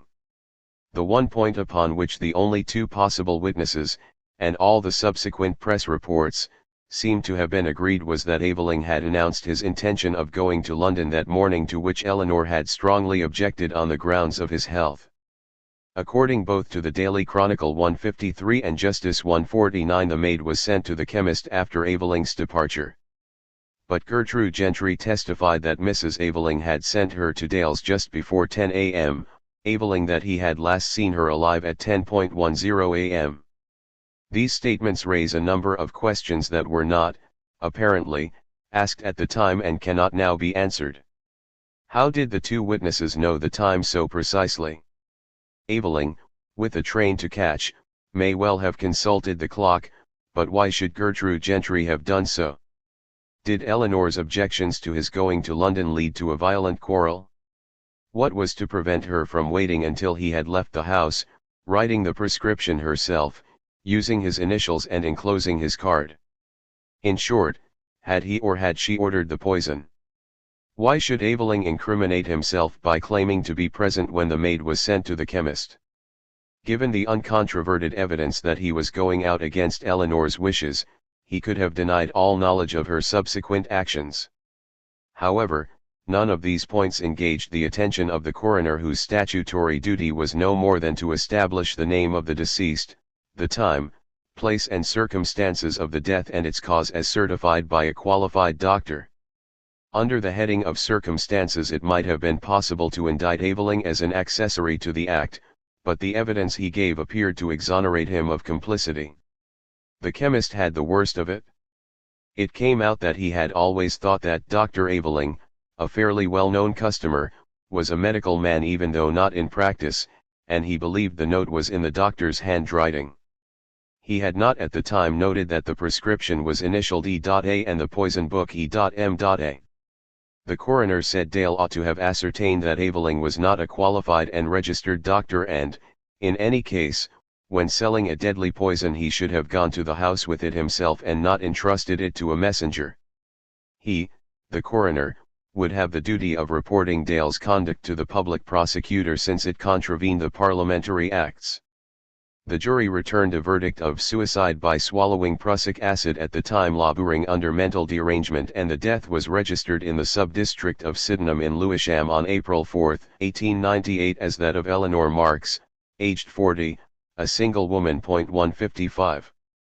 After the verdict, Aveling told the coroner that the reason Eleanor was not his wife was that he had been married before. 156 A succinct but somewhat misleading description of his past and present marital status. There is nothing to indicate that the deed was long premeditated. On the contrary, the day they came back from Margate, a letter signed by Eleanor and Aveling was sent to the editor of Reynolds's newspaper, published on April 10, which read: Dear Mr. Thompson, please put our names down in connection with the proposed dinner to Mr. H. M. Hindman. An occasion planned for May. Moreover, Eleanor was not only seeing through the press an epitome of Capital 157 and editing two other of Marx's works, but, while in Margate, she had been reading George Brandes' vast tome on Shakespeare in order to review it for Neue Zeit. On the face of it, to complete the tasks she had set herself needed time, and, if she had already taken the decision to kill herself, she had evidently no intention of forewarning it. Nor does her despairing letter to Edith Lanchester presage the imminence of a desperate act, merely the thought of it. The obituary notices are too numerous and too similar to cite. Some 26 articles on her death have been traced in the English press, several in German and French papers, a Polish, an Italian and a Spanish one, from which it may be assumed that in other countries, too, where Eleanor was well known to the party leaders, the socialist papers would have paid their tributes. A message of sympathy was sent to Liebknecht by Enrico Ferri of Florence, who wrote, "We are still grieving over the sudden death of Eleanor, who won all our hearts at the London Congress, 159. While letters flew about the world from her friends commiserating with each other in their sorrow. Resolutions lamenting her death were passed by continental parties, at local branches of the SDF, the ILP, and the Gasworkers' Union, as also at the ILP annual conference in Birmingham and by the May Day Committee, while the May Day Supplement of Justice published an in memoriam drawing by Walter Crane, dedicated to E.M.A. Many of the obituaries expressed condolence with Aveling in his bereavement. One discordant and appalling note was struck, though not in public. In June 1898, Olive Schreiner, who had heard the news from Dolly Radford, wrote from Kimberley eager to learn further details. "I have felt that if I was in England I would find the servant who was the last person with her and get her to tell me all she knew." She then indulged her hatred of Aveling by recounting with gloating prurience some of his more outre sexual escapades, ending her letter with a sentiment not untypical of her destructive personality. "I am so glad Eleanor is dead. It is such a mercy she has escaped from him, my italics. YK. L60. On Easter Sunday, April 10, preaching at St. Nicholas Cole Abbey, the Rev. Thomas Hancock must have startled his congregation out of its wits by delivering himself of the opinion that probably the most significant event which has happened in these last few days, in the midst of the hurly-burly and bluster, has been the quiet tragedy of one poor corpse. I mean the deliberate self-destruction of the daughter of one of the most powerful and productive leaders of men in our generation, it may be the most influential of them all, for good or evil, or both. Karl Marx, the Social Democrat, has more international subjects at this moment, among men belonging to that estate of life out of which the Redeemer chose his apostles, than any emperor, king, or president, army or navy, of any nation on the globe. 161. After which extraordinary piece of propaganda his pious listeners must have been relieved to learn that the death of this Messiah's daughter was brought about by falling into a state of agnosticism and losing faith. But it is not absolutely clear in what the Rev. Hancock thought her faith had been lost. The funeral took place on Tuesday, April 5, and a very large throng assembled at the Necropolis building in Waterloo Station, where speeches were made by Aveling, Robert Banner, Bernstein, Pete Curran, Hindman and Will Thorne. The last was almost too overcome with grief to speak and openly wept. Later, in his autobiography written in 1925, he said, "But for this tragedy, I believe Eleanor would have still been living, and would have been a greater women's leader than the greatest of contemporary women." 162. He would certainly have endorsed the words published in the Labor Annual of 1899 where, referring to Eleanor's work for the Gasworkers' Union, it said, "When that, the only completely successful union of unskilled laborers, has its history written, her name will, like Abu Ben-Adham, lead all the rest." Both the articles published and the speeches at the funeral dwelt upon her steadfast service in the cause of socialism, her outstanding gifts as a speaker and a linguist, her wide literary culture and, above all, the lovable, heart-warming personality of this woman who had given her best to the working-class movement. There were wreaths on the coffin from the SDF, the Gasworkers' Union, the Hammersmith Socialist Society, the French Workers' Party, the German Social Democratic Party, many branches of the SDF and the Union, the directors and staffs of Justice, the 20th Century Press, the Hamburger Echo, Vorwärts and her own relatives, Paul Lafargue and Johnny Longuet. Those two were among the many, including Hindman and his wife, who accompanied the hearse by train to Woking where her body was incinerated. Aveling did not claim the ashes. The small cinerary urn provided by the crematorium was received by Lessner, who laid within it a card, signed and dated, with the words, "These are the ashes of Eleanor Marx." He took it to the Maiden Lane premises of the SDF where the Assistant Secretary Albert Inkpen, placed it upon a shelf in the upper, glass-fronted part of a cupboard where it remained for 23 years. In 1912 the offices became those of the newly founded British Socialist Party and, after its foundation in July 1920, of the Communist Party. A year later that party moved to headquarters at 16 King Street, Covent Garden, a stone's throw from Maiden Lane, and the urn with Eleanor's ashes moved with it, to be placed again upon the same shelf of the same cupboard which now stood in the office of the Communist Party's General Secretary, Albert Inkpen. On May 7, 1921, not long after the move, the premises were raided and ransacked by the police, who arrested Inkpen, Robert Stewart, the national organizer, and subsequently other members of the Central Committee in various parts of the country, including William Gallagher in Scotland, none of whom was allowed bail. The Communist of May 21 reported that the editorial office was sacked. The scene was one of complete devastation. The only article left in the room was an old suit of Comrade Francis Meynell's flung indiscriminately over the reading desk. A tragic note was sounded when the detectives were begged not to disturb the ashes of Eleanor Marx Aveling, reposing in an urn ready to be conveyed to Moscow. They were left in peace. No one can now recall why or by whom it was decreed that the ashes should go to Moscow, nor is it of any moment, since nothing came of this ill-conceived plan.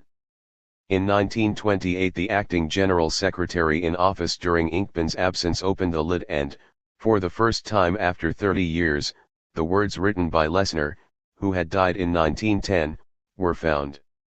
For a short period after the Marx Memorial Library on Clerkenwell Green was opened in 1933, on the 50th anniversary of Marx's death, the urn is thought to have been housed there, nobody quite knows why, and to have stood in a place of honor on the bookshelf in what is known as the Lenin Room. With the advent of war in 1939 the fate of Eleanor's ashes is somewhat uncertain.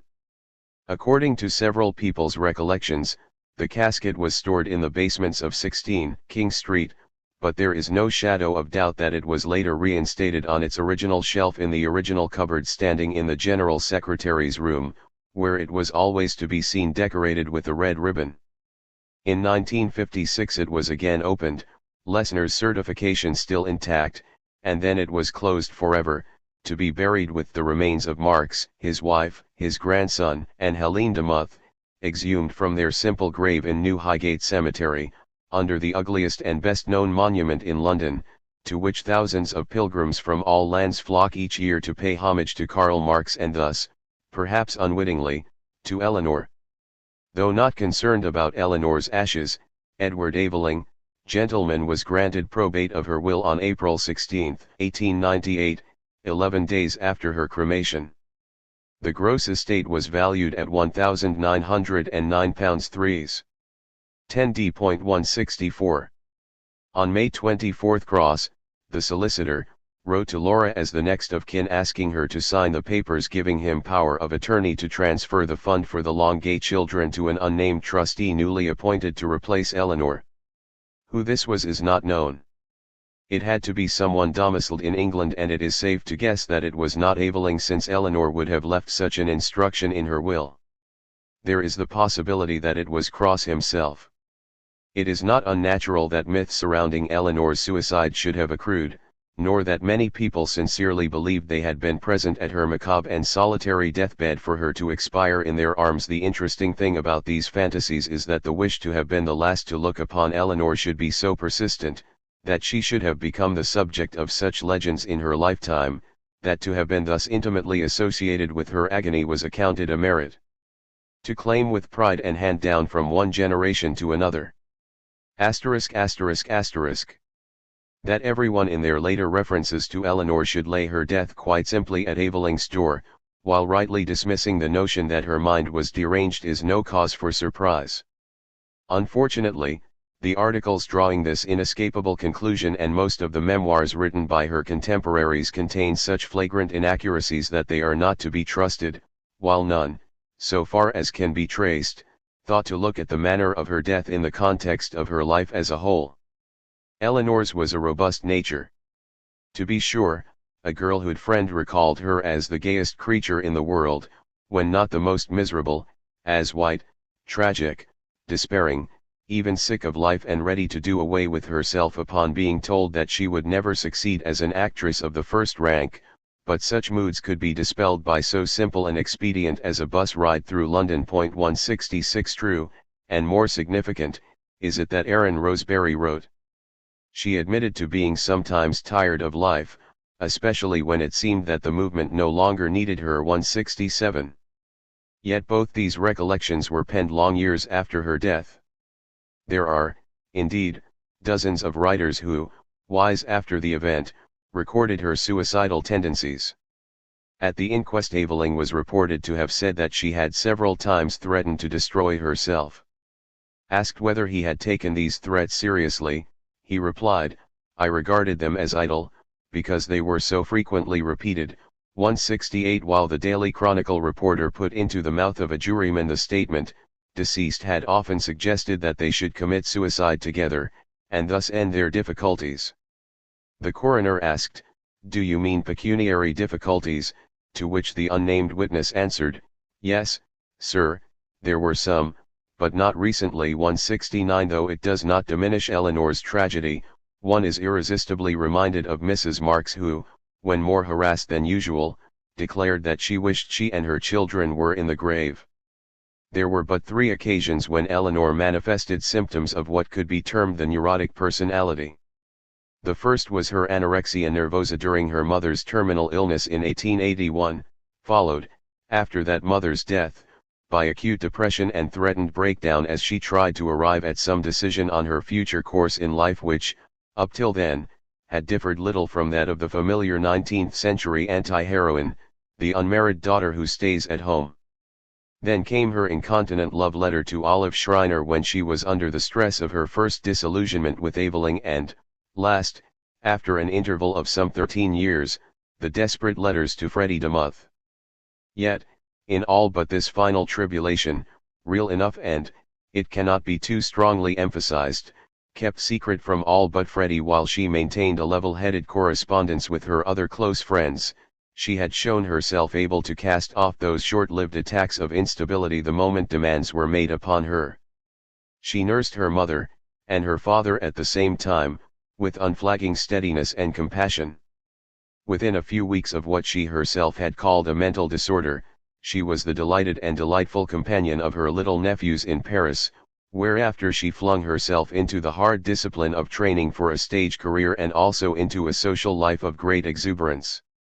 With Aveling she reached a modus vivendi that endured for over 14 years, during which she knew herself necessary not only to him but to great numbers of people whose responses gave her whatever strength and warmth her partner was unfit to provide. Long after she had lost her illusions about Aveling and despite his final treachery, she devoted herself to him so long as he needed her.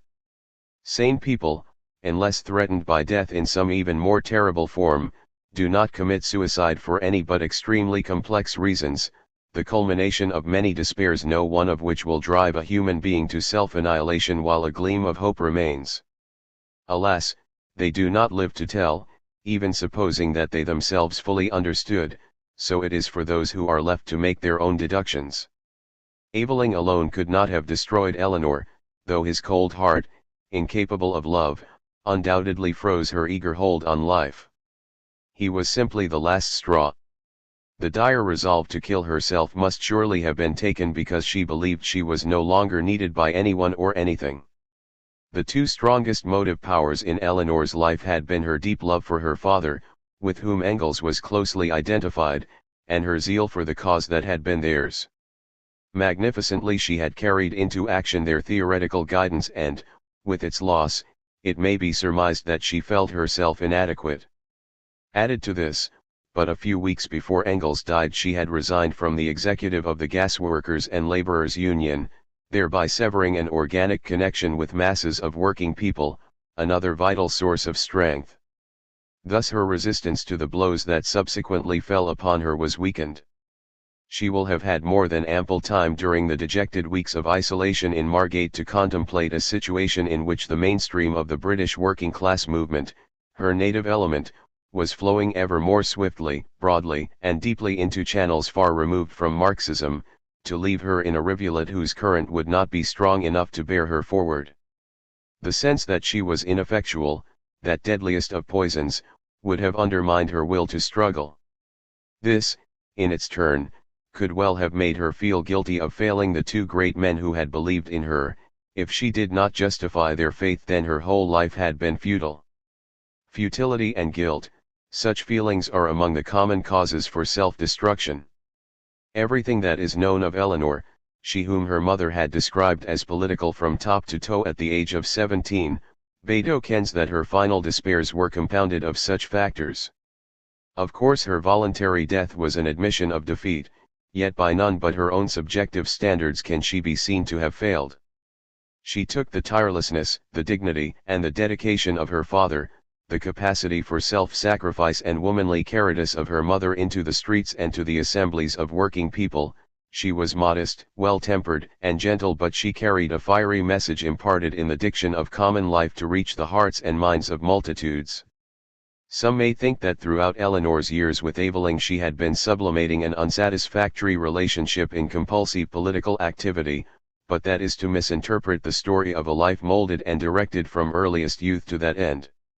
As a mature woman she followed through with quite remarkable consistency, thus proving a fundamentally steadfast character, the work into which she had been initiated since childhood. Nor was her life with Aveling all sadness and suffering. As late as May 1896, while he was briefly away on his tour with Liebknecht, she forwarded his letters and enclosed a note addressed to "My dearest," ending with the words, "Good night, my love, your Eleanor 170," which are those of a woman who feels happily and securely united. Balzac, who knew a thing or two about the human condition, wrote, "Work and love have the virtue of making a man more or less indifferent to external matters." Eleanor had reached the point when her work and her love seemed hopeless, and it broke her brave spirit. Her other troubles were then magnified out of all proportion, as in her frantic anxiety about money during those last few months, freely mentioned to one and all, for it obsessed her.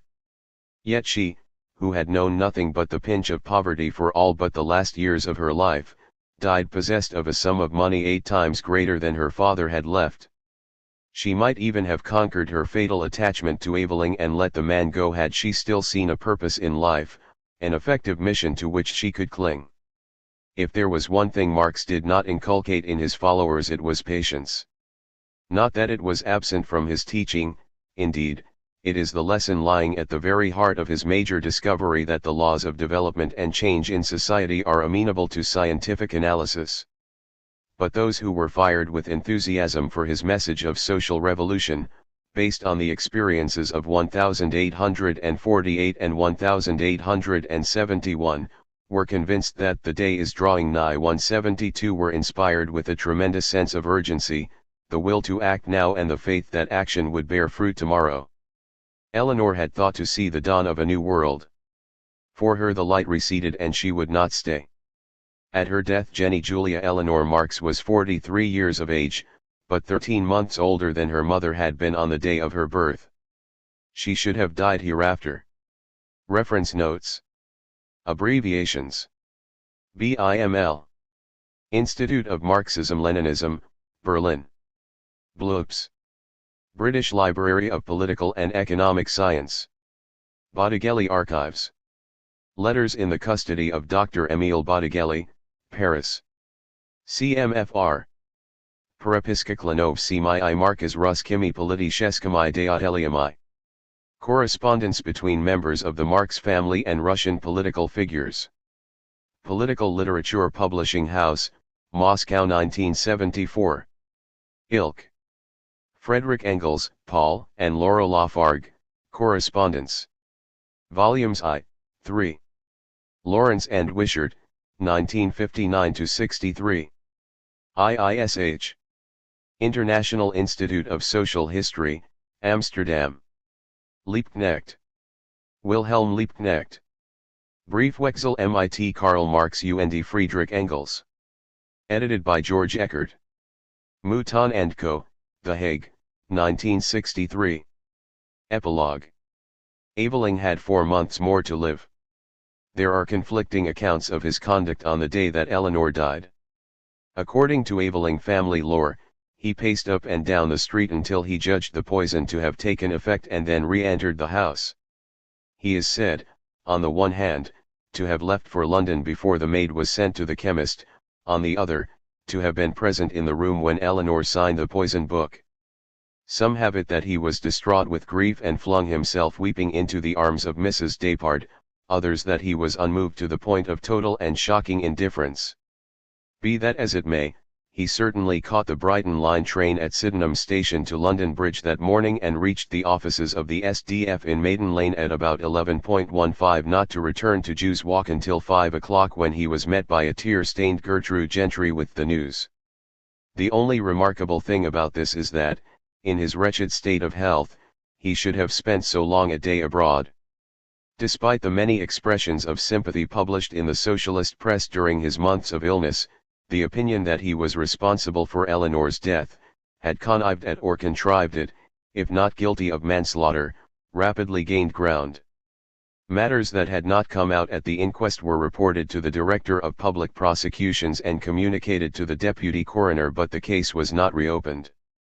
However, though he is known to have kept possession of the Jews Walk house for at least 2 months, Aveling immediately resigned his auditorship of the Gasworkers' Union and from the SDF, to settle down, after, it was said, taking a short holiday in foreign parts, at 2 Stafford Mansions in Albert Bridge Road, Battersea, with Mrs. Nelson.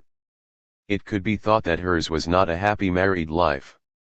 Of the 10 months since the wedding, her husband had spent by far the greater part with Eleanor. The young woman, who must have looked to a livelier future, now found she had an incurable invalid on her hands. On April 30 the lurking suspicions, ignored by the authorities, were brought out into the open. Robert Banner wrote a letter to the Labour leader in the role of Eleanor's avenger. Never an intimate friend, he had known her since 1884, and he now went into the attack on the grounds that Aveling had run through the fortune bequeathed by Engels, emphasizing Eleanor's own extremely modest requirements, known to all her friends. That was merely a preliminary shot. On the basis of facts and letters put at my disposal, he wrote, I assert positively 1. That the determined resolution to end her life by self-destruction cannot have been taken earlier than the morning of the fatal day, March 31, 1898. 2. That on that morning Eleanor Marx received a letter of which someone who had read it says it throws a very discreditable light on a certain person. 3. That Dr. Aveling, who lived as the husband of Eleanor Marx, has stated at the inquest under oath that deceased had repeatedly threatened to commit suicide, or suggested to commit suicide together. 4. That Eleanor Marx ordered the poison on the 31st of March while Dr. Aveling was still in the house. 5. That Eleanor Marx received the poison whilst Dr. Aveling was still in the house. 6. That Eleanor Marx took the poison and the poison book into the room where Dr. Aveling was and signed the poison book there whilst he was present. 7. That Dr. Aveling then left the house to go to London. 8. That facts 4, 5, 6, and 7 were not brought out at the inquest. 9. That Eleanor Marx, as Dr. Aveling admitted at the inquest, did object to his going out that day. 10. That Eleanor Marx, before taking the poison, herself wrote a letter to her solicitor containing the names of several persons, that Eleanor Marx put into that letter the aforesaid letter received that same morning, and wrote on the envelope the name and address of her solicitor. 11. That both these above-mentioned letters were, after the inquest, handed by the coroner to Dr. Edward Aveling. 12. That the letter destined for her solicitor by Eleanor Marx has not been delivered to the assignee. A barrister, Alexander Carley Donald, had been consulted to find out whether, though no official action had been taken, Aveling could be prosecuted. Donald advised that there was not sufficient evidence to bring a criminal charge, though it would be possible to overturn Eleanor's will so that Aveling should not benefit materially by her death, but nobody was interested in that. Banner's assertions contained some highly curious points. How, for example, could he know that Eleanor had received a letter on that morning which threw a very discreditable light on a certain person, unless, to be sure, he had written it himself? Who else could have been privy to its contents? Only Gertrude Gentry. Was it then read aloud while she eavesdropped at the door? And did she thereupon report it to Banner? This mysterious letter was said to have been enclosed in another that she wrote to her solicitor, Cross, which never reached its destination but was handed back to Aveling after the inquest. But who could possibly have informed Banner that Eleanor named several persons to the solicitor? Only the coroner and Aveling are positively known to have read these two letters. Did either of them put those letters at Banner's disposal? There is only one, an extremely remote, alternative, namely, that the police, who must have been called in by Dr. Shackleton, had taken possession of this and all other letters written in Eleanor's hand, including the alleged suicide notes, in order to produce them in court and, violating their usual discretion in such matters, had shown them to Banner before the inquest. It should be remembered that 3/4 of an hour, at most, elapsed between the delivery of the poison and Eleanor's demise, during some part of which time the servant was out of the house returning the poison book to the chemist, to find her mistress beyond help when she came back. Thus the letter naming several persons to her solicitor can have been written only in the brief interval when Eleanor was quite alone. It is inconceivable that she should have given instructions to her legal adviser running counter to Aveling's interests while he was present, and that he did nothing to prevent or destroy them before leaving the house for 7 hours, knowing full well, according to this account, that Eleanor was about to kill herself. It is hardly surprising that Aveling did not react in any way to the charges. They simply did not hold water. On July 21 a will was drawn up by Edward Aveling, professionally known as Alec Nelson, appointing Arthur Wilson Cross as sole executor and bequeathing to Eva Nelson all my household effects, books, plate, china, glass, pictures, prints and all other articles and effects belonging to me at No. 2 Stafford Mansions, absolutely all the residue and remainder of my estate and effects, whether real or personal, and whether in possession or remainder, I give and bequeath to my said executor upon trust that he shall sell the same in such way as he shall think fit and at such time as he may deem desirable, and stand possessed thereof upon trust thereout to pay himself a legacy of £50 free of duty, and as to the residue after payment of all my debts, funeral and testamentary expenses, to pay the same to the said Eva Nelson for her own use and benefit absolutely. At precisely the date in July, Bernstein's fictionalist version of Banner's letter to the labor leader, publishing for the first time 9 of Eleanor's letters to Freddie Demuth, appeared under the title "What Drove Eleanor Marx to Her Death."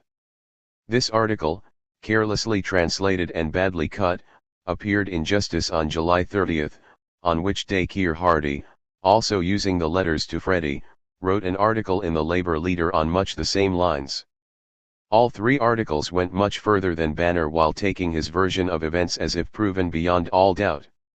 Bernstein, who was mainly responsible, the others merely following his lead, stated not only that a mysterious letter to Eleanor had arrived on the morning of March 31, but that as soon as it was received by Dr. Aveling he destroyed it, adding, "Anyone who would so immediately destroy a document that leads to the suicide of a person closely connected must be suspected of having grounds for fearing its disclosure. It must have dealt with an action which left only one course open to Eleanor, since she could not face Aveling's public exposure, escape from life." For German readers that may have been good enough, the hypothetical letter has now become an established fact and the direct cause of Eleanor's suicide, and it is immediately destroyed by Aveling, not handed back to him by the coroner after the inquest. Dr. Aveling, by his own confession, said Bernstein, also destroyed the letter to the solicitor, thus withholding the last expression of her wishes. At no time did Aveling make any such confession, but Bernstein professed to be fully informed that Eleanor had instructed her solicitor to alter her will and claimed strong grounds for believing that Freddie Demuth occupied a prominent place in these revised dispositions. It did not occur to him that, in the particular circumstances, any such last-minute expression of her wishes would have been unwitnessed and legally invalid, nor that it would have been more convincing had he explained how he knew the contents of a letter so swiftly destroyed. It may also be remarked that from all that is known of Frederick Demuth's exceedingly modest character, he was the last person in the world to expect, or suggest to Bernstein, that he was intended to inherit any of Eleanor's money. Bernstein further overreached himself by stating, without any substantiation, that Aveling gave no single glance at the corpse. How on earth could he know? Even had Gertrude Gentry and the police been his bosom friends, they are unlikely to have given him this piece of information and yet suppress it when examined by the coroner. Equally without foundation was the statement that Aveling had destroyed the last letter his lifelong comrade had left for him. There is nothing to corroborate the existence of that letter but press reports, according to which, however, it was read out at the inquest and at least one paper published it. If Aveling subsequently destroyed it, he must have taken Bernstein into his confidence and told him so. Nevertheless, by a more vigorous use of imagination than a respect for facts or the elementary rules of evidence, Bernstein built up a chilling picture of this monster, beside which such minor misstatements as that his first wife had been dead for 3, instead of 7, years are of little significance. The labor leader had its own brand of fabrications. According to Hardy, Aveling, who had been early expelled from the I.L.P., was one of those rare beings who had read Capital so diligently that he was thus thrown a good deal into the society of the Marx family. The result was that, following Marx's death, when at about the same time Eleanor lost her mother and one of her sisters, she, being lonely and young, fell an easy prey to Aveling, that consummate actor, upon the death of whose wife he had come into an annuity of £150. This canard was also served up by Bernstein and Justice. Freddie Demuth was introduced as having been brought up together with Eleanor. Their relations were much those of brother and sister, and as children they knew each other by their pet names Tussie and Freddie. He had been her lifelong companion and, it was added for good measure, he was a working laborer, and married. That he was a skilled engineer, a tool maker, long ago deserted by his wife was not more worth ascertaining than that his very existence was unknown to Eleanor until she was grown up. Inaccuracy is admittedly the occupational hazard of journalism, but it ill became a Bernstein and a Keir Hardie to concoct such farragos when the heartbreaking letters to Freddie Demuth, in their hands, were sufficiently damning and told all that and more than was needed to throw a very discreditable light on a certain person without this melodrama about a death-dealing revelation, a purloined will and a sinister reluctance to gaze upon the corpse. Only the critic, commenting on the same date, July 30, on the allegations in Nuisite adopted a more judicious attitude. A case wherein a woman has lived for 14 years with a man and commits suicide with poison brought to his knowledge, after a series of sordid domestic developments, leaving a number of letters which throw a disagreeable light upon that man and one epistle he is alleged to have destroyed for his own purposes, seems a fit subject for police investigation. Either Dr. Aveling is being grievously wronged, or he is a thorough-paced scoundrel. If the authorities do not take the matter up, the accused scientist owes it to himself to personally insist on searching inquiry. Whatever Aveling may have owed to himself, all these articles appeared 3 days before he died on Wednesday, August 2, 1898. W. Long, a neighbor living in the same block of flats, was present at the death caused, the certificate stated, by 4 years malignant kidney disease, a last month of lardaceous disease of the kidney and the after effects of the operation in February. His age was given as 47, he was in fact approaching his 49th birthday, but at least he had aged 2 years during his marriage of 14 months. His effects were valued at £852 3d. He had thus spent over £1,000 of Eleanor's legacy in less than 16 weeks. Perhaps he had paid off some of his debts, or they had been claimed from his estate before probate. He was cremated on August 5. Some half-dozen people were said to have attended the coffin at Waterloo and Woking. No member of the dead man's own family nor a single representative of the socialist movement was present. But locally Edward Bibbins Aveling was not so soon forgotten. At the general election of 1906 his brother, the Rev. Frederick Wilkins Aveling, stood for Lewisham in the Liberal interest to be assailed, despite his cloth and exemplary marriage, with cries of atheist, and wife murderer. Appendices. Appendix 1. Marx and Sedley Taylor. A. Communication from Eleanor Marx published in Today, February 1884. There is so much to record concerning this socialist movement in England that I rather hesitate to take up these columns for speaking of a personal matter. As, however, I have no other means of refuting a very serious charge brought against my father, I hope the readers of today will forgive my touching on the matter here. On the 29th of last November a letter from Mr. Sedley Taylor appeared in the Times, which repeated the old calumny that my father had knowingly misquoted a passage from one of Mr. Gladstone's speeches to suit his own purpose. There has never been a better calumniated man than my father, but his calumniators were, as a rule, too contemptible to be worth answering. In this particular case my father did answer his anonymous accuser, because the alleged misquotation appeared in the inaugural address of the International Workingmen's Association.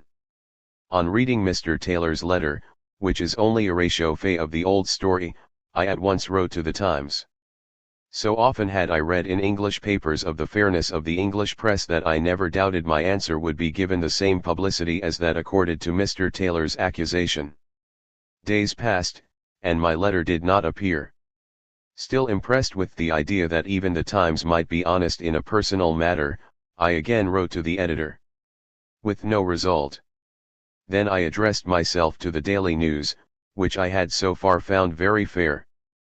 But apparently a dead lion may be kicked with impunity by living professors, and the liberal Daily News could not stretch its liberality to the length of publishing my letter. I therefore publish both Mr. Taylor's letter and my own reply. To the editor of the Times.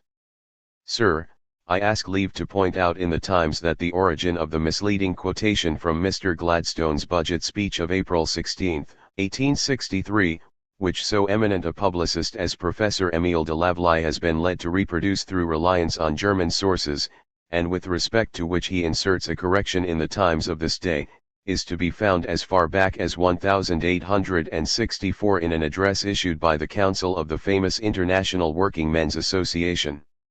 What appears extremely singular is that it was reserved for Professor Brentano, then of the University of Breslau, now of that of Strasbourg, to expose, 8 years later in a German newspaper, the bad faith which had manifestly dictated the citation made from Mr. Gladstone's speech in the address. Herr Karl Marx, who as the acknowledged author of the address attempted to defend the citation, had the hardihood, in the deadly shifts to which Brentano's masterly conduct of the attack speedily reduced him, to assert that Mr. Gladstone had manipulated, zurechtgestumpert, the report of his speech in the Times of April 17, 1863, before it appeared in Hansard, in order to obliterate, wegzupfusken, a passage which was certainly compromising for an English Chancellor of the Exchequer.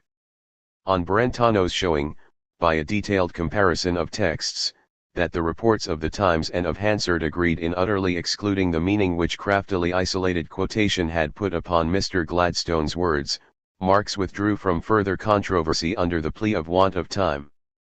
The whole of the Brentano-Marx correspondence is eminently worthy of being unearthed from the files of newspapers under which it lies buried, and republished in an English form. As it throws upon the latter disputant's standard of literary honesty a light which can be ill spared at a time when his principal work is presented to us as nothing less than a fresh gospel of social renovation. I am, Sir, your obedient servant.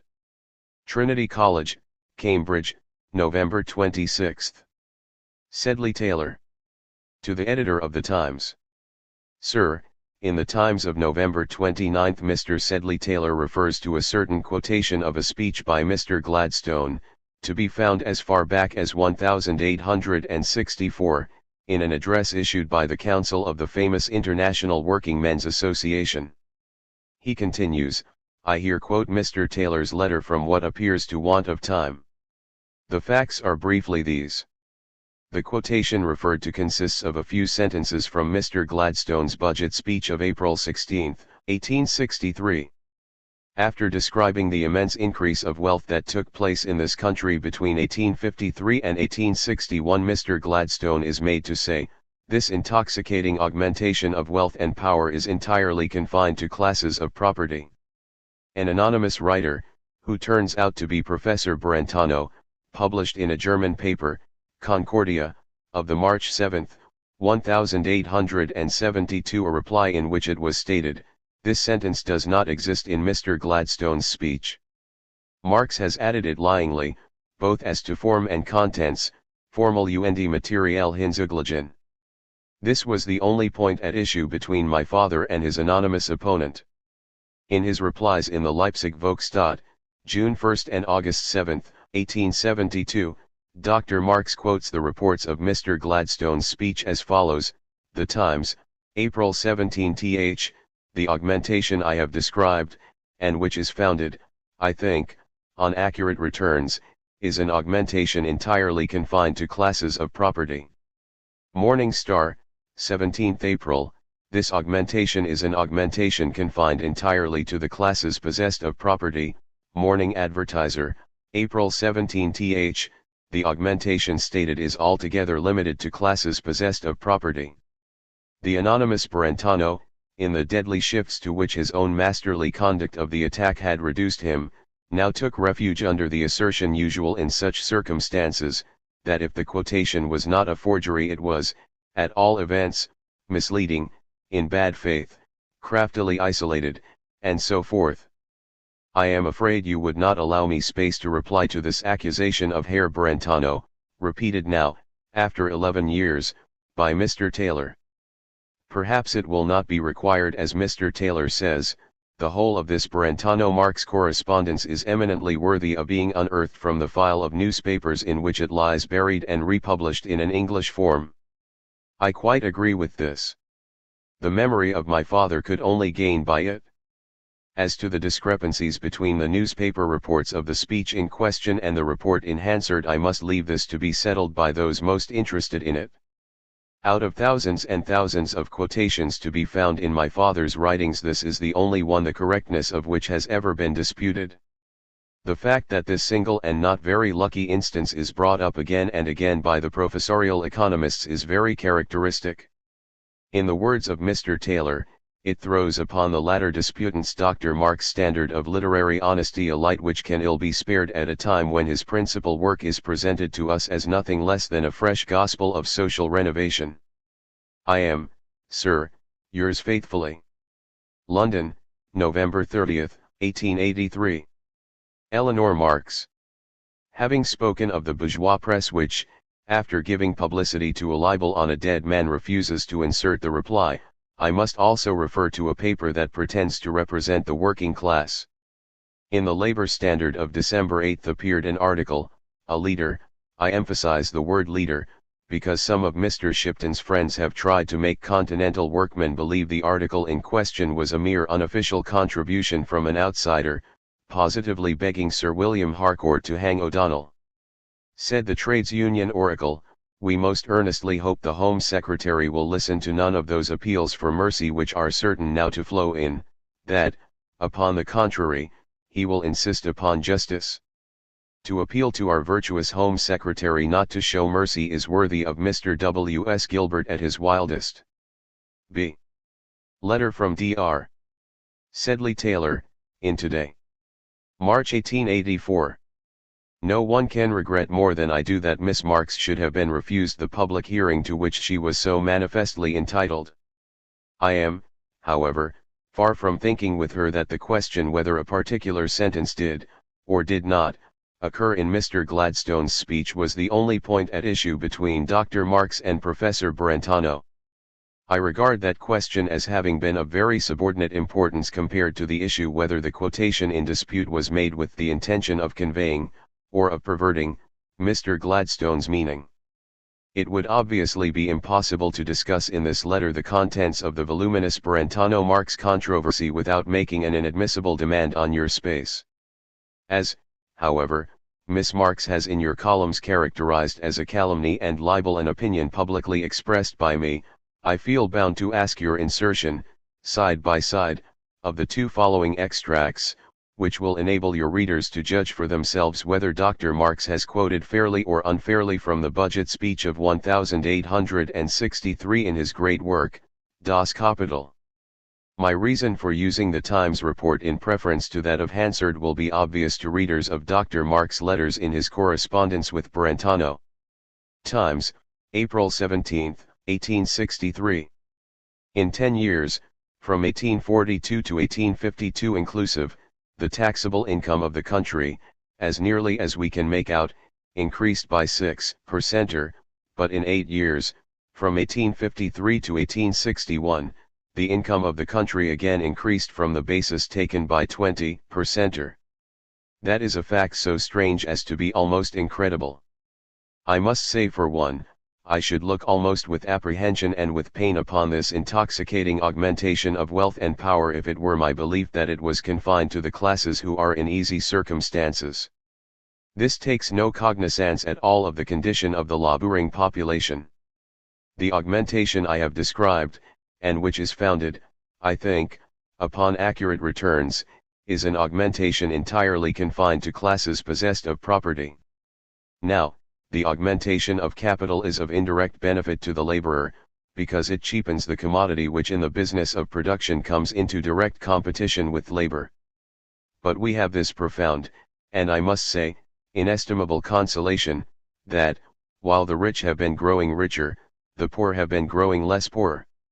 Whether the extremes of poverty are less extreme than they were I do not presume to say, but the average condition of the British laborer, we have the happiness to know, has improved during the last 20 years in a degree which we know to be extraordinary, and which we may almost pronounce to be unexampled in the history of any country and of any age. Das Kapital, 2nd edition, 1872, page 678, note 103. From 1842 to 1852 the taxable income of the country increased by 6%. In the 8 years from 1853 to 1861, it had increased from the basis taken in 1853, 20%. The fact is so astonishing as to be almost incredible. This intoxicating augmentation of wealth and power, entirely confined to classes of property, must be of indirect benefit to the laboring population because it cheapens the commodities of general consumption. While the rich have been growing richer, the poor have been growing less poor. At any rate, whether the extremes of poverty are less I do not presume to say. M.R. Gladstone, in House of Commons, April 16, 1863.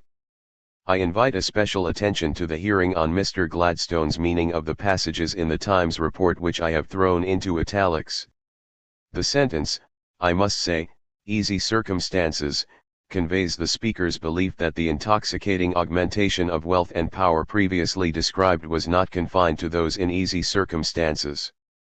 There is, it is true, a verbal contrariety with the later sentence, the augmentation, property, but the intervening words, this takes no cognizance, population, unmistakably show what Mr. Gladstone meant, viz., that the figures which he had been given, being based on the income tax returns, included only incomes above the exemption limit, and therefore afforded no indication to what extent the total earnings of the laboring population had increased during the period under consideration.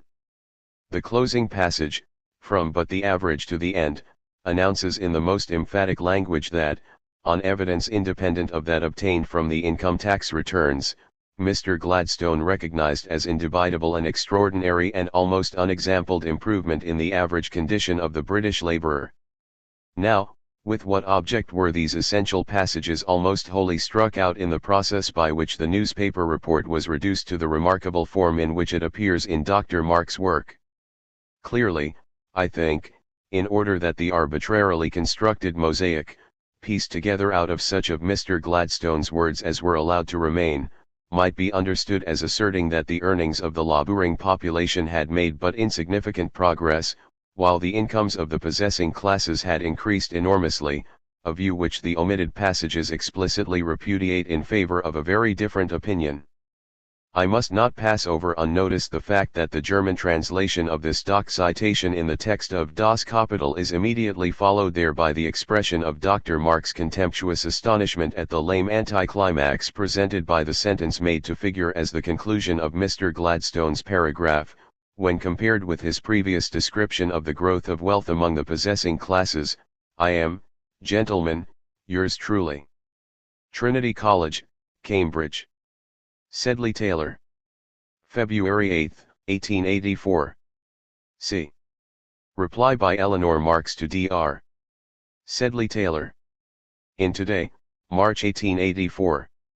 Mr. Sedley Taylor disputes my statement, that, when the anonymous slanderer fell foul of Dr. Marx, the only point at issue was whether Mr. Gladstone had used certain words or not. According to him, the real question was, whether the quotation in dispute was made with the intention of conveying or of perverting Mr. Gladstone's meaning. I have before me the Concordia article, number 10, March 7, 1872, how Karl Marx quotes. Here the anonymous author first quotes the inaugural address of the International, then the passage of Mr. Gladstone's speech, in full, from Hansard, then he condenses the passage in his own way, and to his own satisfaction, and lastly, he concludes, Marx takes advantage of this to make Gladstone say, this intoxicating augmentation of wealth and power is entirely confined to classes possessed of property. This sentence, however, is nowhere to be found in Gladstone's speech. The very contrary is said in it. Marx has lyingly added the sentence, both as to form and contents. That is the charge, and the only charge, made against Dr. Marx. He is indeed accused of perverting Mr. Gladstone's meaning by lyingly adding a whole sentence. Not a word about misleading, or craftily isolated quotations. The question simply is, whether a particular sentence did, or did not, occur in Mr. Gladstone's speech. Of two things, 1. Either Mr. Taylor has read Brentano's attacks and my father's replies, and then his assertion is in direct contradiction of what he cannot help knowing to be the truth. Or else he has not. And then? Here is a man who dates his letters from Trinity College, Cambridge, who goes out of his way to assail my dead father's literary honesty in a way which must needs turn out to be a calumny unless he proves his case, who makes this charge upon the strength of a literary controversy dating as far back as 1872, between an anonymous writer, whom Mr. Taylor now asserts to be Professor Brentano, and my father, who describes in glowing terms the masterly conduct in which St. George Brentano led his attack, and the deadly shifts to which he speedily reduced the dragon Marx, who can give us all particulars of the crushing results obtained by the said St. George by a detailed comparison of texts, and who after all, puts me into this delicate position that I am in charity bound to assume that he has never read a line of what he is speaking about. Had Mr. Taylor seen the masterly articles of his anonymous friend, he would have found therein the following. Now we ask, does anyone tell a lie only then when he himself invents an untruth, or does he not tell a lie quite as much when he repeats it contrary to what he knows, or is bound to know better? Thus saith the masterly Brentano, as virtuous as he is anonymous, in his rejoinder to my father's first reply, Concordia, number 27, July 4, 1872, p. 210. And on the same page he still maintains against all comers, according to the Times report, 2. Mr. Gladstone said he believed this intoxicating augmentation of wealth and power not to be confined to classes of property. If Brentano thus appears utterly ignorant of what was the real point at issue, is Mr. Sedley Taylor better off? In his letter to the Times it was a quotation made in the inaugural address of the International. In his letter to Today it is a quotation in Das Kapital. The ground is shifted again, but I need not object. Mr. Taylor now gives us the Gladstonian passage as quoted on pages 678 and 679 of Das Kapital, side by side with the same passage as reported, not by Hansard, but by the Times. My reason for using the Times report instead of that of Hansard, will be obvious to readers of Dr. Marx's letters and his correspondence with Brentano. Mr. Taylor, as we have seen, is not of these readers. His reason for his proceeding may therefore be obvious to others, but upon his own showing at least, it can hardly be so to himself. Anyhow, from Hansard the Infallible we are brought down to that very report, for using which the anonymous Brentano, Concordia, same page, 210, assails my father as quoting necessarily bungling, stumperhaft, newspaper reports. At any rate, Mr. Taylor's reason must be very obvious to his friend Brentano. To me that reason is obvious indeed. The words which my father was accused of having lyingly added, an augmentation, etc., these words are contained in the Times as well as in the other dailies' reports, while in Hansard they are not only manipulated, but entirely obliterated. Marx established this fact. Mr. Taylor, in his letter to the Times, still awfully shocked at such unpardonable hardihood, is now himself compelled to drop the impeachable Hansard, and to take refuge under what Brentano calls the necessarily bungling report of the Times. Now for the quotation itself. Mr. Taylor invites especial attention to two passages thrown by him into italics. In the first he owns, there is, it is true, a verbal contrariety with the latter sentence, the augmentation, property, but the intervening words, this takes, population, unmistakably show what Mr. Gladstone meant, etc., etc. Here we are plainly on theological ground. It is the well-known style of orthodox interpretation of the Bible. The passage, it is true, is in itself contradictory, but if interpreted according to the true faith of a believer, you will find that it will bear out a meaning not in contradiction with that true faith. If Mr. Taylor interprets Mr. Gladstone as Mr. Gladstone interprets the Bible, he must not expect any but the orthodox to follow him. Now Mr. Gladstone on that particular occasion, either did speak English or he did not. If he did not, no manner of quotation or interpretation will avail. If he did, he said that he should be very sorry if that intoxicating augmentation of wealth and power was confined to classes in easy circumstances, but that it was confined entirely to classes of property. And that is what Marx quoted. The second passage is one of those stock phrases which are repeated, with slight variations, in every British budget speech, seasons of bad trade alone excepted. What Marx thought of it, and of the whole speech is shown in the following extract from his second reply to his anonymous slanderer, Gladstone, having poured forth his panegyric on the increase of capitalist wealth, turns towards the working class. He takes good care not to say that they had shared in the intoxicating augmentation of wealth and power. On the contrary, he continues, according to the Times now, the augmentation of capital is of indirect benefit to the laborers, etc. He consoles himself with the fact that while the rich have been growing richer, the poor have been growing less poor. He asserts, finally, he and his enriched parliamentary friends have the happiness to know the contrary of what official inquiries and statistical data prove to be the fact, viz., that the average condition of the British labourer has improved during the last 20 years in a degree which we know to be extraordinary, and which we may almost pronounce to be unexampled in the history of any country and of any age. Before Mr. Gladstone, all his predecessors had the happiness to complete in their budget speeches the picture of the augmentation of capitalist wealth by self-complacent phrases about the improvement in the condition of the working class. Yet he gives the lie to them all, for the millennium dates only from the passing of the free trade legislation. But the correctness or incorrectness of Gladstone's reasons for consolation and congratulation is a matter of indifference here.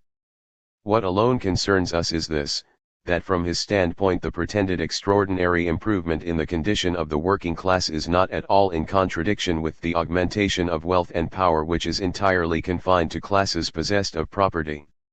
It is the orthodox doctrine of the mouthpieces of capital, one of the best paid of whom is Gladstone, that the most infallible means for working men to benefit themselves is, to enrich their exploiters. Volksstadt, No. 63, August 7, 1872. Moreover, to please Mr. Taylor, the said passage of Mr. Gladstone's speech is quoted in full in the inaugural address, page 5, immediately before the quotation in dispute. And what else but this address did Mr. Taylor originally impute? Is it as impossible to get a reference to original sources out of him, as it was to get reasons out of Dogberry? The continuous crying contradictions in Gladstone's budget speeches form the subject of note 105 on the same page, 679, of Das Kapital to which Mr. Taylor refers us.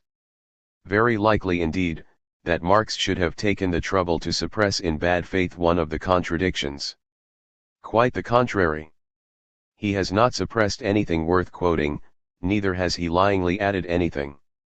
But he has restored, rescued from oblivion, a particular sentence of one of Mr. Gladstone's speeches, a sentence which had indubitably been pronounced, but which somehow or other had found its way, out of Hansard. Eleanor Marx. Appendix 2. An abridged report of Eleanor Marx's speech. On the 1st May Day. Hyde Park, May 4, 1890. We have not come to do the work of political parties, but we have come here in the cause of labor, in its own defense, to demand its own rights. I can remember when we came in handfuls of a few dozen to Hyde Park to demand an 8 hours bill, but the dozens have grown to hundreds, and the hundreds to thousands, until we have this magnificent demonstration that fills the park today. We are standing face to face with another demonstration, but I am glad to see that the great masses of the people are on our side. Those of us who have gone through all the worry of the dock strike, and especially the gas workers' strike, and have seen the men, women, and children stand round us, have had enough of strikes, and we are determined to secure an 8 hours day by legal enactment. Unless we do so, it will be taken from us at the first opportunity. We will only have ourselves to blame if we do not achieve the victory which this great day could so easily give us. There is in the park this afternoon a man whom Mr. Gladstone once imprisoned, Michael David, but Mr. Gladstone is now on the best of terms with him. What do you suppose is the reason for the change? Why has the Liberal Party been so suddenly converted to Home Rule? Simply because the Irish people sent 80 members to the House of Commons to support the Conservatives. In the same way we must kick these Liberal and Radical members out if they refuse to support our program. I am speaking this afternoon not only as a trade unionist, but as a socialist. Socialists believe that the 8 hours day is the first and most immediate step to be taken, and we aim at a time when there will no longer be one class supporting two others, but the unemployed both at the top and at the bottom of society will be got rid of. This is not the end but only the beginning of the struggle. It is not enough to come here to demonstrate in favor of an 8 hours day. We must not be like some Christians who sin for 6 days and go to church on the 7th, but we must speak for the cause daily, and make the men, and especially the women that we meet, come into the ranks to help us. Rise like lions after slumber. In unvanquishable number. Shake your chains to earth like dew, which in sleep had fallen on you. Ye are many, they are few. Appendix 3. Cremation. Incineration usually took some 90 minutes, after which the colorless ash, weighing between 3 and 4 pounds, was gathered up by a crematorium official and placed in a simple reliquary with a screw lid modelled after an ancient Roman cinerary urn, provided for the purpose without charge, designed and made by Messrs. Dolton, who also produced a variety of more elaborate urns and caskets which could be bought, and then put at the disposal of relatives and friends. Although no Act of Parliament reached the statute book until 1900, nor came into force until 1903, cremation was not illegal. The Cremation Society of England, founded in 1874, had been restricted for a whole decade to propagating its aims in the face of public prejudice and the powerful disapproval of church and state which regarded any literal interpretation of ashes to ashes as in pretty poor taste. Then, in February 1884, a Dr. William Price stood trial in Wales for incinerating the body of his dead child. The judge, Mr. Justice Stephen, ruled that the act was not illegal. As one writer later put it, so completely did burial take the place of burning that the latter expedient has never been formally forbidden, or, until 1884, even referred to in English law. In the same year a bill to authorize cremation by Act of Parliament was defeated on the second reading. Nevertheless, the Cremation Society was now legally able to inaugurate the Woking Crematorium, built 6 years earlier on an acre of land bought from the London Necropolis Co., to which another half-acre was added in 1888 for a chapel and anterooms. In its first year of operation, 1,885, 3 bodies were cremated there. The procedure was hedged about with safeguards, the Society being as much concerned to reform the laxity of medical certification and the registration of deaths as to introduce a healthy alternative to earth burial as a source of pestilence in urban areas, an argument advanced as early as 1843 by Edwin Chadwick. Without benefit of legislation, the number of those who wished to be cremated rose steadily, and within a decade, in the year of Engel's death, 150 bodies were incinerated at Woking. By 1900, that is, in a period of 15 years, there had been a total of 1,824 cremations at Woking. Appendix 4. Eleanor Marx on her father. Written by Eleanor in German for the Neue Zeit, Volume I, 1897-8, on the publication of the young Marx's letter to his father. Karl was a young man of 17 when he became engaged to Jenny. For them, too, the path of true love was not a smooth one. It is easy to understand that Karl's parents opposed the engagement of a young man of his age. The earnestness with which Karl assures his father of his love in spite of certain contradictions is explained by the rather stormy scenes his engagement had caused in the home. My father used to say that at that time he had been a really ferocious Roland. But the question was soon settled, and shortly before or after his 18th birthday the betrothal was formally recognized. 7 years Karl waited for his beautiful Jenny, but they seemed but so many days to him, because he loved her so much. On June 19, 1843 they were wedded. Having played together as children and become engaged as a young man and girl, the couple went hand in hand through the battle of life. And what a battle! Years of bitter pressing need and, still worse, years of brutal suspicion, infamous calumny and icy indifference. But through all that, in unhappiness and happiness, the two lifelong friends and lovers never faltered, never doubted, they were faithful unto death. And death has not separated them. His whole life long Marx not only loved his wife, he was in love with her. Before me is a love letter, the passionate, youthful ardor of which would suggest it was written by an 18-year-old. Marx wrote it in 1856, after Jenny had borne him 6 children. Called to Trier by the death of his mother in 1863, he wrote from there saying he had made daily pilgrimages to the old house of the Westphalians, in Romerstrasse, that interests me more than the whole of Roman antiquity because it reminds me of my happy youth and once held my dearest treasure. Besides, I am asked daily on all sides about the former most beautiful girl in Trier and queen of the ball. It is damned pleasing for a man to find his wife lives on in the imagination of a whole city as a delightful princess. Marx was deeply attached to his father. He never tired of talking about him and always carried an old daguerreotype photograph of him. But he would never show it to strangers because, he said, it was so unlike the original. I thought the face very handsome, the eyes and brow were like those of his son, but the features were softer about the mouth and chin. The type was in general definitely Jewish, but beautifully so. When, after the death of his wife, Marx undertook a long, sad journey to recover his health, for he wanted to complete his work, he always had with him the photograph of his father, an old photograph of my mother on glass, in a case, and one of my sister Jenny. We found them after his death in his breast pocket. Engels laid them in his coffin.